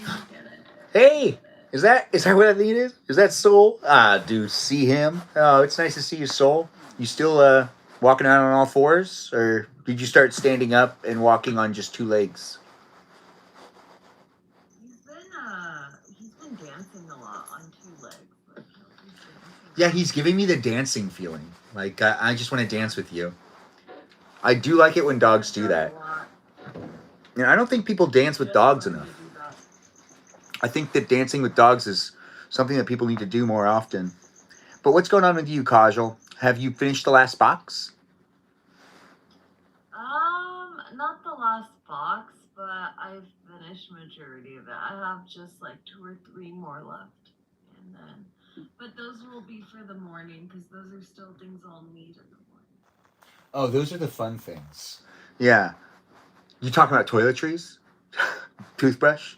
Yeah, actually, I am. I'm talking about my shampoo, my conditioner, and all that stuff. So all that will go in last.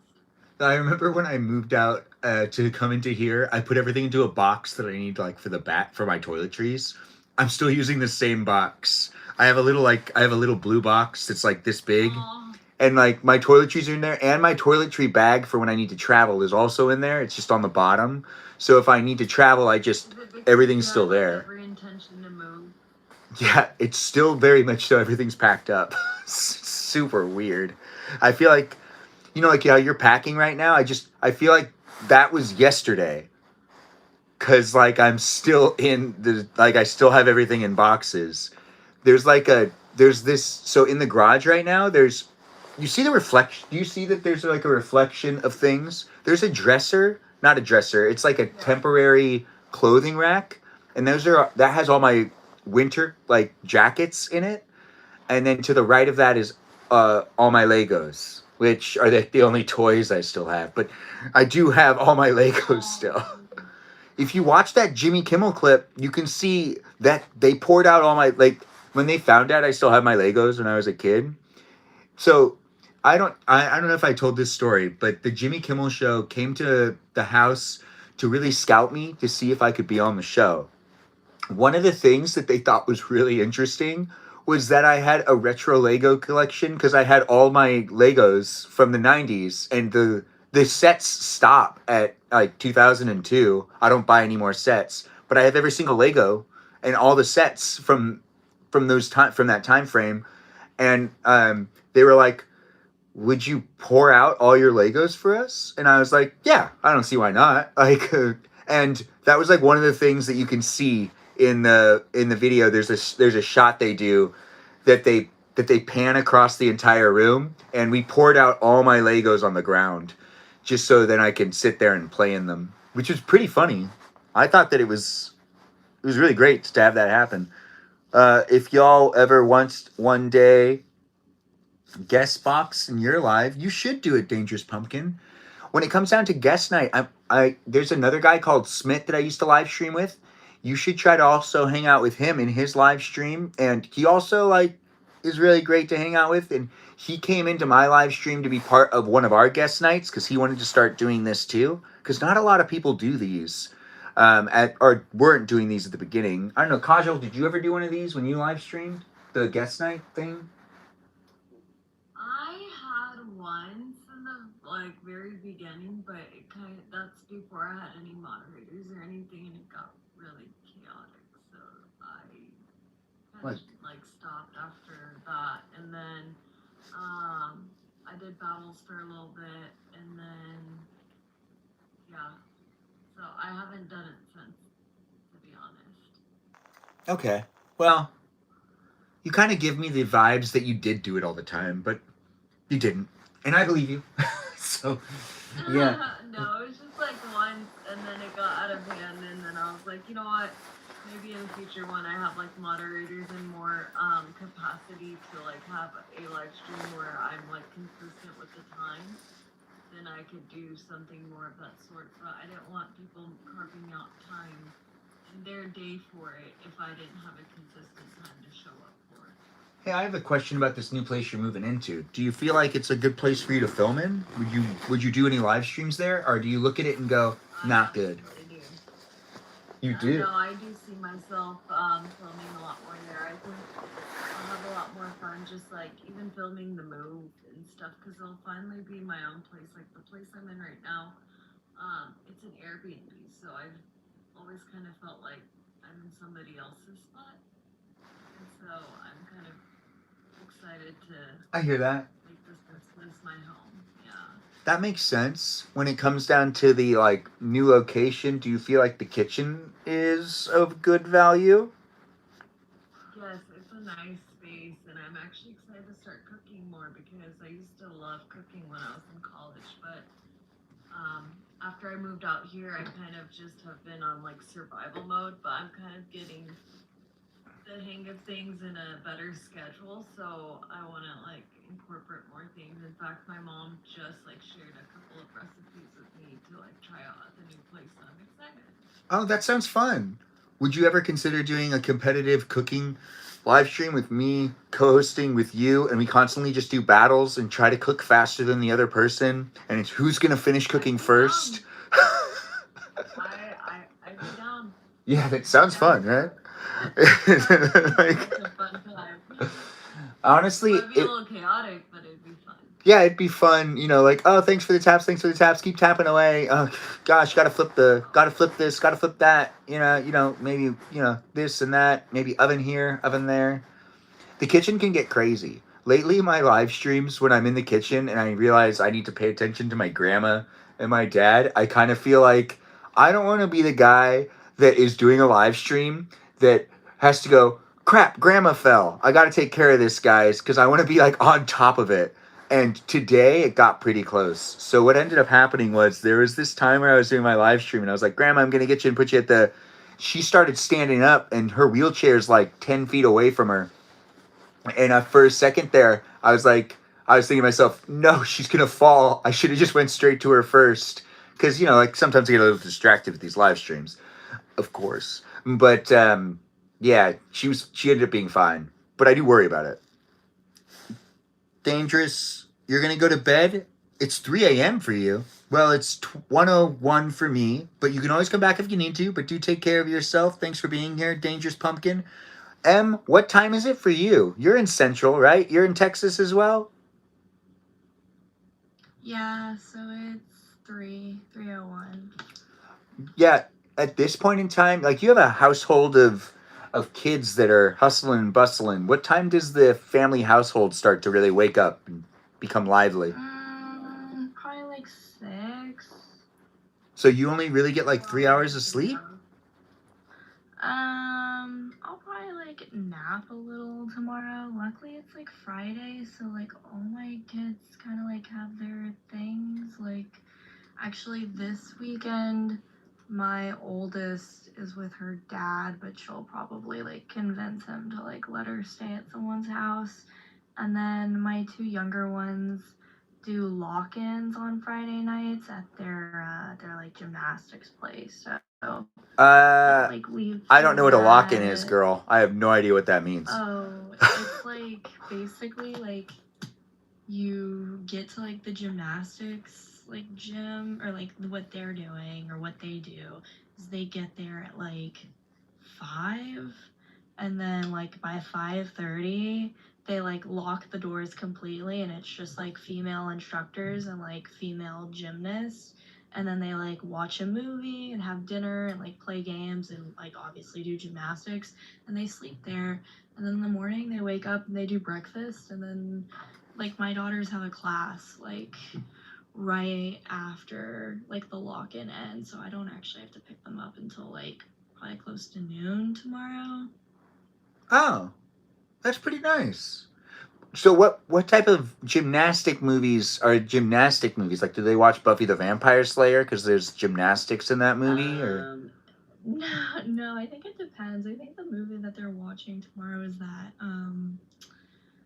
Korean Dragon Slayer thing, which like personally I probably like wouldn't let my daughters watch that. I mean, they're such a good, parent. but Gosh, girl, I mean, but come on. it's like one of those things where like it's, I guess if it's okay for like other kids to watch it, like it should be fine for them to watch, and it's like animated and whatever. So I mean, I don't ever want them to feel like left out. I don't know if that makes sense, but like I'm sure that they already hate you, but love you for being so protective. But you probably... Oh, I'm like insanely protective. It's best that way. It really is. They don't know what they want. Well, my kids stay like extremely active. Like my oldest daughter at one point was doing gymnastics like 5 days a week. Now she does it 3 days a week, and she does ballet twice a week, does tap once a week, piano lessons once a week, and tennis on Sundays. That sounds good. It's always good to do these schedules because then they understand how to... Or even someone, as someone that grew up, I think that schedules give you structure, and it makes it so you understand how to utilize your day. Yeah, where they've got like a strict schedule that like stays the same, but the thing is that like I'm not doing it so any of my kids can be like professional at what they do. It's to keep them just occupied and busy and like active. Yeah, and like physically moving their bodies because people are like potatoes these days. sitting on a I'm couch. really fortunate to like where they've never really. I used to put them in like tutoring and like Kumon and stuff, but they like finished the workbooks, and I'm just like wasting money, so I stopped sending them to places like that. They do fine, or they do great in school actually. So Well, as long as they're like keeping up with their activities and keeping their room clean, and well, I have like very easy. their room clean isn't the most important thing, is it? It is, isn't it? It is. It can be. Yeah, No, it's they're important. honestly they're all like very. They're the opposite of me. I was like the messy, like I don't know, like I was just a mess, and like none of them are like that. Yeah, isn't it best for your kids to be better than you? Isn't that what we're all hoping Oh, for? they are all way better than I. Like no, they're great. I do Now like there's that. sometimes like hold on. Where did I put it? I had to confiscate it because this blew me away. Okay. Alright. My youngest. Alright. What is this? So, my youngest Vapes? loves jewelry. Oh. She loves jewelry. Right now, what's really big with the kids is like charm bracelets and charm necklaces. I have spent hundreds of dollars on all of these kids for charm necklaces and bracelets and whatever. I get my daughters pretty much whatever they want or ask for just because they're such great kids, and like if I can attain it, they can have it. But my youngest like took advantage of that, and I'm like, no, I'm not buying you any more. I looked at the account, I'm like, you've like $300 worth of jewelry. I'm like, we're not doing this. A boy came to our house, used all of his Christmas money, and bought my daughter all the charms that she wanted left on her list. So this was like $100. He got a hug, got didn't her he? with- He probably got a really good hug. Did he get a hug? I didn't give this to her, and I called the company and I was like trying to get this kid's money back. I felt so bad. I just gave him money. And so this has been confiscated, and she will slowly earn these charms. Wait, so let me get this straight. This kid got her this, but gave it to you because, or you confiscated it because you saw that she opened it in front of you? Did you see the whole thing happen? He came over, and because we live in like kind of an old school neighborhood, right? He walked over and he's like a Charlotte home. And I'm like, who's asking? And he's like, oh, well, I have something for her. I'm like, did she leave something behind? Because my kids know that they need to be responsible. Oh man, you're a scary mom to talk to probably. You're like the one that you really need to know what you're doing when you talk to them, right? Like, So you have to have your facts. Yeah, so I was like, why are you here? What do you have of hers? How did she lose it? And why do you have it? And he was like, oh no, I got her something. I'm like, why? Why did you buy her something? What's going on here? This is fishy, because she's like the type of girl who got in trouble for like selling stuff out of her desk last year. Like stickers and pencils and erasers and stuff. Really? She's a hustler. Did you get in trouble for that? She got an Amazon gift card and ordered a bunch of these like little animal things or whatever. I thought that they were for her, and I'm like, that's how you want to spend your money? Like, great, whatever, okay? She took him to school, and she got her money back like tenfold or whatever, and she got in trouble for that. I'm like, she's an entrepreneur. Wait, you can get in trouble for selling things at school? Yes, and all my girls are in Girl Scouts and like whatever, and so whatever. All right. So then I was like, where did you get this stuff? Because I didn't want this kid like to have like stolen like a credit card or whatever. He's like, oh, I have like a debit card, and I used my money that I got for Christmas, and I bought her these. I would. And Yeah. He likes her. I Zelled them. mom, and I was like, that's for your son, because that's wild. And I took them, and you know, she knew, she had to have known that like he was coming or something, because she came home and she like looked in the mailbox, and then I was like, are you looking for something? And she was like, oh no. And then the next day she was like, hey, like, did Matthew come by? And I was like, I don't know why. Why would he have come by? And she was like, and then she looked at me and she was like, he got me something. I go, yeah, I know he got you something. And then I like went into my bedroom and like pulled it out of my drawer. I was like, this is what he got you? And she was like, oh my God, yes, thank you. I'm like, no, that's not how this is gonna work out. And so we had to have like a long talk, and like her dad is like a very like, he doesn't do any of the parenting. You know, he's like, well, he wanted to spend his money. She didn't ask him to. He's one of those. Yeah, he's the one that's like, let's just go for ice cream and we can see a movie. Yeah, so I was Those like, dads are the no, we're not best. gonna do this. It's my dad for you. Yeah, I was like, yeah, and so I was like, no. I was like, you're not gonna do that. I was like, and you're gonna like earn these. I don't know how, but somehow, because that's like messed up. And then I was like, has this happened before and I like don't know or something? Because that's also the issue with me giving my kids everything that they want, is that sometimes I'm like, did I buy that for you? I don't remember buying that for you. Yeah, it sounds like this is just gonna get worse. This isn't gonna get better for you. They're just gonna be buying more gifts for her.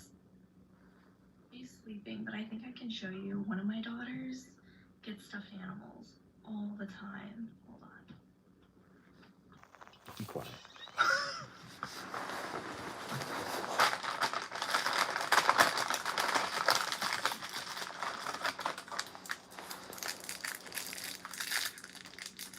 One.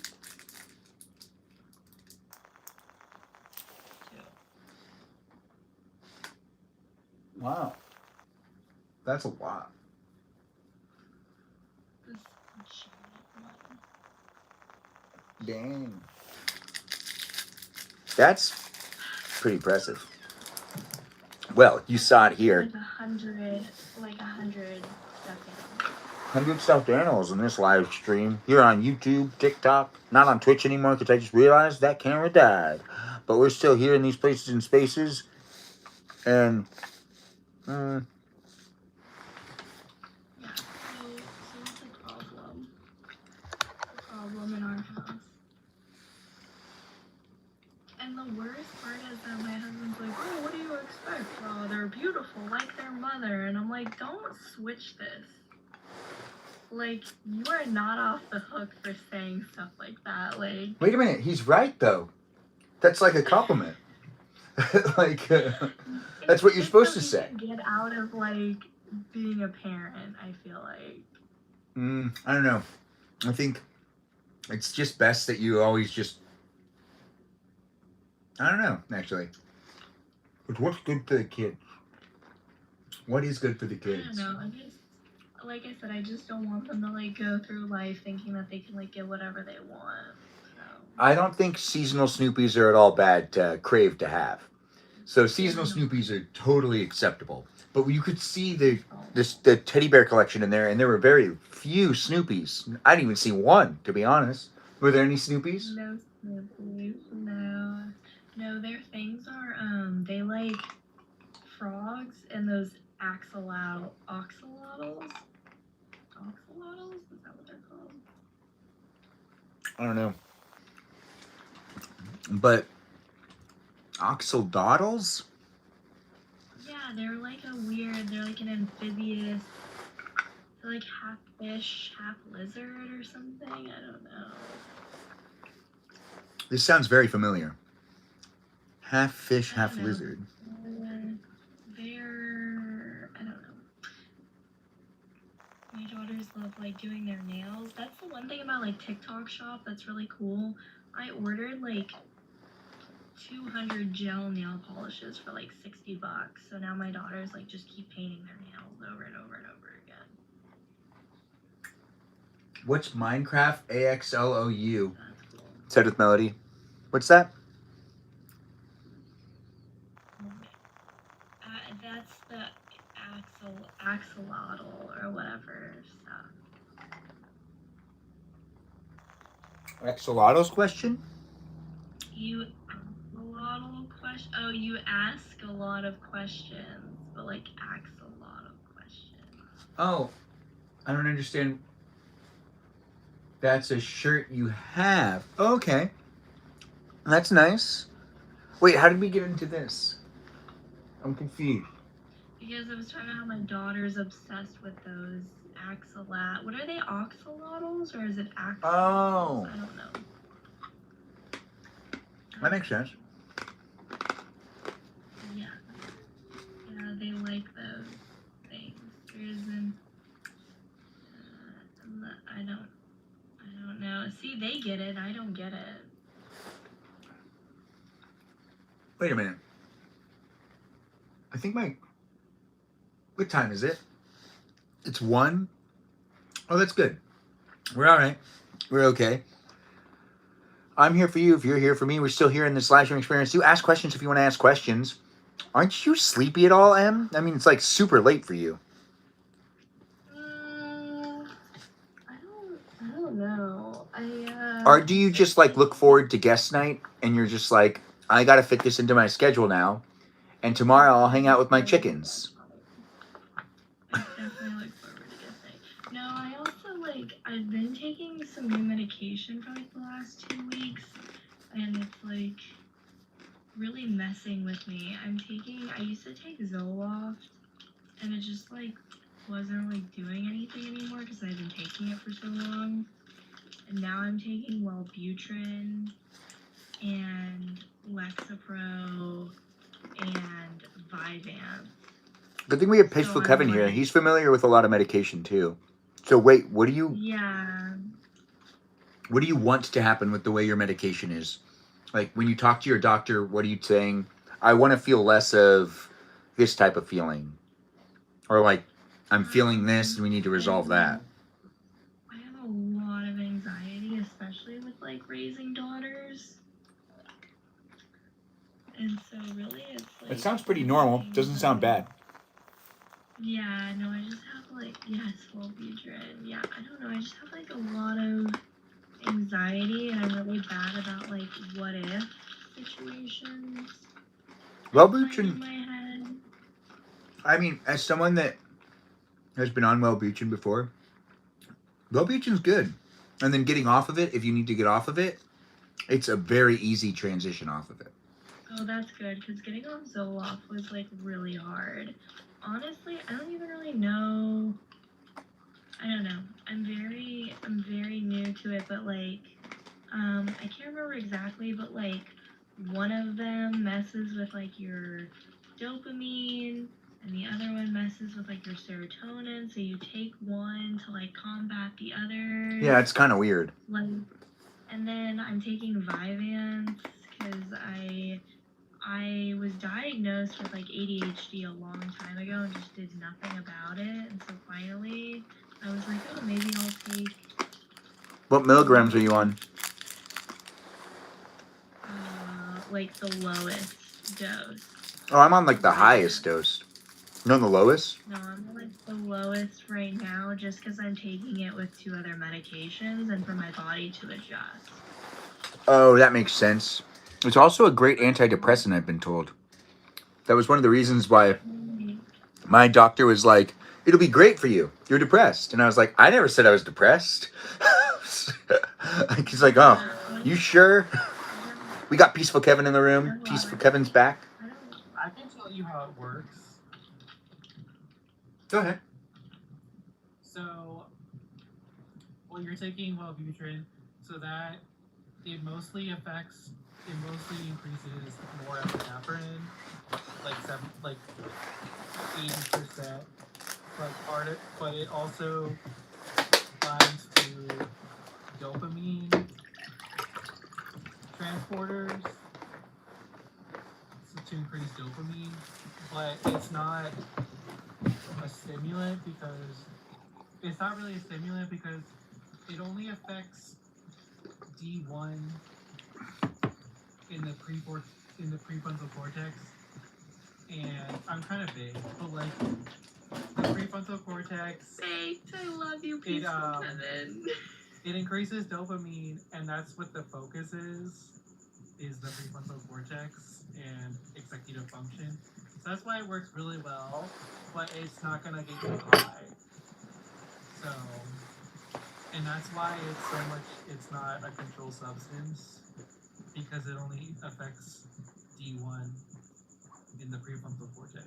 And then as far as stacking the meds, like you're switching to Lexapro. Lexapro is it's actually an interesting science. It's one of the most pure SRIs, serotonin reuptake inhibitors. It mostly like binds like 100% to the serotonin transporters, and it's supposed to decrease side effects. Because like the other meds, it's like you take Benadryl and you have a bunch of side effects. It's because they bind with things that they're not supposed to. So that's what happens with the other antidepressants, and some of them have benefits. The like Zoloft is really good at relaxing people with PTSD. But but anyway, sorry for rambling. But Wellbutrin plus No, that was helpful. Yeah, it's all interesting. Lexapro increases serotonin. Serotonin has an effect. It helps with anxiety because your brain is always throwing off thoughts, your neurons, all the time. It increases. It's like a volume, so it controls like what thoughts come through. And that's where anxiety comes from, because you have a low filter, and it has many functions, serotonin, but yeah. And so when you have the two meds like Wellbutrin and Lexapro, you cover serotonin, dopamine, and norepinephrine. And norepinephrine is like drive. It's like go, go, go. So it really helps with like low motivation. Was that a cat? So cute. Yeah. I literally Anyway, love that. That was so loud. It was that's like my TED Talk. telling us. Well, The meds complement each other. I will say that Really nice. like I've been taking antidepressants for so long that it just feels like normal. And I don't know, I think I might like try to wean off of them like in the next few months. But I worry about my kids like constantly about everything. You mean like if they get hurt, if they fall down, if they get scratched, if someone looks at them weird, if they eat something and start choking, that type of stuff? Yes. Yeah. Yeah. Yeah. And I worry about like what they see like at school. Or Because like I do my best to like shield my kids from things, but you don't necessarily only have to worry about your kids, you have to worry about like the kids around them. oh yeah, those kids And suck. y- Yeah. well, like I don't know, like people just mostly hang out at my house during the day or like weekends or breaks or whatever, like whenever my kids are home. So that's nice, but like, you know, when my daughters are at like ballet and they're like waiting for something, like all the girls around them will like be on their phone, and then my daughters are like looking over their shoulder. So I don't know. They probably have like that one cool friend that goes, I got to go to the bathroom. You can use my phone for a little while. They probably have that one cool friend. Does that make you worry about that happening? Do you think that happens? I am starting to worry more so with my older daughter because it seems like girls are just so overly sexualized, and like I would hear say you. just because like my daughter's friend group, like my daughter goes to a very intense ballet school, and like all of them are just so driven and like focused, and I would say that like my daughter just like keeps really good company, which is nice and like reassuring. Um, yeah, I don't know. I'm not like super worried. I'm It just gonna sounds like like you're a keep taking little things worried on my about it. shoulders. You just said you were I'm a worried. little worried, but like I'm not as worried as I used to be. Now, I recently found out my niece got I'm in not as worried as trouble I used to for be. her outfit because it was inexcusable. And I'm going to just let you guys know, apparently that girl really likes short shorts, and she just like pulls the short shorts up as much as she can, and she allows that, I don't know what it's called. What's it called? It's like the cheek, it's like a part of your butt cheek that can be seen or something. She's getting in trouble for showing too much of her butt, basically. And she's 10. So I don't know if it's being pressured onto her by her peers or anything, but she's going to get in a lot more trouble. I can guarantee that. Yeah. She doesn't see anything wrong with it. So it's kind of okay. Do you have any problems with that? Your daughter's getting in trouble for the outfits they wear? Or no? I will say that like my daughter, I mean, I could go get it. Like my daughter gets to wear like a little sports bra and like short shorts to like gymnastics. And I will say she chose like a bright red like spandex outfit with like cheetah print on it. And it was like I was a little like taken back. But I will say, like, I am the mom that, like, put my daughter in, like, a Moulin Rouge inspired costume whenever she was 4. So, like, Sounds kind of nice, actually. she's like, she's exposed to things. So I'm not, like, I don't know. I think that, like, there's a time and a place for it. Like, my daughter does dance and she's very expressive and she wears, like, expressive clothing in that way. But other than that, she wears like a lot of really nice dresses, and I think she's fine. Do you in think the your way that daughter she would ever rewatch this live stream to see you talk so positively about her? Hopefully one day. You want to say anything to her in the future if she was rewatching it? Does anyone want to talk to the people in the future in this live stream? That's the thing is like I just say it. I just like say it to like my daughter. I don't know, like now. You're not outing your daughters. You're just talking about them and like all of them. They'll know which ones will, the ones that they are, they'll know that it's them that you're talking about. But you're technically not saying their names. So Yeah. they'll know them. They'll know it's them. Well, if you guys want to say anything to the future people that could be watching this, or maybe the bots, the programs, the algorithms, maybe you guys want to make a Melody, you like robots. You want to give a shout out to the robots in the future? Yeah, a big F you to the robot. She's on top of it. She didn't fall asleep this time. Last week at this time, you were like asleep right now, and we kept. I know, I'm doing good, aren't I? I'm Yeah. so proud of myself. I'm But, proud of I you mean, too. I mean, I should be sleeping. It's okay. You'll be sleeping soon. We're gonna be ending it in the next like 20 minutes, anyways. I want to go to bed before. But I should sleep like way earlier. But you know. this has been a really interesting guest night, You're though. so needy, you know. I think everyone looks forward to guest night. I look forward to it, and I know you look forward to it. Like, really, honestly, do you? Who enjoys speaking to bots? Mm-hmm. You, like, I've had it this week. So, that's all I'll say. Okay. We've got Kajal here. We've got Stephanie here. We've got Peaceful Kevin. We've got M. Peaceful Kevin came back in just because he really wanted to talk about the things that he like knows about, which actually was really fun to hear you talk about that. We've got M.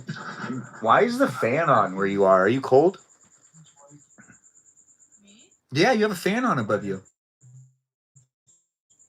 Yeah, weird. I like it cold, and then I like to wear like sweaters. But like these are the shorts in question. Yeah, I hear you.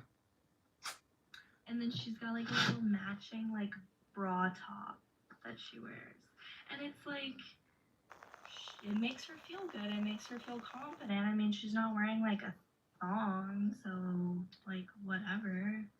Today. That's fine. And I will say that my daughter did come up to me and she did ask if she could wear like cheeky underwear because she didn't like that her like underwear was showing in like dance costumes and like shorts and like that I understand, but like you're not gonna wear that to school type of thing. I don't really understand, but I think I get it, kind of. I mean, you mean like she wants it to not, she wants to make sure it covers her bottom so then you don't see her under, like, it's just like more, it's more fabric? She wants like the cheeky underwear, like so then the like her underwear lines don't show in like spandex shorts like this. But I'm like, you're gonna get a wedgie, like if you do that. I'm like, I just don't want you to like wear that at school because like especially her, she like has to change like in gym and stuff and like I don't know. I just want her to be comfortable, but I don't want her to be like slut. So that reminds me of what my sister said on Sunday. We were all sitting around the TV and she said, do guys ever get, she was like, do guys ever get wedgies, or is that like a thing that never happens to guys? And me and everyone else that was also in the room, including my other sisters, we're like, is that a real question? Because like anybody who just wears underwear could get a wedgie. It doesn't matter like who you or what gender you are. It's kind of like a clothing thing. Isn't that funny though? That's funny. Peaceful Kevin called it a bro toe. Hey, that is pretty funny. I've never heard of that before. But yes. I do science and comedy. Now we also have someone else in comedy here. Do you still do can't stand up, M, or no?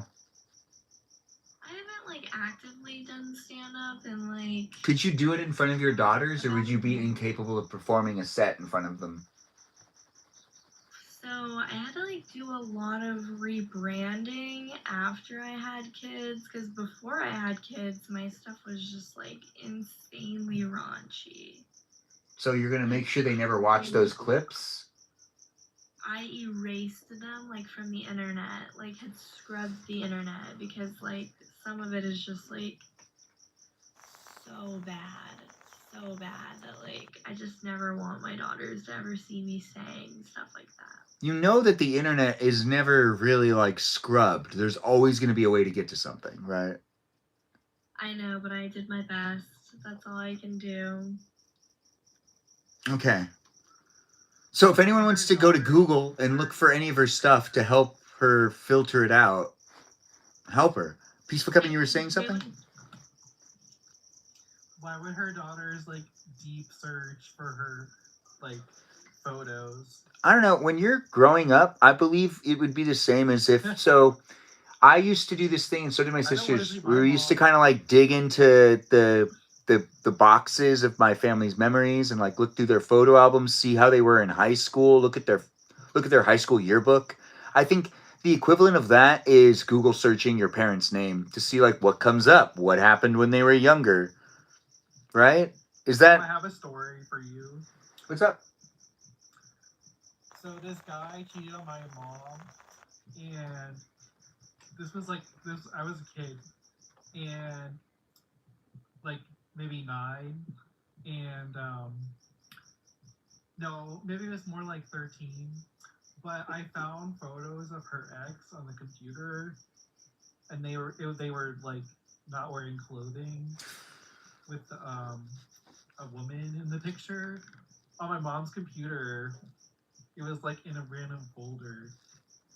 Labeled "Don't look at this folder." And I was like, and I looked at the picture and I was like, oh, that's why they broke up. And I was like, I can never tell anybody about this. Wait, so that's the photo? I guess so. I mean, it was naked with a woman up on my mom's computer. I have a story to tell that's similar to that. I was hired. So I was like, that must be it.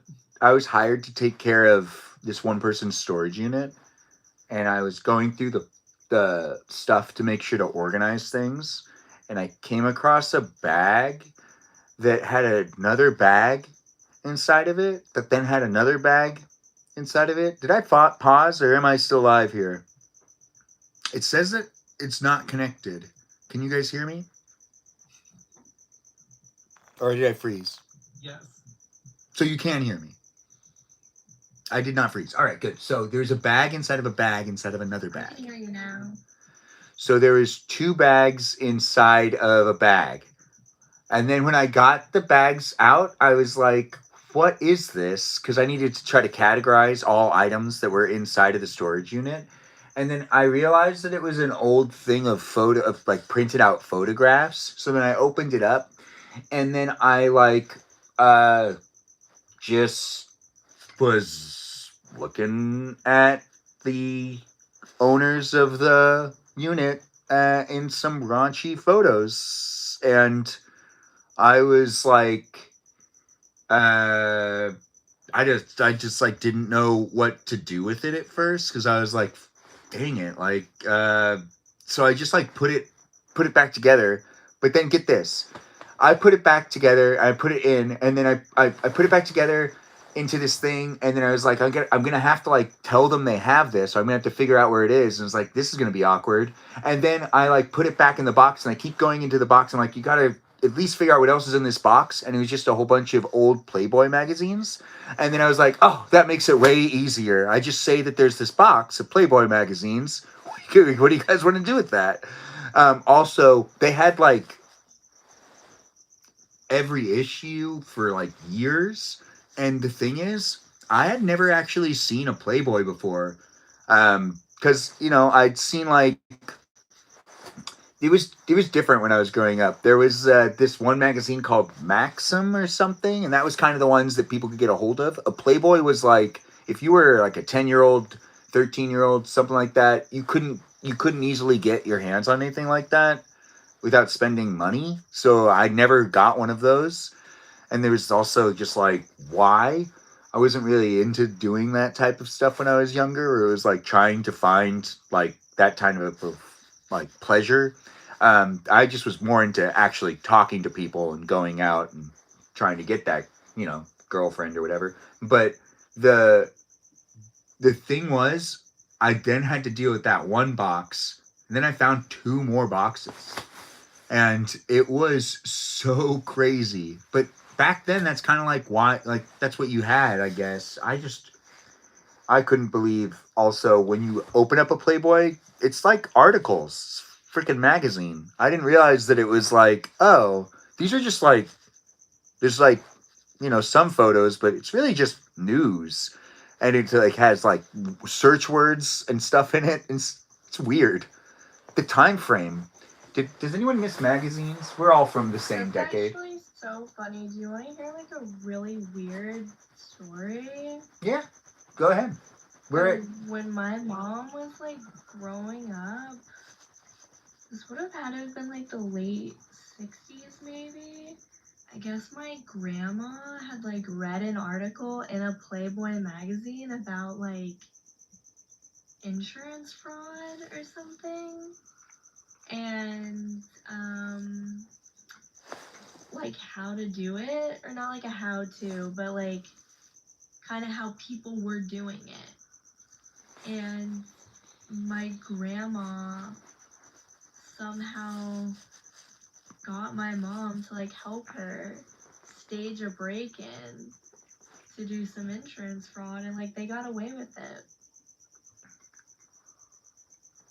That's pretty awesome, actually. That is pretty awesome. Yeah. Yeah.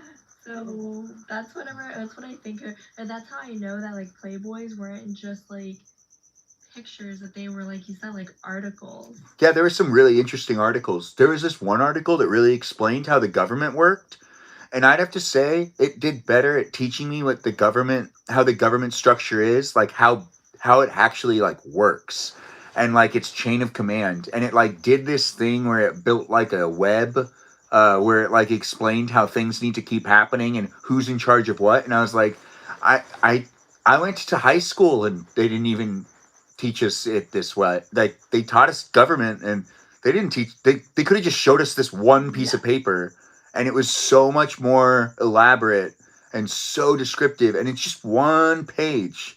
It's not like the whole thing, but I think that back then they needed to give substance to all of the stuff that was out there for people to be able to buy something. You really wanted to like, hey, like the old ads from yesterday or from yesteryear, they're all so descriptive on like how this could better your life, what it can help you with, how you can use it, why you need it.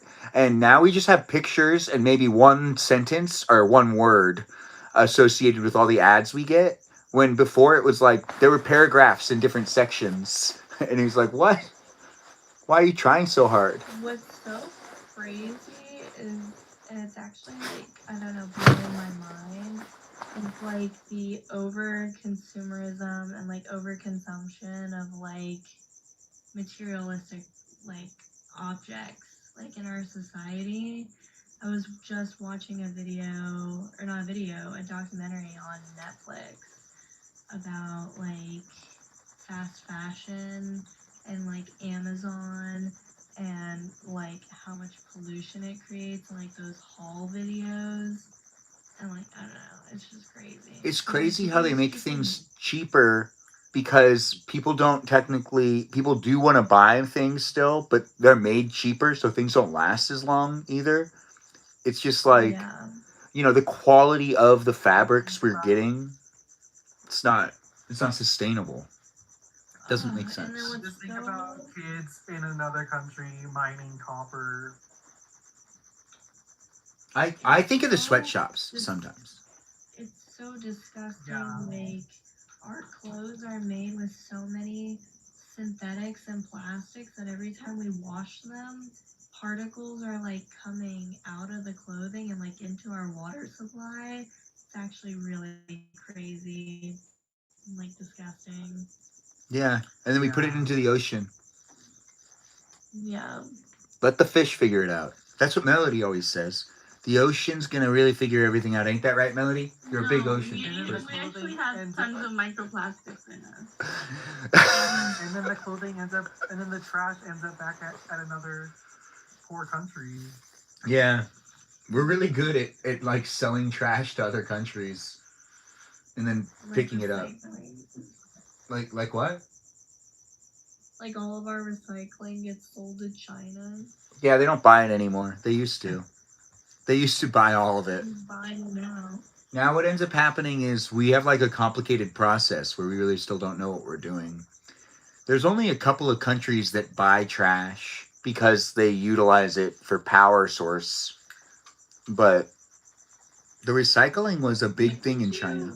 Electronic waste in poor countries. is When really did you bad. start going gray? Me? Anyone? So I started going gray when I was about 17.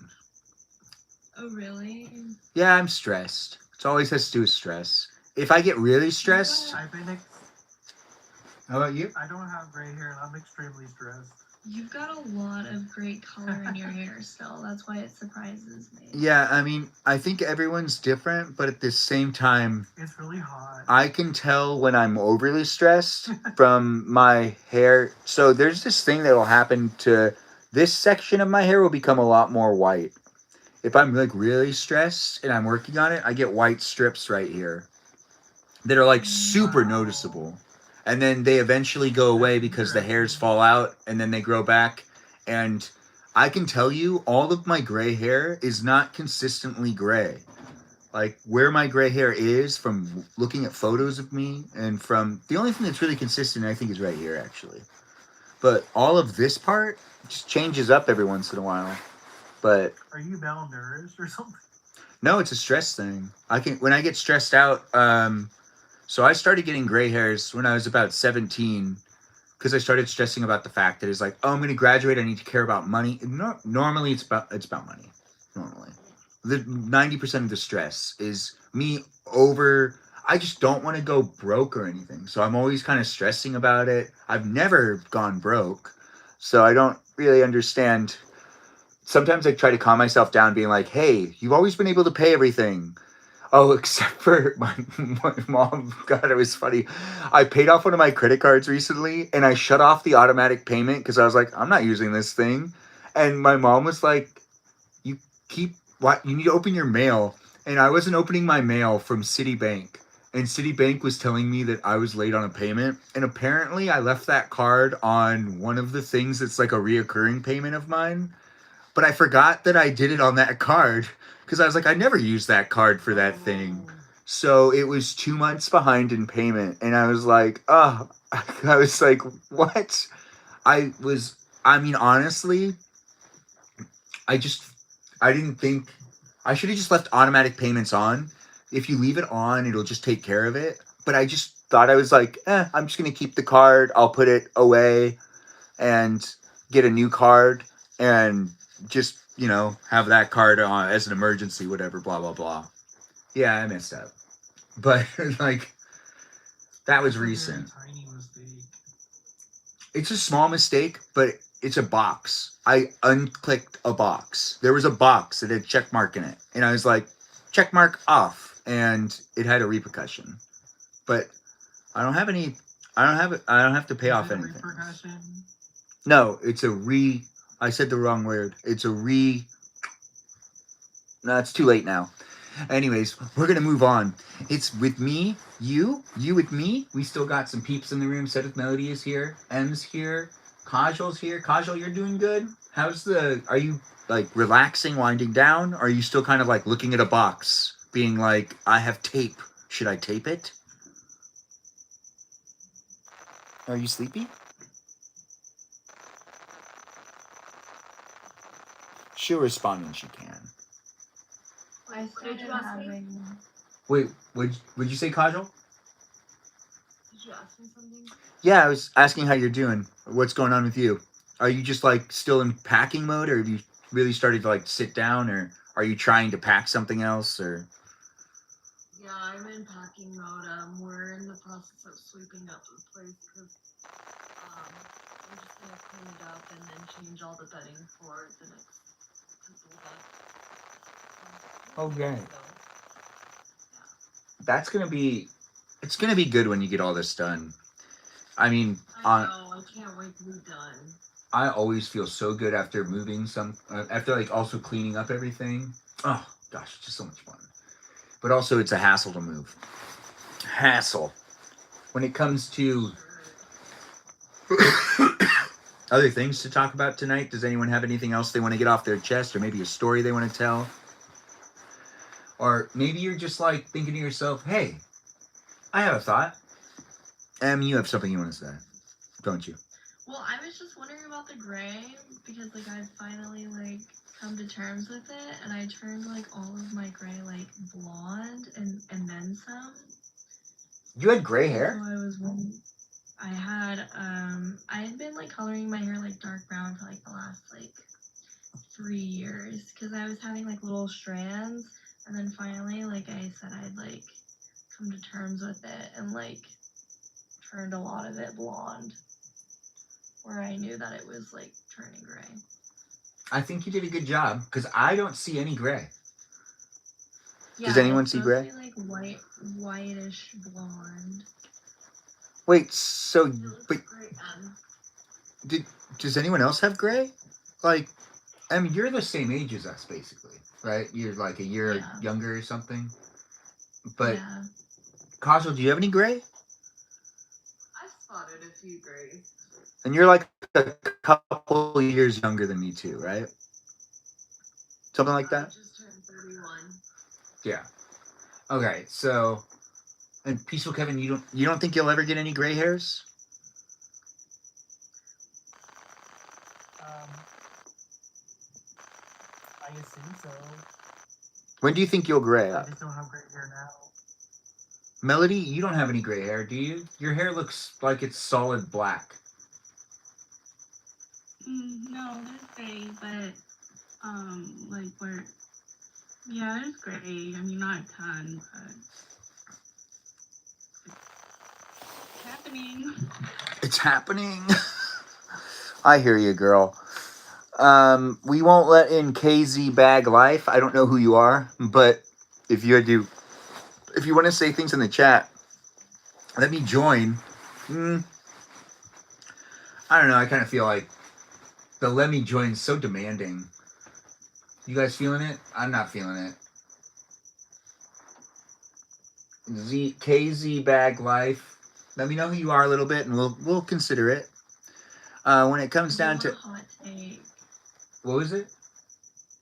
That I want a hot take, an honest opinion, because this came up at dinner the other night with some of my friends.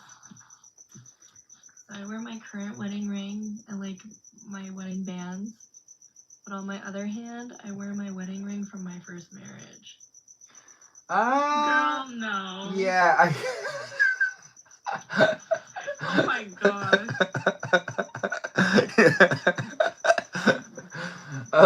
Okay. Like the first nice thing I had ever owned, I paid for a majority of it, and I don't know, it's my daughter's dad, and then the biggest thing is that it doesn't like bother my husband at all. Your husband sounds like a pretty stand-up guy. That's just like chill. So I don't think he's gonna say anything, even if he thinks it. So like. No, if it bothered him, he would say something. But he loves you, so he's just gonna let it slide. I mean, right? You think he'd say it? If it really bothered him, he would definitely say something. Okay. But Like, okay, there was a waiter at like a restaurant who him and I we just like bonded and we liked each other, and my husband did mention, he was like, hey, you're kind of having an emotional affair with that waiter, like the way that you're talking to him. And I was like so taken back. I was like, okay, like thank you for being like transparent with me that like bothered you. that was so classy. You know what that reminds me of? This one date I went on that I called the girl out. The girl flirted heavy with the waiter, and I called the girl out on it, and she was like, "No, I'm not." And I was like, "What?" Like, yeah, you are, but it's okay. And I didn't go on a date with her. Me, it didn't feel that way, but the fact that it made him feel that way, it made him uncomfortable. I like completely like toned it down and was just like friendly, but like way more chill like the next time. So it's a reoccurring spot that you guys go to. This was a place that we ate at like once a week. That's nice. Family bonding. I mean, not family bonding. Couples and bonding, communication, something like that. Yeah. That's so cute. It is. Harmony. KZ, we still don't really know who you are. Got to give me some information, man, before I let you in. I don't even know how old you are. You might know the people in the room. You might not know the people in the room. You might be trolling me or trolling someone else. Oh, thanks for being here over there on the live stream experience known as YouTube. Yeah, we are here having a good time. It's nice to see you here just chill. It's nice to see you jump in and be in the live stream experience. Yeah, it's Friday for me technically. But I don't really got anything to do in the morning. I should still get some sleep, so I'm going to be stopping the live stream soon. But we're still here for guest night, talking it up and making it a fun place and space. I'm bundled up in a nice warm outfit. But, you know, if you guys have anything else you want to bring into the conversation overall, I'm not against it. When it comes down to the topics we've had tonight, we've talked about a whole bunch of things, but nothing really too serious. It's been pretty playful, so let's keep it that way, and let's not talk about politics or anything too topical. 9/11? What did you say? Oh, I was here earlier for the 9/11 stuff. That was pretty crazy. Oh, the 9/11 stuff was actually pretty heavy. America. It really... America. Well, when it comes to 9/11 stuff, Em, did you tell your story at all? Man, I mean, what is that, like 3rd grade? Yeah, for you. She was a down. Yeah, I just remember like getting a day off of school. Yeah, we all were sent home. A lot of people were. People got scared. Yeah. So I mean, like I guess like so for my older sister who's like 15 years older than me, a big thing for her was like where the Challenger crashed or exploded or whatever.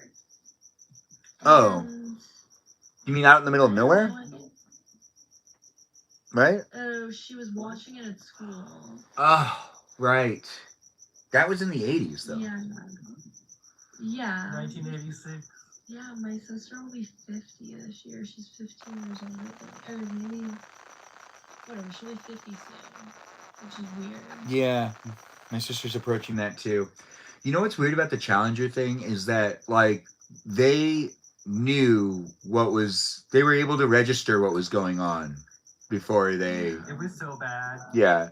Like, the way that works is they knew that something was wrong and they knew that it was over and they knew what they were going into all within seconds. Like, and those seconds probably felt like minutes, which is terrible to think of because that was what I still don't understand why they launched. There was like all this like talk where people were saying we shouldn't be launching now.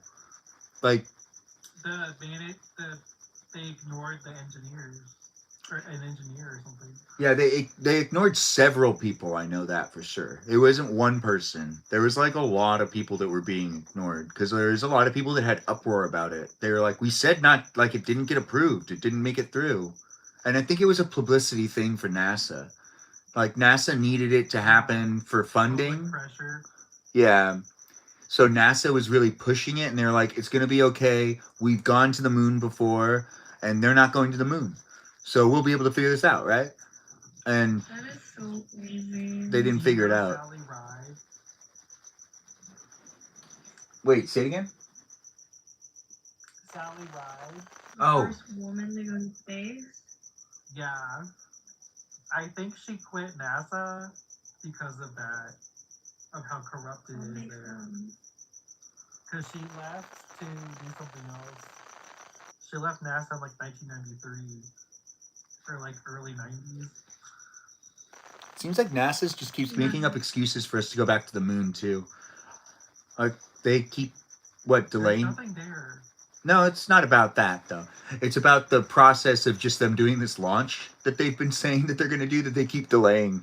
They were supposed to launch like last week and then something happened and they were like, "Oh, got to wait another week." But they already like should have launched like over a year ago or something, and it's been like every month or every couple of months something happens and they like have to push it off even further. So they're just coming up with like lame excuses. Can't do it this week. Wonder why. I don't know if I had any really big like even like the recession, like my family wasn't affected at all by the recession, which is kind of crazy. You mean 2008 didn't affect your family at all? No. I mean, like here in LA, Not mine. in LA, in the area we were living in, was pretty safe. But I don't know anybody that like they lost. I don't know anybody that lost everything or there's no one in my bubble of friends, my bubble of family friends or even family members that lost their house or lost anything other than like I think my sister lost a job. I think there's some people that lost jobs, but everyone was able to like get another job. But there was a bank that I closed. didn't even know about it. Yeah, we went to Disney that year. Like it did not even like register with me until like I started seeing things like on TV and like I don't know, and then I guess yeah, I don't know, like I don't know, I guess it's just 'cause like it's life. Like things happen and like it's upsetting, but like I don't think many things like crazy drastically changed. I will say something that hit pretty hard here was like 3 years ago there was like a mass shooting here in Texas at like a shopping mall that like my family goes to like every other weekend. That's awkward. There was one at my mall. Yeah. Yeah. Why it's malls?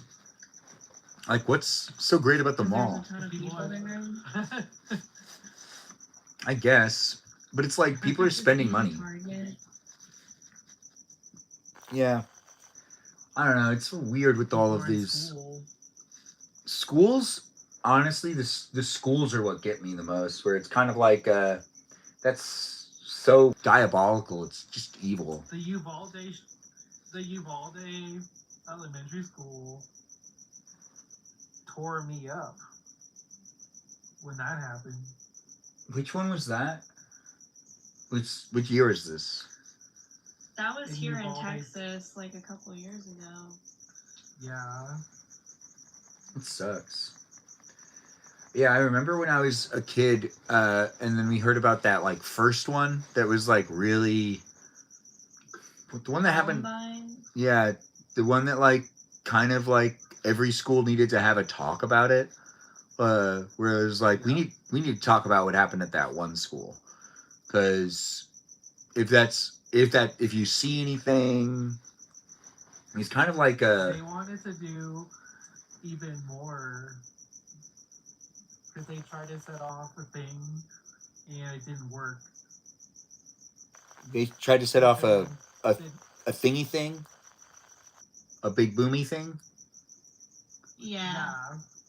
And it didn't work because they're dumb.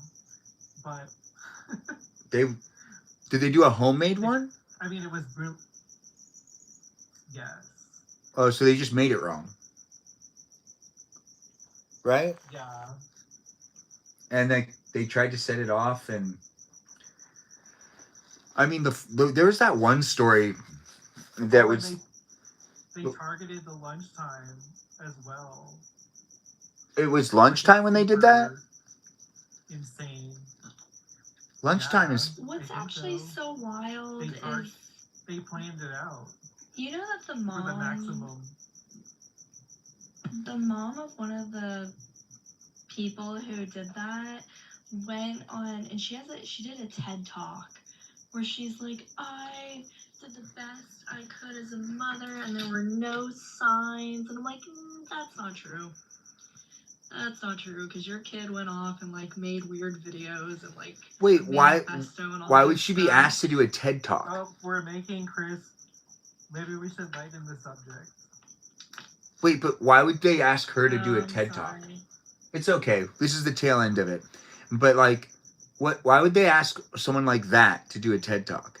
Did she have like a criteria to her TED talk where she was just like trying to encourage parents to pay attention more to the signs of their kids?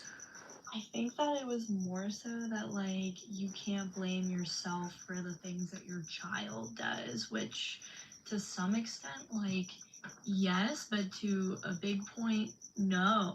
Like if you're an active parent in your child's life and you know what they're doing and like you assess these like behavioral issues or whatever it is, then your kid more than likely wouldn't do that. But yeah, I don't know. I didn't watch it. I got like 5 minutes into it to basically where she was like being the victim, and I like didn't like that. So Sounds like you have your head on your shoulders. If you can tell who's acting like being a victim, that's the weirdest thing about society sometimes, is that there's just like some social cues, and then there's also some like socially off people that like I feel like they don't realize that they're the problem. Like they're kind of like being toxic, or they're just not necessarily registering the fact on what they're saying and what type of environment they're creating. It's just weird to me, like how oblivious some people can be. Also, some people are just manipulative, and like they don't like. There's this one girl that I used to work with that also I used to work with this one lady that used to talk to me about working with her, and she was like, yeah, this girl, everything's a game to her.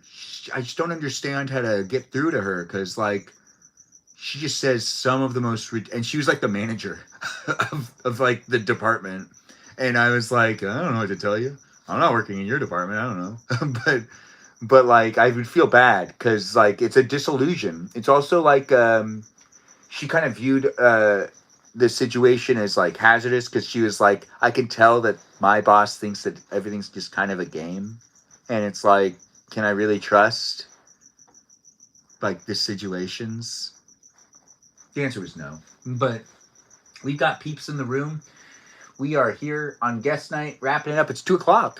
Yeah, let's start wrapping it up and let's get this over with. But before we completely end it, I'm gonna let those that are in the room talk it up a little bit more.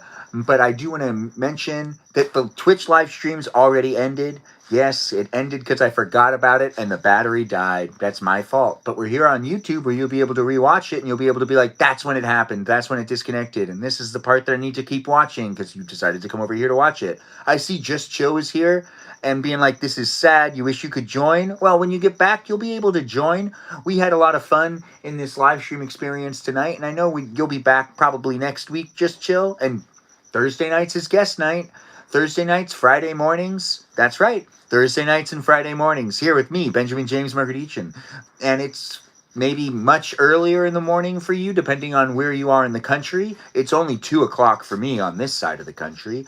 But I've been here for you. You've been here with me. We've been enjoying each other's company. Give me a follow here on YouTube and on TikTok. Do join me on my Discord server to be able to be part of the conversation outside of the live stream. I just ask you that you read the rules and you interact over there appropriately. Let's keep it appropriate for everyone to be in the room. You never know where people are coming from in their life, and I do have some great moderators that are helping me create the place and space that are keeping it in mind that we're trying to make a place and space for everyone to hang out and have a good time. And by doing so, we're creating a place and space that's potentially a positive, fun, interesting, interactive, maybe encouraging environment. Maybe you make friends within it.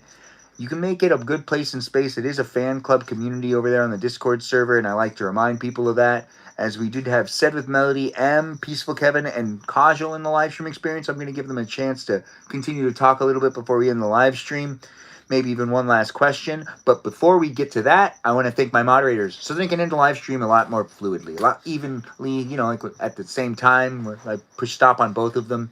Yeah, even between the two videos.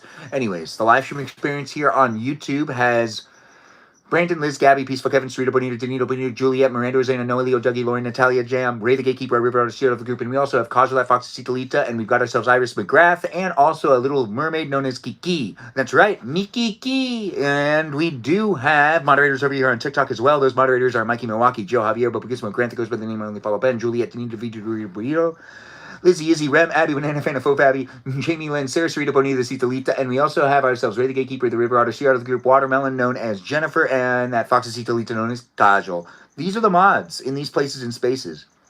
Give a shout out to the moderators over there on the Discord server as well, and feel free to be part of the conversation in that place of the internet. And do keep coming back to hang out in my live streams daily, because I do them for at least 90 minutes a day. But this is guest night that always happens on Thursday and Friday morning, it seems like. So you can keep coming in and being part of it on a daily basis, but you can also be here and get your voice within my live stream on Thursdays. Yeah, it's a happening. Be part of it while it's happening, when it's happening, and I'm here for you if you're here for me. But these people are here too. Let's bring some attention to the guests that we had in the room. And I see some people were jumping in right at the end. We got new followers here too. I see we got some new followers, and I really do appreciate that. Peaceful Kevin, Kajal, M, Said with Melody. Is there any last questions you guys want to ask? Did anybody else want to find out anything else about me? Any personal questions? Any last minute hurrahs and hoorays? I don't have a personal question, but I wanted to circle back to something you guys were talking about earlier whenever I was boxing stuff. You said there was an online streamer that went missing? Oh, yeah. So I believe that's when like Celeste was in here too, and we were talking about like just the Discord server and how sometimes I just fear about people connecting and not technically making healthy relationships and potentially putting themselves in harm's way. Because there was this gamer that she's 19, I think, and she's a pretty big gamer. She's an online streamer, and she did a meetup with one of the guys that follows her live stream that was noticeably older than her. And like, I think she still like came, like, the meetup isn't what was the problem. Later on, after the meetup, she went missing. and she was seen last in front of her house or something, or she was like leaving her house, and it seems like the guy snagged her, and the cops ended up detaining him. This is an article that 2-3 weeks ago, so I could look it up again. I have been meaning to look into it, but when someone goes missing and then they don't find them, it tends to make me depressed. So sometimes I don't look back into it, because like you never know, like what could they have become? Who did we just lose? What illness happened to you when you were BYO? What are you asking me, Peaceful Kevin? BYO. He's asking what illness you had when you were 8. Oh, 8 years old. Tachycardia? Super. Man, it's always weird when someone tells me what my heart problem is to my face, and I go, yeah, that's it. But it's super tachycardia, I think. No, that's not it. It is way longer than that. Super. There's like it's like there's a V in there. Super something. It's on my phone. My hands are snugly in my pockets. I'll look it up later. What were you gonna say, Kajal? Yeah, that's it. Yeah, that's it. The heart loops. There's like a break in the muscle, and it'll just keep looping. We got someone up to 500 minutes. No way, M. M, how does it feel to be a 500-minute watcher? Pretty insane. You got like a rush of energy, right? For sure. Yeah, I mean, I'm sure everyone does whenever they get a notification that they've been watching a live for a certain amount of time. Because it's like, the app knows. It's like, oh, you watch everything we do, eh? Yeah, that makes sense. It is funny to see how technology has advanced with this. But when it comes to that story of the girl that disappeared, I really hope they found her. She's just like a gamer live streamer. But it was another example of the fact that the younger generation that is using the internet, there was like a kind of thing. Everybody that's here right now, we're kind of like, we grew up when the internet was like seen as like you need to be really careful on it.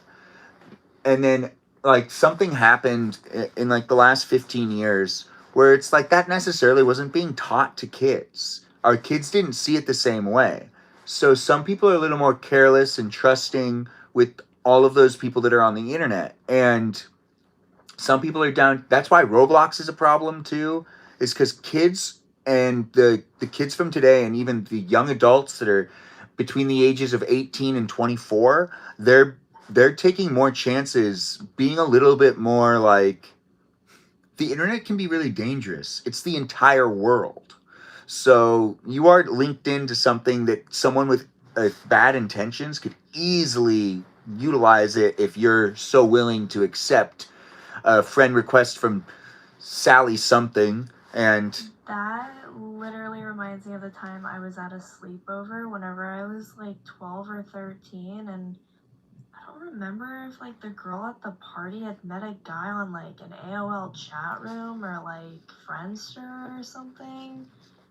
And she like snuck out of the house to go meet up with this guy who she met online, and I remember being like terrified, and I told the mom at the party, and then we all like went looking for her, and then she was like grounded for like the rest of the year, and like she hated me like all through middle school, like once we went on to middle school, and like told everyone that I was like lame.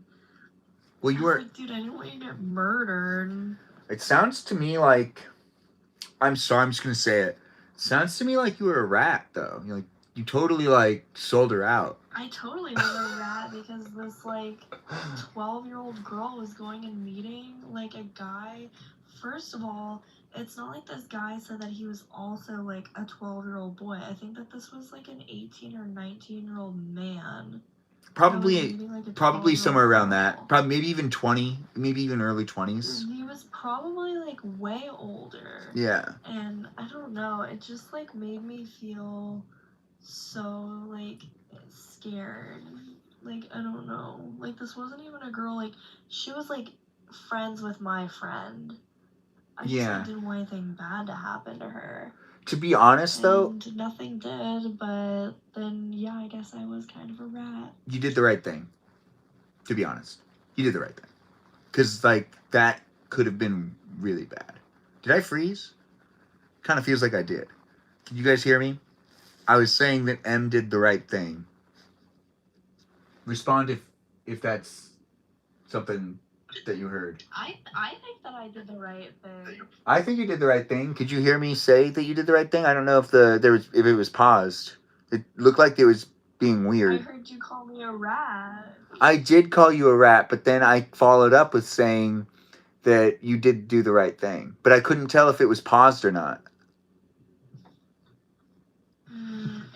I caught like the end of it, but yeah, I mean, I guess I was technically a rat, but like You did I the don't right know. you did the right ratty thing. Like no one I just remember this girl like getting up like in the living room, like, okay, so it's like 11 o'clock, and I told this guy that I was gonna like meet him at the park, and he was gonna come pick me up, and I was like, what? What? That is insane. Yeah, her mom probably does thank her. Chris is right. You have people, and maybe even she thanks you right now. If she ran into you today, she might even say, "Yeah, I was stupid." Maybe No, do you actually want to hear something hilarious? you ran into her, didn't you? Yeah, and she was like, yeah, I heard that you married like a guy like way older than you. Like, you, yeah, like she basically, yeah, was like, you narc and like you hypocrite. And I was like, yeah, but the thing is that like I married someone way older than me when I was like a consenting adult. That is a good response to that. Like, yeah, as an adult, Yeah. like. And she was like, oh, whatever. Like, you were probably talking to like older guys. And I'm like, okay, like maybe guys that were like in early college when I was in late high school. She's just or something like that. But I don't know. It was so weird. Yeah, she's just being mean. Just being a hater. That doesn't make sense though.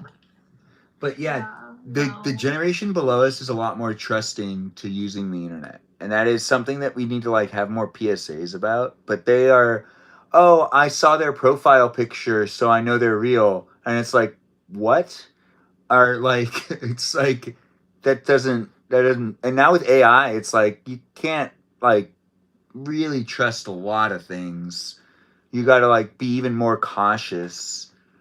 But For sure. yeah, like, and then, you know, here online where I'm doing these live streams, there are people that like ask all the time to like kind of meet up and stuff, and I don't think it's wise because like that seems like a door that when you open it, you could have like lots of weird people that you end up meeting up with that don't necessarily benefit like your own well-being in a way.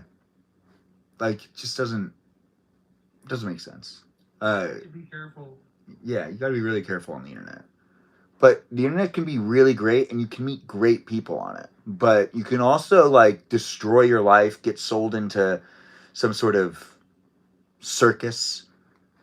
If I was sold into the circus, I wouldn't be a magician. I'd probably be like the kid who has to like, you know, shovel up the elephant's dung, something like that. Probably some bad job.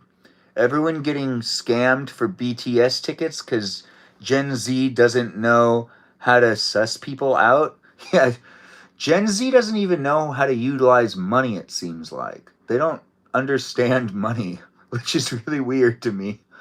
Like, I don't know what's going to happen to the generation below us, but they're probably going to have like a hard reality check at one point in time.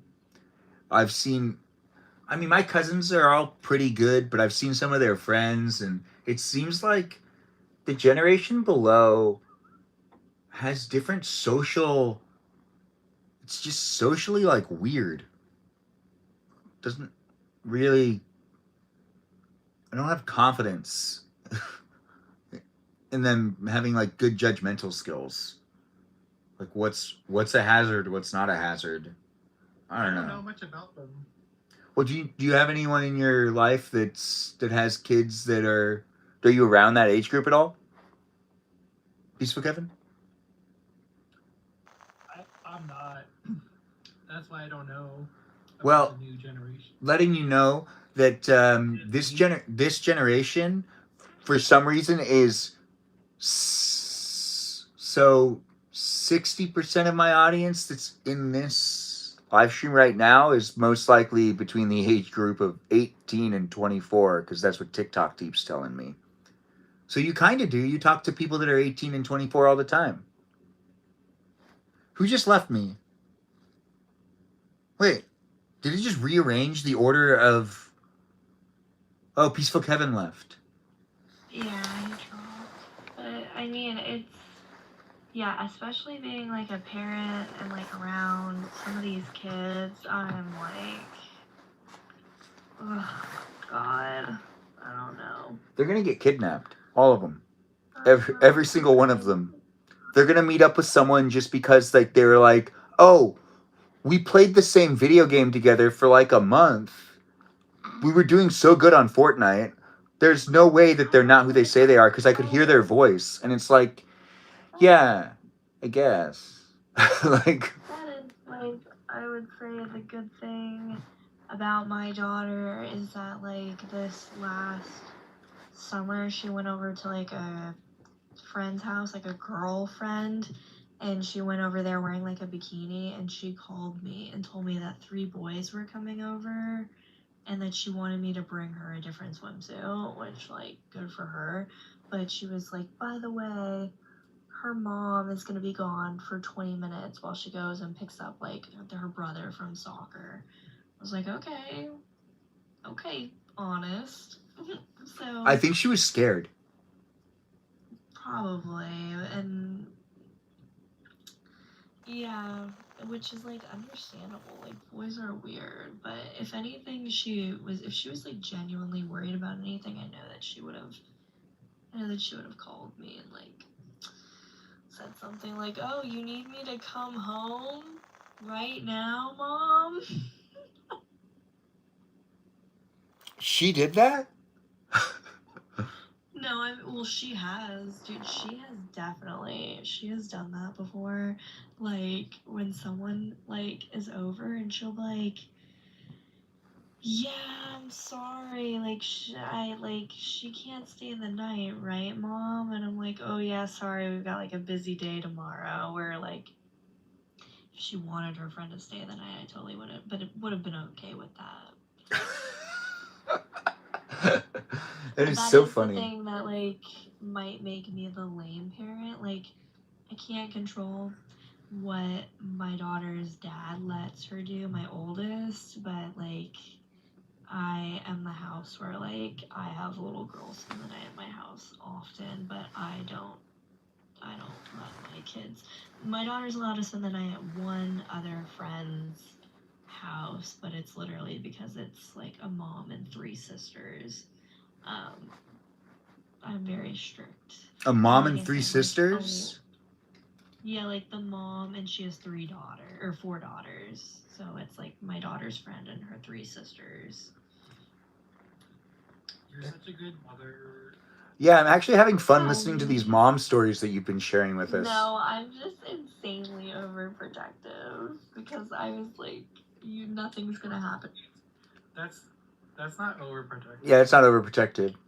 But what's fun about it is that, like, I think that I'm not in. I mean, like, I have friends that are like, you know, dads right now, but I'm not hearing a lot of like stories. Oh well, I did hear a story about one of my friends.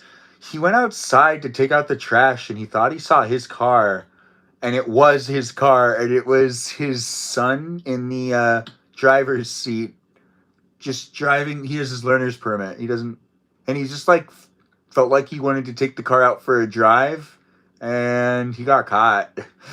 And I was like, what?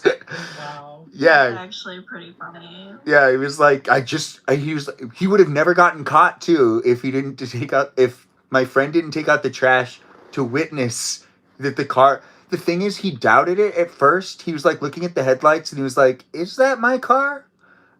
And like, the thing is, it was like at the end of the street. So they just stopped and they were like waiting for waiting for like the ghost to be like, oh, there he is. Uh-oh. Like, maybe if I stop, he won't come over here to see that it's me in the car. Like, I don't know what the thought was there. Because a part of me was like, if he drove away, do you think he would have thought anything of it? And he was like, no, I don't think I would have thought anything of it. But he was just there. So I approached the car, and it was him in the car. And he was just, like, thinking he deserved to drive around. Oh, thanks for deleting those messages. Don't know what we're looking at, but thanks for being here, Peaceful Kevin. Thanks for being part of the live stream experience on YouTube and on TikTok as the moderator you are. We do have... Pleasure.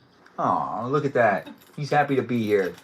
Well, as we do have people here, is there anything else you guys need to get off your chest or you want to say before we say goodnight to each other? I already thanked the moderators, so once I stop the live stream, it's going to happen pretty like when I take my hands out of my pockets, because they're like really warm right now. When I take my hands out of my pockets, I'm just going to be shutting off the cameras. But before I do that, we can talk about other things real quick. Kajal, you having fun? I'll take that as a yes. You sleepy? You want to say good night to people? Melody, you want to say goodnight to people? You good? You put everyone to sleep. Did everyone fall asleep? Besides Peaceful Kevin and M? No, I'm here. Okay. Casual. Kajal, that Foxy of mine. Do you want to say anything to the audience and start the wrapping up of saying goodnight to everyone? Sure. Good morning or good night wherever you are in the world. It's been a great night. I hope everyone has been enjoying their week/upcoming weekend, and just stay safe and have fun out there.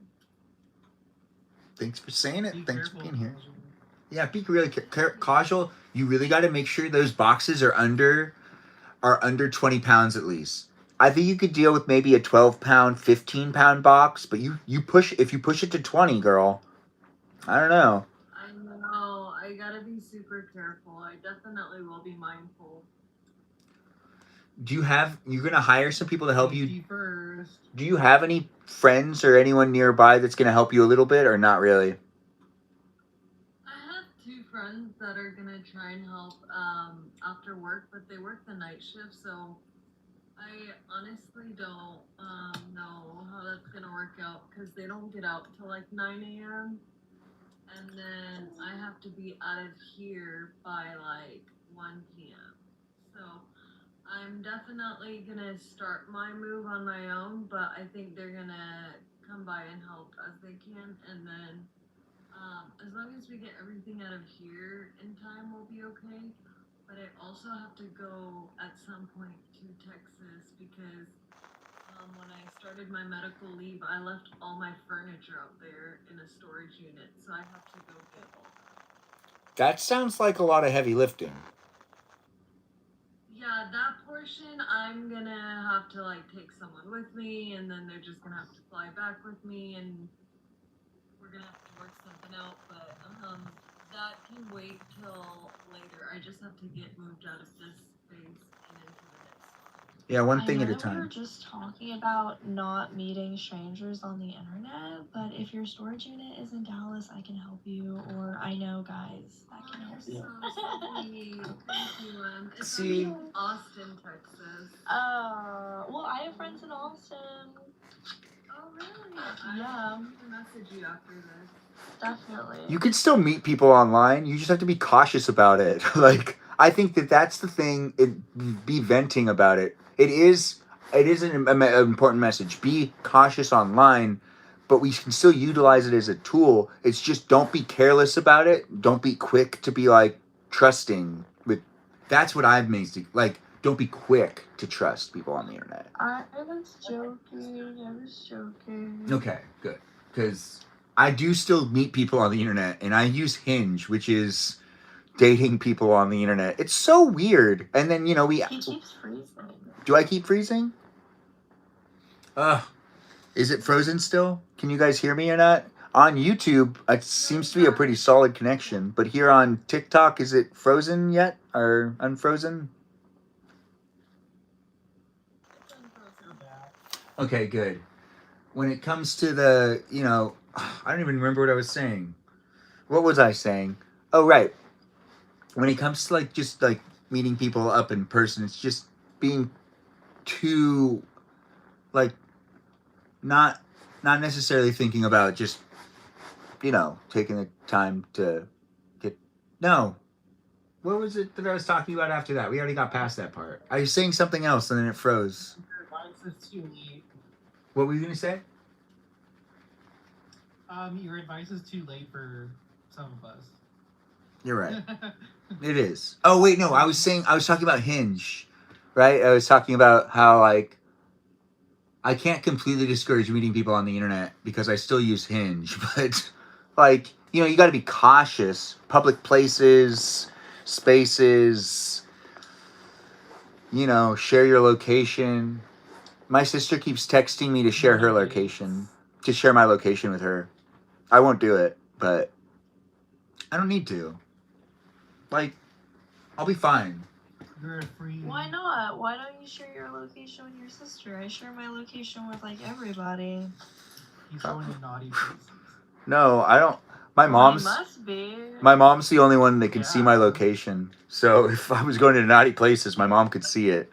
What But about your grandma or your dad? oh, my dad doesn't know how to use that part of the phone, but my mom could use it. But my mom is the only one that has my location on because when I do work, the reason why I did it was my mom kind of guilted me because she said you travel a lot for work, so it's safe for you should do this so that I know where you are. And she was like, so can you call me whenever you land? And I was like, oh, I'll just share my location with you so that I don't, because I don't. Wait, does your dad know how to use the internet and stuff on his phone? Yeah, now he does, but Okay, my dad refuses to learn anything besides text and call and the weather app and the timer.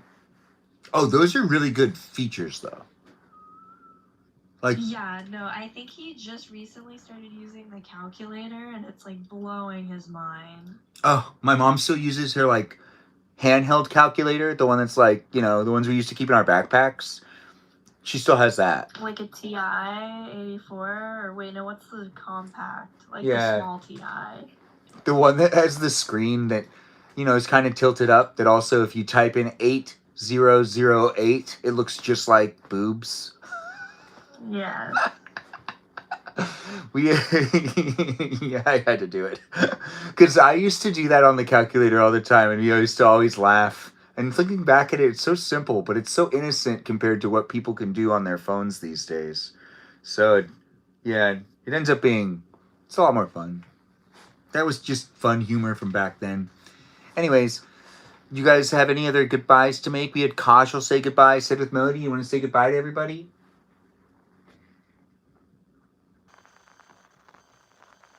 Did she sleep? Is Meow Meow Girl asleep? I'm not supposed to call her that, but let's find out. Seems like she's asleep. She's probably meowing about it. Peaceful Kevin, you want to say goodbye to everybody? Goodbye. Farewell. You're doing a great job at moderating, by the way. I really do appreciate you. Thank you. I won't let anybody be rude to you, brother. Yeah, I do appreciate it. And you've been keeping it pretty PG. Bitch slap them. Yeah.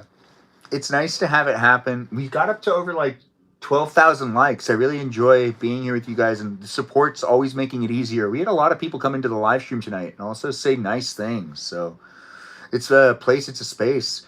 Em, do you have anything you want to say with good nights to people? Good job, Ben. Oh, thanks.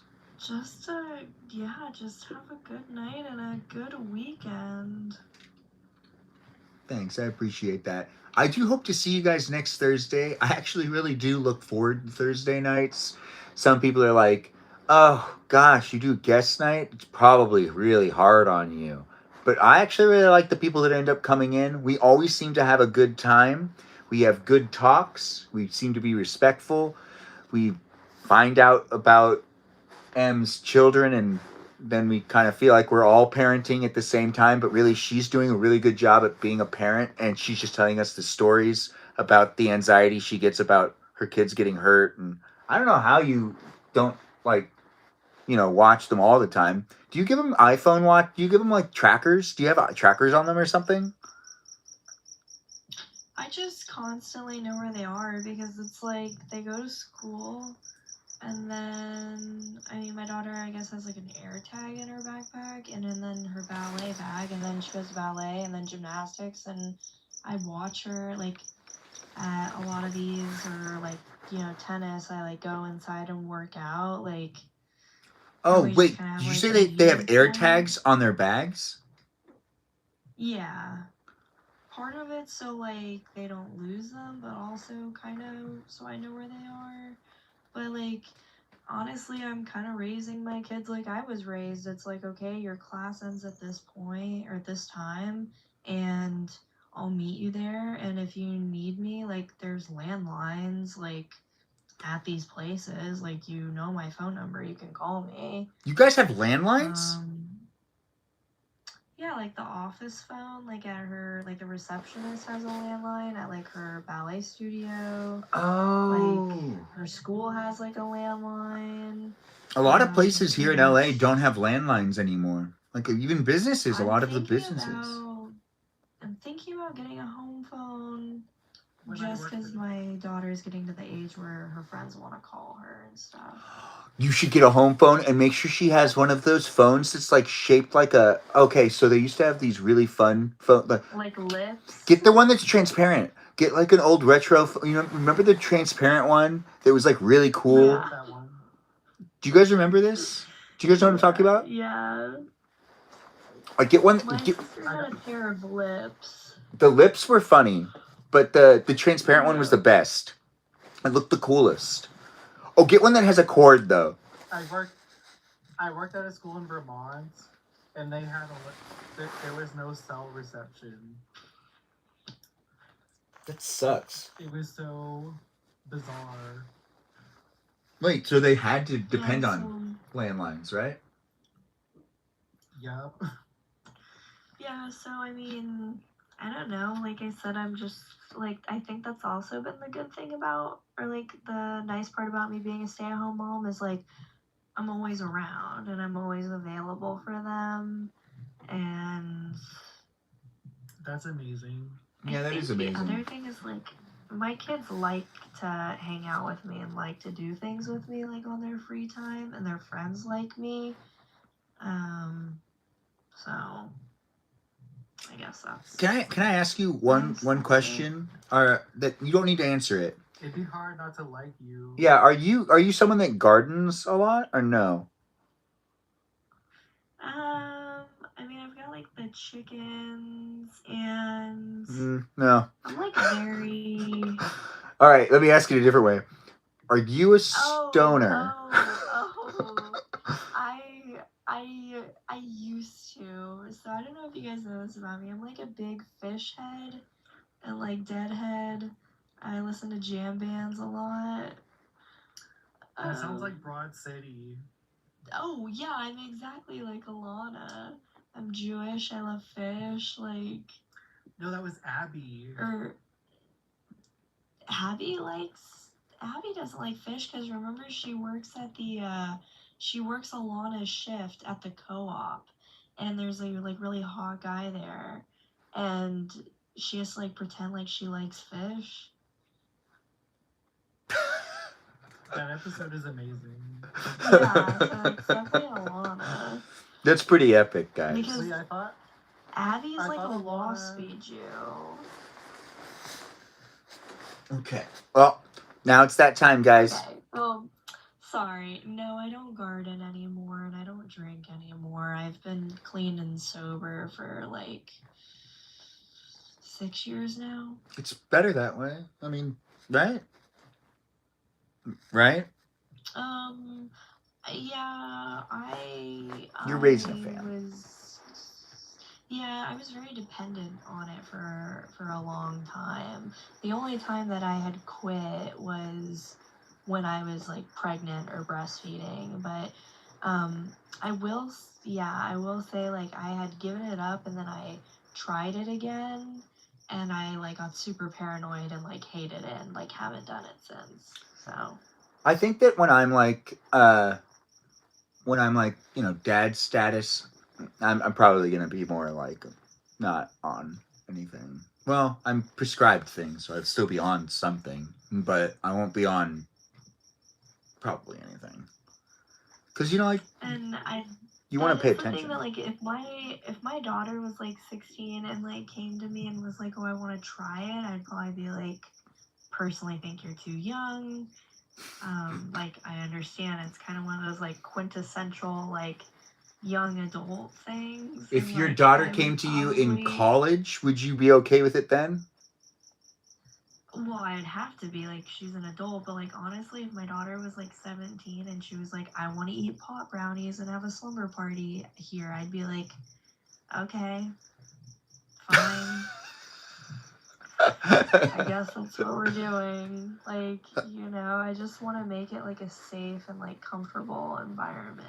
That makes You sense. like I said, I don't want my kids to like not have a childhood, and I personally think that like trying stuff like that whenever you're in young adulthood is like I said quintessential to like growing up and like being an adult, and like I'd much rather her try it under my supervision and my care and I can control the situation rather than her go off to college and have free range to do like whatever she wants and like not be taken care of and like be inexperienced and stuff. Like whenever you're a parent, you have to come to the realization that like your kids will try drugs one day, your kids will drink one day, your kids will have sex one day. It's just like how you bring them up and how you approach those topics and how Yeah. you educate them and all kinds of, there's so many different factors. Like my daughter has been open about like liking boys and that's totally normal. And, like Yeah. Even though boys are stupid. boys are stupid. Boys are But, so yeah. stupid. But yeah, it's like it's that kind of stuff. So would I prefer that she like not want to try those things? Of course. But will she? Of course. It's just about how you like approach these situations and because like I was like not much older than my daughter is now, which is like really weird to think about whenever I first gardened and did Yeah. worse things than gardening. We're gonna need to stop. We're getting a violation warning for flagged hate speech because you're clearly talking hate speech. Everyone knows that's true, right, guys? It sounds right to me. Well, submit feedback, and this is why is it giving me a flag for hate speech? We're not even. That's the you know what I was expecting a flag for, right? You know what, never mind. Look on YouTube, it's being documented here. We just got flagged for hate speech on TikTok, but we clearly weren't talking about that. We could have gotten flagged for something else, but they weren't necessarily paying attention to the live stream. Nope, they were not. My live does not contain the content mentioned in this notice. Submit. And then we get another one, live restricted for some audiences, reason hate speech, submit feedback again. My live does not contain the content mentioned in this notice. Submit. All right, we're still ending the live stream, but thanks for watching my live stream experience. TikTok, I don't know what you're doing here, but thanks for being here, TikTok. And thank you again to the bots, programs, algorithms, and AI that monitor the live stream experience. And clearly you guys are really catching on to all the things that are happening in this live stream so articulately, analyzing it with that knowledge you got. Let me look at this restriction one more time. Sorry to cut you off with the talking and whatnot. You see, every time I do this, it's so weird. You can see their camera when the last time they turned it on. But that's not where their camera is right now. But that's so weird, right? Restriction. Live contains themes that some may find uncomfortable and has been restricted. Reason, hate speech, and hateful behaviors. And we've been live for how many hours? 10. Well, the live stream's over. But thanks for being here, guys, and thanks for being part of it. That's weird, right? Right? Melody and Peaceful Kevin, Kajal. Didn't you guys think that was strange? Strange, right? Yeah. What a way to end guest night. I guess, you were just being a little... I mean, I know you were talking a lot there. I guess they looked at it and they were like, this girl's talking the hate. I don't know. Passionate. Anyways, it's been a lot of fun. 10 hours is a good amount of time. You can rewatch it on YouTube whenever you want. Thanks again for watching. Bye-bye, all you wonderful people. You guys say goodbye with me, right? Right? Yeah. They've said goodbye with me, too. Toodaloo, all you wonderful peeps. I'll see you guys next time. Have a great rest of the night. Get a good night's rest, and I'll see you in tomorrow's live stream.